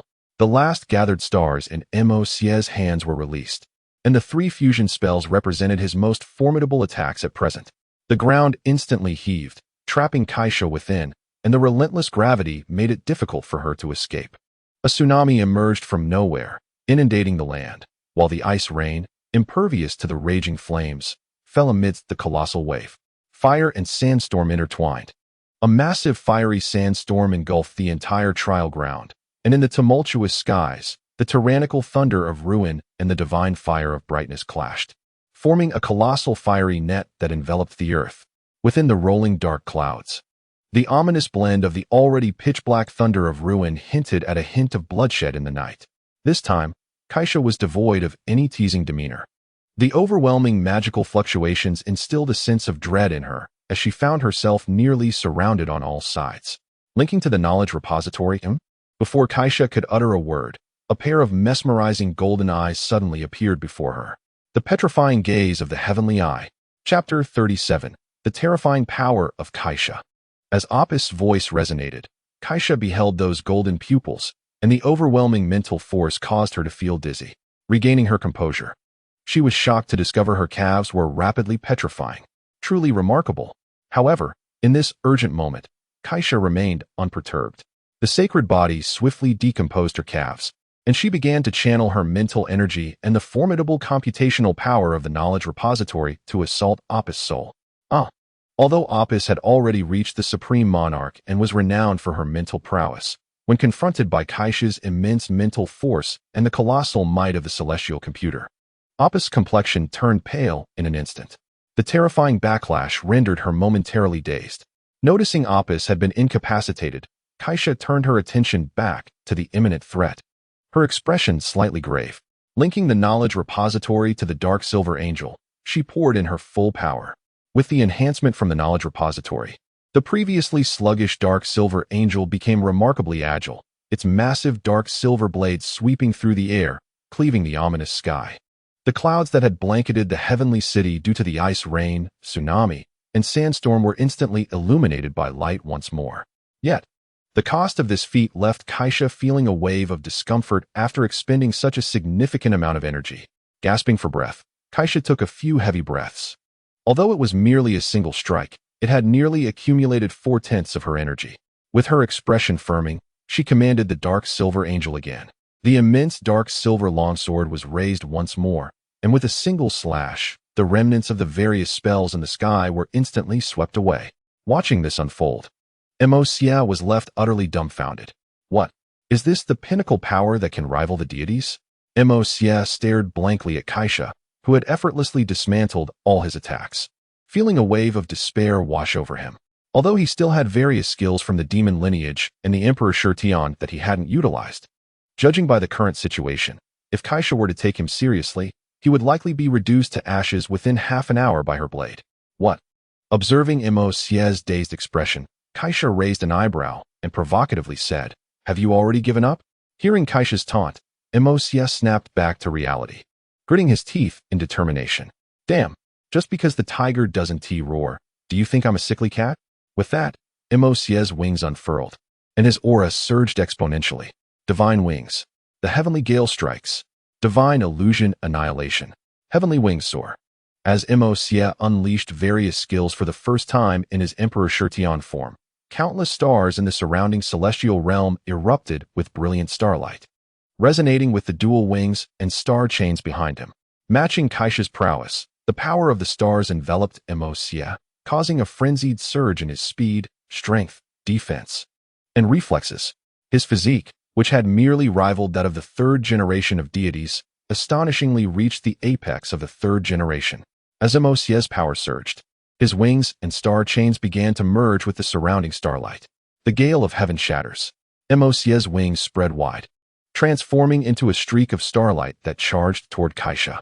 Simultaneously, the heavenly calamity flame from Shao Yenji fused with Juxia's divine fire of brightness, forming a colossal flaming sword. Witnessing this, Kaisha's eyes widened. If Juxia's overall physical attributes had already reached the level of the third generation of deities, this terrifying speed would likely outpace even the fourth generation of deities. Such velocity caught Kaisha off guard, and she could only hastily summon a dark silver longsword to defend against Juxia's assault. However, the extreme speed of Juxia, coupled with the flaming giant sword, sent her flying. Cough, cough, cough. Spitting out the dust that settled after landing, Kaisha realized she had truly underestimated him this time. Juxia's speed was beyond her expectations, and she had been caught off guard, resulting in him knocking her away with a single strike. Ha ha ha, marvelous. You truly astonish me. With such power, unless a multitude of divine civilizations from the known universe set traps, and you unwittingly walked into them, it would be nearly impossible for anyone to find an opportunity to defeat you. Rather than being angry at being knocked away, Kaisha appeared excited as she gazed at Juxia. Juxia, noticing the fervor ignited within Kaisha, felt a twitch at the corner of his mouth. This is bad. She is not going to get too carried away, is she? Fortunately, Kaisha quickly composed herself and spoke again. I originally intended to test your close combat skills and swordsmanship later. But since your full-fledged stance is like this, let us begin the assessment now. With that, Kaisha leaped into the air, swinging her dark silver longsword directly at Juxia's face. Seeing this, Juxia's eyes twitched as he turned to flee in terror. Damn, are you insane? Do you really not fear killing me? Haha, she once remarked that you have mastered most of her swordsmanship. Although her technique pales in comparison to mine, that is merely a relative judgment. I cannot fathom how someone endorsed by she could be so easily vanquished. However, you would do well to exert yourself fully, otherwise the dark silver weapon of Nsua could cleave even a divine body. Damn, do you truly believe I lack temper? Juxia is also enraged. How dare you strike me after chasing me to this extent? Don't think for a moment that I am oblivious to your desire for revenge. Then, the divine fire of Chongming and the heavenly calamity flame once again converged, and the flame sword, previously dimmed by its collision with Kaisha, now radiated a brilliant red light. Observing this, Kaisha gripped her longsword and surged forward once more. Boom. The collision sent shockwaves that uprooted the grass for hundreds of meters around. The sound resonated even to the distant Tianqing. With a pained cry, Xia was sent flying. The terrifying recoil forced him to roll several times on the ground before he managed to rise. The excruciating pain in his palms made his hands tremble slightly. This power is overwhelming. If the flame sword were not exceptionally sturdy, I would have been cleaved in two. Xia gazed in horror at the distant Kaisha, wondering if this madwoman was intent on splitting him in half. Haha, quite impressive. But where are the techniques that she taught you? Bring them forth so that I may properly evaluate your skills. Kaisha offered Xia no respite, her dark silver longsword moving with an elegance that belied its lethal precision. Xia felt a chill run down his spine. There was no escaping. No matter how fast he was, he couldn't evade her. Gritting his teeth, he thrust his flame sword toward Kaisha's chest. If evasion was futile, then he would exchange injury for injury. Kaisha's eyes sparkled with interest. This little brat possesses quite the tenacity. She deftly parried the incoming flame sword with her longsword. However, Xia chose not to continue the confrontation. Instead, he detonated the flame sword and turned to flee. Boom. The explosion reverberated. Cough. Cough. Kaisha waved away the dust with an expression of annoyance. Oh, so you wish to play mind games with me? Connecting to the knowledge repository, I am monitoring the battlefield comprehensively. Gritting her teeth, Kaisha remarked, this cunning little brat. Engaging in close combat is one thing, but employing secret weapons is quite another. Let me show you what it means to be taught a proper lesson today. Seeing Kaisha's expression, Xia felt a chill run down his spine. He had truly underestimated the situation. Whoosh! A sharp, crisp sound resonated as Kaisha's longsword sliced through the air toward Xia. Damn! Xia felt a cold sweat break out as he summoned his wings once more, propelling himself at a speed that even the fourth-generation sovereign Kaisha struggled to match. However, Kaisha's wings, which had nearly vanished since her ascent to power, unfurled in a brilliant display. The pristine white wings demonstrated her unwavering determination to thoroughly thrash Xia. Though absorbing 50% of Kaisha's attributes granted him a fleeting ability to contend with her, the disparity in combat experience and innate quality was still monumental. As Kaisha spread her wings, the battle escalated to a true climax, sending waves of terror through the angels within Tianqing. What a farce! While Queen Kaisha is formidable, how can Xia, merely a third-generation sovereign, unleash such overwhelming power? Simultaneously, Xia found himself at a loss for words. Although he had absorbed nearly half of Kaisha's attributes, it was still only half, even when combined with his own abilities and various enhancements. Facing Kaisha was a monumental challenge. How could he have anticipated that this madwoman would fight with such seriousness? Repeated collisions tore at Xia's palms, his internal organs suffering from the relentless impacts. The attribute of Emperor Shirtian only allowed him to absorb enemy attributes to enhance his own physical prowess. Just how powerful is Kaisha when she fights with all her might? To put it simply, while Xia might stand a slim chance against Morgana, when it comes to Kaisha, he could barely predict how long he could endure. Kaisha, too, was astonished. Although she was still a step away from fighting with her full strength, she was exerting 70% of her power, and yet this super soldier, who had awakened less than a year ago, was managing to withstand her onslaught. Moreover, the flame sword he wielded, formed solely from fire, remained unscathed despite the numerous collisions. It is essential to note that she wielded a dark silver longsword, which, while not exceeding 80% dark silver content like the king's sword, still contained over 50%. Xia's flame-congealed sword not only matched the dark silver weapon, but emerged unscathed. Haha, truly worthy of being recognized by she as the future. You continue to astonish me time and again. Now, you must unveil the entirety of your strength. Kaisha's calm voice resonated amidst the clashes, and then, boom, with yet another collision, Xia was sent flying by a single stroke of Kaisha's sword. His flame sword also knocked from his grasp. Having fallen for a trap once, Kaisha would not be caught off guard again. She flicked her sword to send the flame sword hurtling toward the downed Xia. Upon witnessing this, Xia's face turned pale. Are you truly not seeking revenge? I want to fall for the same trick twice. Feeling Xia's gaze, Kaisha responded with utmost seriousness. Meanwhile, Xia, heavily grounded, cried out in agony. The pain was unbearable. Although Kaisha's sword did not strike him directly, she still lashed out with the flat of the blade, delivering a punishing blow that sent him reeling despite his desperate attempts to regain control. Chapter 38. Has Queen Kaisha fallen? No, it is a binding.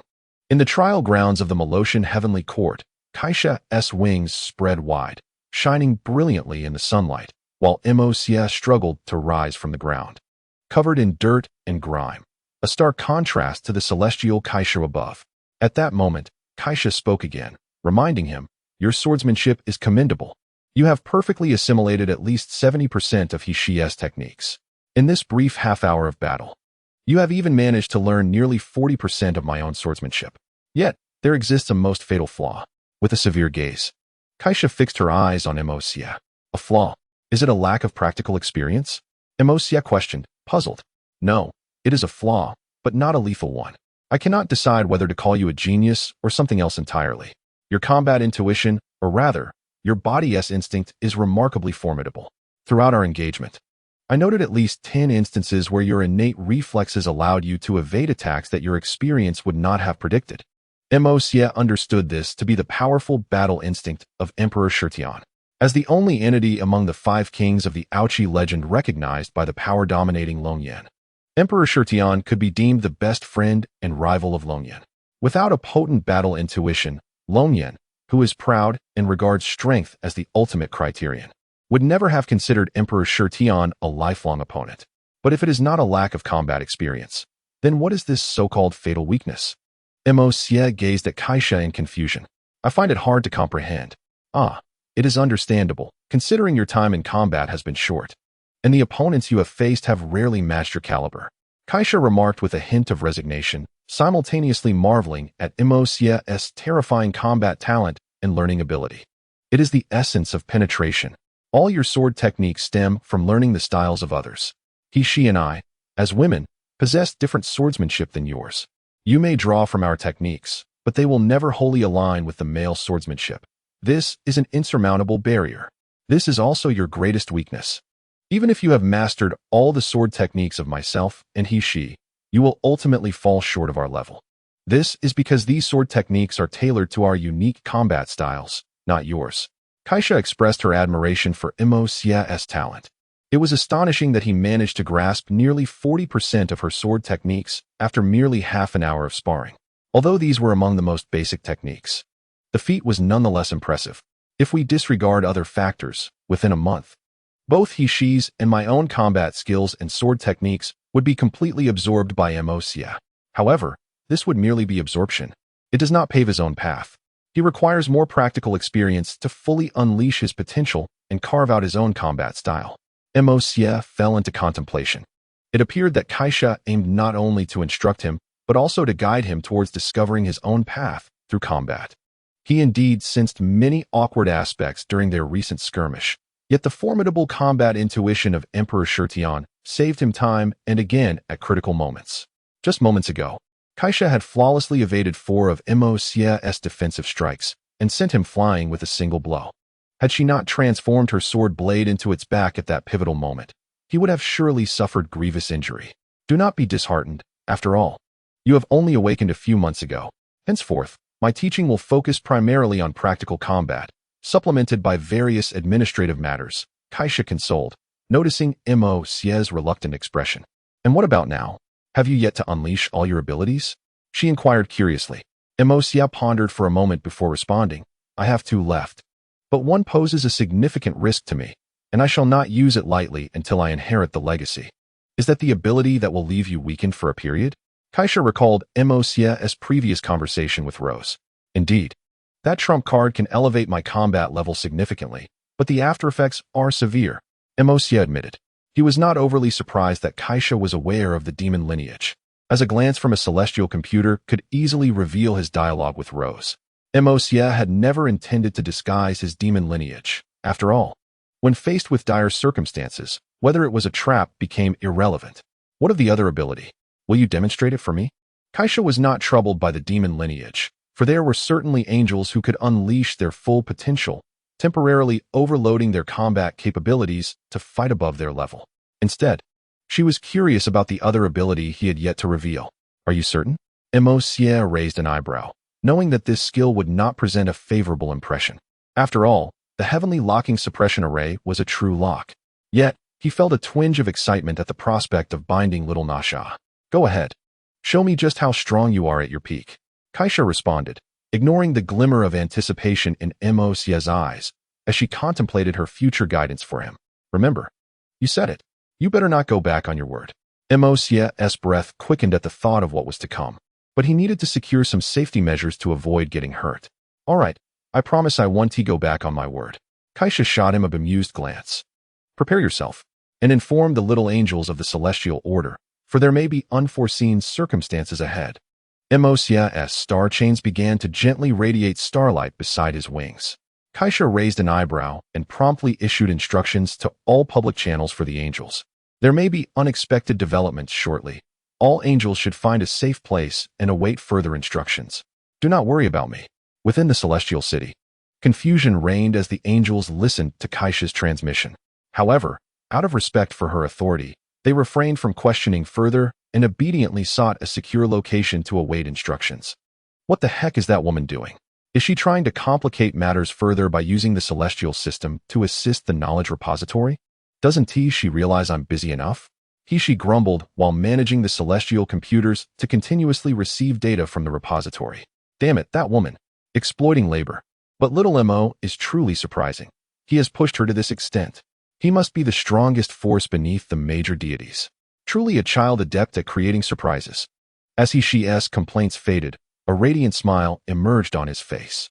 It seemed he would soon have to pledge allegiance to this little fellow. However, before that, he needed to prepare a grand gift for him. In the trial grounds, after delegating various tasks, Kaisha turned her serious gaze towards Juxia. After all, a capability that could be regarded as a trump card by this cunning individual was rare, especially considering the gravity with which he had just warned her. Come forth. Let me witness one of your so-called strongest trump cards. Kaisha connected to the knowledge repository, summoning the formidable dark silver judgment angel, fully prepared. Ha ha ha. This is going to be fantastic. Juxia could not help but smirk wickedly at the thought of binding little Nasha, while simultaneously instructing Ash to prepare the camera. This was a once-in-a-lifetime opportunity. Observing Juxia's mischievous grin, Kaisha felt a twitch at the corner of her mouth. Sensing that this rascal was up to no good. Ready? This move is going to be spectacular. Juxia spread his wings and soared into the sky, as the two star chains behind him swiftly engulfed all surrounding starlight, beginning to grow exponentially. In mere seconds, the star chains, which had merely encircled Juxia, expanded to overshadow the heavens. With their increasing numbers and length, the colossal chains completely sealed off the sky, encompassing not only Kaisha but also the dark silver judgment angel. Kaisha gazed in astonishment at the scene unfolding before her. The endless chains of the starry sky enveloped her, while she frantically slashed with her dark silver longsword. The judgment angels summoned behind her began to gather energy to strike at their surroundings. Yet, despite the chaos, a wicked smile crept onto Juxia's face. Heavenly lock. Suppression array. With Juxia's triumphant roar, the endless chains of the starry sky suddenly constricted, as countless stars above showered down their light to energize the starry chains. Juxia watched the center of the formation with exhilaration, internally shouting, Ash, you better capture this moment. If you don't, your lineage will be in jeopardy. As the chains tightened, the struggling dark silver angels were forcibly shut down due to the severed energy supply. Kaisha experienced a sudden mental jolt as she realized her energy source had vanished. But that was not the most terrifying part. The connection to the knowledge repository had also been severed. Simultaneously, every angel within the celestial civilization connected to the knowledge repository felt an overwhelming weakness. Queen Kaisha? How is this possible? Cold, struggling against her weakened body, stared in terror at the endless chains of the starry sky outside the celestial city. The only possibility for severing all angels' connections to the knowledge repository was the fall of the divine Kaisha. Juxia, I will kill you. Overcome with shock, Kaisha brandished her flame sword and charged skyward, while countless weakened angels looked on in disbelief at the chains in the distance. How is this possible? Queen Kaisha? Fallen? No, it cannot be. There is no way Queen Kaisha could fall. Countless angels who regarded Kaisha as their faith felt their emotions shatter. Struggling against their weakness, They flapped their wings and followed Kaisha into the skies. Equally astonished was Angel Yen, but recalling Kaisha's earlier message, he deduced that Imosia's special ability had temporarily severed Queen Kaisha's connection to the knowledge repository. However, with the communication platform disrupted and their weaknesses overwhelming, he could only continuously reassure the surrounding angel sisters. Queen Kaisha has not fallen. Remember what she said earlier. Remain calm. However, her frail body allowed her only to barely explain to the surrounding sisters. As the second highest authority of the knowledge repository, her dependence on it far exceeded that of other angels. The elevated privilege granted her a higher potential, yet it also deepened its impact on her. Chapter 39. 3 Questions. In the skies above Tiancheng, countless angels, dragging their weak bodies, rushed towards the grand formation encircling the endless starry sky, until everyone came to a halt. A group of brainless fools. Have you all forgotten the instructions that Keisha had given you long ago? The voice of he/she resonated throughout the angelic civilization under the celestial system. At that moment, a streak of starlight flashed, and the vast starry formation erupted in a spectacular explosion, followed closely by the enchanting response from the knowledge repository. The divine Keisha is online. Keisha, having come online, immediately reassured the anxious angels, urging them to return. I am fine. It is merely the energy of Emosia. Did I not inform you in advance? Yet, within her voice, Angel Yin sensed a hint of suppressed irritation. Oh, splendid. Queen Keisha is unharmed. You nearly scared me to death. I was on the brink of collapse. Thank goodness Queen Keisha is all right. Emosia, the idol of Yin Jie and His Majesty, he can make Queen Keisha go offline for a moment? How terrifying. Indeed. If such an occurrence were to happen during war, our angels would suffer devastating losses. Enough. This damned feeling of weakness. I almost thought I was going to die. Indeed. And the fact that he could hold his own against Queen Keisha for so long. I heard he just awakened less than a year ago. With the connection to the knowledge repository restored and energy replenished, along with Keisha's soothing words, the previously furious angels began to calm down, engaging in discussions about the recent events. As for our protagonist, Keisha, I warn you not to come any closer. You said you wouldn't turn against me. Don't come any closer. You are breaking your promise. You are the Angel King. You cannot say one thing and mean another. Just moments ago, while striving to control her emotions and comfort the little angels, Keisha found herself riding on Emosia, repeatedly shaking her tiny fists. Her delicate, pale hands swung like windmills, hammering down upon Emosia. Little fist pounding your chest? No, it's the King Kong Mountain Sea fist. After several minutes, Emosia gazed vacantly at the sky. It hurts. So much pain. Woe is me. Woe is me, hee hee. Hee hee hee. Ha ha ha. Kikik. Ha ha ha. Some individuals laughed amidst their tears. Time rewinds to the moment when Keisha had just severed the connection. With a face full of shock, she attempted to break free from the constraints of the heavenly lock suppression formation, but the energy supply was severed, and the knowledge repository disconnected. As the formation contracted, Keisha was astounded to discover that the space had solidified. This meant the entire area was at a standstill. Then, as the formation fully formed, endless chains bound Keisha tightly, and as for her appearance, well, those who understood would understand. Hee hee hee. Meanwhile, outside the formation, an excited Emosia looked at Keisha's curvaceous figure being accentuated within the formation, relentlessly snapping photos with the system camera. However, soon, as the knowledge repository outside continued to break through and Keisha struggled, the chains ultimately weakened due to the depleting energy. With no other choice, Emosia could only initiate an explosion. Heavenly lock suppression formation, explode. As the gathered stellar powers swiftly coalesced, the radiant starlight illuminated vast stretches of land, and the furious stellar energy was instantaneously detonated. Having completely freed herself from her restraints, Keisha commanded the shadow silver angel behind her to nullify the explosion's impact. Then, with great effort, composed herself to reassure the now terrified little angels. Subsequently, Keisha's piercing gaze fixed upon Emosia, although uncertain if he had captured any photos. Such an embarrassing posture was a first for her since ascending to the throne. What followed was equally eventful. In the celestial palace, she administered the prepared healing potion to Emosia, gazing at the fool in exasperation. You really are something. Just because 2 stunning angels are not enough to distract me, you dare to target a tomboy? You deserve it.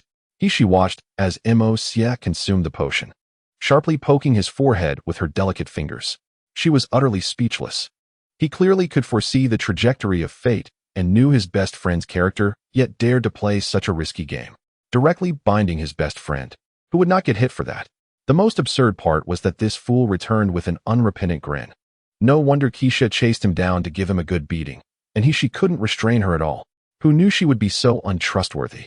How could she, the Angel King, break her word? It was promised that there would be no turning against one another. Such a lack of integrity. Despite knowing there was a problem, Juxia stubbornly held his head high and explained. After all, this was indeed a profitable venture. The binding photo of little Naisha was solid black history. He must show her in the future. Ha ha ha ha ha. Hishi's mouth twitched. She had never seen someone so shameless before, making her want to give him a good thrashing. Keep it up. You just wait and see. If you call me Pippi Shi as a nickname, let's see how you manage for the next 3 months. Hishi rolled her eyes in disbelief. Hearing Hishi's words, Juxia suddenly came to his senses. Right. Juxia still had to train him for 3 more months, and it would primarily focus on practical combat. Oh no, this could be a disaster. Haha. Are you scared? Looking at Juxia's widened eyes, Hishi couldn't help but laugh. This kid was actually capable of fear? Why didn't he think of that when taking action? He deserved to be beaten. Hishi, my love, you must save me. I cannot save you. Once you earn her approval, you won't need to be beaten anymore. It's only 3 months. It's over. The cool night envelopes your thoughts like a river of longing. As Juxia sorrowfully embraced Hishi and slept through the night, the next day, he donned a heroic demeanor as he headed to the trial grounds of the previous day. Upon arrival, he found Juxia calmly seated on a stone chair, completely devoid of the fury she displayed when beating him the day before. Have you arrived? Please, take a seat. Upon hearing Juxia's invitation, Juxia instinctively shrank his head, vividly recalling the beating he received yesterday. Is today still practical training? Juxia asked with a hint of fear. After all, Juxia's combat prowess was truly overwhelming. When she got serious, it felt like she was mercilessly bullying the weak. Yes, but before that, I would like to ask you a few questions. Juxia lifted the teacup on the table and savored it slowly. What questions? Juxia inquired with curiosity, gazing at Juxia. What are your thoughts on the throne? Juxia set down her teacup and fixed her gaze intently upon Juxia's eyes. The throne? Juxia momentarily froze, not expecting Juxia to pose such a question. To be honest, he had not given much thought to what would come after becoming king. In his view, as long as he completely fused with the power of the Emperor Shirtion, it would be enough to subdue the entire known universe. Even if the void arrived, he would not falter. After all, a universe that a civilization like the God River could barely seal, how formidable could it truly be? Even if it meant nearly annihilating the entire God River civilization, Juxia believed it would still merely amount to a period of maturity under the Emperor Shirtion's rule. Returning to the topic, Juxia, observing Juxia's serious expression, found himself deep in thought. The debate surrounding the throne indeed harbors various opinions. Yet if Juxia were to reflect, that past promise seemed to resonate more with his ideals of kingship. A crown elevates the one who wears it. Yet it equally signifies that when crises descend from the heavens, the king stands before countless others, shielding them from calamity, allowing those behind him to witness golden hope. Upon hearing Juxia's words, Juxia gazed at him, somewhat incredulous. This kid possesses such awareness? Juxia would never believe that this statement came from this old rascal. When he first awakened, he was as naive as a loser, even boasting about his hidden cards. Yet, in just a few months, this lad has transformed into someone akin to Pipixie. It is surely true that one becomes like those they associate with. Nevertheless, she rather liked this statement, as it mirrored her own desire to protect angelic civilization. It is truly hard to fathom that someone like him could utter such words. Juxia cast a glance at Juxia. For heaven's sake, this must be something I would say. After all, in this world, there is no certain record. As long as I am unashamed, this is indeed my declaration. Juxia, without a hint of embarrassment, earnestly insisted that these were his own words. Juxia sneered at Juxia. The words of this little brat were indeed reminiscent of Hishi. She didn't believe a single word. Yet she continued to pose the next question. Where do you think the future of angels lies? To be frank, Juxia cautiously inquired. Upon hearing this, Juxia maintained an impassive expression and replied, What do you think? If you wish for the truth, you must brace yourself. At least in my estimation, angels cannot continue being the caretakers of the entire universe as they are now. I cannot allow those who follow me to be sacrificed at will. The enemies of future angels certainly cannot be as arrogant as they are now. Before me, foes will face two fates. They will either be forgotten like refuse or provide value like beasts. The smile on Mosie's face belied the chilling words he spoke. In his view, angels were far too benevolent. If it were him, he would have reduced the Liang civilization to slaves under the angels during the Three Kings era. Do you disagree? Hee. The light of the sun. A different adapter could serve just as well. After all, it is merely for the provision of energy. Who cares who wields it? As for being cruel, the survival of the fittest is the essence of the world. Mosia had no desire to engage with the foolish inhabitants of Earth who mistakenly believed it was merely fear of being dragged down, at least from Mosia's perspective. While the methods of the King of Hades within the super beast armament appeared somewhat extreme, this was precisely what a flourishing entity ought to pursue. Did Qin Wang sweep across the 6 realms for your happiness? You are either to provide value or become value. Hearing Mosia's words, Kesha's lips twitched, seemingly dissatisfied. Yet all her thoughts coalesced into a sigh. Alas, it is ultimately your future. You are the future of angels. I have grown old, and perhaps you are indeed right. Angels. Kesha's words trailed off, a glimmer of sorrow flashing in her eyes. Perhaps only the military truly comprehended Kesha's profound helplessness. The greatest fear of humanity is not death, but the slow, agonizing observation of everything they hold dear succumbing to demise. One final inquiry. What are your plans for the future? Kesha posed her last question once more. Chapter 40. Revenge? No. It is the perfect technique of the Sword Saint. Within the trial grounds, Mosia looked at Kesha in astonishment. Plans? What specifically do you mean? Regarding triangular entities, beast bodies, and those uncivilized civilizations. This? I thought you were referring to something else. Personally, I believe we can treat those uncivilized civilizations as seed civilizations, safeguarding them diligently until they reach a pre-nuclear civilization stage. At that point, armed with a certain level of interstellar knowledge, they can be taught by us, exchanging obsolete technologies for their labor. If it were only 1 or 2 civilizations, it would indeed be inconsequential, but who knows how much technology exists in the world? How can you ascertain that today's obscure civilizations won't astonish us in the future? Conversely, different environments yield different technologies. Angels can utilize various useless technologies to consolidate the ones in their possession, preserving their reputation while acquiring the technological trees they lack. Even if many of these technological trees hold little significance for us, no one can predict what peculiar paths they may extend into. As for beast civilizations and triangular civilizations, the formidable physique of the beast bodies serves as the best material for our genetic research, doesn't it? Their robust vitality allows them to endure more experiments. Although due to the underlying genetic issues, the divine river bodies cannot be employed directly, the pre-prepared materials are far less sacrificial than starting anew. I find the methods by which triangular entities develop their brains quite intriguing, especially their bizarre mental attacks, though somewhat crude compared to my own methods. The way they wield mental force is still commendable and could serve as experimental subjects. This way, the deficiencies in the divine river body's mental techniques can be remedied to some extent. Ultimately, I do not wish for the angels to focus solely on the known universe. At this point, a flicker of ambition glinted in Mosia's eyes. He held little desire for power, but strength was his utmost craving. Only with sufficient power could he afford to disdain all and pursue his own endeavors. Are you not afraid of angels becoming the second divine river civilization? Kesha questioned, somewhat irate. She could tolerate the notion of beast civilizations and triangular civilizations being treated as experimental subjects or nurturing primitive civilizations as technological incubators. At least this would not pose a threat to angels. However, the precedent set by the divine river civilization was troubling. Mosia himself had declared that the divine river civilization was a group of fools, recklessly exploring the unknown leading to their own destruction. Yet, in the blink of an eye, Mosia appeared to entertain similar intentions. Was he not merely jumping into a pit? If an accident were to occur, angelic civilization would become the second divine river civilization. I understand your concerns, Kesha, but I am not a black dinga. The angelic civilization will not become the divine river civilization. Moreover, do you truly comprehend my potential? Mosia's gaze shimmered with an unusual light as he looked at Kesha. As the bearer of the Indra template, he possessed profound knowledge of its might. The strength of the template only intensified in the later stages.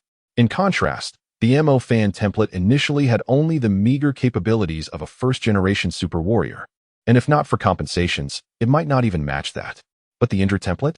In its infancy, it could rival a third-generation super warrior, and subsequent upgrades could be likened to leaps in growth. At the peak of adolescence, it reached the level of a third-generation deity, and in youth, it directly ascended to a fourth-generation deity. By the time it reached maturity, it stood at the pinnacle of the power depicted in the original work, the fifth-generation deity. In the end, Hua Yi was merely a fifth-generation divine body, lacking true, god-level combat prowess. Not to mention the subsequent sovereign level. At this stage, Mo Xie possessed absolute confidence to rival all enemies of equivalent dimensions. Upon hearing Mo Xie's assertion, Kesha fell into silence. To be frank, aside from the news brought back by He Shi, they knew almost nothing about Mo Xie. They were aware only that his power was terrifyingly strong and that his progress was rapid. As for his limits, how strong was he?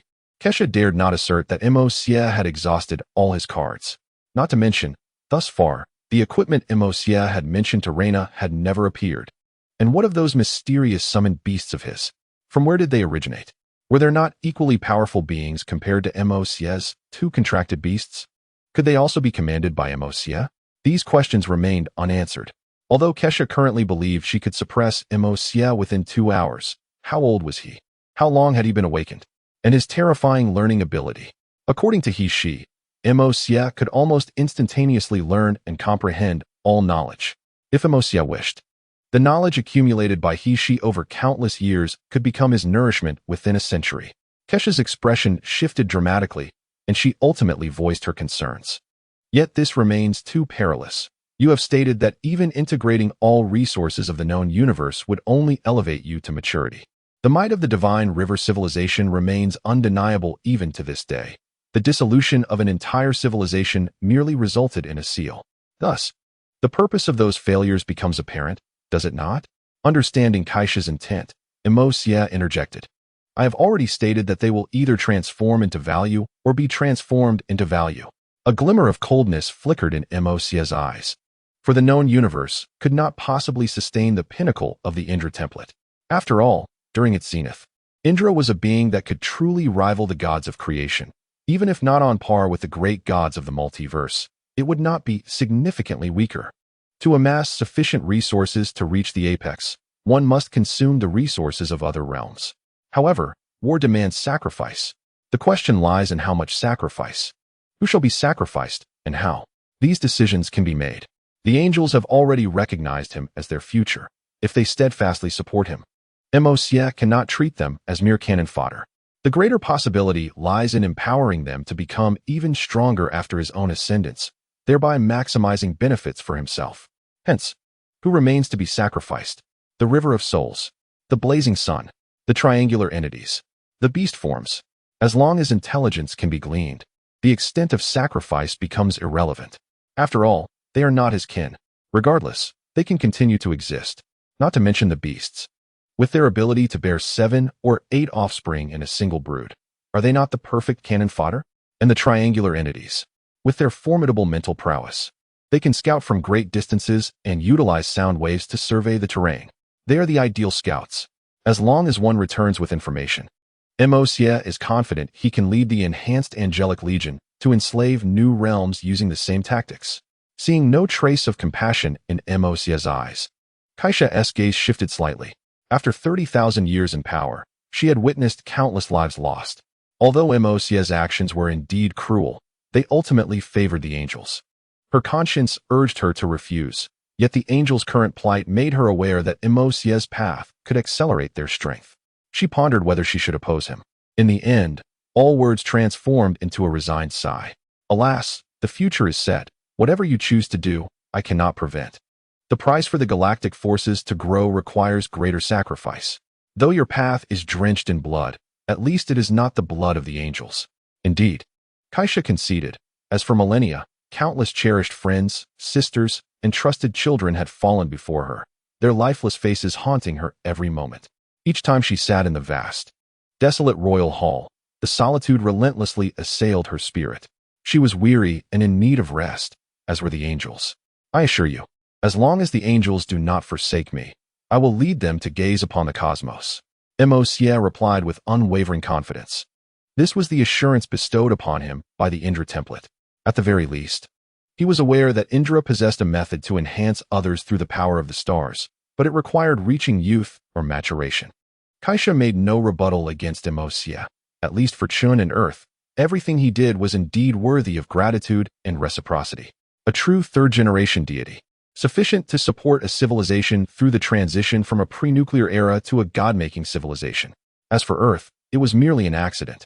Not even Juxia, nor Juxia herself, had much power there. Subsequently, Juxia stood, brushing off the wrinkles in her attire, as the royal armor enveloped her exquisite form in an instant. She then retrieved the royal sword. All right, my inquiries are concluded. Next, we shall commence practical training. This afternoon, I will instruct you on commanding large-scale military operations. I recall that your summoned beasts previously relied on that little girl-like contract beast for assistance in command, correct? How embarrassing. I will teach you both administrative and combat command this afternoon.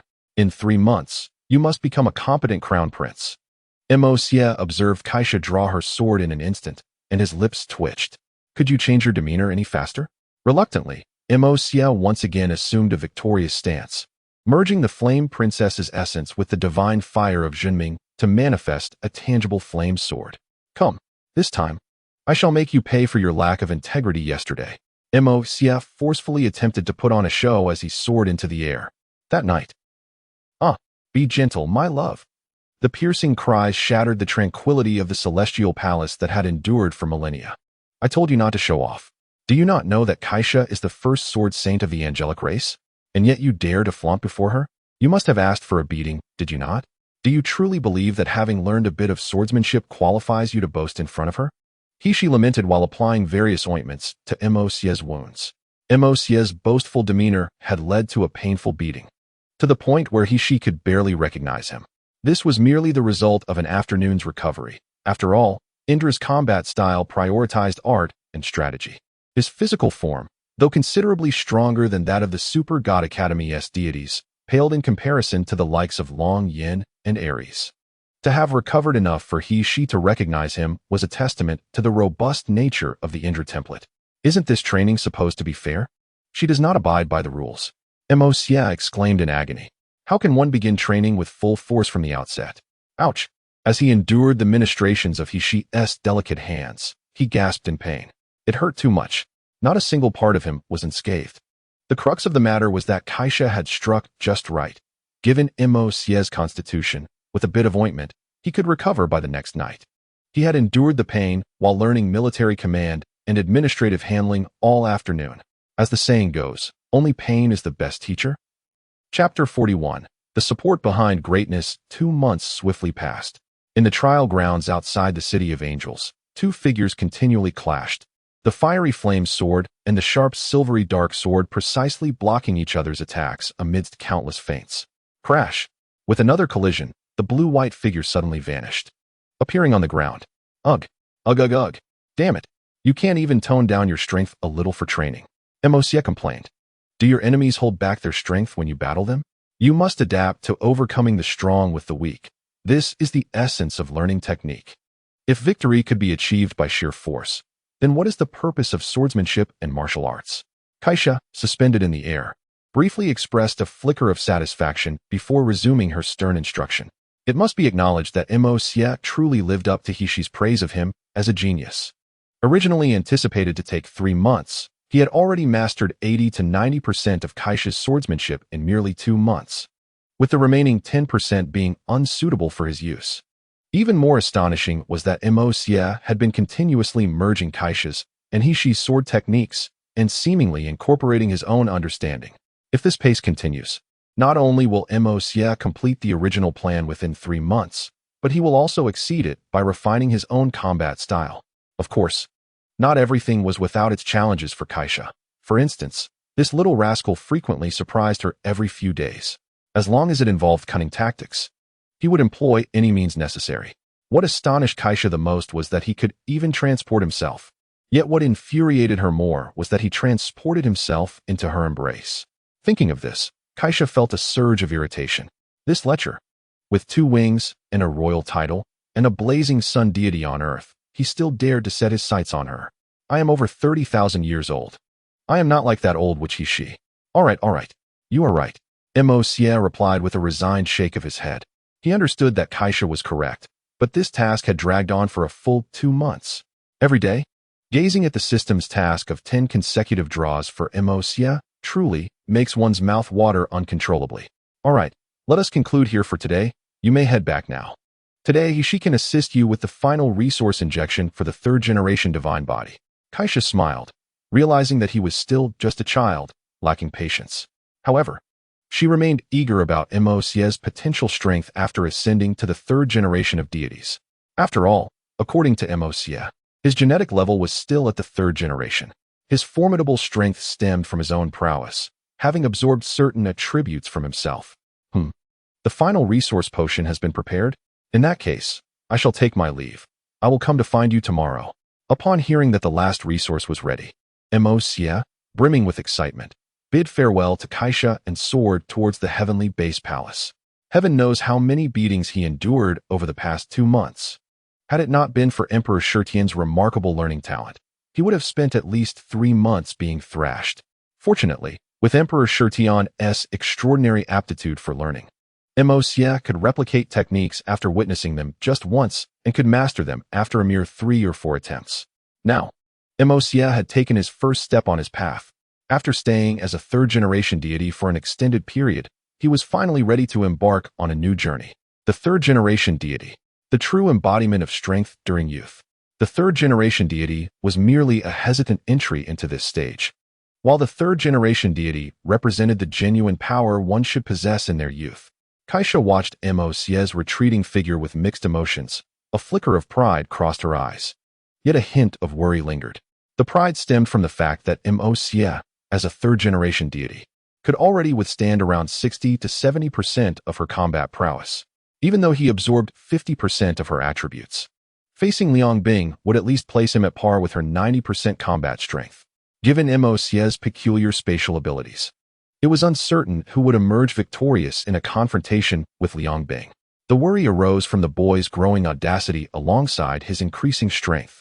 Initially, a good thrashing could keep him in line for several days, but as his power grew, he became increasingly cunning. Utilizing spatial abilities to evade her strikes had become second nature to him.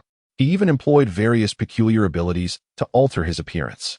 Despite her reminding him that she was his teacher, he seemed even more exhilarated.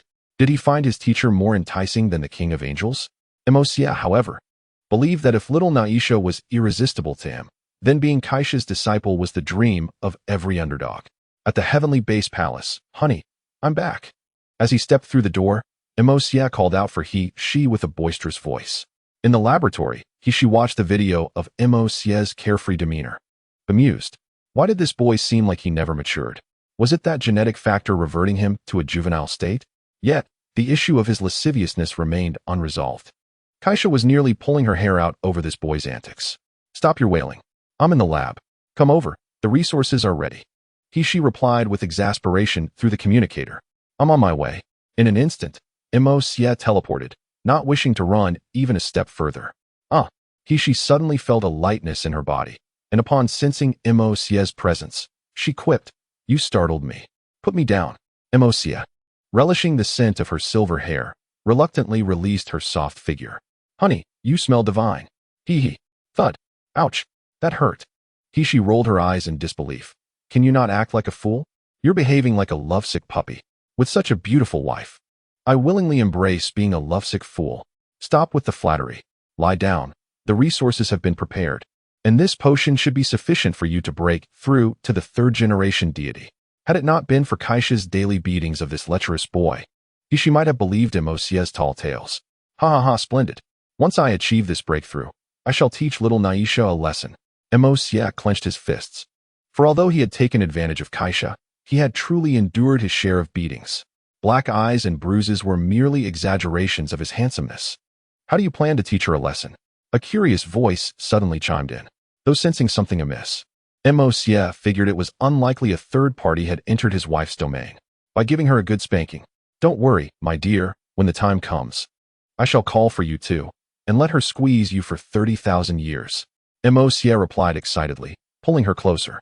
Sniff, sniff. Honey, have you been soaking in hot springs with Kaisha? You smell like milk.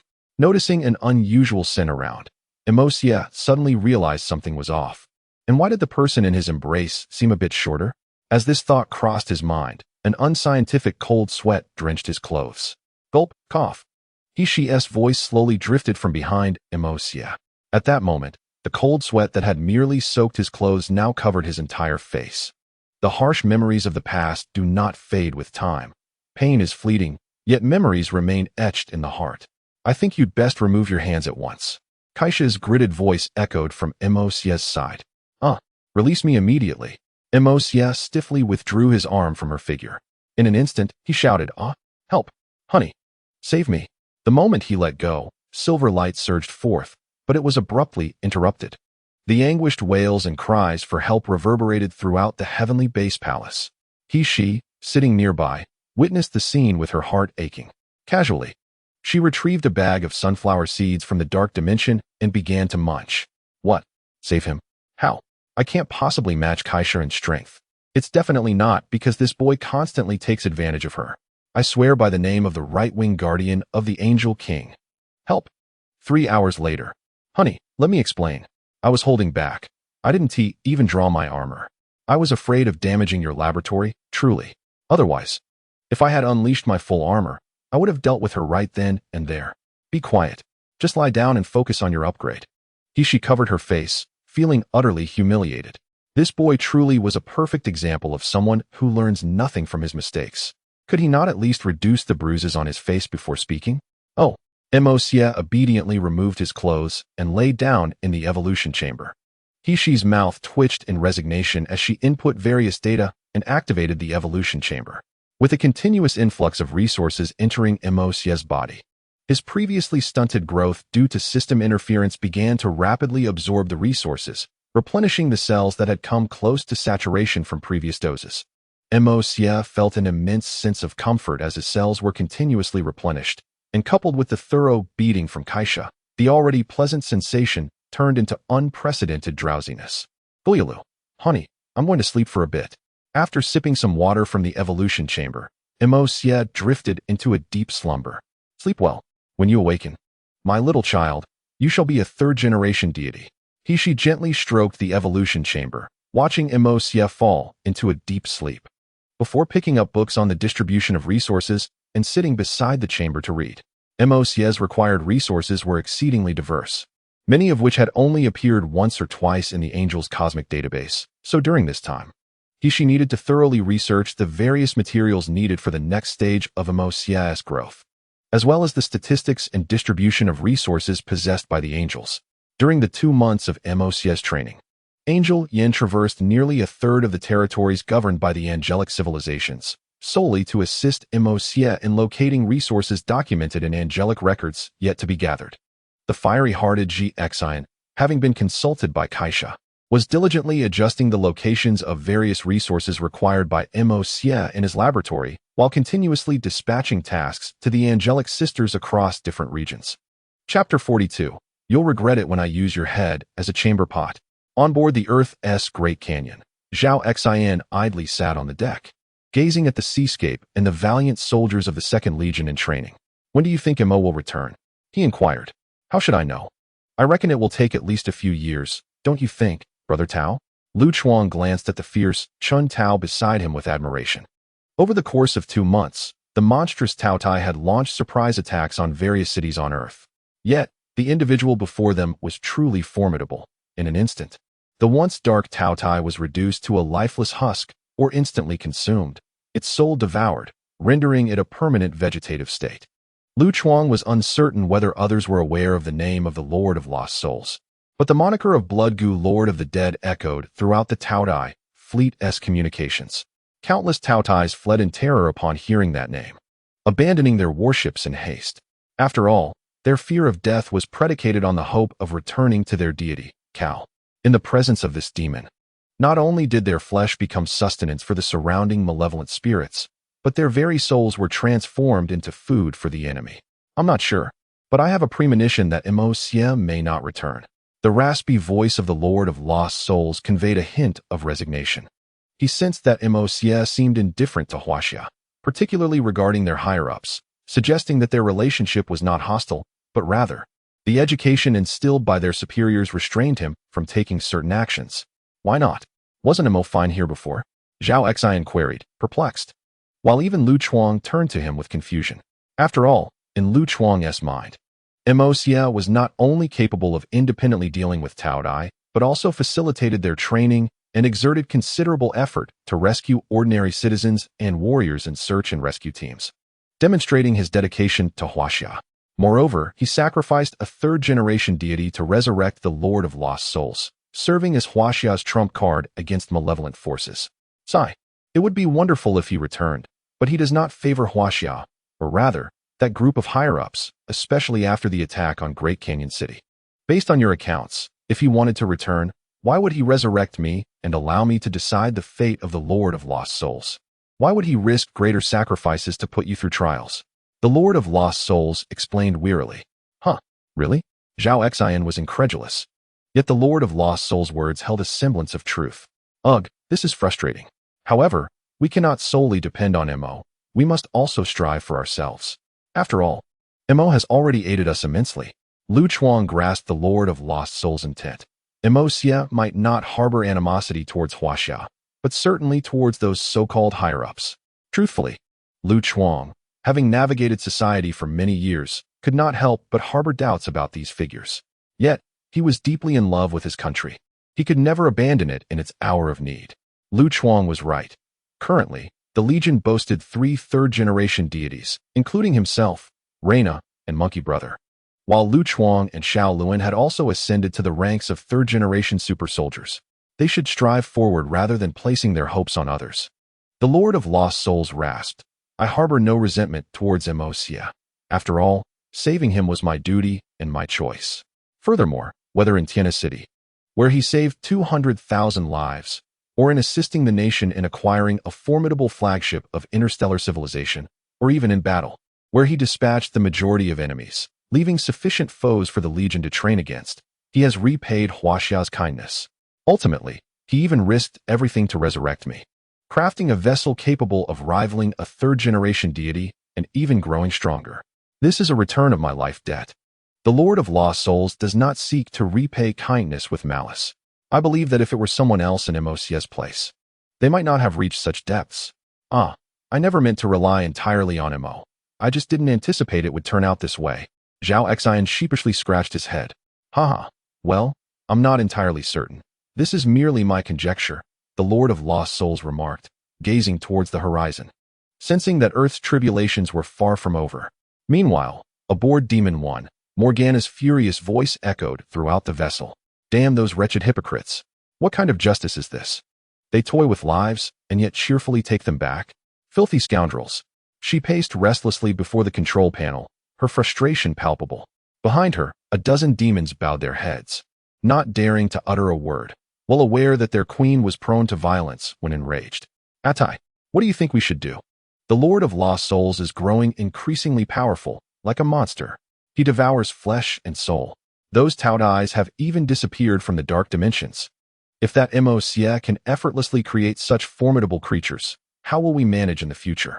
Even in death, they turn our corpses and dark dimensions into the undead. What a nightmare. Atai listened to his queen's vehement tirade, his expression twitching. Truly, his queen was a tempest of fury. Your Majesty, rather than concerning yourself with Juxia, perhaps you should ponder how to procure more resources from Cao. He mentioned 2 months ago that Kaisha would inevitably descend. Yet it has been over 2 months, and we have not seen a single angel on Earth. The resources you requested last time are nearly exhausted, and you even reserved a portion for third-generation deities. If Juxia truly collaborates with the angels, our current strength would be insufficient to deal with the remnants of Kaisha. Damn, I almost forgot. That Cao, claiming he would arrive within 2 months. I must demand additional resources. And the time and space rose. We must bring her back after this mission. In the Tao Tai flagship, the King of Devourers reported, currently, Earth is protected by multiple super soldiers. All void soldiers we dispatched have returned to the embrace of our god, Cal. Current intelligence indicates that the strongest mage on Earth, Juxia, is not present, seemingly having ventured with the angels to their celestial domain. Earth's highest combat powers include the formidable Sun Wukong, the peak third-generation deity of the river beast, whose origins remain shrouded in mystery, making it impossible to ascertain any genetic connections or true strength. The second is the Sunlight Empress, Reina, the main deity of the radiant star, who, although not fully mastering her powers, far exceeds our ability to contend with her. Lastly, there is an enigmatic entity claiming to be the Lord of Lost Souls. Our current technology fails to thoroughly scan his data, revealing only that he appears to be a corpse. Yet, paradoxically, he possesses immense power, capable of swiftly consuming the flesh and souls of an entire flagship crew. Moreover, the Legion has several individuals who have reached the ranks of second and third generation super soldiers, and it seems they have newly formed a second Legion as well. The current commander of the Gluttonous Legion continuously reports on the dire situation faced by his forces, although the other headquarters can offer some assistance. It is crucial to note that apart from the Heavenly River campaign, the Gluttonous Legion has already sacrificed over 100,000 lives in the subsequent 2 months, with nearly another 100,000 lost in the Heavenly River battle.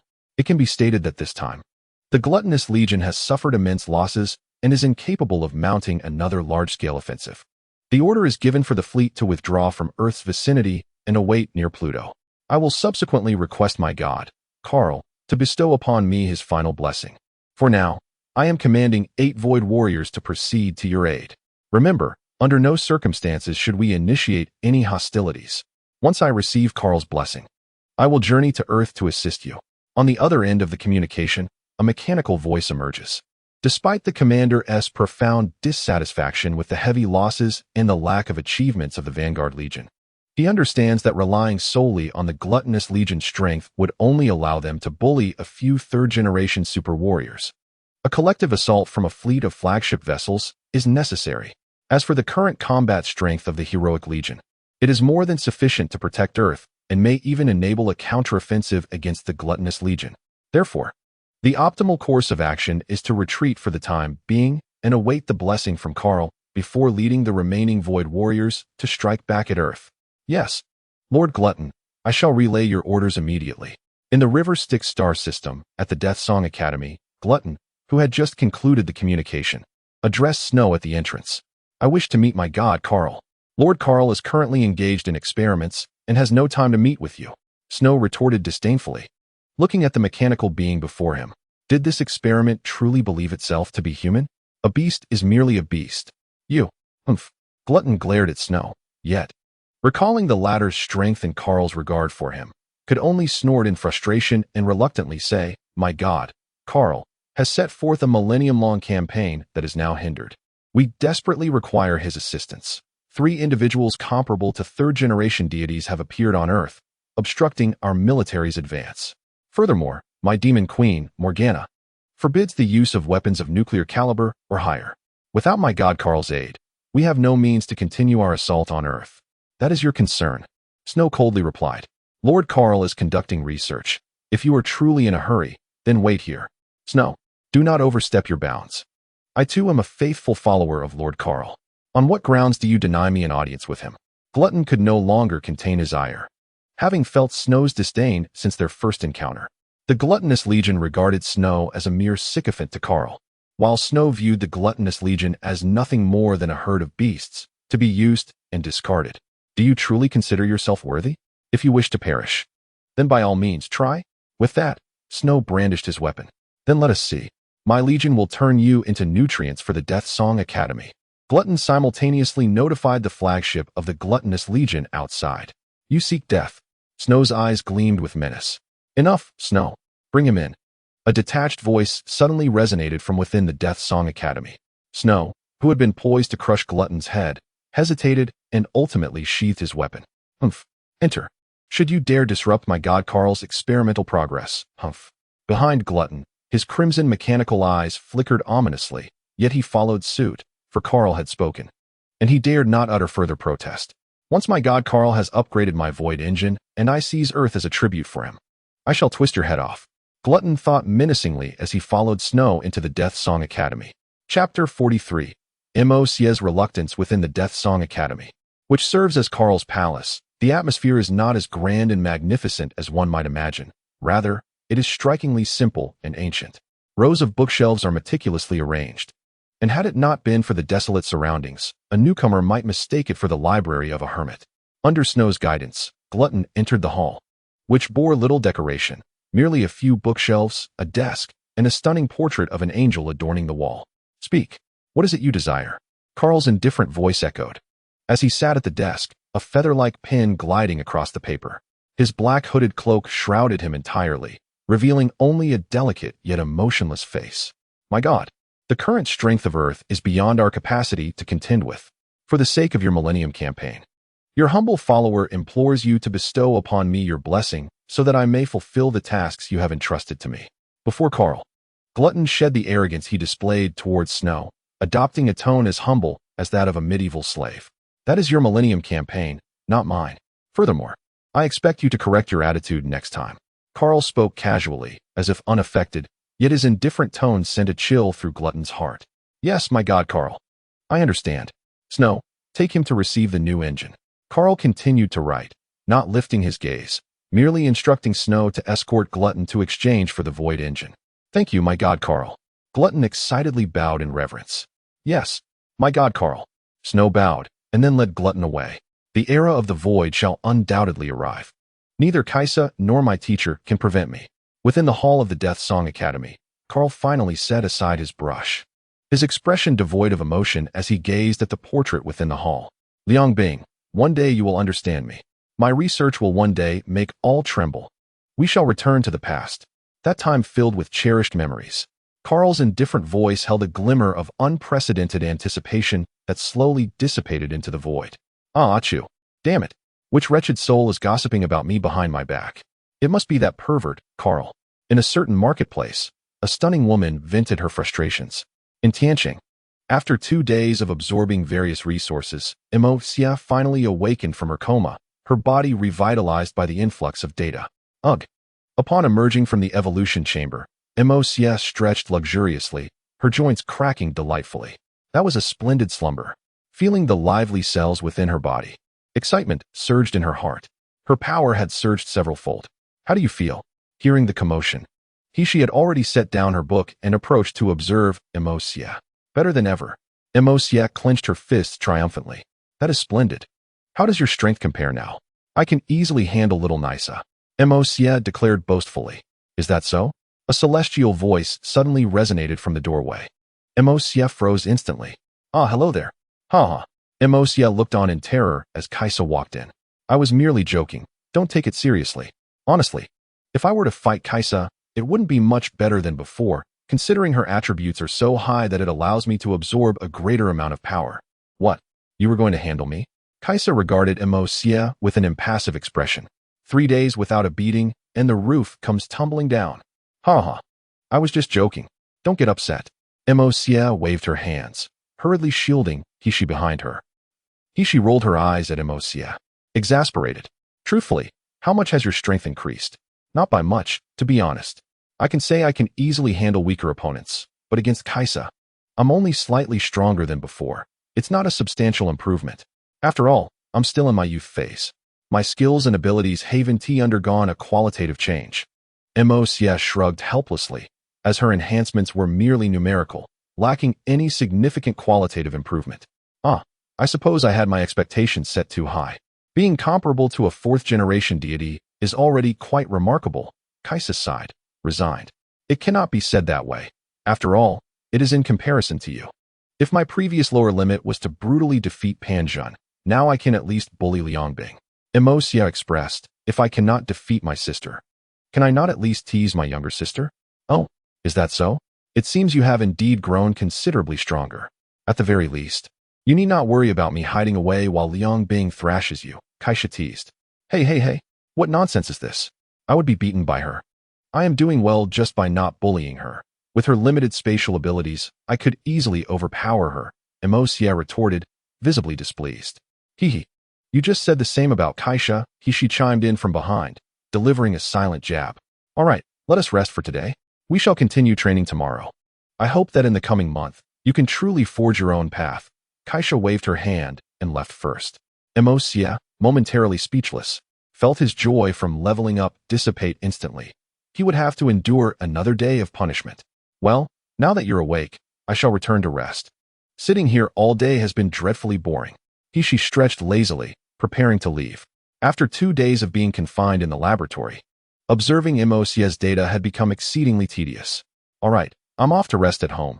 Juxia shrugged and followed He out of the laboratory. In the heavenly palace, Ashu opened the template of Emperor Shirtian. Juxia idly sat on the bed, while He rushed off to soak in a hot spring.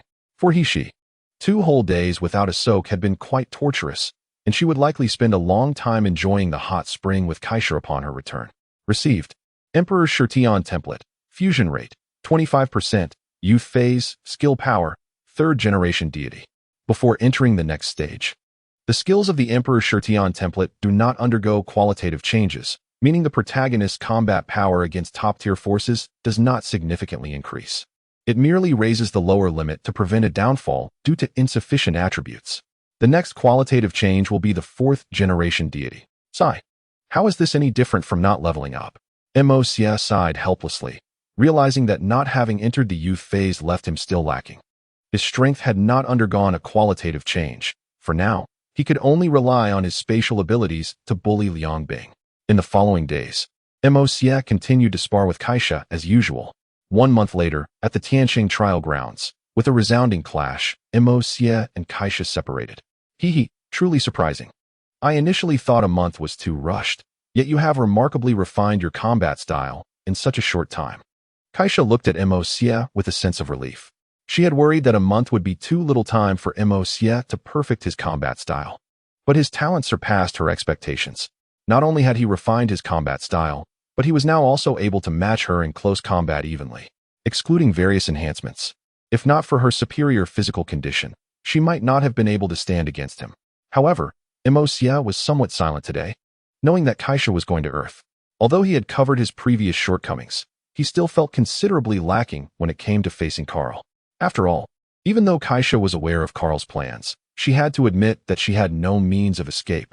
Unless she willingly destroyed the order of justice she had created and severed Delina in 2. Moreover, Juxia had already given the focus magic artifact to Delina. But Panjun could similarly obtain temporary authorization to activate the supernova through the Tower of Heavenly Path. What's wrong? I've noticed you seem somewhat downcast lately. Kaisha inquired, sensing something amiss. After all, Juxia had not been teasing or taking advantage of her as he usually did. And today, despite being able to match her to this extent, he remained unflustered. Are you going to Earth? Juxia asked, a hint of reluctance in his voice. Even though he knew Kaisha could rely on the contingency left by He to revive, it felt shameful to let a woman shield him, especially since he had always held affection for Kaisha. Furthermore, Kaisha's dedicated guidance and instruction during this time had planted a considerable seed in Juxia's heart. Is this why you are unhappy? Kaisha arched an eyebrow, feeling somewhat pleased that at least this little fellow was not ungrateful. Rest assured, she has created a body with a compatibility rate of 99.9% with me. I shall be fine. I know, I just feel frustrated. If only I had already broken through to the youth phase. A flicker of discontent crossed Juxia's eyes. For the first time since his arrival in this world, he felt utterly powerless. It could be said that he had never faced a setback, and his journey thus far had been smooth sailing.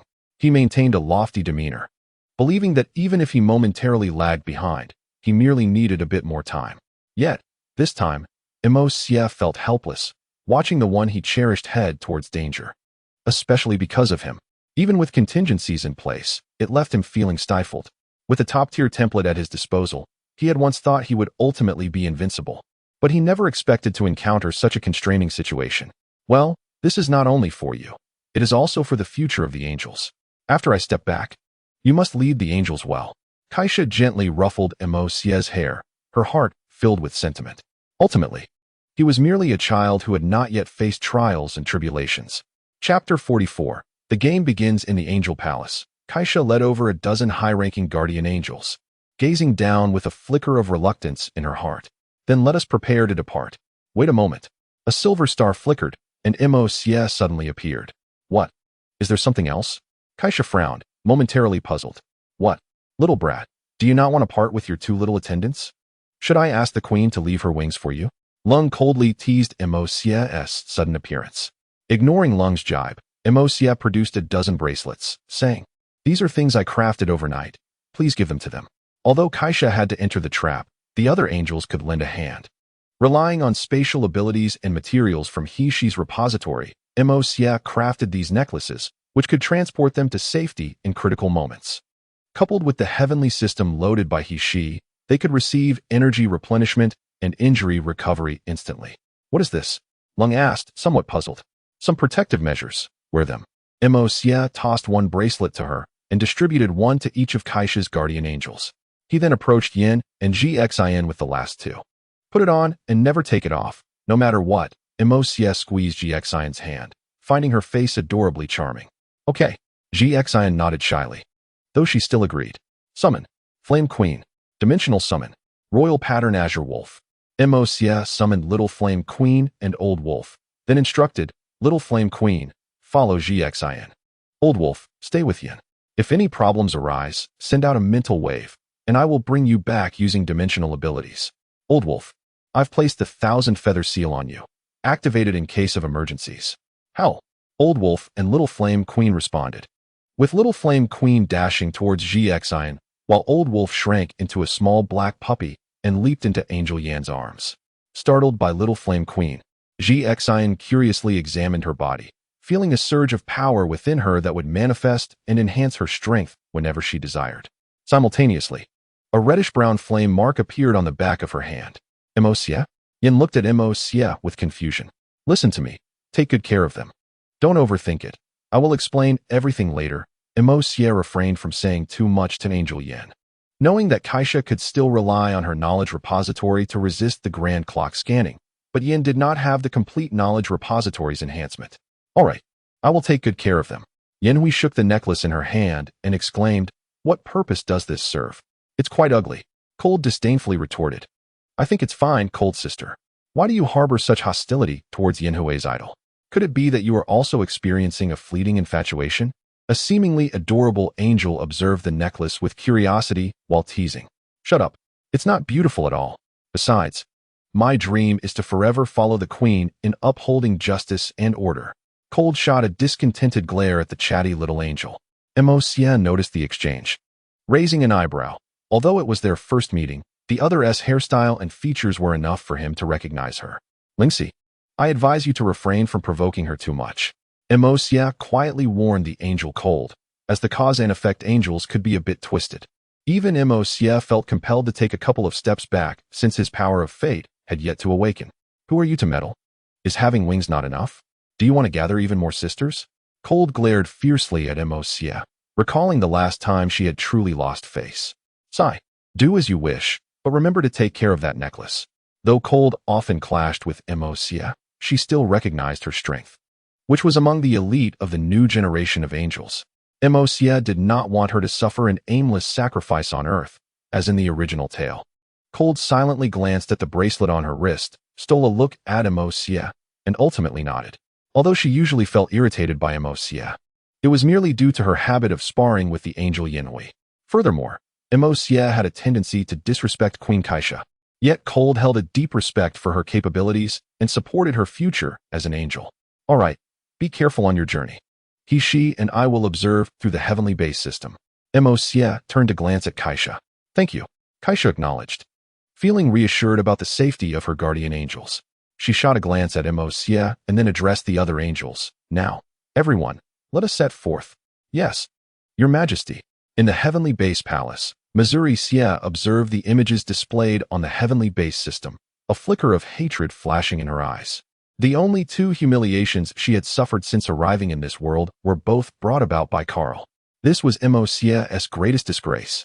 One day, I shall make you aware of the consequences of provoking me. She approached Emosia, sensing her increasingly cold demeanor, and comforted her. It's all right. Kaisha merely stepped back to the sidelines. She hasn't truly fallen out of the picture. Now that she has taken a step back, you can refine that icy heart of hers. Emosia exhaled. I know. I'm just purely irritated. The two most humiliating moments of my life have been when I hid in a dog hole on the battlefield and this recent incident. Juxia gritted her teeth. Damn, Carl. Sooner or later, I'll drag this brat and all his ancestors out of hell and toss them into the dimensional space as breeding tools for wild men. She helplessly patted Juxia's head, fully aware of her temperament. It was clear that Carl was utterly doomed. Being targeted by him meant he was truly seeking revenge. Wife, please prepare the materials for the upcoming upgrades. I have connected the Starlink to several celestial bodies within the Angel Nebula. With this energy, I can absorb various resources to a greater extent. All right, she affectionately replied, then began to retrieve various supplies from the angelic treasury through the heavenly base system. Meanwhile, before the great wormhole, Your Majesty, where shall we head first? Yenhui inquired of Kaisha. I recall Carl sending us a message regarding Morgana's whereabouts. Kaisha stated indifferently, her tone filled with certainty. Indeed, Your Majesty.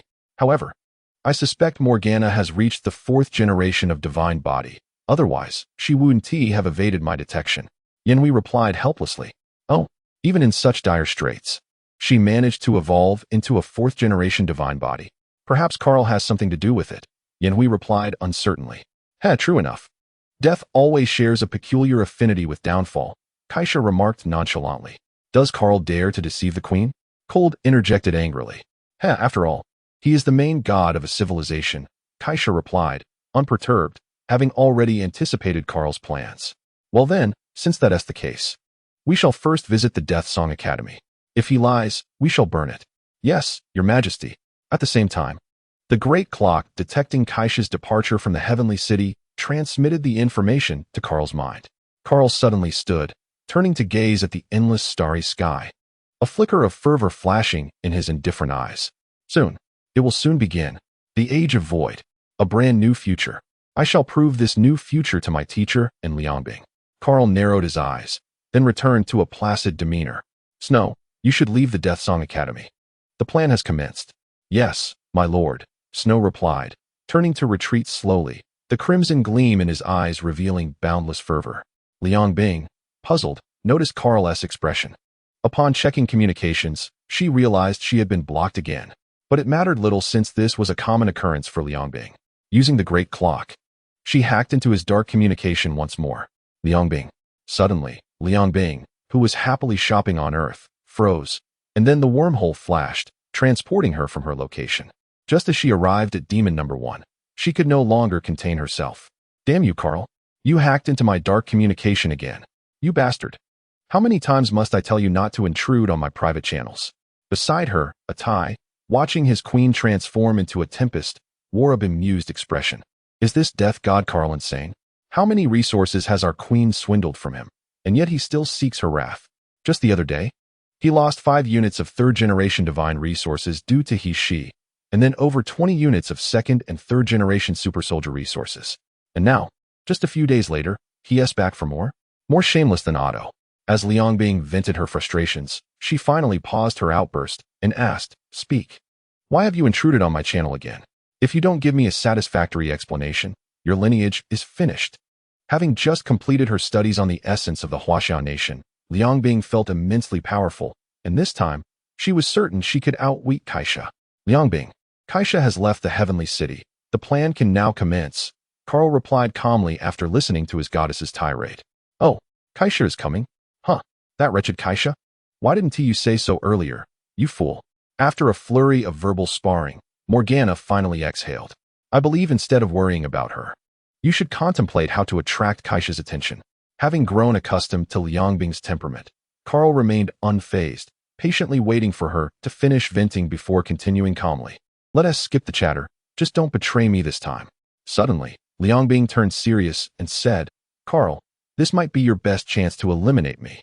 A hint of trepidation flashed in Liangbing's eyes. Having cooperated with Carl for so long, she knew better than anyone how terrifying this lunatic could be. Liangbing, you know me. I have always cherished our past, Carl began. But Liangbing interrupted. Enough. How many times must I say this? Call me Queen Morgana. She shouted angrily. Very well, Liangbing. But after this, the arrival of the void is inevitable, Carl continued, undeterred by Liangbing's fury. Enough. Go ahead and use your so-called ultimate fear to brainwash me. Damn it. Without waiting for Carl to continue, Liangbing impatiently interrupted and ultimately severed the communication. Liangbing. Carl watched helplessly as the dark communication was cut off, a flicker of reluctance lingering in his heart. One day, I shall take you to the void. Morgana. Chapter 45. Having played the part of the eagle for a lifetime, only to be blinded by the eagle's talents. Black Wind of the Crimson Wu Star System, Demon No. Want a tie? The plan is about to commence. Go summon Black Wind. Stop lazing around in the house. Upon receiving the notification from Carl, Liangbing commanded Atai beside her. Yes, my queen. Atai promptly utilized the communication system in the control room to contact Haifeng. The queen asks you to cease your idleness and hurry over. What does the queen require? Haifeng, resembling a tortoise with his hunched back and emitting a wisp of black smoke from his lower body, respectfully saluted Liangbing. We need to manipulate Lina. For this, I require you to take care of some matters, Liangbing instructed, hands on her hips as she walked. What kind of dreams does the queen wish for me to craft for them? Haifeng asked with a lecherous expression. I recall there is someone named Cheng Yaowen in the Xiangbing Lian, who appears to have been a former prince of the Dexing, correct? Liangbing inquired with narrowed eyes. Indeed, my queen, and it seems he personally experienced that history, only awakening due to gene preservation after these years. Atai replied while searching for information.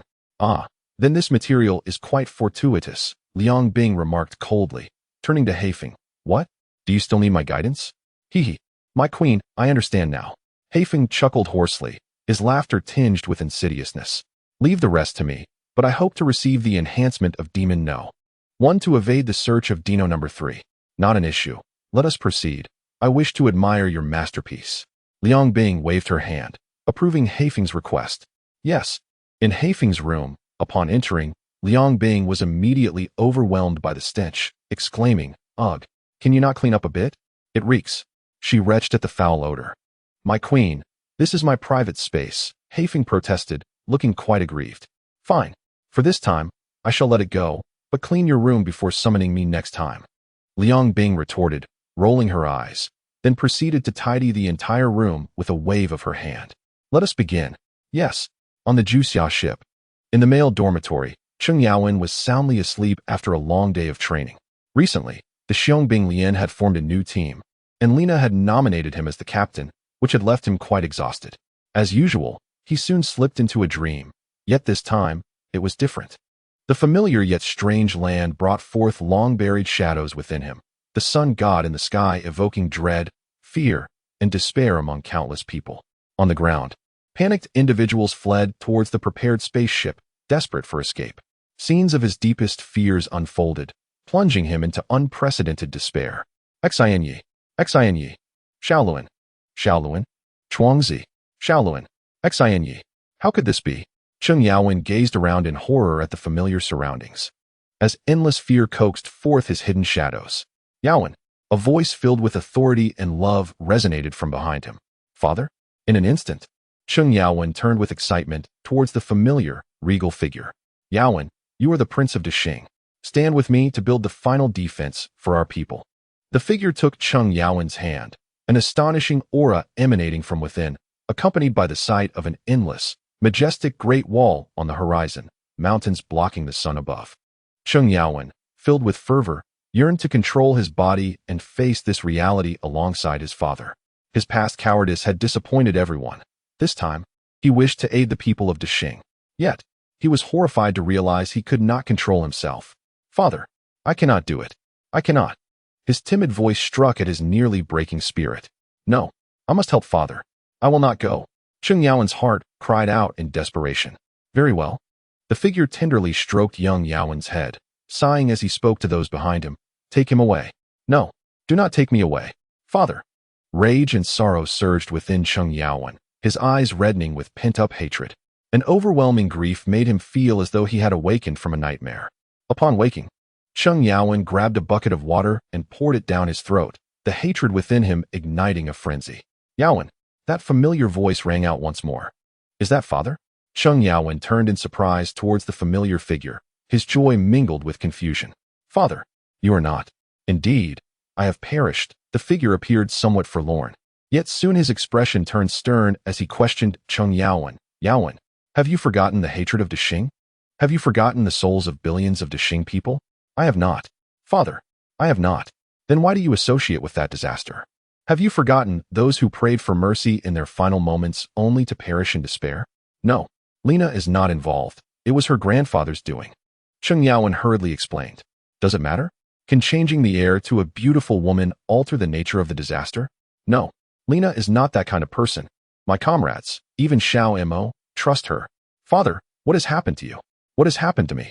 I represent the countless souls to remind you. Do not forget the reason for our demise. The king of Dashing questioned angrily. No, you are not my father. Who are you? Father told me to forget my hatred. Who are you? What monster are you? Cheng Yaowen, regaining his composure, demanded furiously. I am your father. I am gratified that you remember my words, but I am more disappointed. The king of Dashing's tone was filled with melancholy as his figure slowly faded away. No, do not go. No, who are you? As Cheng Yaowen's panicked roar echoed throughout the dormitory, everyone looked at him in confusion. Yaowen, what is wrong? Did you have a nightmare? Zhao Xian asked with concern. I do not know. Cheng Yaowen gasped for breath, his eyes occasionally flashing a crimson hue. Are you all right, Yaowen? Perhaps you should take a day off tomorrow to rest? Lu Chuang suggested, thinking that the recent pressure had taken its toll. I am fine. Cheng Yaowen took a couple of sips of water, calming his inner turmoil before speaking again. Xian Yi, Shaolin, Chuangzi, may I ask you for a favor? Speak. Gu Xiaoluan replied without hesitation. After taking a few breaths, Cheng Yaowen said, if I begin to act strangely in the near future, please kill me. He felt an unsettling dread that something was amiss within him. Huh, surely it won't come to that. Gu Xiaoluan responded, bewildered. Just knock me out, right? Zhao Xian hesitated. What is going on with you, Yaowen? If there is something, let us face it together. Lu Chuang frowned, sensing something was troubling Cheng Yaowen. Hee. I do not know. I just feel a sense of unease. A flicker of pain crossed Cheng Yaowen's eyes. Very well. Excellent work. Liang Bing gazed at Heifeng with delight. This fellow is quite useful. He has effortlessly drawn forth the hatred within Cheng Yaowen. My queen, just watch. Everyone has their weaknesses. Those with flaws in their hearts are the easiest to defeat. Next, we just need to properly educate this goddess of dawn. Heifeng leered as he observed the girls' dormitory on the Juxia ship through the screen. Good. This task has been accomplished. I shall award you a great merit. Liang Bing excitedly patted Heifeng's shoulder. Hee. In the girls' dormitory of the Juxia ship, a wisp of black smoke flickered, followed by a series of lewd chuckles. As the smoke gradually entered the slumbering figure of Empress Lena. Suddenly, Lena, who had been dreaming sweetly, furrowed her brow, as if she had sensed something ominous. In a resplendent palace adorned with gold, a convivial scene unfolded as ministers of the sunlit civilization indulged in wine and merriment. Amidst this revelry, Pan Zhun, seated above, summoned the illustrious Empress Reina to ascend the stage and perform a dance. To her astonishment, a familiar figure emerged from the crowd, the heart of the earth, Cheng Yaowen. His once innocent visage now bore a sinister expression, leaving Reina perplexed. Reina, do not dawdle. This is a debt you must repay. Pan Zhun glowered at the dazed Reina. Why should I? I am the supreme deity of the sunlit star. Reina retorted, unflinching in the face of Pan Zhun's challenge. Pan Zhun, you have overstepped your bounds. She declared defiantly. Are you jesting? Do you realize who stands behind me? The prince and heir of the angelic civilization. Emosia. How dare you, Reina? How dare you? Pan Zhun's fury ignited at her words. Dare? What do you presume yourself to be? Reina shot back, her indignation palpable. Reina? Pan Zhun stared at her in disbelief. Golden light flickering around him as if he were attempting to connect with the heavenly Tao Tower. However, before the golden rays could reach Reina, a blinding white light enveloped the grand hall, plunging it into darkness. The once mighty Pan Zhun was consumed by the light, emitting anguished cries as he transformed into a grotesque creature with a black, turtle-like head. Who are you? Reina demanded, her voice laced with caution. Oh, I did not foresee this. You possess a weapon capable of defending against spiritual attacks. The sinister black wind chuckled darkly. But can you withstand it for a day? A year? I shall return tomorrow. With that, Black Wind turned to flee, but Reina, filled with rage, shouted, not so fast. She lunged forward, only to find herself unable to match his pace. Suddenly, Black Wind paused, bewildered, gazing at the ominous, clouded sky. At that moment, a voice filled with both allure and authority, yet tinged with a hint of lightness, resonated through the air. Where do you think you're going? Did you consider my opinion? Chapter 46. The nature of a loyal follower. Black Wind stood in shock. Confusion etched across his face as he processed the voice. What is happening? Why are there others here? I thought I had evaded Dinner 3's scans using Demon Number 1. On the ground, Reyna, equally perplexed, stared at the foreboding aura in the sky. If her memory served her correctly, such a sinister, bloody presence was only associated with Juxia and the Lord of Souls. Are you looking for me, little sister? The voice suddenly echoed behind Reyna, sending a chill down her spine. Who? She turned, her eyes darting anxiously at the silhouette before her. Upon closer inspection, she was momentarily captivated. Despite having encountered countless beauties, this woman was a paragon of exquisite grace. Dressed in a flowing white court gown that danced with the wind like a blooming white lotus, her skin was as pale as snow, her eyes twinkled like stars, and her lips were naturally crimson. Her lithe figure was perfectly accentuated by the gown, embodying an exquisite balance of elegance and allure. Yet, perplexingly, her skin bore a ghastly pallor, as if drained of all color, with a chilling aura encasing her visage. I am the little imp sent by the unromantic Juxia to guard you, she said with a playful laugh. The air around Black Wind tightened as he sensed an insurmountable barrier severing his connection to the outside world. Reyna's entire being was thoroughly ensnared. A little imp? Reyna was taken aback but recalled the necklace Juxia had gifted her, leading her to cautiously inquire, Are you sent by Juxia? Precisely. You should refer to him as King. The ethereal figure smiled, her delicate hand covering her rosy lips. King? When did Juxia acquire such a title? Reyna felt her mind swirling. Do you truly believe that creating a sentient undead can be achieved merely through the necromancy class? The ethereal being showed no urgency in addressing Black Wind. To her, he was merely a lamb awaiting slaughter. A sentient undead? The Lord of Souls. Indeed, the essence of the undead is steeped in blood and resentment. Any life that absorbs it becomes frenzied, bloodthirsty, and volatile. Even a Lord of Souls seldom maintains clarity of thought, often succumbing to the desire for carnage. And what about you? Me? He. How could a ghostly monarch proficient in mental manipulation be ruled by mere desire? Then why is the Lord of Souls so exceptional? Reyna inquired, her curiosity piqued. It is the power of the king. He has inherited everything from the king, becoming the new master of this empire. The new ancient king. A fervor sparkled in the ethereal being's eyes. Envisioning a future where the ancient undead empire would flourish under the dual kingship of a being possessing both the authority of the evil sacred king and the potential to inherit the throne of the underworld. Reyna's eyes widened in surprise. She had not anticipated the extent of Juxia's power. Then what of this fellow? And why did Juxia assign you to protect me? Let me remind you once more, little girl. Before us, you should refer to him as king. A glint of menace flickered in the eyes of the ethereal being, the sole female among the 8 great lords of souls, wielding unparalleled mental prowess. She embodied absolute rationality. Unlike the others, in their presence, addressing him as Juxia was a provocation. Understood, Reyna replied, sensing the latent threat. Enough idle chatter. It is time to address the matter at hand. How dare a mere creature, unworthy of even being a sovereign, lay hands on someone the king favors? The ethereal being's gaze turned icy as she regarded Black Wind, who was still struggling against the encroaching essence of the undead. Although she wished to unleash her wrath, she restrained herself, recalling Juxia's orders. With a flick of her pale hand, an endless stream of undead energy began to envelop the struggling Black Wind, transforming him into a darkened entity. Thus it is done. I shall hand this little creature over to that fog ghost. You may rest easy now, she said, casting a detached glance at Reyna before dissipating into white smoke.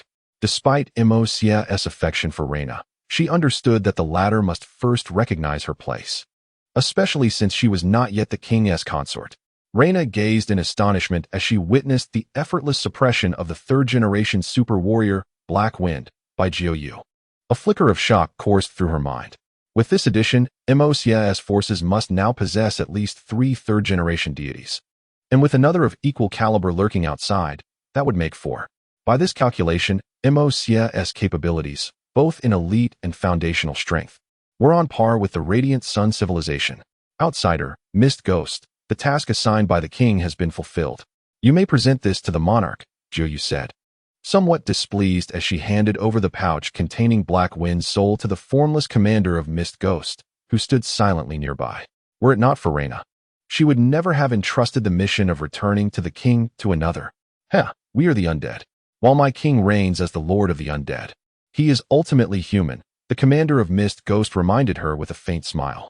Who asked for your opinion? Once my king ascends to the throne of the underworld, he may restore my human form. With my beauty, I shall surely capture his heart. Juxia shot a disgruntled glare at the invisible commander. Suit yourself.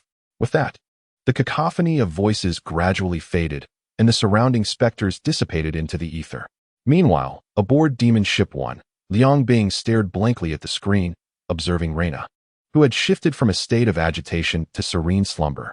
Confused, Liang Bing hurriedly contacted Black Wind. Black Wind? What is happening? Why has Reyna stopped changing? Black Wind, respond. What are you doing? Speak up. Damn it. Frustrated by the lack of response, Liang Bing cursed, bewildered by the situation. What on earth? How did things spiral out of control so quickly?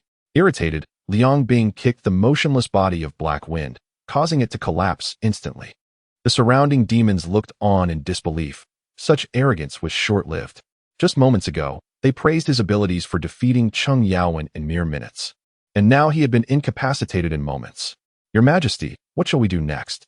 Atai inquired, observing Liang Bing's fury, while the others kept their heads bowed in silence. The only three who could speak were either idly picking at their toes or were so taciturn that they barely uttered a word. With no other option, Atai stepped forward to ask, what to do? Do I look like I have the answers? Damn it, this wretched sunlight has some sort of mental defense. Liang Bing vented her frustration. With just a handful of third-generation super warriors, we've already lost one before the battle even began. Your Majesty, it seems Black Wind is not dead yet, Atai quietly interjected. Liang Bing glanced at Black Wind and discovered he was not dead, but rather in a state of unconsciousness. With no other recourse, she dialed Carl. Hello, Carl Sars. In the Death Song Academy, Carl looked up in confusion. Liang Bing was reaching out to him. Liang Bing, what brings you here? Damn it. How many times must I say it? Call me Queen Morgana. All right, Liang Bing. Damn it. Forget it. I have a problem. Reyna's mental strength has been protected, and my subordinate is also experiencing issues. You need to assist me. Oh, that is indeed surprising. To protect Reyna's mental strength while in Black Wind's grasp? As Liang Bing's devoted follower for millennia, Carl was well aware of her subordinate's abilities and, naturally, knew of Black Wind's existence. Moreover, Black Wind's physical state remains unchanged, yet his mental strength seems to be shackled. I cannot even contact him. Upon hearing this, Carl furrowed his brow. Even he had no effective solutions for such a predicament. I will find a way to address Reyna's issue. As for Black Wind, once we deal with Kaisha, we can regain control over Reyna and ultimately find a way to rescue Black Wind. Damn it, I haven't even begun the battle, and I've already lost a key asset. You must provide me with another batch of support. Realizing Black Wind could not be saved in the short term, Liang Bing had no choice but to press Carl for more resources. Liang Bing, I just provided you with 20 units of third-generation super warrior resources. I have no more resources left. Carl replied, somewhat troubled, as he needed to reserve resources for his research on the Void Engine. I don't care. I need 5 units of third-generation super warriors. You must understand, Kaisha is coming with wings and a dozen high-ranking angelic guards. I can help you hold off one winged guard. As for the other, simply send a subordinate to Felizer, and they can divert the other winged guard. I'll have Snow assist your subordinate. What good will that do? There are still a dozen high-ranking angelic guards left. That frost god is also a peak-level third-generation deity. Carl fell silent, but his nature as a devoted follower compelled him to concede to the goddess's demands. All right, I will send you another batch of resources, but after this, I will have no resources to spare for at least a century. Understood. Liang Bing, hearing that the resources were forthcoming, immediately ended the communication. Chapter 47. The Pinnacle of Justice and Order. The terrified Liang Bing, an unforeseen future. In the celestial palace of the mellow heavenly court, she inquired, how does it feel? As he observed Juxia, who had just absorbed the resources. Ugh, still quite a way to go. At the current pace, I will need at least 4 months to reach the youth phase, Juxia replied, a shadow of gloom crossing his eyes. Too slow. Even with Kaisha buying time, the angelic cataclysm will occur in just 2 to 3 months. My current strength is insufficient to contend with Carl. Although Moxia had successfully elevated Mo Fan's status to that of a peak-level entity through Kaisha's teachings and his training over the past 3 months, he found himself at an impasse. Reluctantly, Moxia turned his attention to the 4 lottery chances available in the system. Due to the previous fusion with the template of the Emperor Shirtian, the system was currently unable to acquire items of blue quality or higher. Thus, to maximize his benefits, Moxia had to temporarily shelve the idea of a lottery. By the way, the star you asked me to find has been located, a supermassive celestial body approximately 70 billion times the size of the Chiwu star, she suddenly announced. When Moxia arrived at the mellow heavenly court, he had requested assistance from the angels to locate a sufficiently immense celestial body, whether a star or planet. As long as it was vast enough. You found it, Moxia exclaimed, a glimmer of excitement in his eyes. As one of the primary abilities of the star god, he could refine stars, and the larger the star, the more energy it could provide. A supermassive star could significantly accelerate Moxia's cultivation speed. Indeed, within the nebula of an angelic civilization lies a supermassive star named Tianyu. No planets capable of evolving into life have been discovered nearby, so you can proceed to absorb it directly. Creating a large wormhole will take only 3 to 4 days. She observed Moxia's smile, relieved. After all, this young man had been quite morose lately due to matters concerning Kaisha. For a youth who had never faced setbacks, suddenly having to rely on a woman's protection could indeed be quite a blow. Thus, as soon as she received the news from his subordinates, he swiftly shared this good news with Moxia. Excellent. I will go at once, Moxia exclaimed, eager to pull He along to absorb the Tianyu star. Hey, hold on, don't rush. Moxia, grasping He's arm, looked ahead with a hint of impatience, her lips curling into a smile. This gift had taken her loyal subordinates quite some time to procure. Suddenly, as if struck by a thought, Moxia halted in her tracks. What is the matter? Can your orbital system contact all active angels? She inquired, gazing at Moxia with a puzzled expression. Yes, I can directly interface with the majority of the current angel systems, Moxia replied, her demeanor shifting to one of icy seriousness. Help me issue 2 commands. All right, what are they? She asked, her brow furrowing slightly. First, command all active angels to immediately cease their tasks and return to Heavenly City. Second, announce to all civilizations under the banner of Justice Order to gather their main forces and head to the Angel Nebula, and request the highest military commanders of each civilization to join as well. This may require Kaisha's authorization. While commanding active angels is manageable, only Kaisha can order the civilizations under Justice Order, she remarked, concern evident in her voice. Then let Kaisha issue this announcement, Moxia insisted, her expression resolute. For this was integral to her future plans. Very well, I shall speak to Kaisha, she responded, a flicker of speculation igniting within her. Meanwhile, Kaisha, nearing the Death Song Academy, furrowed her brow upon receiving the communication from He. Although perplexed by the request, she complied due to Moxia's insistence, issuing the announcement to the various civilizations within the Justice Order. The civilizations, bewildered by Kaisha's message, could only comply out of respect for her authority. In a flurry, thousands of civilizations began to assemble their main forces, summoning their top military leaders to converge on the Angel Nebula. Days passed, and within a nebula under Justice Order, Moxia gazed at the colossal star ahead with exhilaration. Now, I entrust the next steps to you. She turned to He, her eyes gleaming. Focus on what you wish to achieve. I will handle the rest. Understood, He replied with conviction. Without further words, Moxia unfurled her wings, and 2 chains of stars began to swirl around the immense star before them, impervious to the extreme heat. As time flowed, Moxia and the entire heavenly domain star were enveloped by the endless chains of stars. He, witnessing the unfolding spectacle, hastily connected to the orbital computing cluster. Utilizing immense computational power and an array of technological traps unique to her, she meticulously secured the vicinity of the heavenly domain star system, ensuring its protection. Even if innocent bystanders crossed this area, she would prefer to err on the side of caution rather than miss a single threat. Simultaneously, Liang Bing, who was diligently preparing for a confrontation with Kaisha, was jolted by the intelligence from the Justice Order. As one of the key figures in the Angel-Demon War, she understood the vast disparity between demons and angels better than anyone. Although the civilizations under Justice Order had not heavily invested in military advancements due to their principles, they still possessed considerable military assets from the past. A solitary unit might pose little threat, but the sheer scale of Justice Order's reach encompassed 3/5 of the known universe. There were tens of thousands of spacefaring civilizations and several hundred god-level civilizations capable of producing advanced super soldiers. Even though most of their capabilities were modest, a mere aggregation of forces could easily overwhelm most civilizations aside from the demons, the River of Hades, and the solar flare. Even the combined might of these three powerful factions would struggle against a fully assembled army from Justice Order.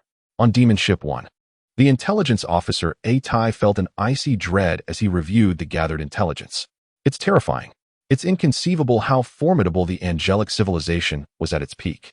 Trembling, A-Tai reported to Liang Bing, Queen.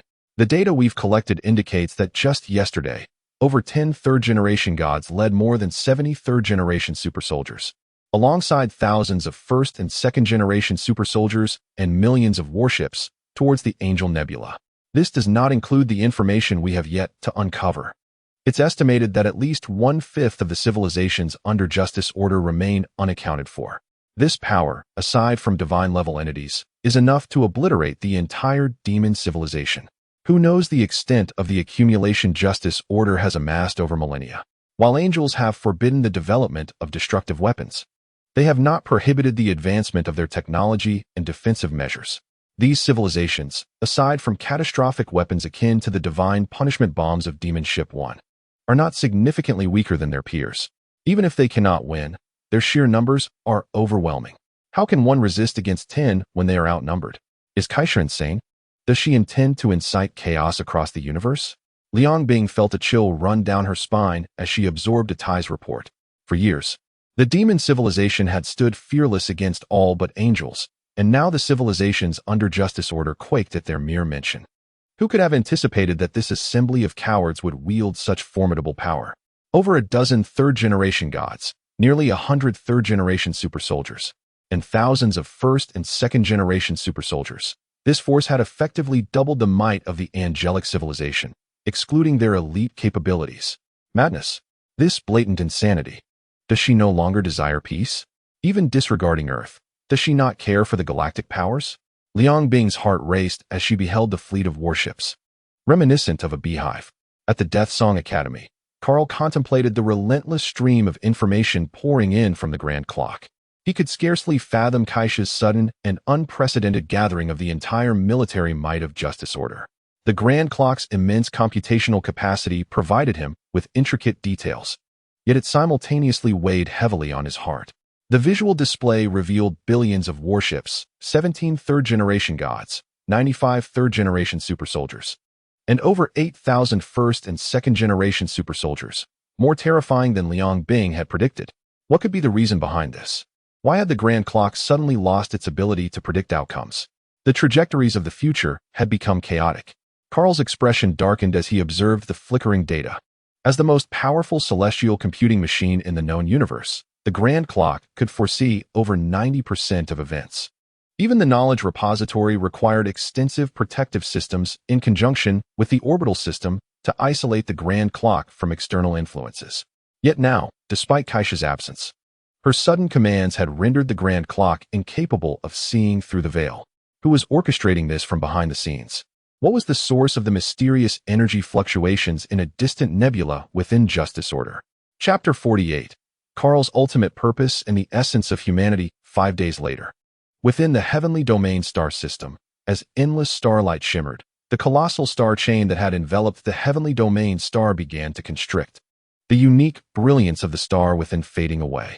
As the vast star chain reduced to the size of a single person, the celestial bodies erupted in their final burst of starlight, dimming the once bright constellations. Inside the star chain, Juxia felt her energy replenishing ceaselessly, her heart ablaze with excitement. Relying on the absorption of stellar energy, she would never lack for power, yet merely sustaining energy was not enough. Now, the entire celestial domain seat continuously releases energy within Juxia, transforming into unique stellar powers that constantly fortify his body. Simultaneously, while emitting energy, the The celestial domain seat absorbs the energy released by nearby celestial bodies within several nebulae, thereby enhancing itself. As its energy becomes increasingly vast, the energy released by the celestial domain seed also grows more formidable, and the range of absorbed energy expands correspondingly, creating a virtuous cycle. Have we succeeded?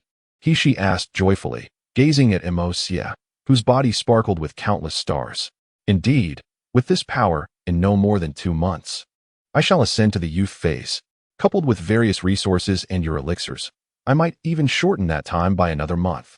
Juxia replied, brimming with excitement. Excellent. The great civilizations under the banner of justice and order have begun to assemble, and they will all enter the Angel Nebula within a month at most. What do you plan to do next? She inquired. Wait. Once I reach the youth phase, and after Kaisha's fake death, I will observe the attitudes of these civilizations. Juxia's eyes turned icy at this juncture. Although he would soon attain the youth phase, he was firm in not altering his original plan. He intended to use Kaisha's feigned demise to eradicate those civilizations harboring rebellious intentions. While their individual strengths were not formidable, their collective power should not be underestimated. However, both the Forbidden Spell template of Mo Fan and the Youth Phase template of Emperor Sakya had equipped Juxia with the means to enslave these beings entirely. Do you intend to eliminate all the traitors? A flicker of murderous intent flashed in Hishi's eyes. She was not one of those naive young angels. She was well aware of the rebellious hearts in those civilizations. It was merely due to Kaisha's justice and order, along with her own desire to avoid meddling in such matters, that she had refrained from intervening. But if Juxia wished to take action now, she would make those foolish beings understand how she had instilled fear in Morgana for thousands of years. Kill them? Death would be far too merciful. They shall become the finest tools to control those civilizations. Juxia coldly replied, shaking his head at Hishi's words. He would not allow the traitors to meet such an easy end. All right, I shall heed your wishes. Let us return for now. Hishi stated after a moment of contemplation. Agreed. Death Song Academy, we welcome you, Queen Kaisha. Carl respectfully bowed to the lofty figure of Kaisha in the air. I hear you know Morgana's whereabouts? The ethereal voice of Kaisha echoed in the air. Kaisha regarded the cunning viper with disdain but coldly inquired, is that so? Yes. She is currently on Earth within the Crimson Crow Star system. The last war inflicted heavy losses upon her, and she can only rely on these pitiful children to maintain appearances. Carl felt no resentment towards Kaisha's arrogance. As a schemer for tens of thousands of years, her scorn could hardly shake his emotions. Is that so? I have heard that she seems to have become a 4th-generation divine body. Who provided her with such resources? It is rather perplexing. Kaisha's gaze turned icy as she scrutinized the still respectful Carl below. I am unaware of that. My grand clock can only locate her on Earth. I cannot scan any further information, Carl replied calmly, as if he had not understood the question. Let us move past this topic. Seeing the other party remain composed, Kaisha impatiently waved her hand and asked, Are you still researching your so-called void? I believe that in the distant river of Hades Nebula. This will not hinder your justice and order, my queen. Carl maintained his unyielding demeanor in response. Indeed, for the time being. But the future may not hold the same certainty. Kaisha narrowed her eyes, her sharp gaze fixed intently on Carl. Let us hope that day does not come. If it does, I shall personally incinerate you. Kaisha mocked as she gazed at the still indifferent Carl below. A flicker of helplessness crossed her mind. It seemed that any means of sanctioning this individual would have to rely on the future Juxia. Juxia, you stay behind. If he makes any unusual moves, incinerate him. After leaving this command, Kaisha departed the Death Song Academy, accompanied by all angels except Juxia. Do you believe you can keep an eye on me? Carl calmly regarded Juxia, who looked serious, his tone laced with a hint of mockery. Upon hearing this, Juxia firmly lifted his flame sword, responding earnestly, I can. Near the Angel Nebula, countless warships emerged from the great wormhole, various styles of vessels nearly filling half of the star domain surrounding the Angel Nebula. Numerous super warriors and deities under the banner of justice and order were communicating, seemingly perplexed as to why the sacred Kaisha had suddenly commanded them to gather in the Angel Nebula. Meanwhile, Juxia, having returned to the Melos Celestial Palace, gazed at the array of massive warships displayed on the screen, a glint of coldness flickering in his eyes. In the original narrative, apart from the symbolic dispatch of some troops by the Iran civilization, Nearly all others had immediately distanced themselves from the angels after their misfortunes, and many had even betrayed them outright, launching surprise attacks. This time, Juxia intended to chain these dogs properly and train them well. Only obedient dogs are good dogs. Those who disobey must also be made to obey. Little Mo, the resources have been allocated for today, she reminded him, noticing the cold expression in Juxia's eyes as he stared at the celestial system's display. All right, I'll go shortly. Coming to his senses, Juxia looked at she with a hint of tenderness in his gaze. Yet, he still needed to confirm some matters. Ashio, how much longer will the system take to recover? It had been over 4 months since he merged with the Emperor Sakia template. Yet the system's lottery feature still only allowed for blue-level rewards and below. This left Juxia, who had initially intended to save his lottery chances for high-level rewards, feeling restless. At the current rate, to draw a red reward would take at least another half a month, a purple reward would require 3 months, and a golden reward, barring any special circumstances, would take at least a year, the system responded. Why does it take so long? And what constitutes a special circumstance? Juxia's brow furrowed. Most of the energy in the super god universe comes from so-called stellar energy, which is too low grade for the system to convert. The conversion rate of dark energy is also exceedingly low. As for the so-called special circumstances, they require the absorption of energy from higher planes. Higher planes? Juxia felt a headache coming on. He was not yet invincible in the super god universe. Where was he supposed to find a higher plane? Wait, there seems to be one after all. Suddenly, Juxia's eyes brightened. Ashio, does the void count as a higher plane? Compared to the super god universe, the void's plane is indeed somewhat elevated. While it may not reach the status of a higher plane, it serves as a decent energy source. If the host could tear open a rift to the void plane, the system's energy absorption rate would at least rise a tier, ensuring that the golden template fusion would no longer overload. Juxia felt somewhat speechless. Who knew how to rip open a rift to the void plane? The original narrative did not provide any guidance on that.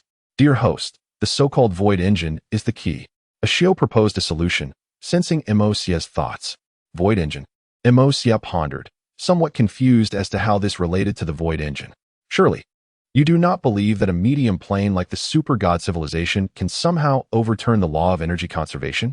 The so-called void engine merely extracts more efficient energy from the void to enhance itself.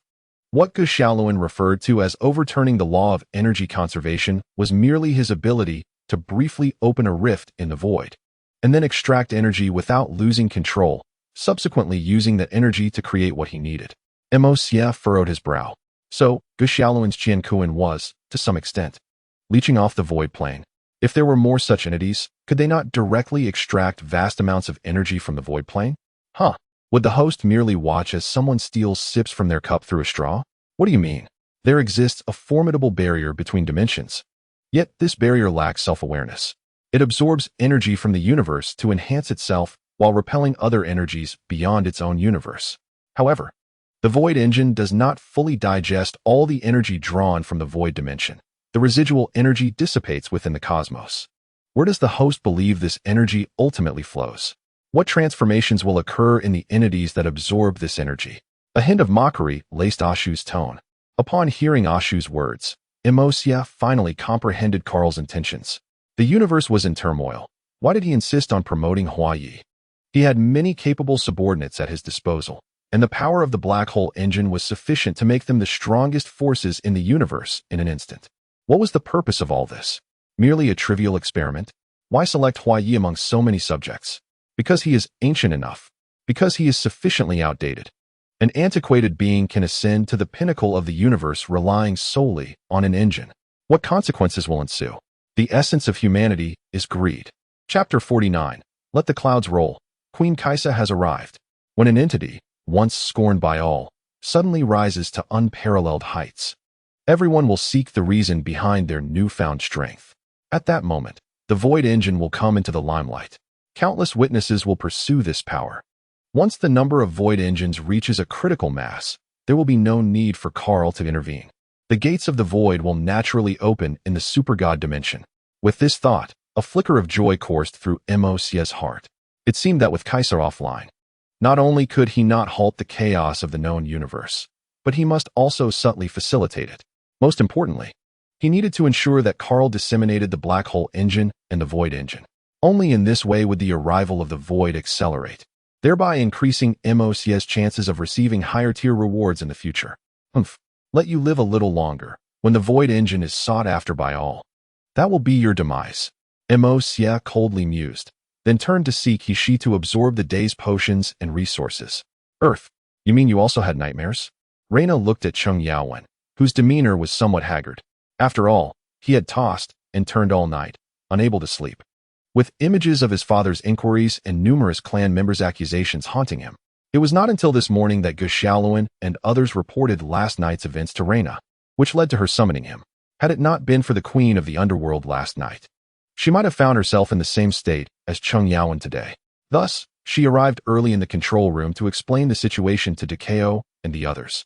Of course, she did not disclose the circumstances regarding the queen of the underworld, merely stating that the magical artifact gifted to her by MOC protected him. What? Captain? You too? Cheng Yaowen looked at Reina, bewildered. Of course I did. Were it not for MOC's magical artifact, I would likely be in the same state as you today, Reina retorted, filled with indignation. Little Mo? Cheng Yaowen was somewhat confused about the connection between this and Little Mo's magical artifact. Last night, I had a nightmare because Morgana's subordinate, Black Wind, controlled my dreams. Reina succinctly recounted the events and Black Wind's abilities. So this was Morgana's scheme? Cheng Yaowen quickly grasped the situation and anxiously asked, what should we do? Morgana probably won't give up so easily, right? Rest assured, Little Mo's magical artifact has dealt with that individual, at least for the short term. They won't be able to trouble us again, Reina reassured, waving her hand. However, she turned to Juxia with a puzzled expression. But why did it affect the two of us? Juxia looked at Reina and sighed, helplessly explaining, because Yaowen was once a prince of Der Star, and your grandfather once destroyed the Durno star system during that time. Juxia elucidated the history of the Durno civilization and the solar civilization, along with Cheng Yaowen's past. After understanding, Reina fell into silence. Although she had long known her grandfather had not done anything commendable, she was shocked by the extent of his misdeeds, invading Earth and igniting stars. No wonder when she first arrived on Earth and met Sun Wukong, she had the urge to strike him down. Captain, I understand. This has nothing to do with you. As Monkey King and Little Mo said, you weren't even born when those events transpired. Acknowledging the sequence of events, Cheng Yaowen felt immense resentment towards Emperor Hongquan, but as MOC stated, Reina was entirely unaware of these matters. One cannot expect a 24-year-old woman to bear the burdens left by her ancestors. I apologize. I truly did not know these matters, Reina said, somewhat awkwardly, recalling how she had once teased Cheng Yaowen about his princely status when she first joined the Xiangbing Lian, not realizing it was the reason he had lost his homeland. In truth, the fault lies with me. If I had not stubbornly initiated an arms race that led to the outbreak of war between Der Star and Nuwa Star, and even caused Reina's father's demise, none of this would have occurred. Seeing both Cheng Yaowen and Reina willing to set aside their pasts, Juxia did not shy away from admitting his own mistakes. Ultimately, whether it was the Durno War or Emperor Hongquan's destruction of Durno, the root of the problem stemmed from his own obstinacy in sparking an arms race. Upon hearing this, both Cheng Yaowen and Reina fell silent. Juxia was correct. Had it not been for his stubbornness, Cheng Yaowen would be a prince of Der Star, and Reina would enjoy her father's protection, growing up happily instead of being a mere mascot, a figment of Reina's imagination. In the book's setting, most high-ranking officials, including Emperor Hongquan and Pan Zhun, must perish, not only for Reina's sake, but also so that the protagonist can control the solar civilization. I apologize. I know the sins I have committed can never be repaid in this lifetime. Juxia removed his hat and military uniform, then bowed his unyielding back. After this war ends, no matter how you wish to deal with me, I shall have no words. But I implore you to assist me in protecting this beautiful planet and its splendid civilization. Perhaps it has a myriad of dark histories, but the beauty of this civilization is undeniable. Seeing this, Cheng Yaowen's eyes flickered. As a child who had grown up on this land, he had long regarded it as his second home. After a brief silence, he spoke. Rise, General Juxia. As you said, this civilization is indeed beautiful, but I fight today and in the future not for you, but for this land. The sins you have committed cannot be absolved by a single life. Live on, forever burdened by your past transgressions, and spend your life atoning for your wrongs. Reina said coldly. During her time on Earth, although many questioned her, Ever since Juxia helped her clarify matters, and after the Tiana campaign, all doubts had been dispelled. Her comrades treated her with great kindness, and she did not wish for this hard-won friendship to vanish once more. I understand. Juxia refrained from speaking further, for the deeds of the past were indelible. Now that matters had been settled, a powerful aura suddenly enveloped a vast portion of the earth with a thunderous roar. The immense pressure caused all members of the Xiangbing Lian to cast solemn gazes towards the sky. Linfeng, immediately monitor the giant gorge and notify the Xiangbing Lian to assemble. Juxia decisively commanded. Yes, Commander. On the deck of the giant gorge, all warriors, except for Sun Wukong, gazed apprehensively at the heavens. In the cosmos, a dozen angels unfurled their wings, guarding a colossal throne as it gracefully descended towards the earth, with the expressionless Kaisha resting her head on her right hand. As they approached Earth, they pinpointed the galactic power, the North Star War God, the solar radiance, the temporal rose. In the heart of the Earth, several guardian angels swiftly identified the most promising members of the Xiangbing Lian, yet upon reaching Lingxi, their expressions grew grave as they spoke. The Queen cannot detect the Soul Lord's main message. Simultaneously, the stars echoed their concern, stating, Queen, an indiscernible massive energy source has been detected in Luoyang, approximately on par with the third-generation gods. Kaisha appeared taken aback, but soon recollected herself and remarked, Do not concern yourselves with the Soul Lord. As for that mysterious entity in Luoyang, it is likely the result of modifications made by Xiao Mo. It warrants no attention. Yes, Your Majesty. Let the clouds churn. The Queen has arrived. Zhong'er fervently stirred his wings, unleashing a potent aura that caused the clouds above the giant gorge to tumultuously swirl. Meanwhile, in the heavenly city, Juxia, who was observing Kaisha's journey via the space-based system, grimaced, recalling his earlier critiques of this segment in the original text. Despite enduring numerous lessons, the angel's theatricality remained unwavering. It could only be said that the Chinibyu war god consistently delivered a stable performance. The equally witnessing, He covered his face, feeling utterly embarrassed. Although he had heard of the angel's temperament, witnessing it firsthand was an entirely different experience and quite exasperating. However, the individuals aboard the giant gorge had no time to dwell on Zhong'er's antics. The overwhelming aura nearly engulfed the entire South China Sea. Was a single guardian angel truly so powerful? What of the so-called left and right-wing guardians? And what about He? Heralded as the pinnacle of wisdom within the angelic civilization, though they had encountered Tian Shi Yin and He before, their limited interactions, coupled with both individuals' peaceful demeanor towards the Xiangbing Lian, left the latter with scant knowledge of the so-called kings of the gods. Now, a single high-ranking guardian angel was already formidable enough to rival a significant portion of the Xiangbing Lian, particularly since Sun Wukong, Reina, and the Soul Lord were all above third-generation strength. Otherwise, it was likely that the remaining members would not collectively match this so-called guardian angel. As time elapsed, the monumental presence in the sky grew increasingly oppressive until a massive throne cleaved through the atmosphere, hovering above the giant gorge. Following this, several immeasurably powerful angels encircled the entire vessel. The elevated guardian angels looked down upon the giant gorge, for aside from the Soul Lord and Reina, none aboard posed a threat to them. Tian Shi leaned on her sword, arrogantly gazing at the Chinese soldiers below, who stood armed with rifles in a defensive stance. Are you the divine Kaisha? What brings you to Earth? Juxia, sensing the tension, stepped forward to confront Kaisha. Oh, is that not the war fanatic Juxia? Seeing you clarifies much, Kaisha retorted, seemingly unfazed by Juxia's ire as she mocked his title. Divine Kaisha, what is your purpose on Earth? Juxia pressed, his countenance grim despite Kaisha's jests. Kaisha, however, did not rush to answer Juxia's inquiry. Instead, her eyes transformed to a brilliant white as she waved her hand, declaring, Give me a minute to scan the Earth. Soon after surveying the planet, Kaisha felt somewhat speechless, having come across Juxia's remarks at the airport. She was perplexed as to how he had foreseen her sister's existence at that moment, even going so far as to mock Carl for being a eunuch. Was he truly so capricious? Nevertheless, Kaisha quickly regained her composure and continued, It is quite a beautiful world. What do you truly desire? Juxia demanded, his anger boiling. War is omnipresent. History is rife with conflict and death. How could that perverse god Carl possibly interest you?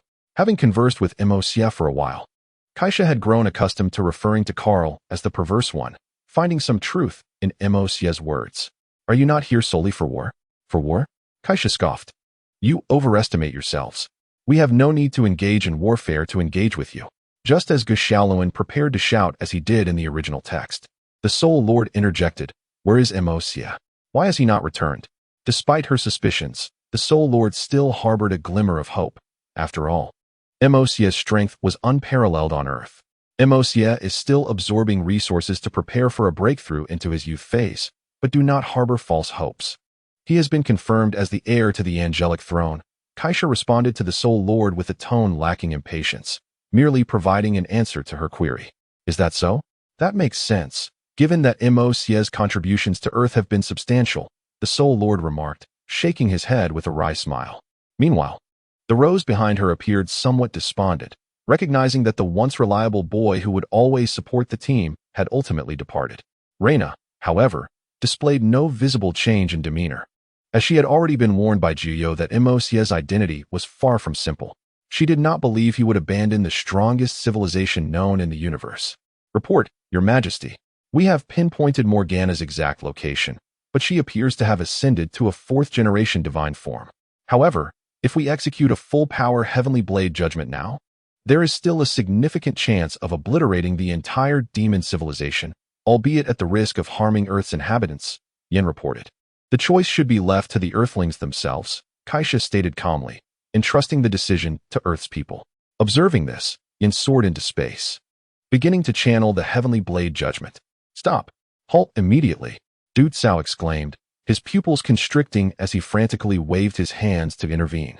Yet, Juxia paid him little mind, instead directing her gaze towards the galactic power, Juxia. As Osia had indicated, unless someone could single-handedly suppress the entire Super God Academy, the galactic power was recognized as the primary deity of the galaxy by the majority of civilizations. You cannot prevent the angels from judging the demons. Nor should you. Juxia, you are the inheritor of the galactic power, the future god of the galaxy. You must learn to make decisions and choices like a deity. Upon concluding her declaration, Juxia reclined against the sofa behind her, awaiting their response. Juxia, however, appeared utterly bewildered, glancing around in confusion. He was merely an ordinary university student, having only recently come to terms with his identity as a warrior. Now, he was suddenly thrust into the role of a so-called god, tasked with determining the fate of millions. This was all too abrupt for him. Juxia sternly addressed Juxia. Shaolin, do not agree. Leave the fate to the nation. Yes, Commander. I shall follow your orders. Hearing this, Juxia immediately issued a command to the control room, Linfeng. The three-stage battle against the gods commenced, sending Reina and Lu Chuang into the fray. Turning to the Lord of Souls, he proclaimed, The Holy Kesha is one of the most formidable beings in the known universe. I cannot guarantee success this time, but we absolutely cannot stand idly by as millions of innocent lives are lost. The Lord of Souls, his crimson eyes flickering with murderous intent, replied, Rest assured. I have preserved this frail body precisely to protect this nation, to serve the people. As he spoke, the Lord of Souls drew his silver-gray sword, a crimson aura of bloodlust surging forth from the blade. Meanwhile, upon witnessing Lu Chuang and Reina being controlled and lifted into the sky, Juxia unfurled his wings and ascended, armed for battle. We express our sorrow for the loss of 1 million human lives and are grateful for their sacrifices in the fight against ultimate evil. However, Juxia, make your decision swiftly. Kesha seemed unfazed, her expression as impassive as ever. Simultaneously, aboard Demon 1, Queen, the Holy Kesha is pursuing us again. They have pinpointed our location, and her heavenly blade of judgment is locked onto us. A worried Atai reported to Morgana. By the heavens, is it that urgent? Liang Bing exclaimed, hastily commanding, Quickly relocate to the skies over the Grand Canyon, close to the ground. The Earthlings will stop her. Yes, my queen. Atai immediately mobilized the entire Demon 1, opening a wormhole to race towards the Grand Canyon. Also, project my image above the Grand Canyon. I have something to say to them. Liang Bing ordered with fury. Yes, my queen. Atai promptly projected Liang Bing's image into the sky. Above the Grand Canyon, Kesha suddenly frowned, her gaze shifting to a nearby space. Liang Bing's projection appeared before everyone present, causing Kesha to shake her head in resignation. Holy Kesha, you wretched being. You chase us throughout the universe to condemn us. All because you established a so-called order. What do you call it? The order of justice. It is merely a judgment made by Kesha alone. Liang Bing continued. That is the judgment of a god. Kesha interrupted. The judgment of a god? A god's judgment can sacrifice countless lives? Isn't that due to you? Liang Bing retorted. You can sacrifice countless lives under the guise of a system. Stop spewing nonsense. Kesha interrupted again. Justice is justice. You must listen to me. Even if determined by a god. Kesha interrupted once more. You must hear me out. It is still justice. Kesha persisted. You wretched being. After being silenced multiple times, Liang Bing finally lost her composure. In that moment, she wished to invoke the culture learned from Earth, centering around her parents, with her ancestors, as a radius. But regrettably, she shared the same lineage as Kesha. The derogatory words suddenly diminished significantly. This is simply unbearable. This one is the epitome of extreme evil, Morgana. The greatest evil known in the universe, deserving of extermination by all. Is me judging her now tantamount to dictatorship? I could easily summon a thunderbolt from the heavens to strike her down. That would be divine will. Liang Bing exclaimed, her fury turning to bitter laughter. Ha! You are merely a wretched being in my eyes, devoid of divinity or intent. Listen well, I cherish Earth. I shall treat it as my home and fight for it. Kesha casually raised her hand to dismiss the projection, cutting Liang Bing off. This is why I say gods should not interact with mortals. Once communication occurs, mortals glimpse the emotional side of gods, leading them to ponder right and wrong, even casting doubt upon beliefs like justice. Now, it is up to you Earthlings to decide. Kesha, with an impassive expression, gazed at Juxia. Compared to the ruthless heartlessness of Juxia, who treated the entire universe as a mere tool for personal gain. Juxia appeared overly weak. Kesha often contemplated if Juxia could merge even a fraction of Juxia's compassion, how perfect that would be. Yet, such thoughts remained mere fantasies. Compared to a heartless villain, Juxia's character was destined to be his weakness. In the celestial city, Juxia observed the flustered Liang Bing and couldn't help but chuckle. Who did she learn from? Carl? Why is she rushing to be insulted? Hishi's lips twitched slightly, feeling that he had never experienced such humiliation in 30,000 years. I do not know her. I do not recognize her. A bored demon one, Liang Bing, in a fit of rage, blurted out, that wretched being. How dare she? Wretched, because cursing family would also implicate oneself. Liang Bing, seething with anger, continued to stomp and shout insults at Kesha. Above the Grand Canyon, high-ranking officials of the Huaxia government finally made a decision. Xiaodu. This is the highest directive from the Central Command. Regardless of whether war arrives tomorrow, whether death approaches, or whether the apocalypse is upon us, the People's Army will never betray the people. We will never trade the lives of the people. We will face the darkness together and resist. Through adversity, we stand united. Upon receiving the news, Du Cao's expression remained unchanged as he responded resolutely. Yes, we will firmly execute the orders of the Central Command. Taking a deep breath, he bellowed. Heroic Brigade. Prepare for battle. Chapter 51. The plan begins aboard the Grand Canyon. The Lord of Souls drew his sword, surrounding the area with a swirling aura of the undead. Lu Chuang gripped the god-slaying axe, solemnly gazing at the disdainful angels. Gu Xiaoluan extended his black angelic wings, fixating intently on the expressionless Kesha seated upon her throne. In his perception, the oppressive force emanating from Kesha surpassed that of everyone present. Reina cast a displeased glance at Du Cao below. As the deity of the Sun Star, should she choose to act against Kesha, it would mean war between the Sun civilization and the Angel civilization. As for the angels accompanying Kesha, they looked down with scorn at the vigilant heroic brigade below, their eyes sweeping across the group. Aside from the surprise at the Lord of Souls, the rest appeared merely as novices in their eyes. Kesha, observing the wary assembly below, sighed in resignation. This is the flaw of the old god's moral compass. One can only wonder how little Mo would choose in such circumstances. In the cosmos, Yin hesitated before speaking. My queen, their government and people are filled with justice. They simply cannot sense the angel's presence. In response, Kesha calmly explained. Our sense of justice stands at the cosmic level, while theirs is grounded in the perspective of ordinary life in the nuclear civilization. There is no right or wrong, only differing stances. Perhaps they have made erroneous choices, but at least they still harbor a sense of justice within their hearts. They are worthy of the angel's protection. With a resigned wave of her hand, Kesha signaled for Angel Yin to lower the flame's sword and deactivate the heavenly blade of judgment. She then turned and stated, "Prepare to face annihilation." Locking her gaze on Guxiaoluan, she proclaimed, "Using angelic artifacts against us? I shall disable you." In an instant, her eyes glowed white as she severed the divine coating upon Guxiaoluan. But is this truly what the undead are like? They seem quite different from Carl. Kesha shifted her gaze to the Lord of Souls, who, despite having never experienced warfare, exuded an inexplicable aura of killing intent and death. "I do not know who Carl is. This body was created by little Mo. Though it is that of a deceased, I will use this form to safeguard this place," the Lord of Souls remarked, lowering his own aura upon seeing Kesha retract the heavenly blade of judgment. Truth be told, the moment Kesha had looked at him, he had nearly buckled under the weight of her pressure. It could only be said that if a confrontation truly ensued, he would likely be crushed in an instant. In the celestial city, she gazed at Emosia with a peculiar expression.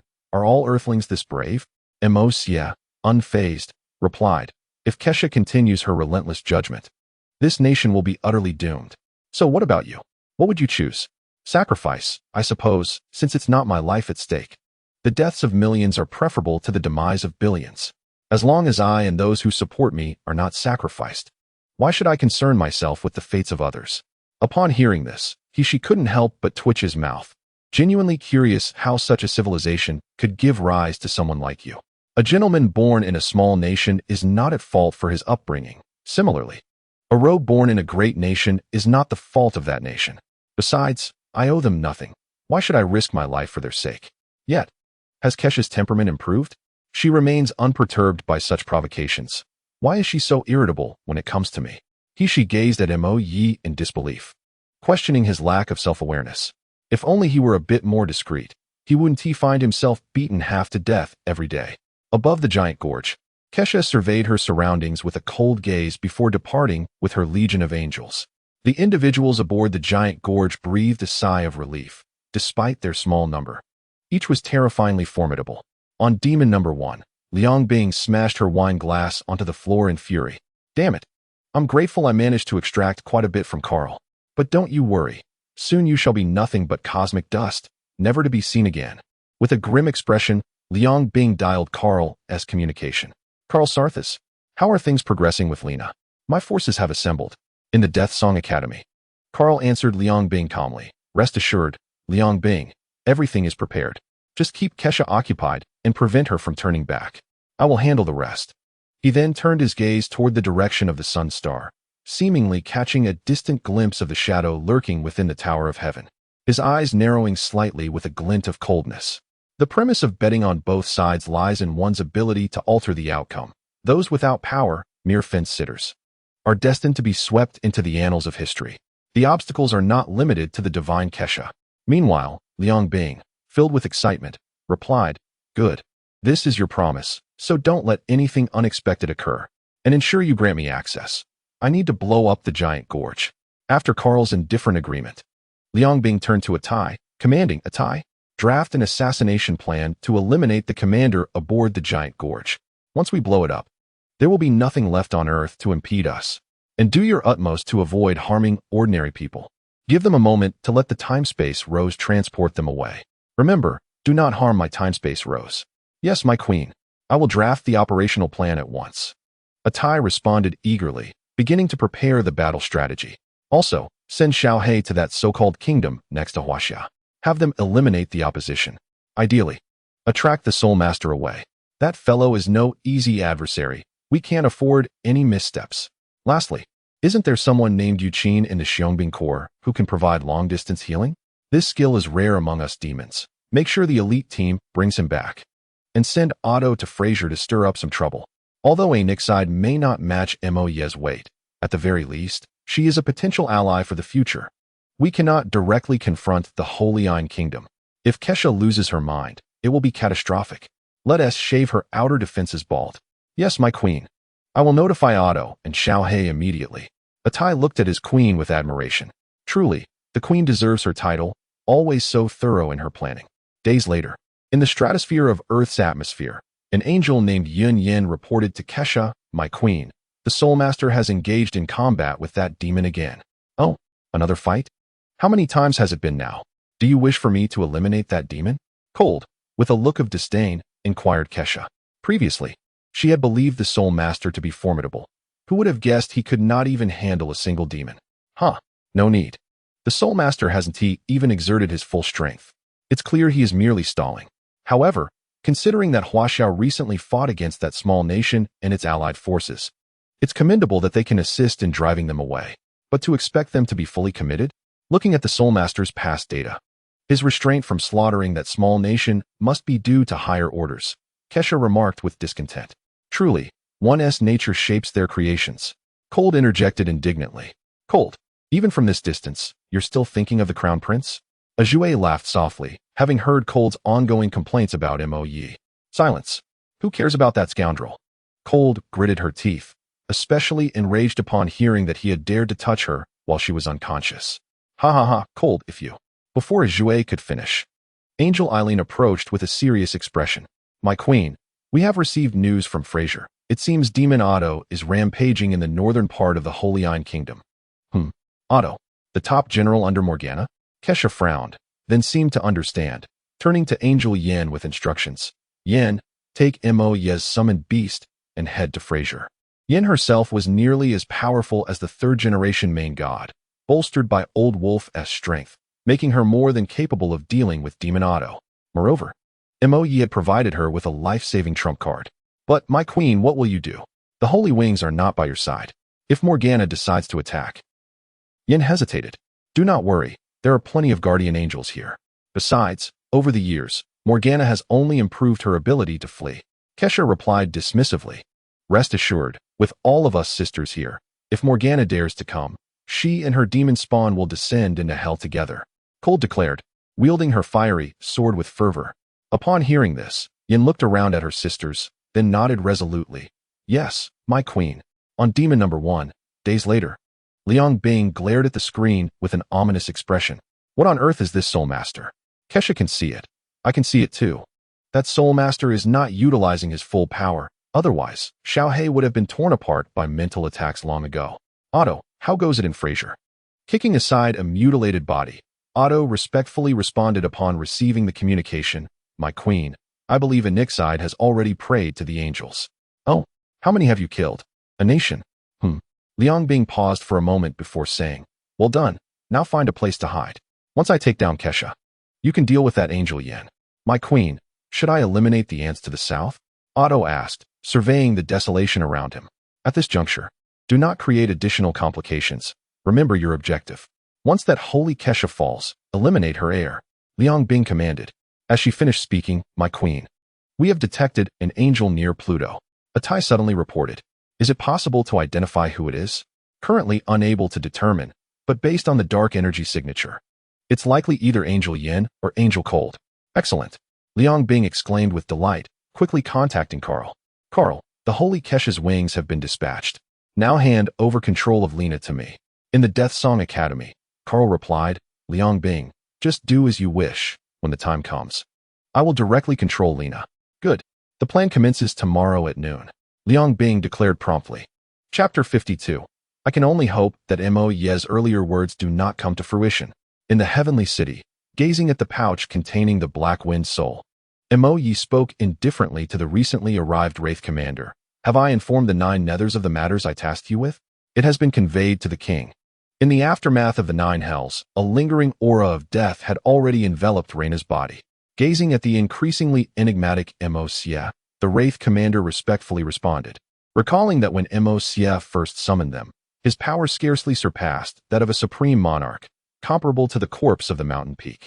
Yet now, the aura emanating from Mo Xia seemed formidable enough to rival that of the ancient king of old. You may withdraw for now. Inform the corpse of the mountain peak to be prepared. Soon, countless billions of lives will enter the necropolis. We cannot afford any mishaps. Mo Xia stated coldly. Understood. The Wraith Commander replied with a bow before gradually disappearing. A day later, aboard the demonic vessel number 1, Liang Bing scrutinized the Grand Canyon on the large screen, constantly calculating whether the plan had any flaws. Your Majesty, the Wraith Lord has appeared in Seoul, engaged in combat with Xiaohei. While the North Star War God has already entered full combat mode, Atai reported while manipulating the control panel. Excellent. Eliminate all the escorting angels. As for the North Star War God, Liang Bing's gaze fixed on Sutton, pausing for a few seconds before continuing. First, confine them, utilizing the wormhole tactic to compress their living space. Once I conclude my affairs here, let Sutton deal with him. Yes, Your Majesty. All demons, prepare for battle. Execute the plan. Do not falter. On the Grand Canyon. Rose recalled Kaisha's words from a fortnight ago, her heart a tumult of emotions. Yet, gazing at the clear sky, an inexplicable sense of restlessness gnawed at her. Meanwhile, Reina wore a grave expression as she observed the horizon. Demons had been frequently appearing near a small nation on the border of Juxia. Under international pressure, Juxia had reluctantly chosen to deploy the Wraith Lord to expel them. However, it wasn't long before a pair of enormous demonic wings manifested near the Bohai Sea, prompting the second squad of the Heroic Legion, led by Lu Chuang, to investigate. Sun Wukong, due to Su Xiaoli's circumstances, opted to temporarily leave the Grand Canyon, retreating to his previous mountain villa. It could be said that the Grand Canyon was the most vulnerable it had been since the establishment of the Heroic Legion. Mo Xia was absent, the Wraith Lord and Lu Chuang were on missions, and Gu Xiaoluan had yet to truly learn to harness his genetic potential. In desperation, Dakeo had to send him to Huaxia's premier library to study various knowledge. Currently, the top combat power was solely Reina, with even the mid-tier forces reduced to half. Yet before Reina could dwell on her thoughts, the alarm bells of battle readiness on the Grand Canyon blared, followed by urgent shouts from the station soldiers. Commander Du has been shot. Cover. All units, take defensive positions. At this, Rose, who had been solemnly observing the distance, turned in disbelief, witnessing Dakeo, who had been patrolling the Grand Canyon, collapsed on the deck, a pool of crimson blood stark against the deck, piercing Rose's heart. Old Du. But before she could grieve, a sudden cry of pain erupted from Reina, followed by a gray figure abruptly separating from her and charging towards the Grand Canyon's main control center.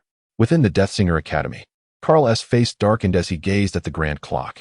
Just moments ago, he had attempted to invade Reina's control using a temporary backdoor provided by Pan Jun, only to be met with a sudden and potent mental assault.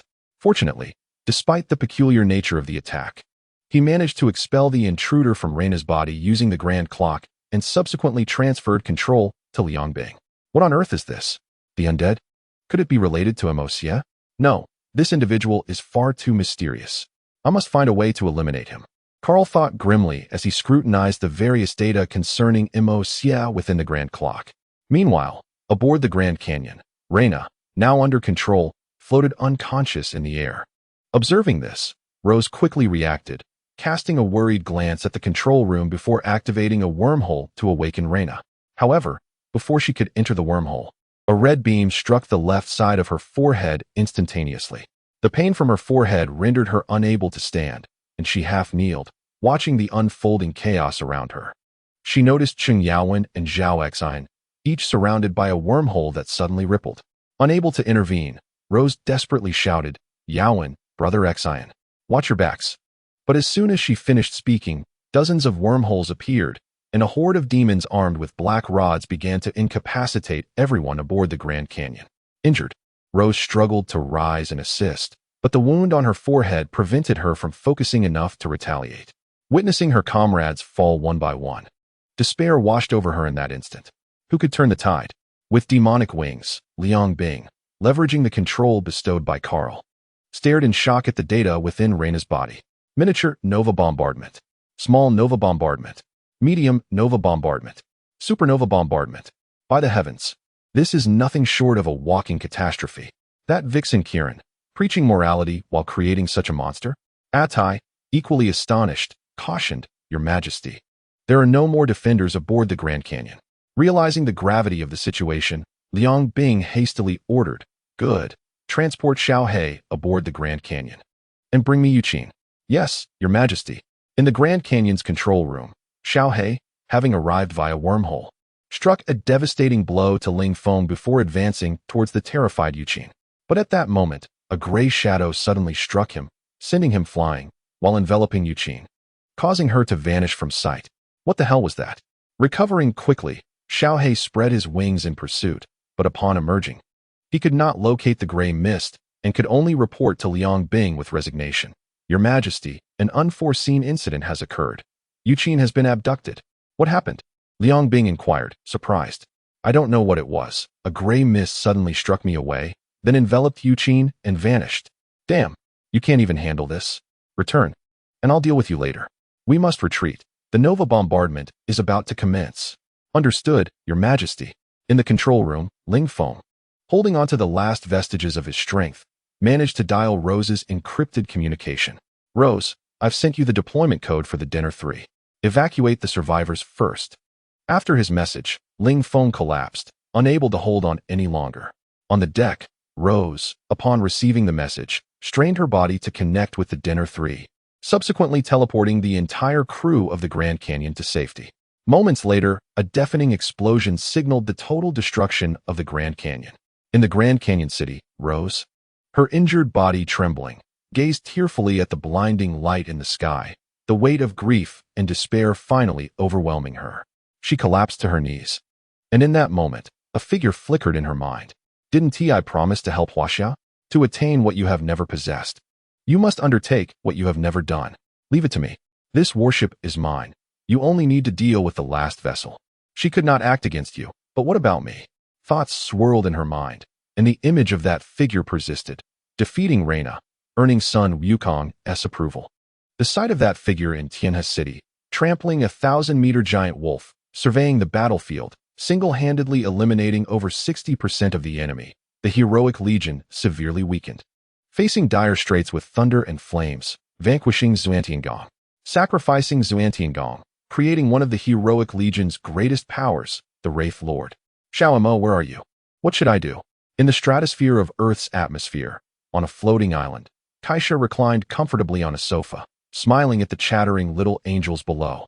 This was one of her few joys, watching the youthful angels share their happiness before her.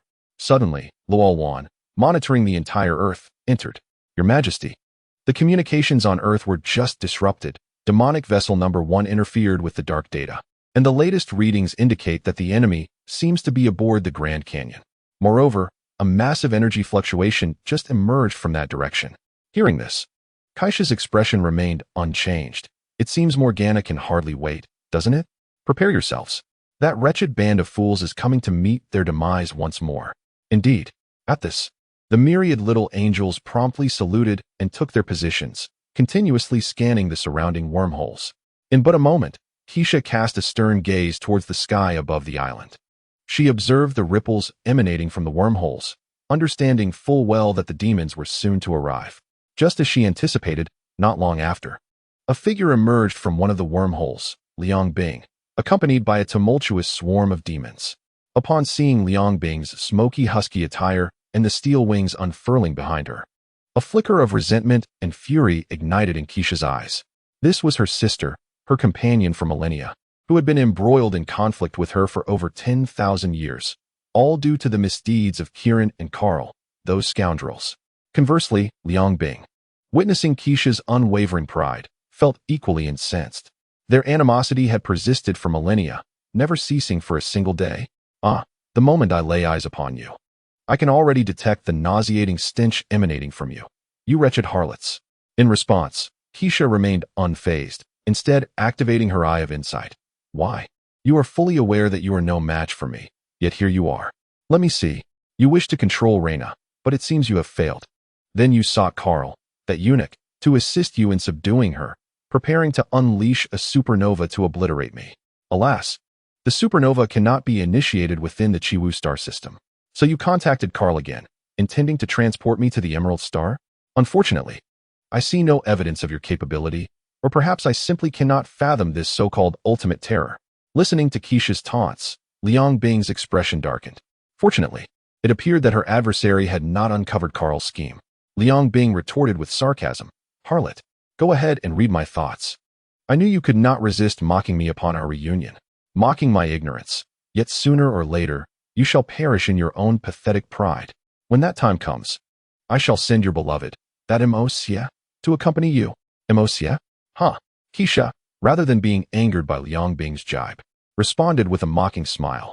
If you possessed my strength or that of he/she, I might have been concerned.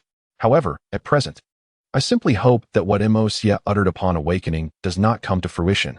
Harlot. Chapter 53 Oath. Fall. Stratosphere. Upon hearing Keisha's derision, Liang Bing could no longer contain herself. Had Mosia not awakened, few would have noticed him, yet since his awakening, his power had grown exponentially, prompting numerous factions to investigate him. Although it remained a mystery how Mosia became aware of Carl and Liang Bing, as well as their connections, it did not hinder the curiosity of the onlookers. Liang Bing's face-to-face mockery of Carl as a eunuch, when that jest reached the demons, they would have relished the opportunity to rend their opponent asunder. This time, Keisha's direct taunt shattered Liang Bing's defenses entirely. Harlot. Damn you. Await your little pretty boy's fate. I shall tear him asunder and deliver him to those barbarians as a breeding sow. Meanwhile, Keisha observed Liang Bing, who was now defenseless, with a calm smile, shaking her head in resignation. I had hoped you would show some growth this time. Yet here we are. Haha. Enough of reminiscing. This is the last time. I shall enshrine you in the Palace of Apocalypse. Prepare to meet your end. With that, Keisha waved her hand, the silver wings slicing through the wormhole, plunging towards Liang Bing. The angels behind her, swords in hand, flapped their wings and charged at the demons. Liang Bing's heart tightened at the sight. She slammed her hands forward, and simultaneously, a pair of demonic hands emerged from the wormhole to firmly counter the silver wings. The demons rallied to meet the onslaught. Thus commenced the fifth war between angels and demons. Simultaneously, within the celestial city, Mosia observed Liang Bing's image, a glimmer of murderous intent flashing in his eyes. This time, Keisha fought not only for herself but also for Liang Bing. It was an opportunity for them to reconcile. However, if Liang Bing failed to seize this moment, the future would remain unchanged. As he pondered, Mosia's murderous intent intensified. Sometimes, when opportunity knocks, one must grasp it, for even Keisha would be unable to stop me. Nearby, she, watching Liang Bing on screen, sighed, hoping that after this encounter, she might reconsider. Otherwise, at some point, I may not be able to restrain him. Meanwhile, Liang Bing, having just blocked Keisha's silver wings, summoned two dark silver chains that pierced two angels. Yet curiously, one angel enveloped in silver light vanished in an instant. Keisha, unfazed, seized the two chains and effortlessly crushed them. TSK, TSK, TSK. Oh, did you forge these dark silver chains anew? At least you managed to eliminate one of your warriors, did you not? Haha. Keisha maintained her calm demeanor as she once more manipulated a silver wing towards Liang Bing, simultaneously inquiring, Ajue, she claims you were slain. Is that true? Liang Bing, relying on the demonic hands, once again thwarted the attack, but was astonished to see the angel Ji, who should have perished, soaring high and unharmed. At least she would not perish before Morgana. What trickery have you devised? As sisters, do you truly wish for my demise to be so disgraceful? Liang Bing glared at the suddenly revived Ajue and the angel Ming foam, her expression darkening further. Oh, when you betrayed the city of angels, you hardly spoke of sisterhood. Saying this, Keisha caressed her abdomen, recalling that she had not upgraded to the fourth-generation divine body. Liang Bing's dark silver weapon was sufficient to severely wound her. Remembering that moment, Keisha's gaze turned icy. You have truly shattered my heart. Yet Liang Bing remained unperturbed, retorting, are we revisiting old grievances now? At this, Keisha, now irked, summoned a wave of silver wings that pinned Liang Bing to her own demonic hand. The nearby demons rushed forward to assist, but Keisha, her expression frigid, declared, have you not informed these rabble what fate awaits those who approach the sacred domain? With a swift motion of her right hand, several demons near the sacred domain were instantly obliterated by silver blades. The others, who had intended to close in, hastily retreated. Unfazed, Keisha summoned countless silver blades to strike at Liang Bing. Seeing this, Liang Bing forced herself free from the silver wings, reconstructing her demonic hands. The two merged into a single, larger demonic hand that shattered the incoming silver blades. You are no longer the you of old, and I am not the me of yesteryear. In rage, Liang Bing hurled the demonic hand towards Keisha. Keisha, with a mocking tone, replied, quite impressive, but alas, such power could likely be subdued by even that little bratimo. It seems you are inevitably ensnared in Mosia's clutches. Saying this, Keisha shook her head with a hint of nostalgia. Harlot, silence yourself. Upon hearing Keisha's mockery, Liang Bing intensified her efforts to bolster her demonic hand. Meanwhile, Juxia waved her hand once more, and from the familiar, vast wormhole, the colossal dark silver judgment angel burst forth, shattering space as it emerged. Juxia then summoned a multitude of silver blades to thoroughly restrain Liang Bing. Controlling the dark silver judgment angel, she wielded the massive flaming sword, aiming to strike Liang Bing. In a moment of peril, a demon collided with Liang Bing, propelling her away while sacrificing itself to the attack, disintegrating into oblivion. "Oh, how commendably loyal," Juxia remarked, before once more commanding the judgment angel to seize Liang Bing, forcefully slamming her into the ground. The immense flaming sword descended from above, yet abruptly halted before Liang Bing's eyes. Feeling the sword's deadly edge mere inches away, Liang Bing broke into a cold sweat. Though she would not perish from this blow, she would surely find herself dismembered and bottled by Juxia. However, Juxia chose not to deliver the fatal strike. Instead, she retracted the judgment angel, lifting Liang Bing with the silver wings. "This behemoth is somewhat cumbersome to operate. I shall have Juxia refine it further upon my return." Indeed, the silver wings are far more convenient to wield. In the celestial city, Juxia twitched the corner of his mouth, remarking, "You certainly did not express such sentiments when you wielded that object against me." Juxia sighed. "Yet again, I find myself being used as a scapegoat." Bai Liang Bing felt the urge to curse, but struggled to catch her breath. Juxia, however, laughed and said, "Speak on. My silver wings are not constricting your throat. Continue. And I shall use these silver wings to freeze your existence on this special day of our reunion. You wretched creature. Stubborn and unyielding." Juxia's gaze sharpened, yet she seemed to sense something and turned to look behind her, only to be suddenly engulfed by a massive skull that appeared out of nowhere. The uncontrolled silver wings vanished instantaneously. As Juxia disappeared, Liang Bing solemnly approached Juxia's throne and sat down, gently caressing the sofa. "Sister, extremities have shaped our present, yet they have equally destroyed our future. However, it seems I have glimpsed an unparalleled future." In that moment, Liang Bing suddenly recalled the being capable of transporting over 200,000 individuals. "Yet, I wonder whose future holds greater promise, yours or mine." Emerald Star. Juxia observed the scene before her with an air of nonchalance. Although Juxia had not articulated a specific plan, the ability to transport oneself instantaneously was evidently not beyond reach. Juxia then calmly seated herself upon a stone. Such a peculiar ability, reminiscent of Juxia's own. Juxia? His future truly piques my curiosity. Suddenly, Carl's projection materialized before Juxia, bowing respectfully. "Is that so? Even the grand clock cannot foresee this?" Juxia mused, slightly surprised yet not entirely taken aback. "How did I arrive here? In your cosmic perception, time and space are stable concepts, yet I perceive them as unstable. You manipulate wormholes to traverse from one point in space to another. Conversely, the void does not alter your position. I alter the space itself. So, theoretically, I remain above the earth." This starkly contrasts with Juxia's abilities, which seem to directly exchange one segment of space for another, displacing both location and its inhabitants.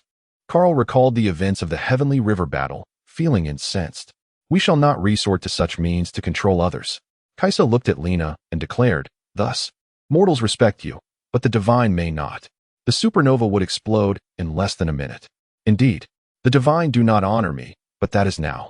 Only what is lost is cherished." Juxia, however, paid little heed to the impending explosion, instead casting a meaningful glance at Carl. After all, in her eyes, Juxia would not regard those so-called deities as life. To him, they were merely tools to be utilized. "Is that so? Morgana proposed to use the grand clock to scatter your fragments throughout the known universe." Carl, puzzled by Juxia's words, maintained his composure. "She believes you may possess the ability to coalesce. If so, it would take at least 300 million years. Death is merely death. Why seek to coalesce? I fear not death. When it comes, one should rest well." Juxia replied indifferently, then looked at Carl again.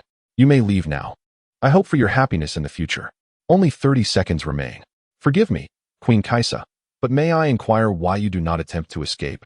At this, Carl's brow furrowed deeper. He could not comprehend Juxia's calm demeanor, nor her time for jesting. "Escape? To where? I could swiftly slay Lena, and she would remain irrevocably lost. Yet, I choose not to." At this point, Juxia seemed to recall something, her gaze turning to the celestial city. "Little one, Will this event not improve your mood? She then rose and stated, You may depart. Upon hearing this, Karl bowed once more before gradually vanishing. Kaisa then approached the emerald star, softly proclaiming, I wish to become Mosie's guardian angel, loving what he loves, thinking what he thinks, bearing his pain, and enduring hardships, regardless of poverty or wealth, regardless of lowliness or nobility, whether in chaotic times or forsaken by the divine, I shall fight for him, sheathe my wings for him, unwavering, until eternity. As her words fell, the vast emerald star dissipated alongside her. The divine Kaisa has logged off. All angels of justice and order, return to the celestial city to support the newly appointed angel king, Mosia, and follow the angels into a new future. Chapter 54. Mosia ascends to power. In the celestial city, through the connection between the heavenly base system and the heavenly blade system, Mosia and she witnessed Kaisa's fall in its entirety. When Karl appeared, Mosia's gaze turned frigid, but upon hearing that Liang Bing intended to transport Kaisa across the universe, a murderous intent enveloped the entire heavenly base palace. Since merging with the template of the Emperor Shirtian, the malevolent aura and ancient royal power within Mosia had been firmly suppressed by the formidable template. Yet, this was merely suppression. As the vast killing intent bestowed by the undead empire spread, the angels on duty near the heavenly base palace felt an icy chill, as if a cold wind had swept across their necks. It was not until Kaisa suddenly swore allegiance to Mosia that he found himself taken aback, and concurrently, the system's voice chimed in. Congratulations, host, on completing the task of inheriting the title of Angel King. You have gained 10 chances for item lottery. Meanwhile, she wore a face of betrayal. Damn it, I merely intended for you to acknowledge him, and you went ahead and swore allegiance. He furiously drew the king's sword and aimed it at Mosia. I wish to become Mosia's guardian angel, loving what he loves, thinking what he thinks, bearing his pain, and enduring hardships, regardless of poverty or wealth, regardless of lowliness or nobility, whether in chaotic times or forsaken by the divine, I shall fight for him, sheathe my wings for him, unwavering, until eternity. Mosia, who had been momentarily bewildered by the sword pointed at him, was suddenly struck by 3 unexpected surprises. What is happening? 3 blessings at once. Before he could utter a word, the angelic communication system relayed 2 more voices. I wish to become Mosia's guardian angel, loving what he loves, thinking what he thinks, bearing his pain, and enduring hardships, regardless of poverty or wealth, regardless of lowliness or nobility. Whether in chaotic times or forsaken by the divine, I shall fight for him, sheathe my wings for him, unwavering, until eternity. At the Death Song Academy, Juxia had sensed something amiss when Karl controlled Lena, but just as she was about to act, an unexpected surge of energy ensnared her. A void blade sliced through space, aiming directly for Juxia, yet was repelled by the sudden emergence of the heavenly calamity flame surrounding her. The Flame Queen then unleashed her full power, driving away all nearby foes and propelling herself along with Juxia towards the celestial city. As she felt her body's weakness and the warmth brought by the Flame Queen, Juxia, in a semi-conscious state, swore allegiance to Mosia, who was far away in the celestial city. This state is neither death nor severe injury. It is akin to being forcibly suppressed in thought, similar to Juxia. Recovery will be swift. In Freeze New, Otto, who had been nearly defeated by the old wolf, suddenly soared into the sky, his face ashen as he gazed down at the giant wolf. Due to Kaisa's departure, the angel Yin had become exceedingly weakened. Believing this to be a prime opportunity, Otto immediately descended to battle, yet without the knowledge treasury's enhancement, Yin struggled to contend with Otto.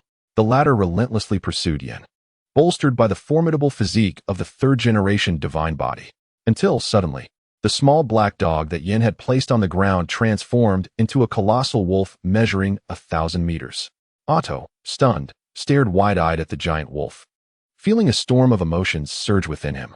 Subsequently, Angel Yin kicked him down from the heights, and the old wolf on the ground unleashed a torrent of blows upon the fallen Otto.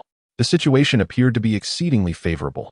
Yet, at that moment, Angel Yin, who had been persistently thwarting Otto's ascent, suddenly cried out in pain as a divine-slaying weapon materialized from the void, piercing through Angel Yin's abdomen. Witnessing this, Otto, who was being mercilessly battered by the old wolf, hastily took to the skies, while the old wolf, engulfed in fury, summoned all of his crimson giant insects. He swiftly placed several of the insects behind Angel Yin and decisively activated the 1,000-feather mark upon his body, then fanned his wings of wind to flee. Feeling the ebbing of life, Angel Yin, in his final moments, swore an oath to Juxia, filled with regret. Then, in a flash of silver light, both Angel Yin and the old wolf vanished from sight. Angel Yin was grievously wounded due to the void directly manifesting in space. The author's abilities are limited. Please bear with this, dear readers. On Earth, the guard squad of Kaisha instantly weakened following her fall, and countless demons surged forward, eager to deliver the final blow. However, each time they neared their goal, a flash of silver light would cause their target to disappear. Witnessing this scene, Liang Bing quickly deduced the source of the mischief and angrily cursed, "Son of a dog. One day, I shall make you as twisted as that perverse Carl." In Heaven City, a series of silver lights flickered as all angels accompanying Kaisha, except for Juxia, were teleported outside the Celestial King's palace. Upon seeing Angel Yin, the angels rushed forward, anxiously calling out, "Sister Yin, are you all right? Quickly, go find His Excellency the Celestial King." Meanwhile, in Hishi's laboratory, a figure within an evolution chamber slowly opened her eyes. "How do you feel?" Hishi inquired, observing Kaisha's avatar awaken, though there was a hint of melancholy in her gaze. My strength has diminished significantly. I am somewhat unaccustomed to it," Kaisha replied, shaking her head in resignation as she felt her weakened body. However, she regarded Juxia with an odd expression, furrowing her brow as she asked, "What's wrong? Why do you look at me like that? Is it because of my sudden oath?" Juxia's gaze was peculiar yet fervent as he hastily nodded. "Ah? Yes, exactly. Bam." Hishi delivered a solid punch atop Juxia's head. "Ouch, that hurts. Hurry and get dressed." Hishi shot a glare at her friend, questioning if she had no sense of urgency after all this time. Upon hearing this, Kaisha was initially startled but quickly reacted. Procuring a set of garments she had prepared in the dark dimension to wear, she then shot an indignant look at Juxia. Cough, cough. Juxia instinctively retreated a step, then realized, "You already swore an oath, so what are you shy about?" Kaisha felt a wave of exasperation but reluctantly shifted the topic, saying, "Sigh, from here on, it will be up to you all. Carl's abilities are becoming increasingly bizarre. Hehe. I should be able to break through to the youth phase by tomorrow. Additionally, news of your offline status should spread throughout the known universe in just a few days." Juxia replied with a cold smile. Everything was in place, merely awaiting the opportune moment. Once he broke through, he could deal with those high-ranking individuals near the Angel Nebula. Kaisha furrowed her brow, about to speak when a voice resonated through the communication device. "Is His Excellency the Celestial King present?" It was Cold. Upon hearing Cold's voice, Hishi raised an eyebrow. "Is it about Yin?" Outside the Celestial King's palace, Cold, upon receiving Hishi's message, hurriedly replied, "Yes, Your Excellency. Yin is severely injured and requires further treatment." Hishi glanced at Kaisha, calmly responding, "Do not worry. Kaisha had me equip Yin with some items a long time ago. You just need to take her to replenish her energy." Upon hearing Hishi's words, the angels sighed in relief and hurriedly took Angel Yin to restore her energy. However, just as the angel Xingxing was about to leave, she suddenly recalled something. "Your Excellency. The queen was ambushed by the death god Carl and the demon King Morgana. Will Juxia be safe left at the Death Song Academy?" "Rest assured, Juxia as contract beast is already bringing her back," Hishi assured. In the laboratory, Kaisha sat leisurely in a chair, observing Hishi bustle about, a smile gracing her lips as she relished the sight of others laboring after so many years. Beside her, Juxia could not resist pinching her cheek. After all, Kaisha had not yet had the chance to apply makeup, and her unadorned face, though delicate, appeared adorably naive. Kaisha rolled her eyes, retorting, "Why do you enjoy pinching my face so much? This innocent look is truly rare." In response, Kaisha rolled her eyes, declaring, "Once you ascend to the throne, let us see if you still have time to bother me." 3 days later, the news of the fall of the divine Kaisha spread throughout much of the known universe, causing ripples even among the various civilizations under the banner of justice and order. Numerous factions outside the Angel Nebula persistently inquired about the veracity of the events occurring within Angel City.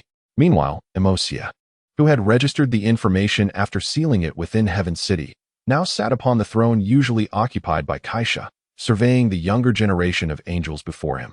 Have any of those folks outside the Angel Nebula departed? In response, Aaron stepped forward. My king, none have left yet. However, several civilizations are showing signs of retreat, and many are continuously inquiring about Queen Kaisha's situation. Cold furrowed her brow. Although she held a poor relationship with Juxia, she bore no ill will towards his ascension as the Angel King. However, she felt discontent regarding his inaction against the demons, questioning, my king, they are merely a bunch of inferior civilizations. Why bother with them? We could annihilate the demons without them. The immediate priority should be avenging Queen Kaisha. Yen, who also had a contentious relationship with Cold, echoed her confusion. Little Mo, Queen Kaisha's fall is directly tied to the underworld river and the blazing sun. When shall we commence the holy war to avenge her? Mosia frowned and replied, I have a plan for vengeance. However, it is not yet time for execution. After all this, have you not reflected at all? For so many years, you have lived under Kaisha's protection. Unwarranted arrogance comes with a price. Is Kaisha's downfall not enough to awaken you? Hearing Mosia's rebuke, Cold felt a counter-argument stir within her, but was at a loss for words. As Mosia had pointed out, had it not been for the contingency measures he provided them before leaving, they might not have returned safely. Seeing the angels fall silent, Mosia commanded sternly, all right, Aaron, in the name of the Angel King, summon the commanders of those legions outside the Angel Nebula to Heaven City. Yes, my king. Aaron immediately bowed and departed. Watching Aaron leave, Mosia's eyes narrowed as he gazed at the ethereal template before him. Finally, it was time for the youth phase. Chapter 55. I gave you the opportunity. In the grand hall of the Angel Palace, Missouri Sia sat high upon the throne, his gaze fixated on the system panel before him. Host, Mosia templates acquired. All-round mage Mo Fan, 60 forbidden spells, and the legend of Ouchi. Emperor Shirtion, 20 youth phase. Asher, summon the templates. Yes, host. Template. All-round mage Mo Fan fusion rate, 60 strength. Forbidden spell level, 3rd generation main god skills. Template. Legend of Ouchi. Emperor Shirtion fusion rate, 20 name. Celestial Holy King strength. Youth phase. 4th generation main god new skills acquired. Reverse flow. During the first battle with an enemy, gain a random ability from them. After 10 minutes of combat, select another ability at will. Holy King reverse flow. Temporarily gain all abilities of the opponent, with an effectiveness of 70%. Additionally, select one ability from the opponent to gain a 120% enhancement. This effect lasts for 1 hour and extends with the increase in strength. The Supreme Star God King possesses the ability to connect with celestial bodies, thereby bestowing the power of the stars upon others. Furthermore, he can forcibly implant the will of the star god into enemies who are unable to resist, thus allowing the celestial will to dominate their minds, rendering them completely subservient to the Supreme Star God King. The celestial wings. When the deity, Emperor Shirtion, unfurls his wings, he becomes the sole sovereign of the heavens. All winged beings face a 30% reduction in their attributes when confronted by the Celestial King, while non-winged beings experience a 20% reduction across all attributes. For a brief duration, Emperor Shirtion can concentrate his oppressive aura on a single foe, causing a staggering 70% reduction in their attributes. Should the opponent's attributes fall below his own, they will be incapable of resisting his will. The holy wings of the Celestial Kingdom. Emperor Shirtion unleashes the accumulated stellar power from his wings, rendering all enemies within range incapable of flight for 1 hour. This stellar energy will temporarily enhance the attributes of all allied forces by 50%. Mosia gazed at the template of Emperor Shirtion, a wry smile creeping across his face. It was no wonder that such an immense energy was required. The foundational attributes were indeed those of a 4th-generation deity. However, when considering the skills from both his youth and adolescence, Mosia was certain that even during his peak, Hua Yi would turn and flee. Particularly with the Celestial Wings ability, which was akin to a signature skill of Hua Yi himself.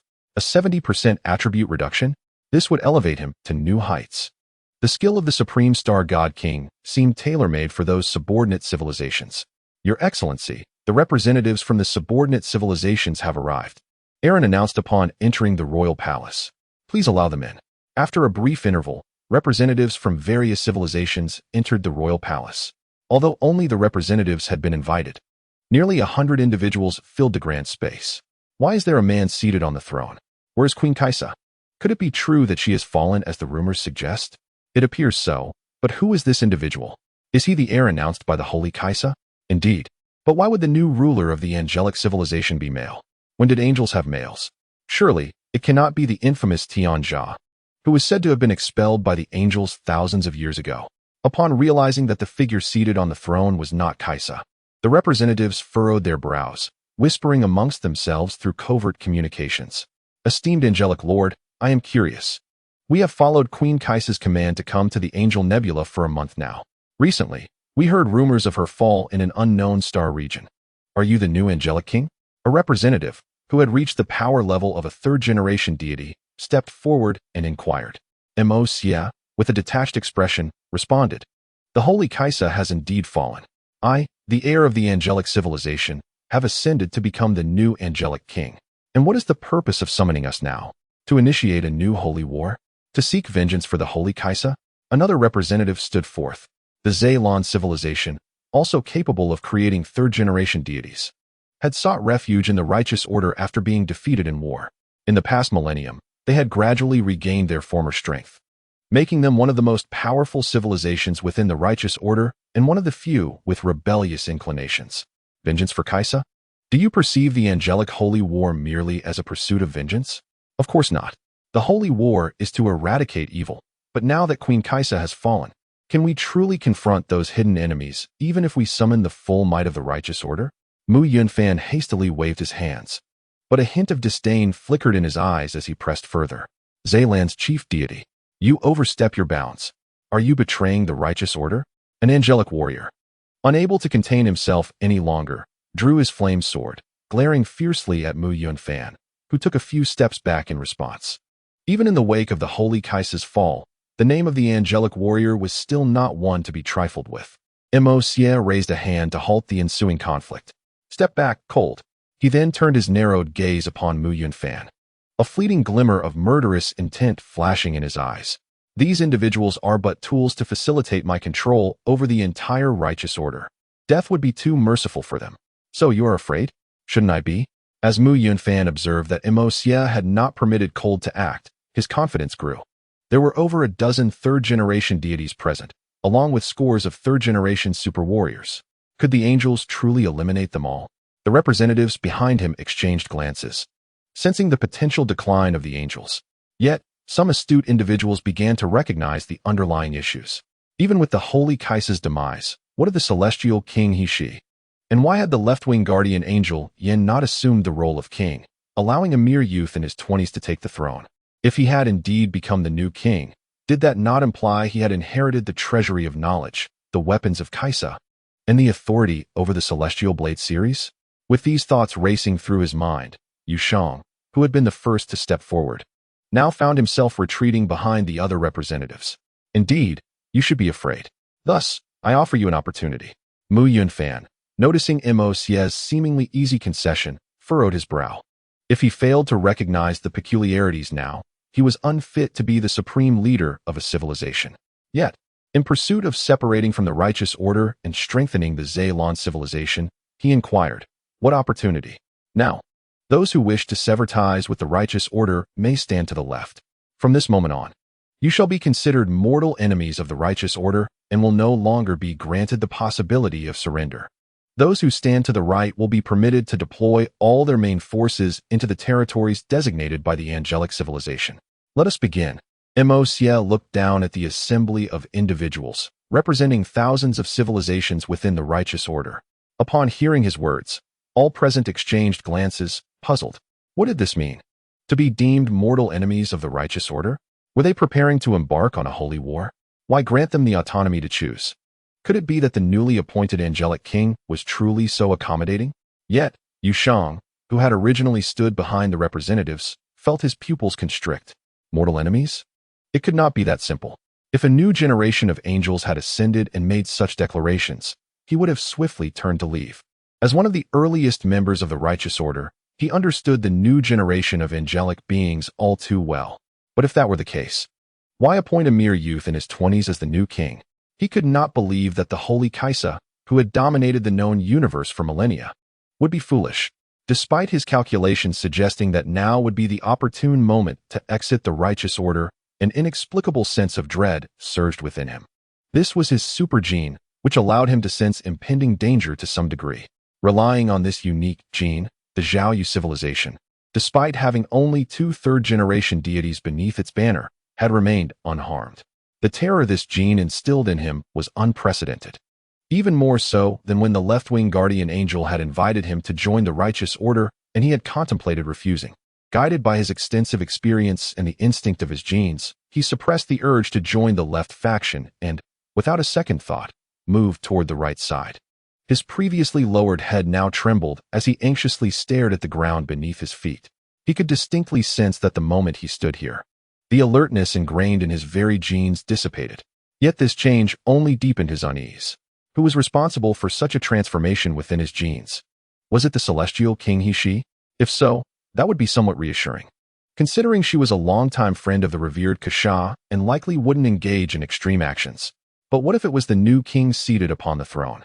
As time passed, over 70 representatives found themselves standing on the left, while fewer than 20, having witnessed the Zhao civilization, opted for the right. Juxia, with an impassive expression, addressed the assembly below. I have given you an opportunity. Hearing this, Mu Yunfan and the others stared in astonishment at Juxia's throne. What does this mean? Wings of sovereignty. Juxia unfurled his wings, and as the domain of wings of sovereignty expanded, an overwhelming force instantly crushed all those on the left to the ground. With Juxia's current strength, even beings below the 3rd generation of deities had no chance to resist before him. Feeling the pressure emanating from the left, Yushang finally understood the meaning of the genetic warning. What nonsense about the celestial king He. No matter how formidable her reputation, she was merely a friend of Juxia. She could never compare to the madman before him. Observing the utter lack of resistance from the crowd below, a cold smirk crept upon Juxia's lips. Star God, Holy King.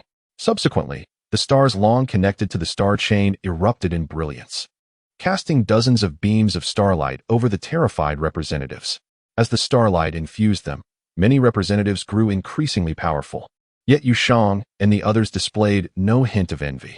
They clearly saw that the terrified individuals writhing on the ground were slowly losing their previous expressions.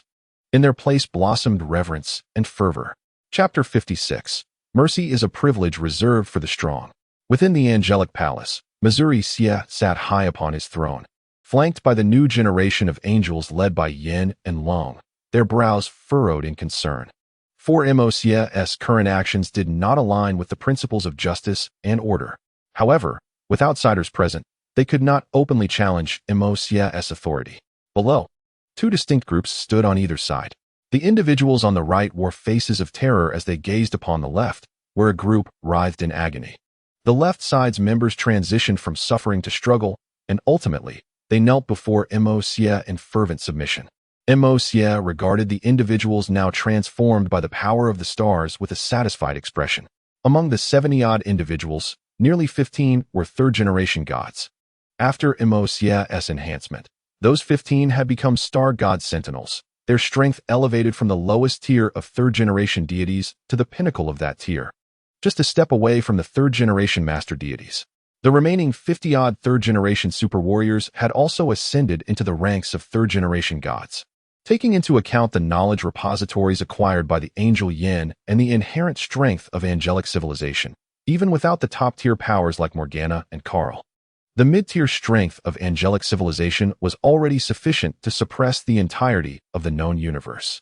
Beings of the caliber of Liang no longer required Xia and Yin to intervene. These subordinate civilizations alone could suffice for suppression. Return now and eliminate all those who refuse to comply. Do you understand? Xia commanded coldly, gazing at the star god sentinels whose souls had been thoroughly overtaken by the will of the stars. To him, they had become mere tools to be exploited at will. Their survival was no longer of consequence. Yes, Holy King. At his command, the star god sentinels exhibited no hesitation, immediately turning to execute Xia's orders. As for those so-called compatriots, what do the representatives' compatriots have to do with my star god sentinels?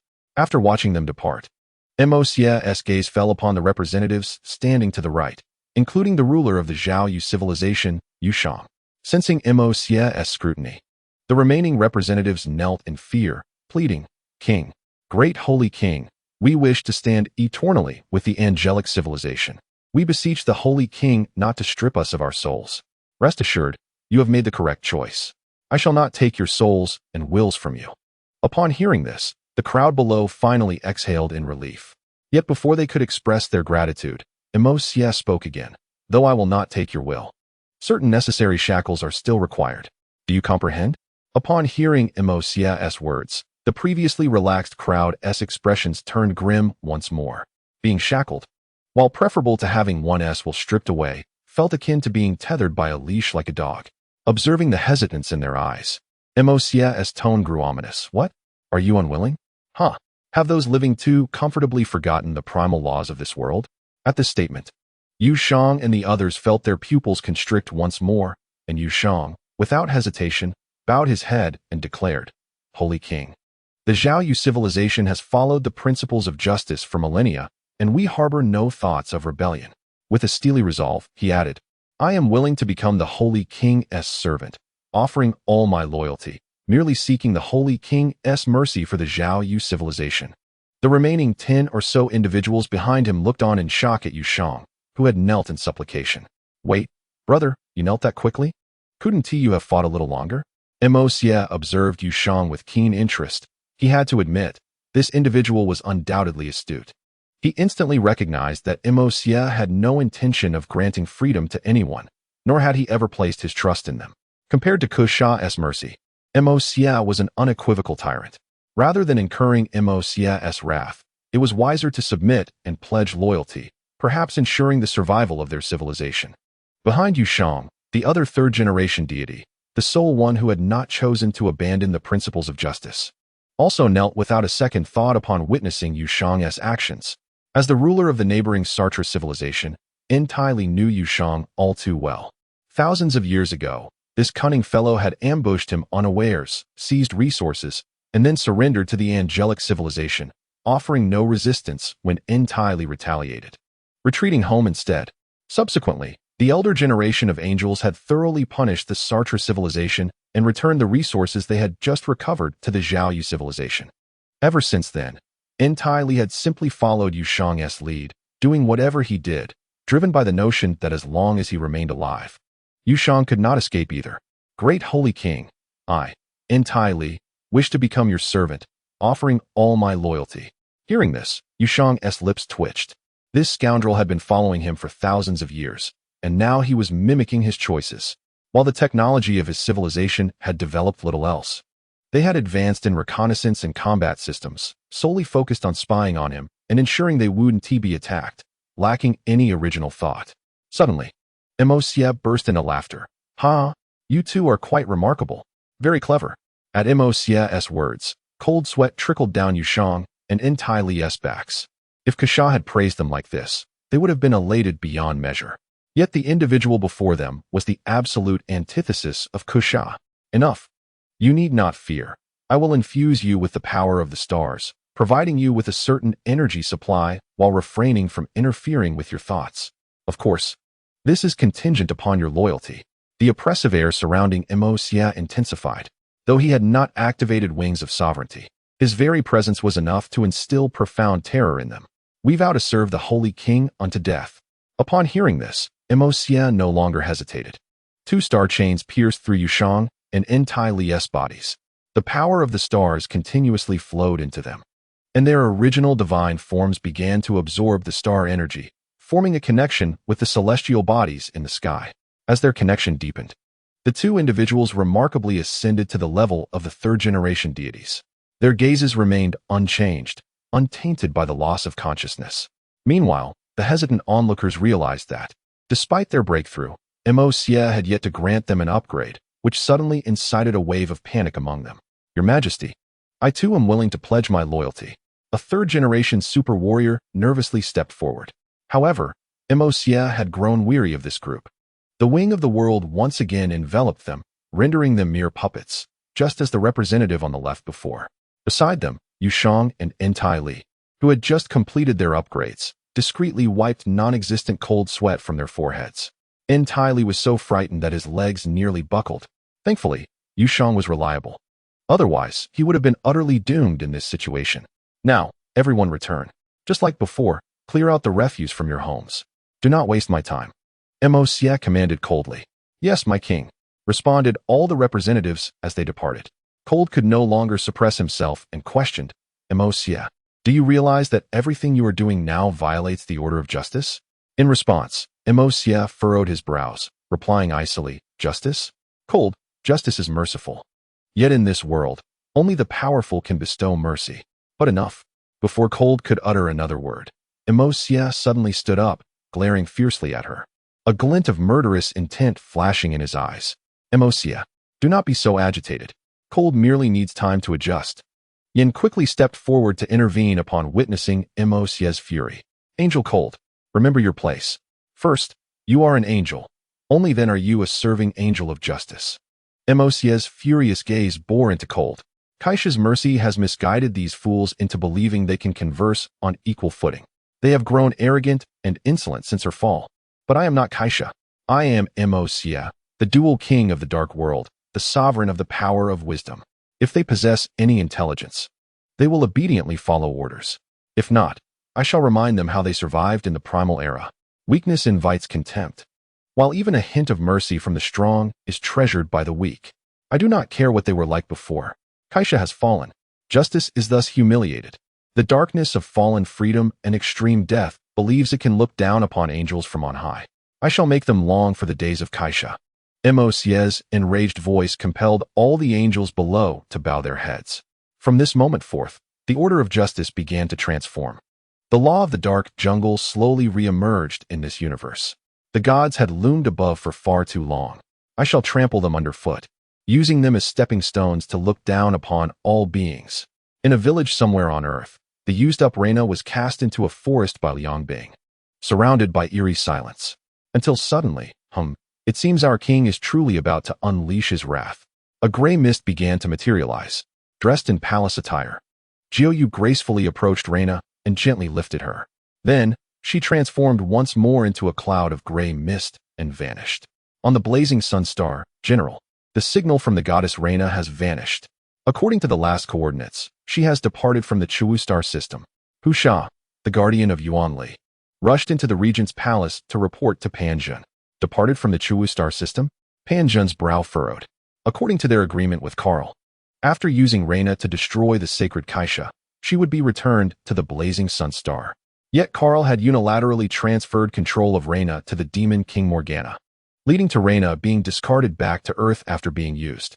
Though the plan had deviated somewhat, Pan Zhen remained unperturbed, knowing that the Heavenly Dao Tower could constantly monitor Reina's location.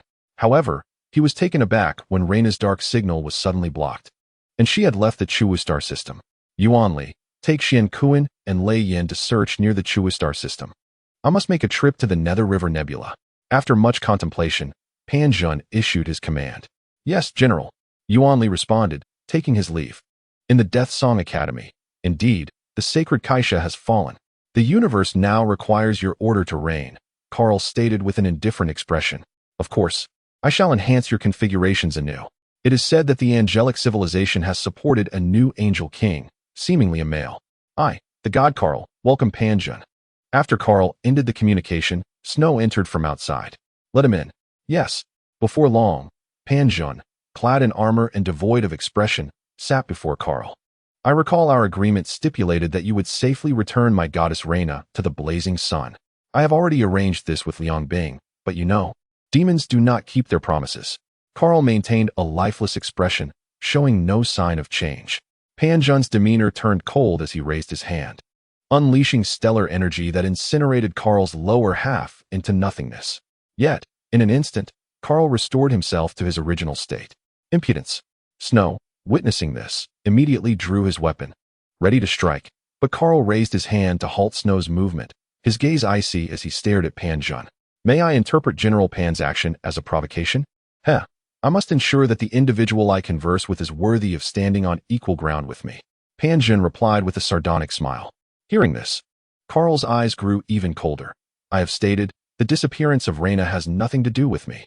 If General Pan wishes to test this, I I do not believe you are any more difficult to kill than the sacred Kaisha. I certainly do not compare to the sacred Kaisha. But if my goddess Reina is still unaccounted for during the annual ceremony of the blazing sun star, I would not mind setting off fireworks in the Nether River Nebula. Pan Zhen's words were tinged with self-mockery and sarcasm. I will enlist the Great Clock to assist in locating Reina. General Pan, please take your leave. Carl slightly lowered his head, the wide brim of his hat concealing his murderous, icy gaze. Then I shall await news from you, Lord Carl. At the blazing sun star, Pan Zhen replied with a light laugh, rising without hesitation to depart. My lord, the blazing sun star is far too insolent. Shall we initiate the plan now to eliminate them? Snow inquired angrily, watching Pan Zhen's retreating figure. No need to concern ourselves with them. They are a bunch of fools unaware of their impending doom. Carl's expression returned to one of indifference as he resumed recording his experimental data at his desk. My lord. Snow was somewhat perplexed by Carl's intentions. No need for further words. Wait outside. The trash of the old era is about to arrive. Carl waved his hand, signaling for Snow to wait for the forthcoming guests. Yes, my lord. On Earth, at the North Star, firepower forward. Disperse and take positions. Where are the tanks? Where are the tanks? Hurry and provide support. Coordinate 457976. Request full fire saturation. Request full fire saturation. Cover the injured as they retreat. 3rd Regiment, follow closely. Do not let them breach. Where is the heroic battalion? Did we not say there was still a soldier from the heroic battalion at the North Star? Commander, the Galaxy Force is at the north of the city. The northern line of defense has been breached. The Galaxy Force will take at least an hour to provide support. 3rd Regiment, disperse. Even if it means letting them take the ground one by one, you must hold for an hour. Yes, on the ground, countless soldiers continuously dispersed, forming small teams of 3 to 12 as they spread out across the battlefield. In the sky, on the Taowei mothership, numerous individual Taowei soldiers utilized personal flying devices to clear obstacles. As the ground forces suffered a third of their losses within mere minutes, despair gripped the commander. Song of Death, Rage of the Blood Abyss. Suddenly, vast amounts of gray mist enveloped the airborne Taowei soldiers, as rivers of the blood of the slain converged below. This transformed into an abyss, beginning to devour all life suspended in the air. Resentful blood and hatred. As the aerial units of the Taotai suffered substantial losses, the gray mist and the blood-red abyss in the sky began to swell ominously. Ultimately, they merged, transforming into countless dark figures that surged towards the Taotai warships. Strangely, these phantoms traversed the warship's defensive barriers and, with utter disregard for physical entities, penetrated into the vessels themselves. Accompanied by a cacophony of anguished screams, the Taotai warships began their rapid descent. Only when the gray mist and blood-red abyss coalesced above did the soldiers on the ground realize that the fallen Taotai units had transformed into lifeless corpses. With no Taotai soldiers remaining on the battlefield, a blend of bloodlust and deathly energy slowly coalesced into a singular figure hovering in the air. The dark crimson armor, the gray-black helmet, and the silver sword at its waist all attested to the identity of the newcomer, the Lord of Souls. What is the situation? What are the casualty figures? Inquired the Lord of Souls, his brow furrowed in concern. Over a third of our forces have been lost, coupled with previous losses. That amounts to more than 6,000 men, replied the furious commander of the 3rd Regiment, clenching his fists. In less than an hour, one regiment had lost 4,000 men, and their reinforcements had suffered nearly 2,000 casualties in merely a few minutes. What of little Lewin? Was he not studying at North Star? The Lord of Souls inquired, his gaze chillingly cold. He understood that these men were his comrades. He had once been one of them. It was suddenly discovered that 4 Taotai warships were sighted in the northern city. Galaxia's power sent little Lewin to assist there, the commander reported. Hearing this, the Lord of Souls gazed bitterly towards the horizon. At the moment communication with Earth was severed, the demon he had been battling had escaped through a wormhole. In that instant, he sensed impending doom. Without heeding the president's desperate pleas, he decisively began his return. On the way, he encountered numerous Taotai forces invading. In the northeast, he simultaneously eradicated the Taotai while organizing various military units to form a safe zone. Once he had assembled a formidable army, he immediately set out for North Star, only to be met with an invasion of Taotai upon arrival. What of the commander, and who currently leads North Star? He demanded. Take me to them. The commander is unharmed, and the Eastern Army Group is currently directing the forces at North Star. They are all in the command center now. I will take you to meet them," replied the commander of the 3rd Regiment, instructing his deputy to tend to the battlefield and attend to the wounded before leading the Lord of Souls away. Meanwhile, at the Death Song Academy, a figure clad in resplendent azure European attire, adorned with a golden headband and draped in a black cloak, surveyed the architectural marvels of the academy with curiosity. With golden hair parted in the middle, a slender face, and a short beard, the figure sported a faintly flushed nose and, from his back, sprouted a pair of white wings. "This place is so desolate. There's nothing entertaining at all," he remarked with a bored expression before following Snow into the academy, trailed by a female angel with a face covered in cryptic symbols and a pair of black wings, along with a gaggle of flamboyant companions. However, after only a few steps, he suddenly let out a manic laugh. "Ha, little skirts. Your king has returned." The female angel behind him also wore a wild grin, while the entourage of flamboyant beings snickered uncontrollably.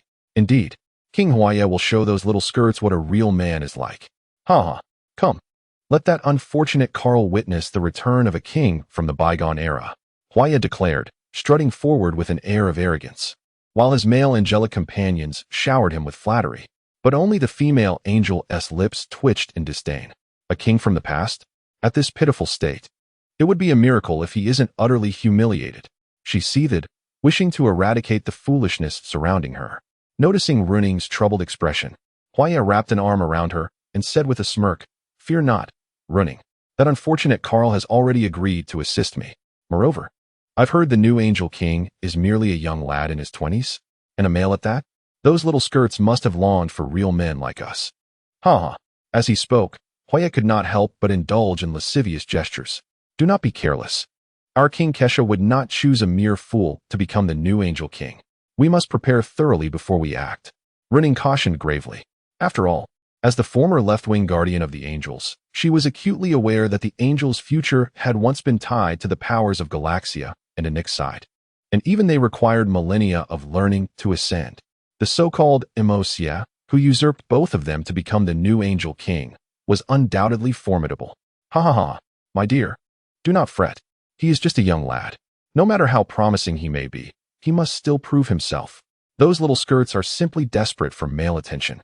Huaya laughed dismissively. "Enough.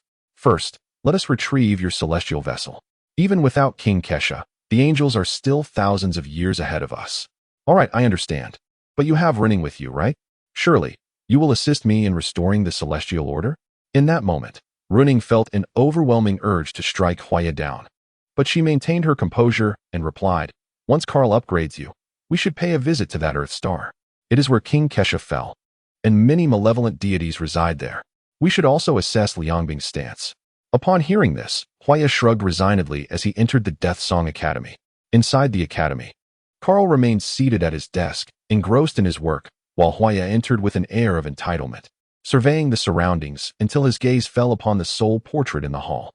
The woman in the painting, with her chestnut curls and a pure yet alluring visage, radiated vivacity through her smile. Huaya leered at the portrait. "Liangbing. I adored her back in the day, but I must say, you truly have not changed in thousands of years. Such things are merely superficial. Why are you so curious?" Carl replied without lifting his head. "True enough, but..." Huaya's gaze shifted to Carl's lower half, concealed by clothing. "After transforming yourself thus, do you still feel anything for that?" As the hour struck 3, I humbly announced that my new work, Super God, the Soul Lotus of Zindra, has commenced updates. Those who enjoy it should consider giving it a try. Chapter 58. I shall not disappoint those who believe in me. Inside the Death Song Academy, Carl was diligently jotting down his experimental data at his desk, while Snow glared furiously at Huaya. Huaya maintained a provocative grin, while Running's expression was one of exasperated annoyance. Must you indulge in such base desires for amusement? Carl seemed to have finally completed his data, setting down his pen and gesturing for Snow, who was poised to strike Huaya, to halt. "Well, I don't know. I find it rather enjoyable." Huaya grinned wickedly, daydreaming about his future. "By the way, do you have anything that could enhance my internal abilities? Hee, enabling me to better command those little skirts." Ha ha. Listening to Huaya's boisterous laughter, Carl's brow furrowed slightly, a flicker of disdain crossing his eyes. "Your request will require some time to adapt to your engine. For now, you can wait here. How long will that take? Hua asked, his excitement palpable at the prospect of enhancement. Approximately a month, Carl replied, returning his focus to his books. Is that so? Then I shall take a trip to Earth Star. Right? That's the correct name, isn't it? Hua turned his head to glance at Ruan-Ning and declared, indeed. But you would do well to exercise caution. There are numerous enigmatic entities lurking there. Before Ruan-Ning could respond, Carl interjected, is that so? It matters not. I have a subordinate in that vicinity whom I must retrieve. Hua waved his hand dismissively. Sumali, I presume? Carl's brow furrowed slightly, but he remained reticent. Merely stating indifferently, do as you wish, just ensure you do not perish in the process. Ha. Fear not. I shall demonstrate to the new generation what it truly means to be a king. With that, Hua laughed exuberantly and departed from the Dead Song Academy. Behind him, Ruan-Ning cast a grave glance at Carl before turning to follow suit. Is this fellow truly so audacious? Upon witnessing Hua's departure, Snow could no longer restrain his curiosity.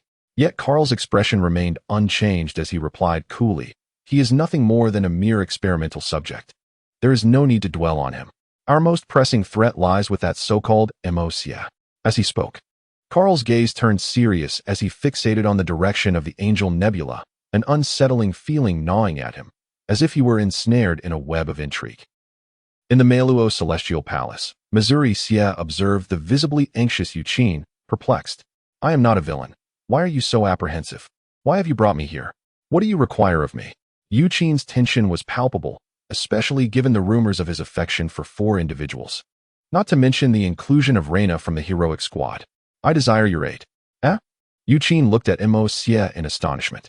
Your ability is long-range healing, which is quite commendable. I need you to become one of my subordinates and assist in minimizing casualties among my personnel. Realizing her misunderstanding, Xia hastily clarified. Oh, you startled me. Hearing this, Yuqin exhaled in relief, patting her chest. Xia, observing her lively demeanor, could not help but wipe his nose. He had been preoccupied with restoring Angel Yan's body and connecting to the knowledge repository, alongside preparing for his ascension as the new Angel King. Despite already having 4 guardian angels, he found himself bereft of time to truly relish the moment. Sensing an oddity in Xia's gaze, Yuqin abruptly ceased her actions and stood up. So what should I do now? Rest for now. Tomorrow I shall have Eileen escort you to the Legion under the banner of justice and order. There, your only task will be to heal the wounded, Xia said, scratching his nose before preparing to leave. Wait, where will I stay? Yuqin hesitated to inquire. Sigh, never mind. I will contact Eileen to take you to her place for the time being, Xia replied, somewhat exasperated, as he feared the wrath of she if he allowed other women to reside there. Oh, on Earth, Zhao Xian and Yao Wen walked with heavy hearts. Unlike the original narrative, Zhao Xian had not been transported by Liang Bing and, instead, was teleported near Giant Gorge City alongside Rose and Sheng Yaowen. The two were not far apart, and since the troops they had gathered were also aiming for the Giant Gorge, they soon encountered one another.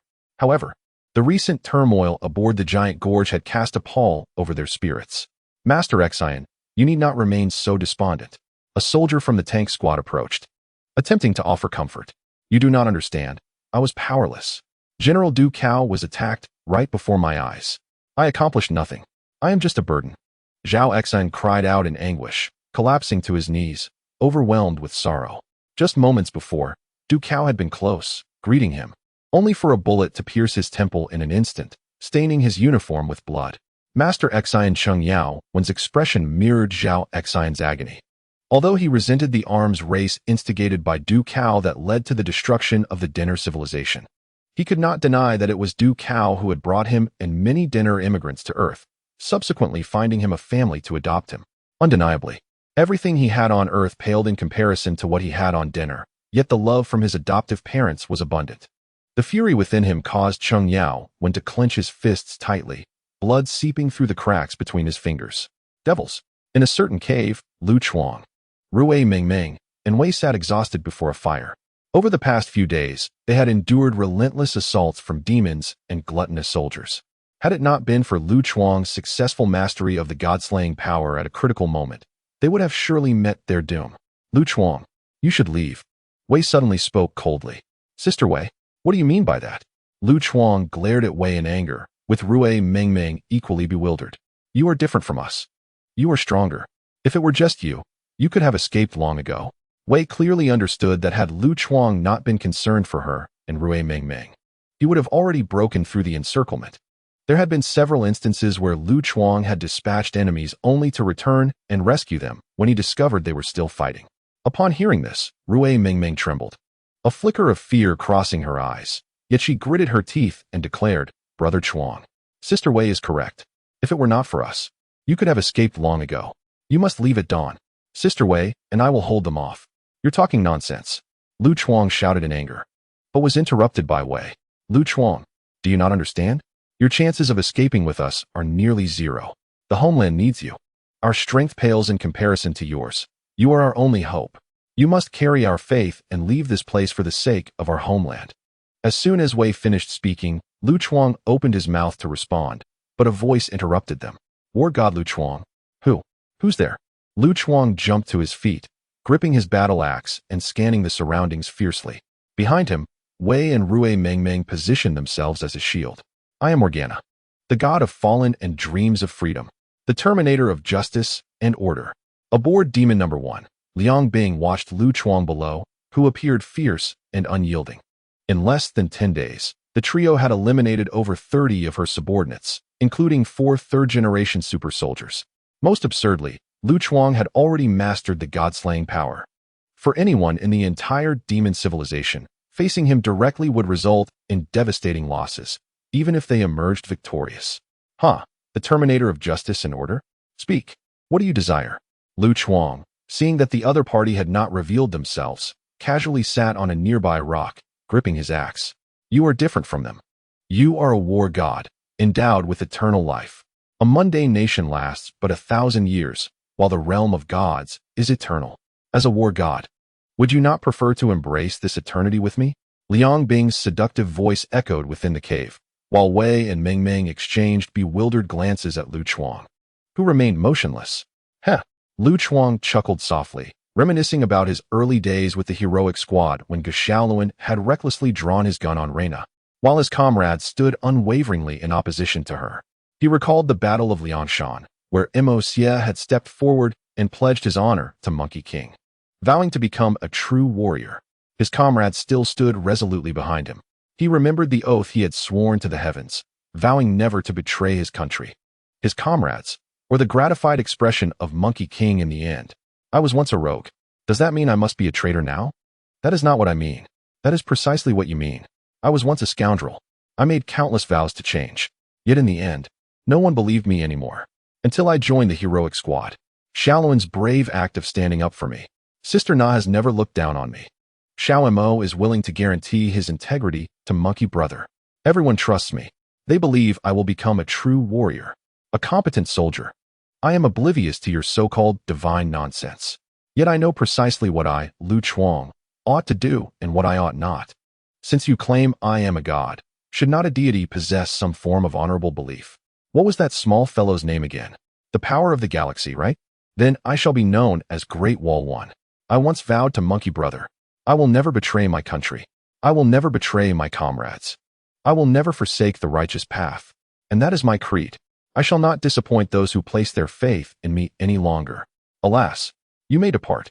Lu Chuang, unwilling to heed Liang Bing's insidious temptations, erupted with murderous intent, his gaze icy as he shouted furiously. On Demon 1, Liang Bing gazed grimly at the Lu Chuang below, deliberating whether to take matters into her own hands to eliminate him. However, considering Rose, she ultimately resolved not to let them off easily. Inform the brothers to refrain from provoking this madman for now. The awakened god-slaying power of the war god Noxing is not to be trifled with. Yes, my queen.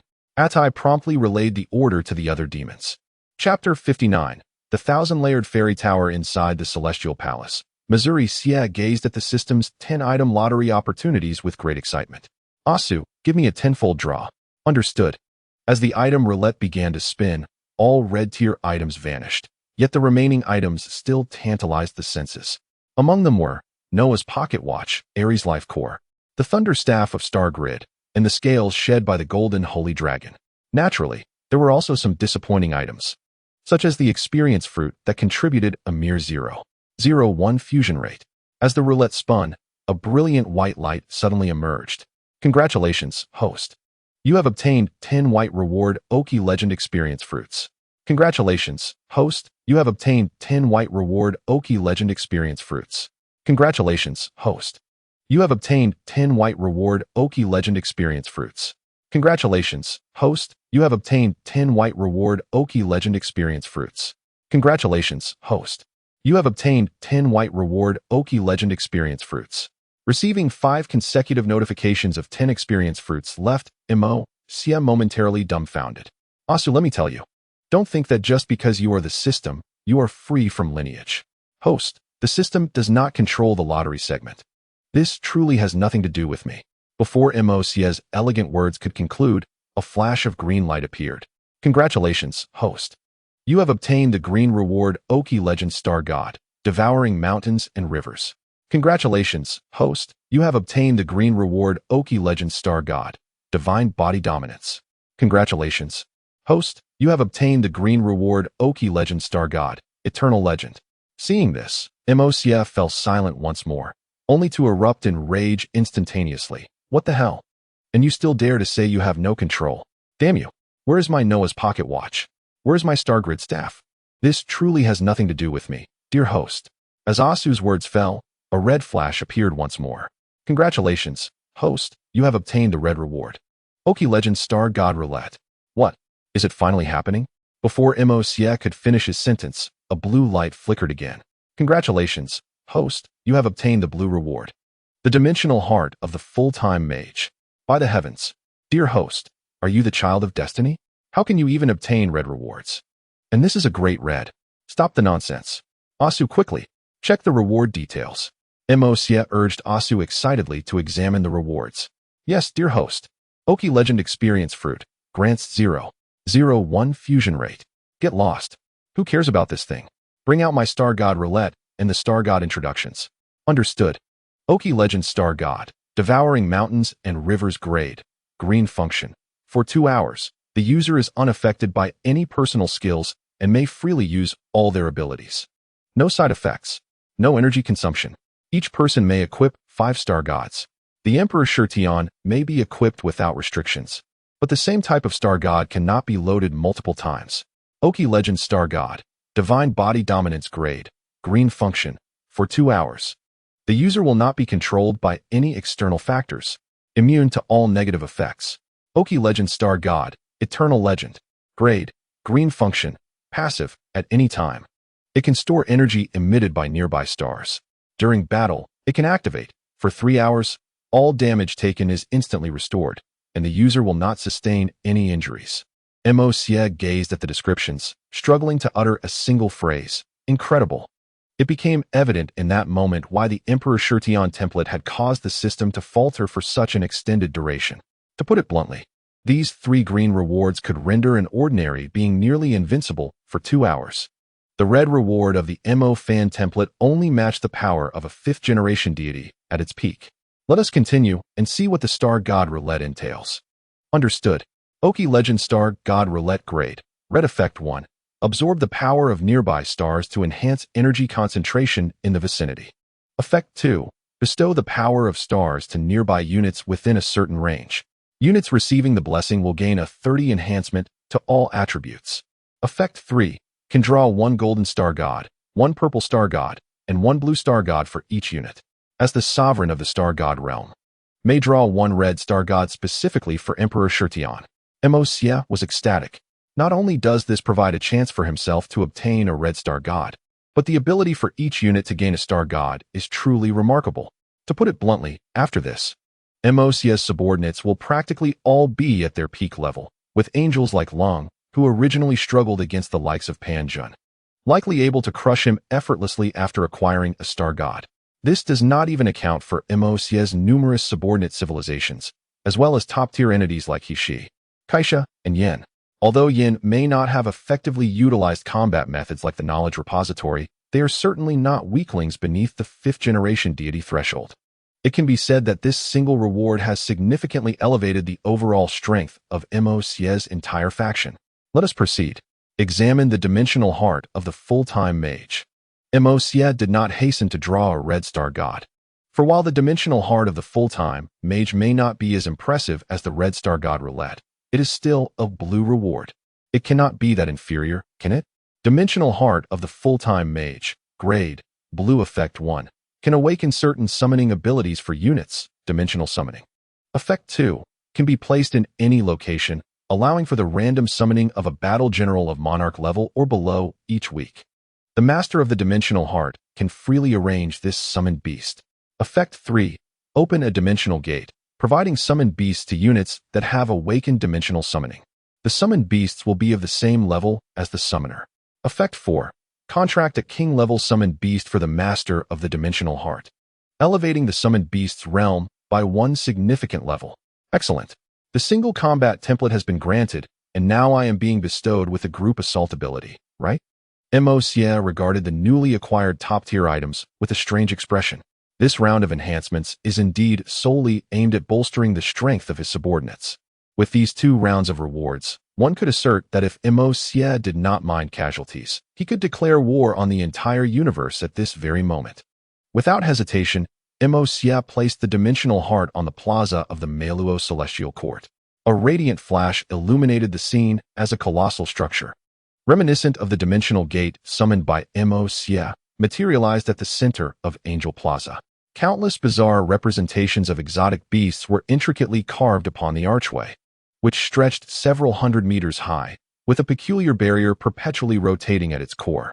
At the apex, an image of a towering spire, a true dragon, and numerous warrior tombs were etched, flanked by 2 massive stone tigers, each adorned with a pair of folded wings behind them.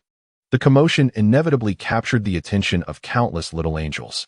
In accordance with Mosia's request, all active angels were currently awaiting instructions at the Merlot Celestial Palace. And within moments, thousands of little angels had gathered in the plaza.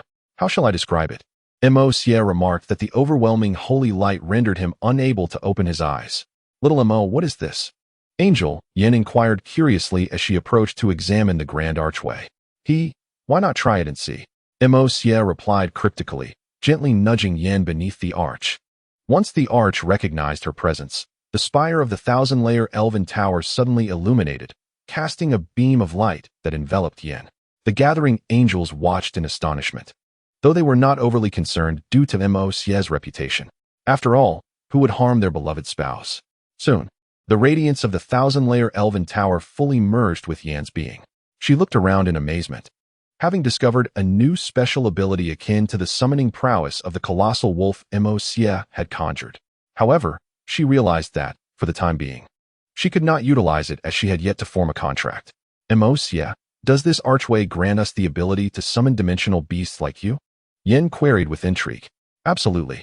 However, I sense we may need to forge a contract with a specific summoning beast. Yet, in the known universe, there are no beings akin to your potential summoning creature, Mosia replied, furrowing his brow. The known universe primarily revolves around genetic technology, at most allowing the contracting of 2nd or 3rd generation super warrior grade beasts. Hence, the second function of this archway is revealed. It can transport you to a special realm where you may seek out beings of your caliber to contract with. I noticed you have formed a contract with the 1,000-layer Elven Tower, so you should be able to find a suitable summoning beast there. The 1,000-layer Elven Tower? Is that place formidable? Yen asked, somewhat perplexed. Within the dimensional realms, 3 locations host summoning beasts that are inherently powerful, accessible only to transcendent mages. The beasts within are typically above the monarch level, possessing combat prowess akin to 3rd-generation deities, with the strongest rivaling 4th-generation gods. However, given your current standing, those high-tier entities may not consent to form a contract with you, as such beings are notoriously proud. Only entities of a caliber akin to he/she might be amenable to such agreements. Mosia explained with a smile. As one of the 3 mightiest forces in the dimensional realms, the 1,000-layer Elven Tower predominantly houses elven creatures, elemental beings, and necromancers akin to wizards. While it may be considered the weakest among the 3, it still boasts several mid-tier and a couple of high-tier monarchs. Chapter 60, The Fated Mysterious Bird. Descend and give birth to commerce. Even the weakest 1,000-layer Elven Tower hosts 4th-generation deities. What of the other 2 forces? Yin inquired, astonished. The majority of beings in the thousand-layer elven tower are elemental life forms, which, while not weak, do not possess the average combat strength of the other two forces. Juxia replied. The Dragon Valley, the ancestral home of the true dragon lineage, predominantly consists of dragon life forms above the quasi-dragon level, with average strength exceeding that of monarchs and few rivals within the same realm. The Fallen Kingdom Beast Tomb is unique, housing the most powerful demons from once thriving kingdoms, now revered and protected by those realms. However, once a kingdom falls, the beasts, having lost their patronage, generally migrate to the Fallen Kingdom Beast Tomb. While they may have the fewest summoning beasts, their average strength surpasses that of the other two forces, predominantly residing above the supreme monarch level. Juxia elaborated on the peculiarities of the three dominant forces to the assembled angels, while Yin felt somewhat disheartened, having initially believed she could contract a more powerful summoning beast, only to find herself aligned with the weakest of the three forces. Observing Yan's disappointment, Juxia reassured her. You needn't feel disheartened. Although the thousand-layer elven tower is the weakest of the three forces in average strength, it is still a formidable entity in its own right. Most individuals in dimensional summoning can only seek out random demon tribes, as very few can successfully contract with the summoning beasts of the three forces. To be directly chosen is already quite impressive. Is that so? I had thought everyone could form contracts with them. Yin sighed with a hint of resignation. What were you thinking? The thousand-layer elven tower tends to be more welcoming due to the curiosity of many new generation elemental beings. The Dragon Valley, on the other hand, boasts individuals with formidable strength who regard others with disdain, while the Fallen Kingdom Beast Tomb is even more exclusive, accepting only the elite from a kingdom. Juxia chuckled, playfully ruffling Yan's hair. All right, let us hurry inside and see which elemental life form wishes to contract with you. Okay. Yin rolled her eyes at Juxia before stepping inside. After a brief interval of about 10 minutes, Angel Yin emerged from the dimensional gate, her face alight with excitement. How did it go? Which elemental life form did you contract with? Juxia inquired with curiosity. It's not an elemental life form. Yin playfully wagged her finger. Oh, then what is it? An elemental sprite or a wizard? This piqued Juxia's interest, as the thousand-layer elven tower typically engaged in contracts with the lowest-tier elemental life forms. Elemental sprites were known for their haughty nature, while wizards were often reclusive individuals who seldom appeared unless in need of resources. It's a mid-tier, monarch-level elven wizard. As she spoke, Angel Yin summoned her new companion. A figure clad in dark green robes, adorned with a single green eye patch and obscured by a violet cloth, emerged. A tuft of green spikes crowned their head, while a wooden staff was gripped in their left hand, and a black-purple orb floated in their right. Shadow Dark Wizard. A nostalgic reference to the Holy Stone Warriors. If you haven't seen it, no worries, I'll explain the abilities. Juxia stood astounded. While a mid-tier monarch was not an issue, the fact that it was an elven wizard was remarkable. And you formed a contract with this being? How about that? Impressive, right? They claim to be one of the strongest entities in the thousand-layer elven tower. Yin beamed with pride as she regarded Juxia. Indeed, that is impressive. The elven wizards are among the strongest beings of their kind, although not on par with dragons. However, the fusion of these two entities is far from a simple matter, Juxia remarked with excitement. While the Shadow Dark Wizard was merely a mid-tier monarch, they were among the elite within that category, likely surpassing most of their peers. Aside from those with ancient dragon bloodlines, what skills do they possess? Juxia inquired, intrigued. I'll share the data with you. Yin replied. Initiating data sharing with Juxia. In the Super God universe, direct data sharing is possible with others if the protagonist consents. Shadow Sorcerer Strength, Moderate Emperor Race, Thunder Elemental. Shadow Elemental Elf Royalty Class, Ancient Sorcerer Skills, Shadow Thunderclap. Harnesses all thunder elements within its domain, unleashing the power of judgment, with shadow energy eroding the souls of enemies. Elemental Transformation. As an ancient sorcerer, the Shadow Sorcerer comprehends the transformation of all elemental attributes. Dark Thunder Flash. Utilizing sorceress power to manipulate space temporarily, the Shadow Sorcerer can teleport to any location within mental reach, unbound by spatial limitations. Hellish Dark Thunder. Summons the dark forces of hell to envelop thunder, causing relentless physical erosion upon striking an enemy, rendering them unable to recover. Thunderstorm. conjures a tempestuous realm of thunder, locking all enemies within, subjected to continuous assaults until the shadow sorcerer exhausts energy or voluntarily ceases. Supercharged lightning chain constrains the physical form of enemies with thunder, controlling their spirit to prevent any resistance for a limited time. Lightning stimulation. The shadow sorcerer employs a unique energy flow to rapidly restore health while enhancing reaction speed and attack power. Dark thunder induction sends forth a dark thunder underground to swiftly bind the target and inflict erosion. Lich's wrath channels all sorceress power to briefly transform into a lich, indiscriminately attacking all life within a specified radius. Those with mental strength lower than the shadow sorcerer are consumed, unable to be revived. Sorcerer's Veil. Mastering lich techniques, the shadow sorcerer gathers a life box, which cannot be destroyed, rendering the sorcerer immortal. Upon witnessing the shadow sorcerer's majestic attributes, Juxia comprehended the source of the sorcerer's and elves' haughtiness. To speak frankly, were it not for the Emperor Shirtion template, even with Fan's template lacking a complete fusion with the powers of the Holy Evil King and the Underworld King, encountering the shadow sorcerer at the same realm would necessitate retreat. There would be no other choice as the damage would be insurmountable. Impressive, isn't it? Upon observing Juxia's expression, Yin felt a sense of pride. She had nearly dropped her jaw upon first seeing these abilities. This fourth-generation deity could likely topple the entire solar civilization and then disdainfully remark on the uselessness of others, rendering them incapable of even a moment's dance. Very strong.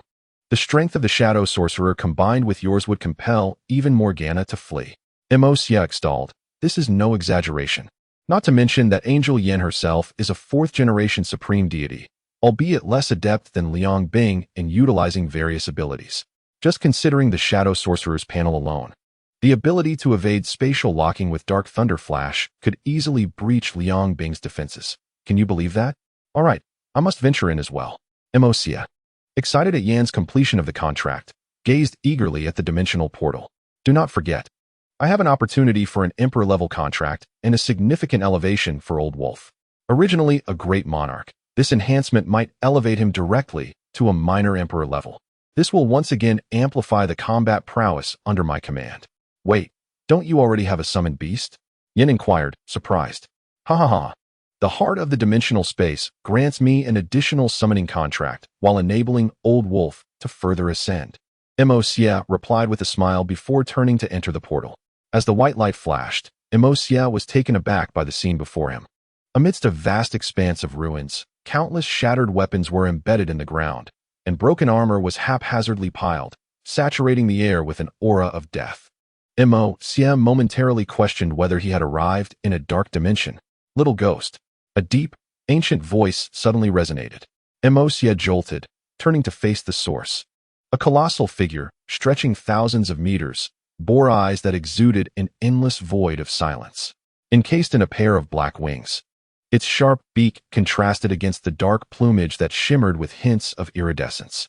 A plume atop its head swayed, while Juxia's extraordinary perception detected several wings fluttering behind it. Who are you? Juxia's pupils constricted, recognizing the visage from a past video. The fated Xian bird, born of the Shang. The ancient national beast declared indifferently. Upon hearing this, Juxia gasped. The national beast of the Shang dynasty. The Shang has vanished. Leaving only a solitary demon amidst endless years, the Xian bird lamented. Once a national totem of the Shang dynasty, its power unmatched. Even the so-called Azure Dragon was merely its equal. Since the Elder has appeared here, this must be the so-called tomb of the fallen national beasts, Juxia observed, glancing around to see several colossal figures in the distance. Indeed, here lies the forgotten souls of history. I do not know of the others, but you, Elder, have never been forgotten. What's this? Are you flattering me, little ghost? The Xian bird gazed down at the diminutive Juxia.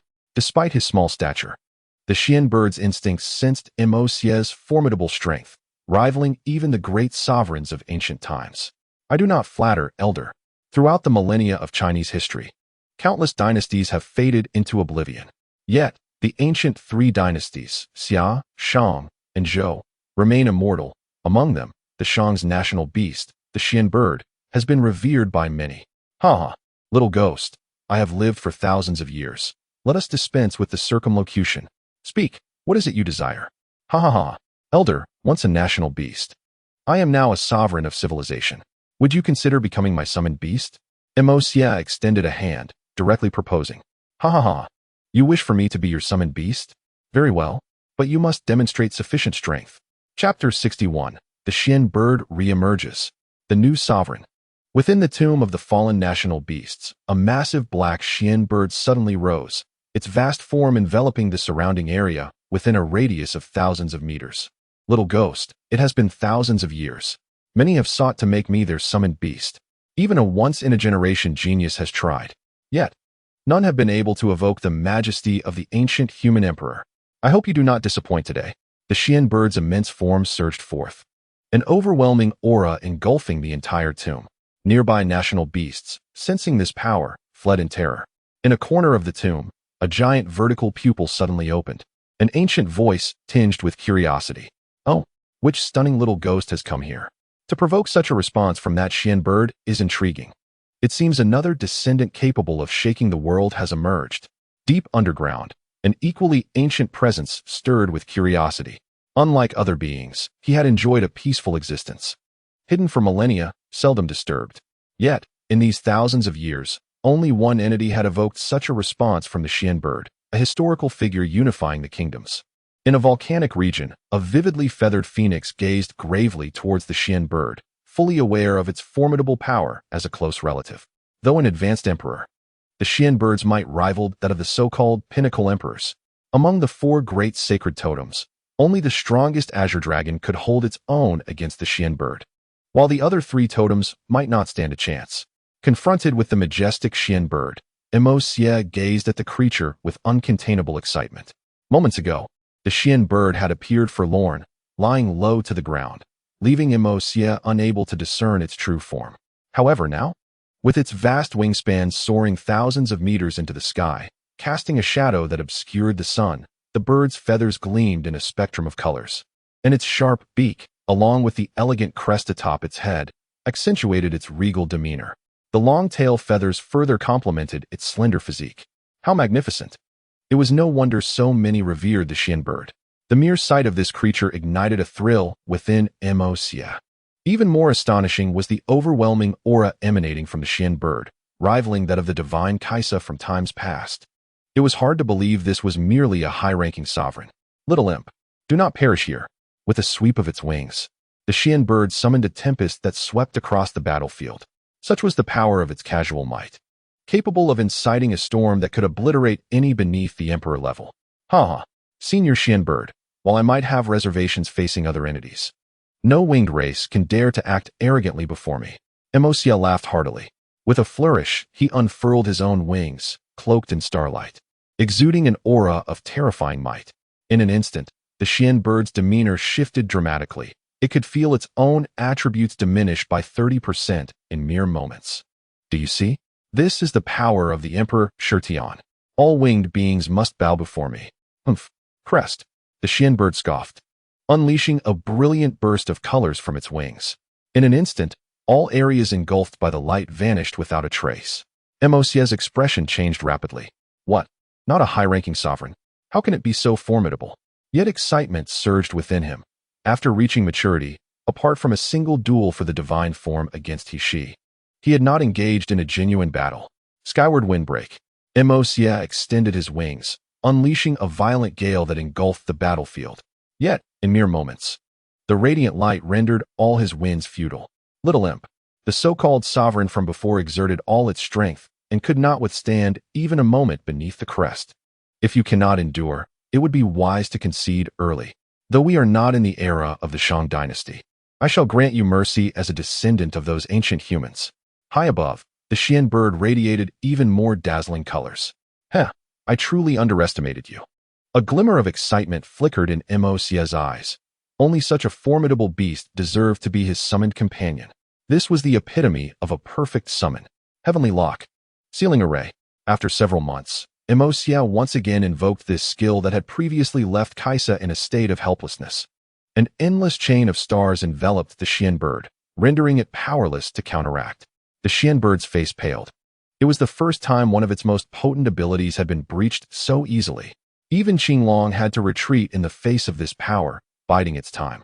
Moxia had forcefully penetrated its defenses. Damn it, Xuanhao Fusher. The Xian bird, no longer daring to hold back, unleashed its final trump card.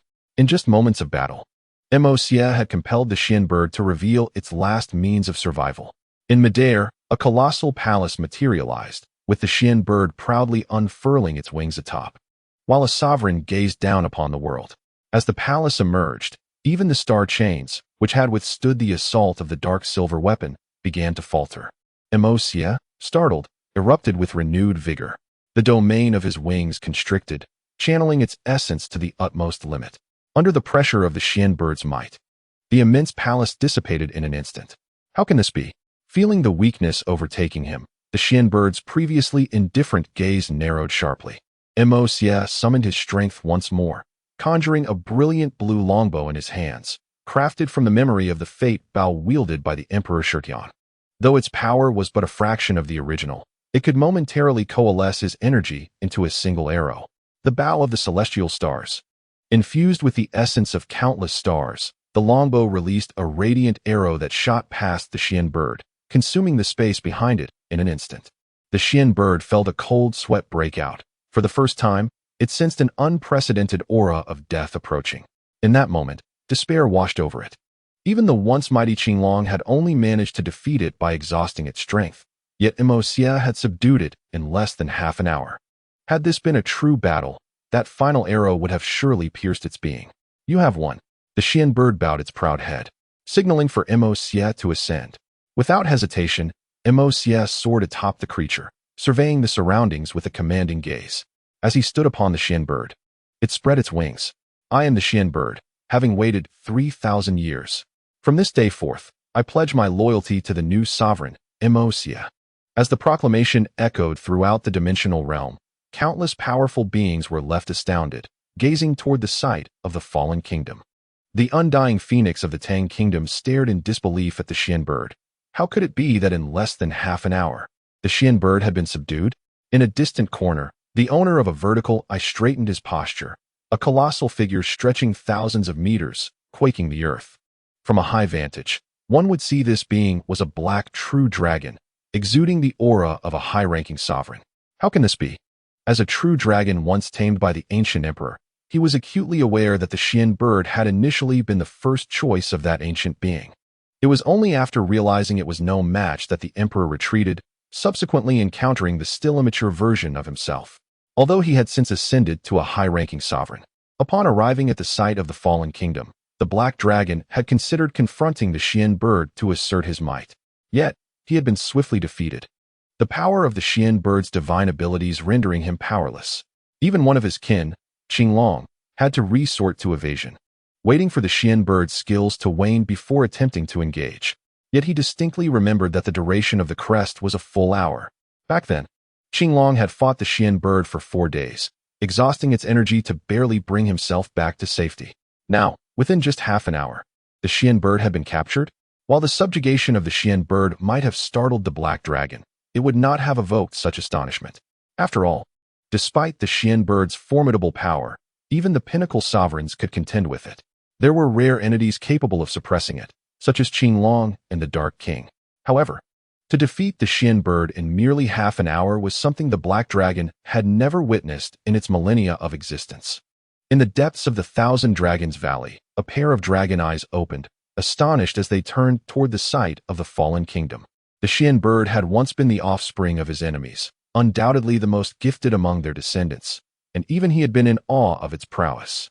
At the outset, when the imposing aura of the Xian bird erupted from the direction of the fallen kingdom beast tomb, he initially assumed it was merely some reckless spirit about to be reprimanded. To his astonishment, within merely half an hour, the Xian bird had been subdued. Ah, indeed. The dawn of a great era is upon us. With a silent sigh, the Dragon Valley once again fell into a tranquil silence. Within the fallen kingdom beast tomb, Moxia gazed at the colossal Xian bird and inquired, "Can you shrink your form?" "Of course," the Xian bird replied. "Such abilities are inherent to us national beasts." As it spoke, the Xian bird began to diminish in size, reducing to several dozen meters within mere seconds. Moxia admired the Xian bird. If the true form of the Xian bird epitomized majesty and nobility, Its current state was a testament to mystery and elegance, its wings rendering it exceptionally regal. However, what delighted Juxia even more was the emergence of two new skills on his panel: Xian Bird Divine Ability, Suspended Feathers. Xian Bird Divine Ability, Xian How Subduing the World. Gratitude to the great Dong Hui. And tomorrow, we shall continue with 3 updates. For those who enjoy Yuri or prefer not to join the Super God Academy, feel free to explore my other book. Although it is expected to be only around 200,000 words, as it will not traverse other universes. Chapter 62. The Old Wolf can indeed perform a backflip. Within the Fallen Kingdom Beast tomb, the Xian bird, with its several dozen meters stature, appeared particularly enigmatic and noble beneath its black wings. Above, Juxia excitedly observed the panel before him. Xian Bird Divine Ability, Suspended Feathers, radiating resplendent light, cleansing the world's filth. All illuminated entities shall be reduced to ashes. Xian Bird Divine Ability, Xian How Subduing the World, summoning the ancient imprints. All illuminated objects shall be stripped by the Xian bird, and all living beings shall submit to the majesty of the Xian bird. Empowered by the skill of the imperishable heaven template, Juxia successfully acquired the Xian bird's 2 most formidable divine abilities. One could only say Juxia was fortunate. Amidst such a plethora of abilities, he fortuitously obtained the 2 strongest. From this point onward, the terrifying potential of the imperishable heaven template began to unfurl with the sacred form of He-She, the divine mandate of the Xian bird, and even Juxia acquiring the calamity flame of the Flame Queen and the petrifying gaze of Opus. It was easy to envision a future where Juxia, through the reverse sky flow, continuously amassed various unique abilities, transforming into an ultimate amalgamation of strength. After subduing the Xian bird, Juxia brought it to the domain of the Old Wolf. He retrieved from the spatial realm the item bestowed by the system to elevate the Old Wolf. "Is this your summoned beast?" the Xian bird inquired, puzzled. "Indeed. This will assist him in ascending to the rank of Little Emperor," Juxia responded. I believe you could take it to the Fallen Kingdom Beast tomb. There lie many dissipated national beasts, and perhaps there will be some surprises," the Xian bird suggested. "Oh, what kind of surprises?" Juxia asked, somewhat taken aback. "There are many beings within the Fallen Kingdom Beast tomb that entered already grievously wounded. Before their demise, they seal their souls within the tomb, seeking worthy successors," the Xian bird revealed, sharing the secrets of the Fallen Kingdom Beast tomb. This was also the reason why the Fallen Kingdom Beast tomb attracted national beasts. Many powerful national beasts would bestow their legacies upon suitable entities to sustain the tomb's power. "Is that so? Very well, Old Wolf, accompany me, and we shall venture to the Fallen Kingdom Beast tomb," Juxia declared, turning to the Old Wolf. Inside the Fallen Kingdom Beast tomb, Juxia anxiously watched as the Old Wolf consumed the special item provided by the system. As the item entered the Old Wolf's body, a transformation commenced. Its originally dark red fur began to shimmer into a platinum hue.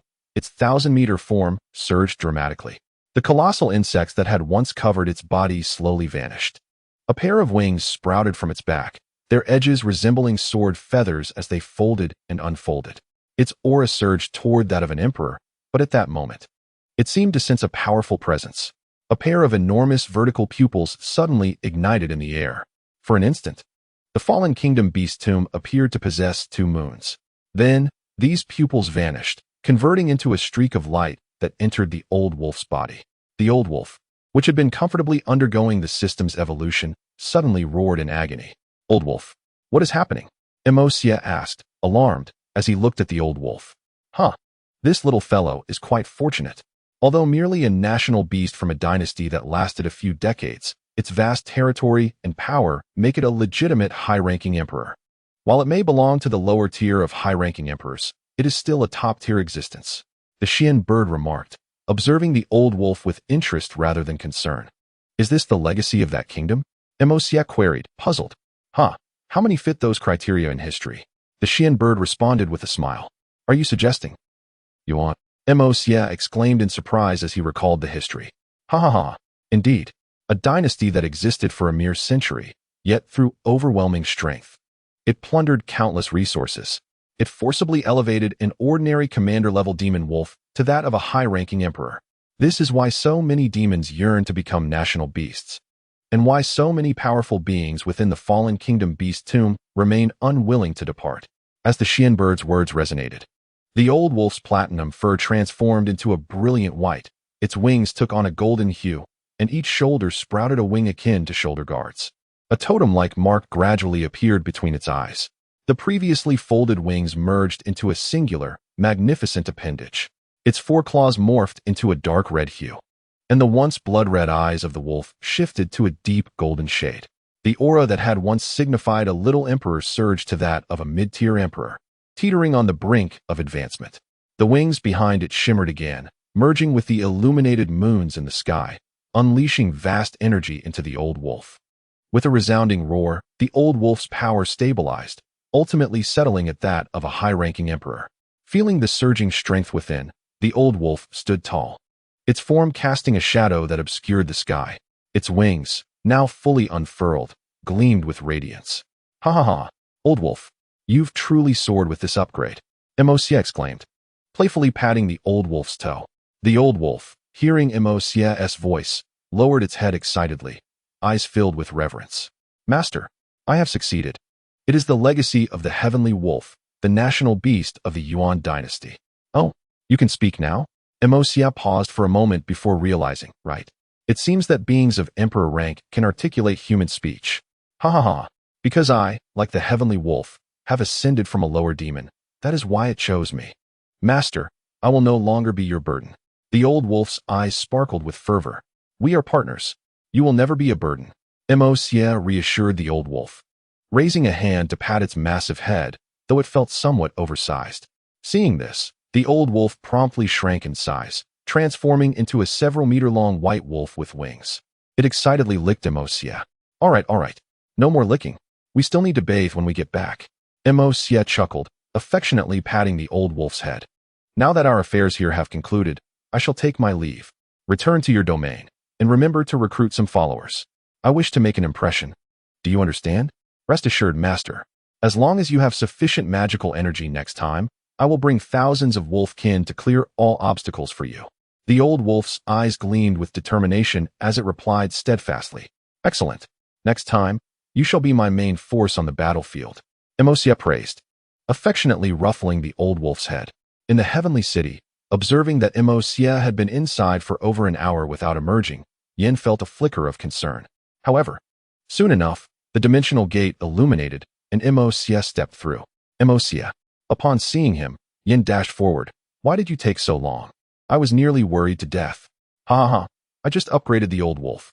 Sorry to have made you anxious," Moxia replied, playfully pinching the little angel Yan's cheek. "All right.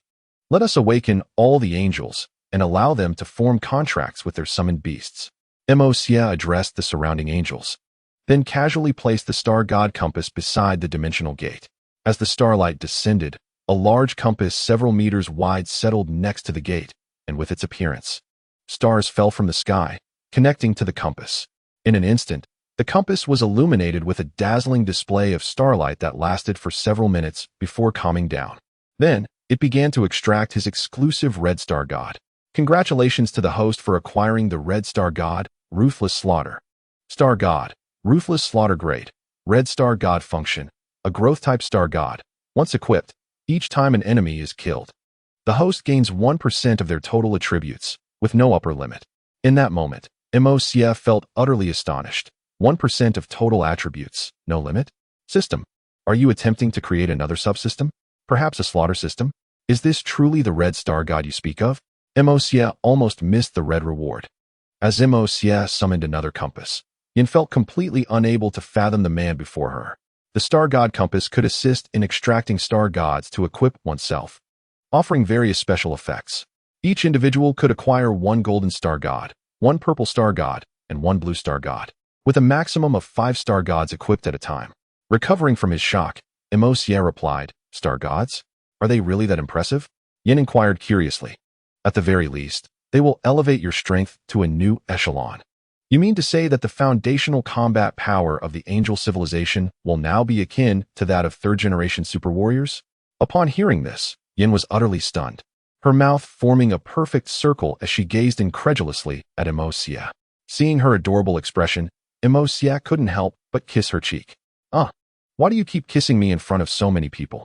Yen, regaining her composure, playfully punched Juxia in mild annoyance. Is it not because you are simply too cute? Juxia replied. By the way, I have treasures to show you tonight. Whispering in her ear.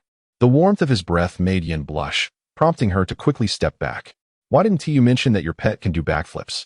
Old Wolf can indeed do backflips. Would you like to see? Juxia teased, embracing Yen with a mischievous smile. Cough, cough. Let go. There are so many people here. Yen exclaimed, caught off guard by Juxia's sudden move, rolling her eyes in exasperation. Hee. Juxia grinned wickedly before releasing Yen.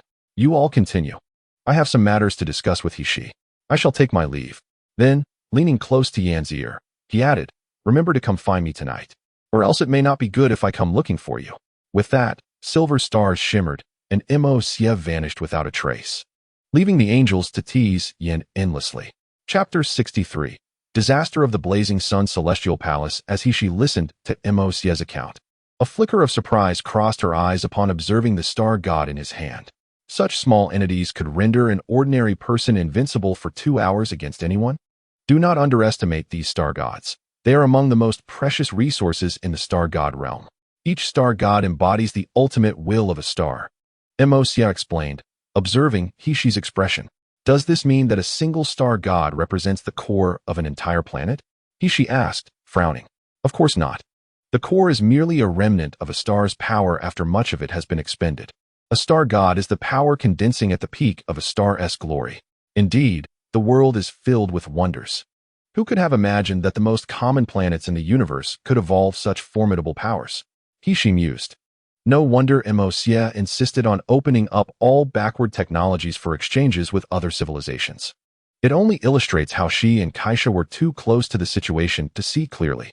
By the way, did you arrange to meet that little girl Yen today? Hishi suddenly inquired coldly. Cough, cough. We've been sworn in for quite a while now, haha? Juxia replied with a smile. Huh. You're thinking too much. I fear you won't have that opportunity today. Hishi remarked, glancing at the information uploaded by the celestial system. A figure that could not be scanned had entered the celestial city alongside the light of the sun. Anyone passing through the celestial gate would be scanned by the system, and the only ones who could enter without being scanned must be Juxia's subordinates. The presence of the sunlit Reina in their company was self-explanatory. Oh, is the Queen of the Nine Hells back? Juxia exclaimed, casting a surprised glance at Hishi and letting out a resigned sigh. Had I known, I would have preferred little Nasha to continue as the ruler. If all else fails, I could have handed it over to Yen. Hishi rolled her eyes at this. Enough. You mean to let Kaisha continue ruling? It's already a blessing she hasn't directly gone offline. As for Angel Yen, letting her take the throne would be a disaster with all these inferior civilizations. Alas, you all are indeed absurd. After 30,000 years, you still haven't produced a suitable heir. Hishi bristled at this statement. What do you mean absurd? That was clearly Kaisha's doing. I've already cultivated a right-wing guardian. As for Kaisha, she has turned her left-wing guardian into a mere brawler. The chosen heir is still battling in the primordial era. If I hadn't helped her find someone like you, I doubt she would have even had the time to lounge in my garden. Juxia found himself at a loss for words. Truth be told, while reading the original work, he had often wanted to voice his grievances.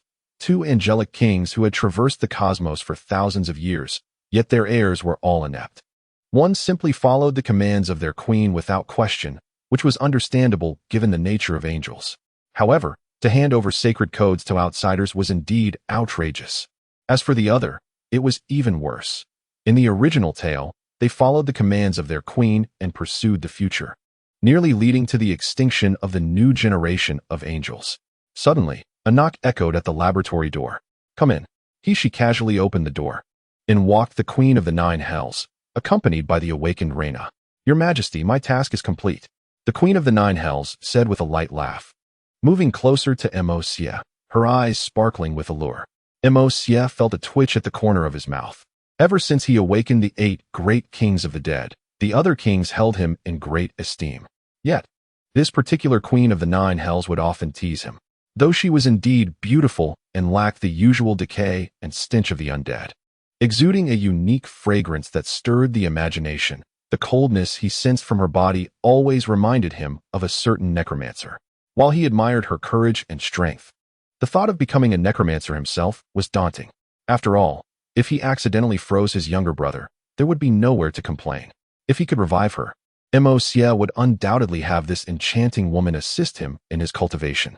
However, he recalled what Xian Niao had mentioned about the beast of the Tang Kingdom, a phoenix that never dies. After this ordeal, he must take the Queen of the Nine Hells to seek out the Tang Kingdom beast and see if it could assist in reviving her. For now, Juxia could only helplessly raise his hand to ward her off. All right, you may return for now. The realm of the dead will need to emerge shortly. Your Majesty. The Queen of the Nine Hells gazed at him with a hint of longing. Stop. After this matter concludes, I will take you to find the Tang Kingdom beast and see if it can help you recover. Juxia, feeling a chill at her gaze, could only offer this consolation. Really, I am most grateful, Your Majesty. Upon hearing his words, the Queen of the Nine Hells expressed her delight and promptly bowed. Then, Your Majesty, I shall take my leave for now. As she spoke, Geo transformed into a wisp of mist, entering the realm of the deceased within Juxia's body, akin to the abyss. Witnessing this, Juxia turned her gaze towards Reina, who averted her face, her eyes fixated on her own feet, too timid to meet Juxia's gaze. After all, she was acutely aware of Juxia's past declaration of affection for Kesha.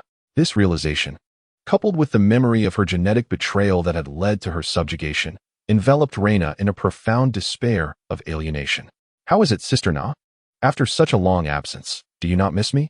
Juxia teased softly, stroking Reina's head. I am sorry, Reina replied, feeling the warmth of Juxia's hand, guilt washing over her. Observing this scene, she chose to exit the laboratory, discreetly informing Angel Yin. I understand. It is not your fault. Juxia comforted, pulling Reina into her embrace. Do not cry. The goddess becomes less beautiful when she weeps. Overcome by the aura of Juxia, Reina could no longer contain her sorrow, weeping uncontrollably. I'm sorry. I truly cannot help it. Please don't despise me. Juxia, seeing Reina's anguish, even though Juxia had anticipated this turn of events, a surge of fury ignited within her. She held Reina tightly and reassured her. Do not cry. I know this is not your doing. You were forced into it. I understand everything. Be good. I will help you seek vengeance. With this resolve, Juxia lifted Reina, the stars in her grasp shimmering brightly. Juxia. Suddenly, Reina halted her, her eyes pleading. Could you spare the innocent civilians? As Juxia's friend, Reina was acutely aware that Juxia would not make a decision without absolute certainty. Yet, those ordinary citizens of the Sunlight Star were blameless. She harbored a deep resentment for those who betrayed her, but could not bring herself to disregard those who revered her as their deity. Juxia furrowed her brow at Reina's request. Very well, but what of the traitors and their kin? At this, a fierce glint of murderous intent flashed in Reina's eyes. Do as you see fit. I understand. Juxia took Reina's hand and headed towards the Angel Palace, simultaneously activating a secure communication. Lung, assemble the elite guard and notify the civilizations under my command to gather. Within the Angel Palace, Juxia gazed impassively at the representatives who had purged all dissenters against the righteous order, alongside Kesha's former elite guard. Your Majesty, all representatives are in position. Angel Lung bowed respectfully. Since the last reprimand from Juxia, they had reflected on Kesha's demise, vowing to prevent such a tragedy from recurring. Even if it meant altering the righteous order, evil must be eradicated. No one shall trample upon justice and the angelic civilization. The fall of the sacred Kesha was enmeshed in a high-level conspiracy involving the river of Hades, demons, and the Sunlight civilization. The Sunlight civilization betrayed their deity, handing over the genetic loophole of solar light to Karl, while the solar light Reina fell under demonic control, triggering a supernova that obliterated the sacred Kesha. Juxia coldly recounted the destruction of Kesha, igniting fury among Kesha's elite guard, who yearned to exact immediate vengeance upon Karl and his ilk. Juxia. The sacred king called, prompting Juxia to step forward. Go to the star cloud of the civilizations under my command and locate a habitable planet to resettle the populace of the Sunlight Star. Understood. Juxia acknowledged before departing the palace in search of the specified planet. Yushang, Your Majesty, gather all super warriors and legions under my command. We shall march upon the sunlight. Yes, Your Majesty. Lung, Your Majesty, gather 1,000 angelic guards and launch the Celestial Blade series, numbers 7, 6, and 5. Ensure they are all prepared for departure. Yes, Your Majesty. Lung responded, excitement bubbling within her. At last, the time had come to deliver judgment upon those malevolent beings. The mission was singular, to cast aside those who dared to resist the arrival of justice into the annals of history, compelling them to remember the former righteous order, and then kneel like refuse before the current embodiment of justice. Having finalized her commands, Juxia rose, her gaze sharp and resolute. This would be her declaration to the known universe. She intended to make it clear that those who do not appreciate comfort must be ready to become subjugated. 2 hours later, Juxia sat upon the throne once occupied by the sacred Kesha, while below, a massive fleet of warships, aided by the Celestial Blade system, trailed closely behind the 3 Celestial Blade series vessels. The Grand Armada veered through the Great Worm Bridge, its trajectory aimed directly at the Sunlight Nebula. Simultaneously, within the Death Song Academy, Carl stared incredulously at the images transmitted by the Grand Clock. His brow furrowed, confusion flickering in his eyes. No, this cannot be. The sacred Kesha has fallen. Why have the various civilizations under the righteous order not rebelled, but instead chosen to follow the new Angel King? Carl observed the imposing fleet, his expression darkening, especially upon noticing the Zaylon civilization's ships, prompting him to mutter in disbelief. What is happening? Wasn't the Zaylon civilization already discontent with the righteous order? Are they being coerced by the new Angel King? What transpired? Why are the calculations of the Grand Clock failing? All plans seem to have deviated from Carl's expectations, leaving him agitated. This cannot stand. I must expedite the creation of the black hole engine and equip that fellow with it.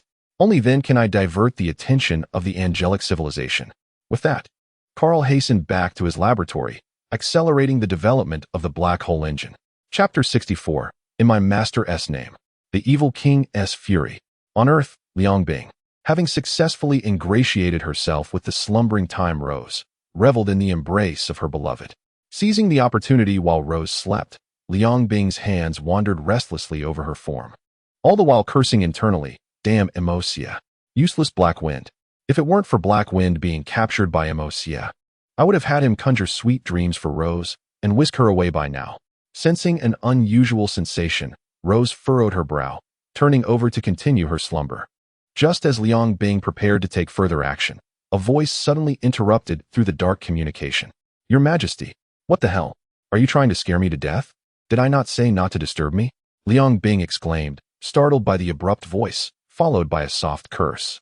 On board Demon 1, Atai spoke urgently, Your Majesty. This is bad. The legions under the righteous order have suddenly mobilized. Accompanying them are 3 Celestial Blade series battleships and over 1,000 angels. What nonsense is this righteous order? What are you talking about? Liang Bing was about to continue her tirade against Atai when the news struck her like a thunderbolt. She glanced at the peacefully sleeping Rose and, seeing she remained in her dreams, quietly exited the tent, making her way to a deserted clearing to inquire, what is happening? The fence-sitters under the righteous order have not fled? And what is the situation with the 3 Celestial Blade series warships? It was well known that throughout the years of conflict between angels and demons, the angels had only ever deployed 1 or 2 Celestial Blade warships at most. The only instance of 3 being deployed was during the 4th Angel-Demon War, a battle in which Liang Bing had faced her most crushing defeat, sustaining grievous injuries while her forces were completely vanquished. Had it not been for the intervention of the Grim Reaper Carl, she might have perished in that war. Current intelligence indicated that the enemy's marching route was aimed directly at the sunlight. It seemed the angels were preparing for revenge. Atai continuously operated the computer, searching for various information. The angels appeared to have no intention of concealing their actions. Thus, the strength of this expedition was laid bare before them. Presently, intelligence had uncovered thousands of super warriors and nearly 100 third-generation gods. Wait, nearly 100 third-generation gods? Atai's pupils instantly contracted into pinpricks. What kind of joke was this? Hadn't there only been a handful of third-generation gods before entering the angelic nebula? Why has there been such a sudden emergence of so many third-generation gods? This does not even account for the thousands of angelic warriors aboard the Celestial Blade warship. The angelic warriors connected to the repository of knowledge possess combat capabilities that surpass even the second-generation super warriors. The guardian angels are top-tier third-generation super warriors, and even those aged 3,000 to 4,000 years are not to be trifled with by any third-generation god. What do you mean? Nearly 100 third-generation gods? This news is so staggering that not even Atai, let alone Liang Bing, can fathom it. Even if one were to combine all the sacrificed warriors from the 5 wars between angels and demons, the demons have accumulated throughout the years would not amount to this number. Now you tell me that the angelic civilization has produced nearly 100 third-generation gods in one go, not to mention the angelic civilization's army? Atai, are you jesting? Don't even talk about a group of subordinate civilizations. Even if you were to combine the radiant sun, the river of Hades, the demons, and the angels, there might not even be 100 third-generation gods. And now you tell me that the angelic civilization has gathered nearly 100 third-generation gods for revenge? It is no wonder Liang Bing finds Atai's claims hard to believe. This information is simply too frightening. As Liang Bing has stated, even the 4 most powerful civilizations in the known universe joining forces may not muster 100 third-generation gods. Yet you claim that a just order has nearly 100 third-generation gods at its disposal. Is this not a jest? My queen, I assure you, I am not joking.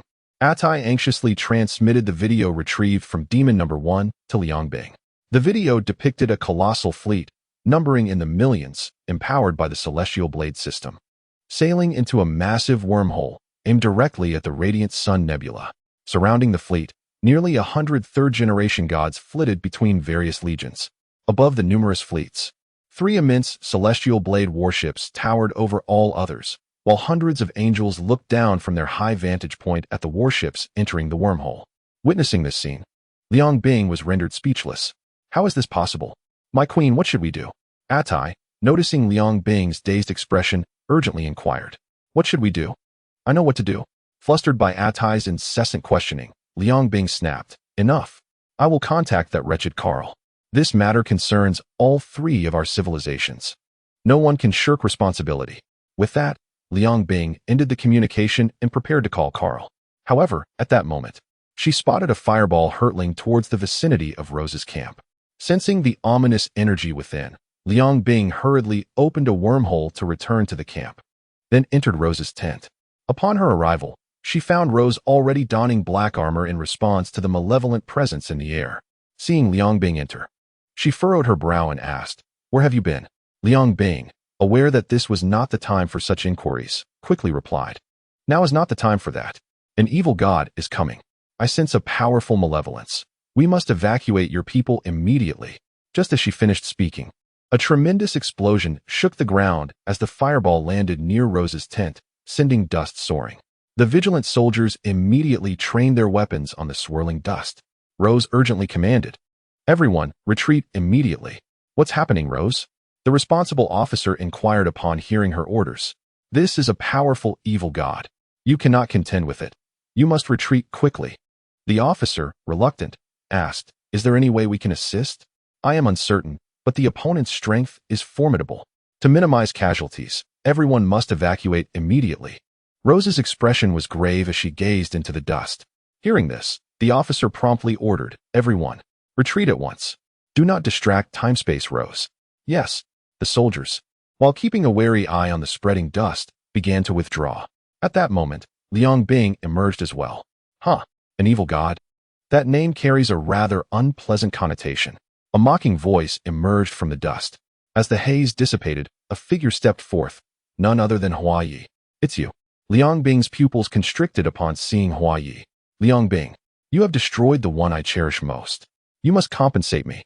Hua Yi's gaze unconsciously roamed over Liang Bing's curvaceous form. "How dare you? What compensation shall I give you? Perhaps I should send you and her to the afterlife instead?" Liang Bing retorted angrily, feeling the malign intent in Hua Yi's gaze. "Ah, that won't do. I was quite fond of you back then. How about I have you as my compensation?" Hua Yi leisurely surveyed Liang Bing. Upon hearing Hua Yi's words, Rose disdainfully inquired, "Who is he? Your friend? A friend? Hardly. Just a dead dog." Liang Bing shot a disdainful glance at Hua Yi before continuing. "He is the ancient evil god Hua Yi. His power is on par with Morgana. Be careful." "A friend? How so?" "Liang Bing, have you fallen so low as to associate with such a lowly being?" Hua Yi scoffed at Rose's words. "I do not care who he is. I only know that his arrival on Earth is exceedingly rude." With the knowledge that Hua Yi was Liang Bing's enemy, Rose regarded him with caution. Seeing Rose immediately view Hua Yi as an adversary upon learning of his enmity with Liang Bing stirred a sense of gratitude within Liang Bing. She then declared, "Did you see that? My friend does not like you. So be gone." "Ah, that won't do.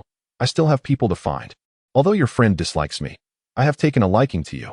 What do you say? Will you come with me? Then I shall make you my queen." Hua Yi nonchalantly replied, "Huh, are you not afraid that Nuan Ning will tear your mouth apart for such words?" Liang Bing regarded Hua Yi with disdain. "Nuan Ning would never do that. At worst, you both can be queens." But Hua Yi remained unfazed, continuing, "To hell with it. After you die, I won't even lend you 2 dummies to play with." Liang Bing could no longer contain her anger and began to curse vehemently. Hua Yi shook his head in resignation. "Very well. Since you refuse, I shall simply take you back to compensate for the pain of my lost love." He then directed the 2 angels behind him. "You two, go deal with that one behind Liang Bing." Upon hearing this, the 2 angelic warriors charged towards Rose with their blades drawn. Seeing this, Liang Bing swiftly opened a wormhole to collide the 2 together. Meanwhile, Rose, noticing Liang Bing's impressive strength, summoned a suit of black armor to envelop Liang Bing. Liang Bing smiled gratefully at the armor, then presented Rose with a set of gauntlets. "This is far more useful than your alloy dagger." With a playful glance at Rose, Liang Bing added. Seeing this, Hua Yi narrowed his eyes, and a tense standoff ensued. Suddenly, a resounding boom echoed as a beam of light shot towards Luoyang. Rose stared blankly in that direction. Simultaneously, countless gazes turned towards Luoyang, where a beam of light pierced the heavens, aiming directly at Luoyang. It appeared that Luoyang was about to be reduced to ashes, just as depicted in the original tale. Dark River, Shadow Abyss. Suddenly, a figure burst forth from Luoyang, and in an instant, the world illuminated by the beam was shrouded in darkness. Amidst the endless malevolence, a figure emerged as if it were the sovereign of darkness, carving a dark river through the void. Behind this dark river loomed an abyss that, although pitch black, seemed to teem with countless eyes peering into the surroundings. A mysterious murmuring sent shivers down the spines of all surrounding life. As time passed, the colossal surge of energy clashed violently with the dark river. Endless shadowy power clung to the energy of the surge, continuously eroding it, while the bottomless abyss relentlessly consumed the terrifying force of the surge. As both sides remained locked in a stalemate, the figure behind the dark river spread its wings and raised its hands, proclaiming, "By my master's command, the evil king reigns. Dark judgment." In an instant, the superlative shadow-based dark judgment manifested in midair. Strangely, a figure emerged behind the ominous and deathly blade, grasping it firmly before delivering a powerful strike. The black slash cleaved through the already weakened surge, which had been nearly depleted by the dark river and shadow abyss, and was subsequently devoured by the dark river. Chapter 65. Since you have been so kind to me, would you assist me once more? In a moment of overwhelming despair, the once hopeless Rose witnessed the endless shadows engulfing the surging tide, leaving her in tears of joy. Yet, as she saw the tide threatening to overwhelm Luoyang, her heart sank deeper into despair. According to her intelligence, there was not a single super warrior in all of Luoyang. Given that Hunan is a populous province, and Luoyang one of its most densely populated cities, even if its numbers were fewer than Tianhe City and Juxia City, they would not be vastly diminished. A strike landing squarely in Luoyang could cause millions of her compatriots to vanish in an instant. The war had already decimated a significant portion of the population left in Luoyang. In her utter despair, Rose did not anticipate that a figure would suddenly rise, wielding the dark river to firmly block the tide from breaching Luoyang. Beside her, Huaya was initially taken aback, but then felt an eerie familiarity with that figure. Suddenly, the figure, having dealt with the tide, unfurled its wings and soared toward Rose. In mere moments, it hovered above the military camp, and upon recognizing the figure, Huaya exclaimed in astonishment, "Somali?" At that moment, the long-hidden runing also appeared, gazing in uncertainty at the drastically transformed Somali. After all, Somali had been exiled to Earth as a second-generation angel, remaining there for over 10,000 years. How could he have suddenly become so powerful? The tide was not a threat to super warriors. However, to protect a city from the tide, one would at least need the strength of a third-generation divine body. Most strikingly, Somali seemed unscathed, as if the tide had no impact on him at all. Who is he? Rose pondered, noticing that Huaya and the others seemed to recognize Somali. The ancient butcher of gods, Somali, Huaya's invaluable aide from 30,000 years ago. Liang Bing's expression turned grave as he regarded Huaya and the others. This was troublesome. If it were merely Huaya alone, dealing with him would be straightforward without revealing their true identities. However, with Runing, the previous generation's left-wing guardian, and an ancient angel who appeared to have inexplicably upgraded to a strength that likely rivaled that of a third-generation supreme deity, the situation became precarious. Unless Liang Bing disregarded Rose's recovery and unleashed all his might, the outcome of their confrontation was uncertain. Why is he protecting Luoyang? Rose furrowed her brow, questioning Liang Bing upon learning that Somali was Huaya's subordinate. I am not entirely sure, Liang Bing replied, equally perplexed as he looked at Somali in the sky. Only Huaya, with a jovial expression, addressed Somali. Ha ha, what a surprise. I was actually here to find you, Somali. To think you were nearby, what a coincidence. How have you been all these years? Come, let us rebuild the heavenly order together. Upon hearing Huaya's words, Somali smiled enigmatically, as a being transformed by Moi. Somali's essence was not only under the control of the Elder Shadow, but also continuously influenced by the blood of the Saint Evil King, altering his thoughts. In the original narrative of the full-time mage, the Saint Evil King was a ruler skilled in controlling his subordinates, able to command even a monarch-level vampire before Mo Fan had transcended the super tier. Not to mention, Moi had directly injected a drop of the Saint Evil King's blood into Somali, persistently reshaping his mindset. And now, Moi's power far surpassed that of Somali. Who could it be but the esteemed Huaya? Somali remarked with a smile, though a playful smirk betrayed his true sentiments. Huaya, feeling pleased, replied, You truly are my loyal confidant. Even after all these years and your growth and strength, your loyalty remains unchanged. The Divine Kaiser has been eliminated. Let us gather the armies and restore the glory of the heavenly order. Upon hearing this, Somali's expression grew increasingly mischievous. Is that so? Huaya, what a tempting proposition indeed. At that moment, Runing finally sensed something amiss. Huaya, if Somali remains loyal to you, why would he protect the cities of Earth? Huaya frowned at her words. Somali, you cannot be intending to protect this primitive civilization, can you? Ha ha, I have no interest in safeguarding primitive civilizations. Somali chuckled lightly. Then that is settled. Hurry, gather your things and come with me. Huaya gestured impatiently. I am not interested in protecting primitive civilizations. However, my lord has entrusted me with a task. As he spoke, a black scythe materialized in Somali's hand. When did I assign you a task? Huaya's eyes flickered with confusion. Ha ha ha, just a minor task. But I require something from you, King Huaya. Somali teased, licking the edge of the scythe while gazing at Huaya. At that moment, Huaya finally sensed something amiss. What do you mean? What do you want to borrow? Your head. It would excite my lord. Suddenly, Somali lunged, the scythe aimed directly at Huaya's head. Startled, Huaya quickly drew his sword to defend himself and retreated swiftly. The first to react, Runing rushed forward to assist, while Rose, regaining her wits from the sudden turn of events, shouted, Liang Bing, we must act. In an instant, they appeared behind a celestial being, striking with dark metal claws. Liang Bing, also returning to his senses, swiftly produced a long sword and charged toward Runing. Somali, what are you doing? The two celestial beings, equally shocked, attempted to intervene but were struck back by Rose's sudden attack, plunging the three into a fierce battle. Caught off guard by Somali's betrayal, Huaya dodged the relentless strikes of the scythe while furiously questioning, Somali, what is the meaning of this? Are you betraying me? Ha ha, King Huaya. Would it not be better for the remnants of the old era to remain in the trash heap rather than seeking death? My lord demands your head. Given my long service, would you lend it to me? I promise to send a few women your way as a reward. As he spoke, Somali's face twisted with malice as he relentlessly swung the scythe, now upgraded to the level of a third-generation supreme deity, while Huaya, still an ancient third-generation god, found himself at a disadvantage. Curse it! What is this power? As he felt his body being gradually eroded, Huaya cursed in frustration. Damn it, Somali. I treated you well. And yet you betray me. Yet Somali paid no heed, continuing to swing the scythe with each strike aimed at Huaya's head, sending beads of cold sweat trickling down Huaya's back. Seeing Huaya falter, one of the two celestial beings, who had just managed to subdue Rose, reluctantly split off to provide support. With the pressure alleviated, Rose quickly warned, Be careful.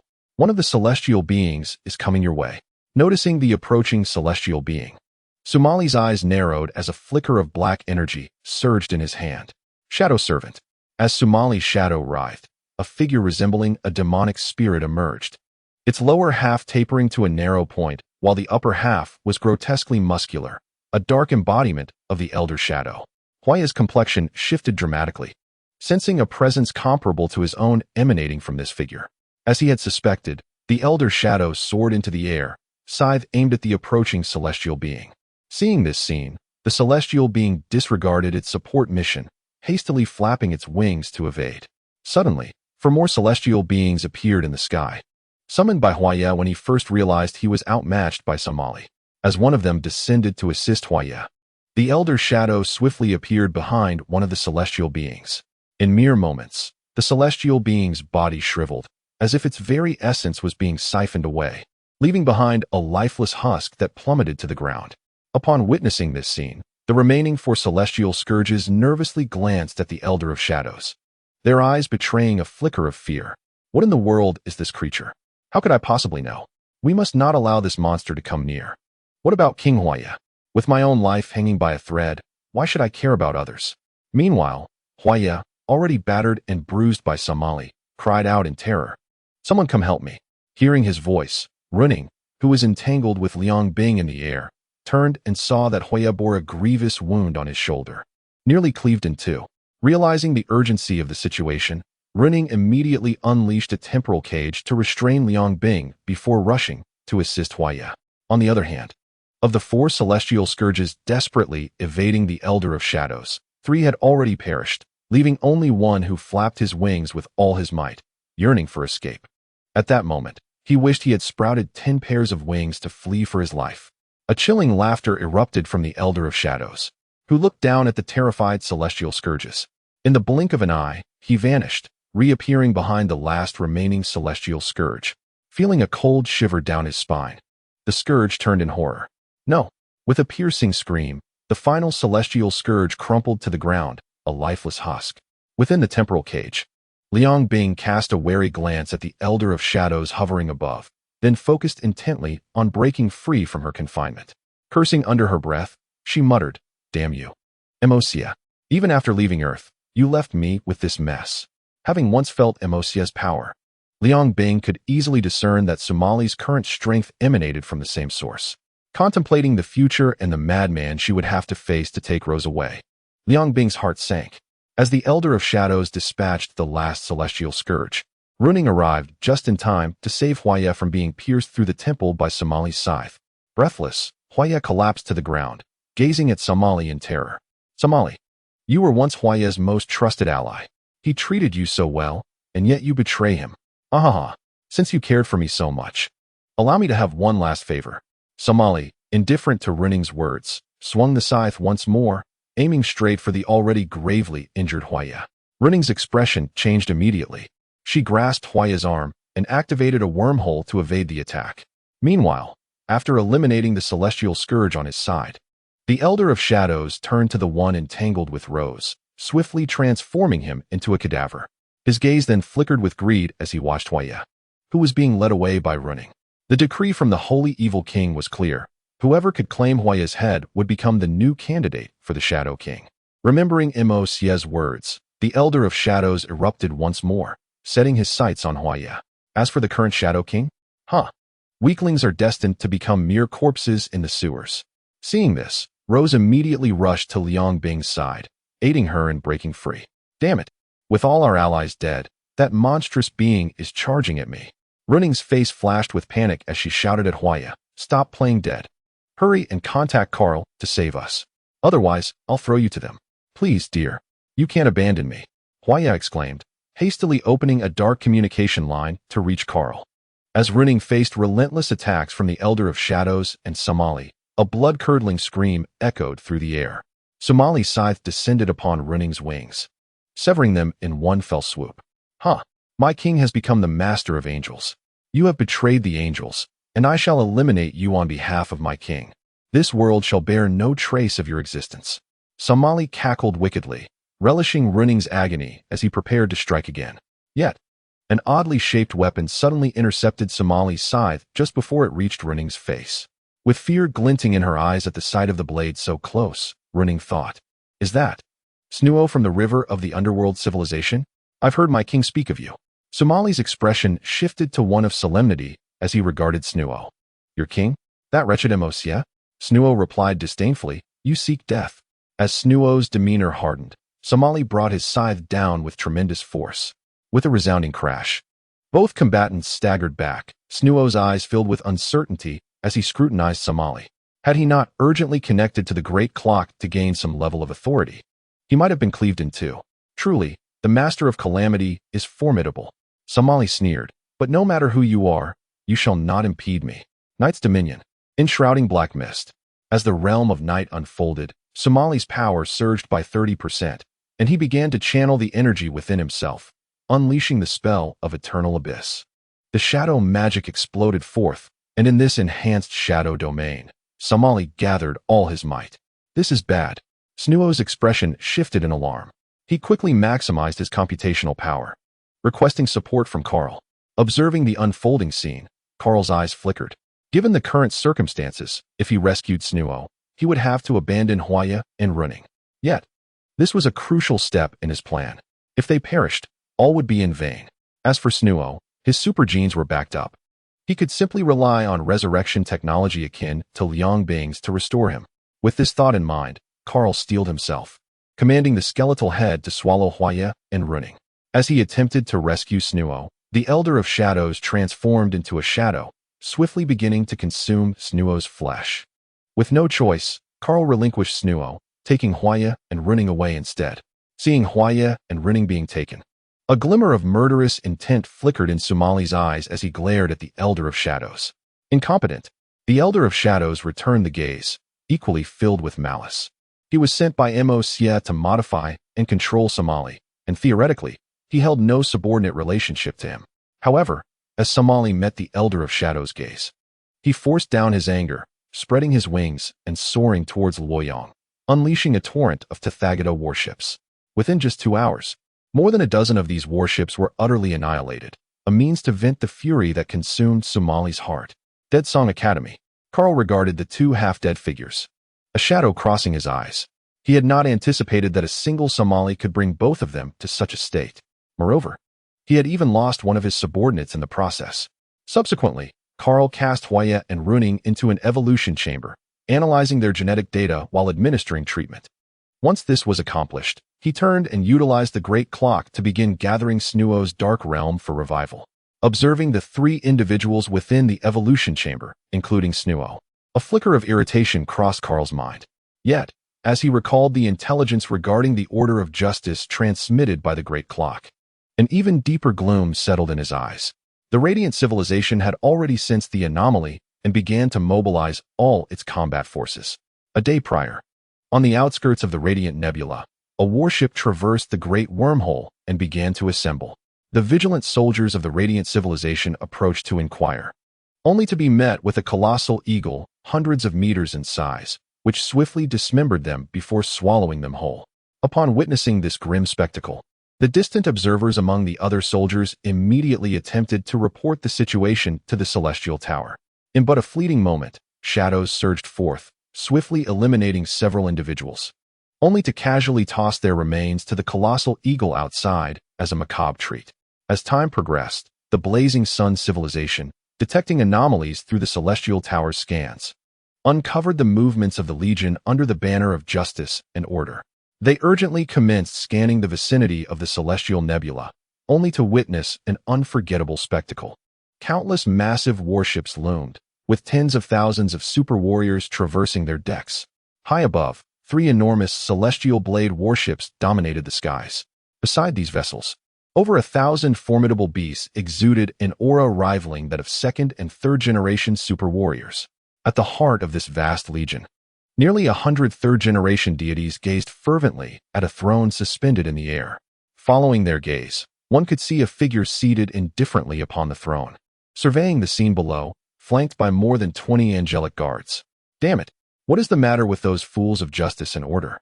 Why have so many third-generation deities emerged? Pan's expression, a mixture of shock and fury, remained fixed on the information transmitted by the celestial tower. Yet, what terrified him most was the realization that he could no longer control the stars of the Blazing Sun Nebula. What did this imply?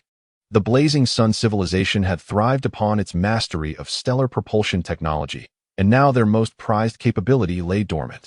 All the stars seemed to resist them as if they possessed consciousness.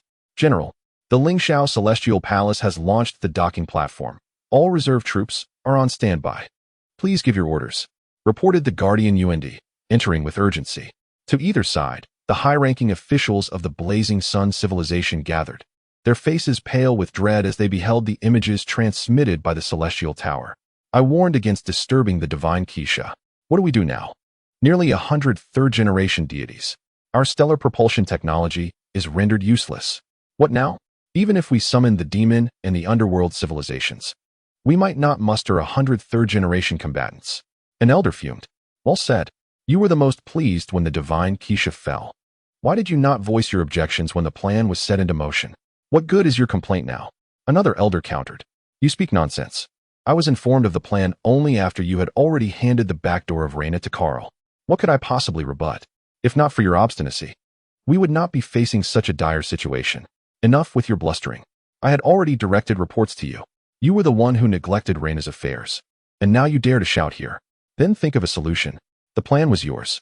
Now that trouble has arisen, do you intend to let the entire Blazing Sun bear the blame? Do you intend to betray the Blazing Sun? I never said that. Each must bear the consequences of their own actions. Whoever devised the plan must find a resolution. As the elder spoke, he cast a sidelong glance at Pan, whose unilateral control over the government had long since exhausted their patience. This time, they could not afford to miss the opportunity. How dare you? General Pan is the regent appointed by His Majesty. Are you attempting a coup? A coup? That would be against His Majesty. When has a mere subject the right to stage a coup? Arrogance. Several elders continued to shirk responsibility, hurling accusations at one another. From the high seat, Pan's expression darkened as he surveyed the bickering assembly. Suddenly, with a resounding crash, Pan slammed his palm onto the table, shattering it, and roared, "Enough! Cease this cacophony! Do you think this is a marketplace? This gathering resembles a mob of commoners. Is this how we wish to present ourselves? Ah, General Pan speaks with righteous indignation. Yet, can you resolve the mess you have created?" The faction opposing Pan was not intimidated. As the steward of civil affairs, their influence rivaled his own. Their numerous noble families had interwoven their power over the millennia, while Pan had continuously suppressed them under the guise of regency. This time, they would not let him off the hook. Enough. The pressing matter is how we can resolve the vengeance of the angelic civilization, not squabble amongst ourselves. Pan glared at the elders below, his eyes flashing with cold menace. Seeing this,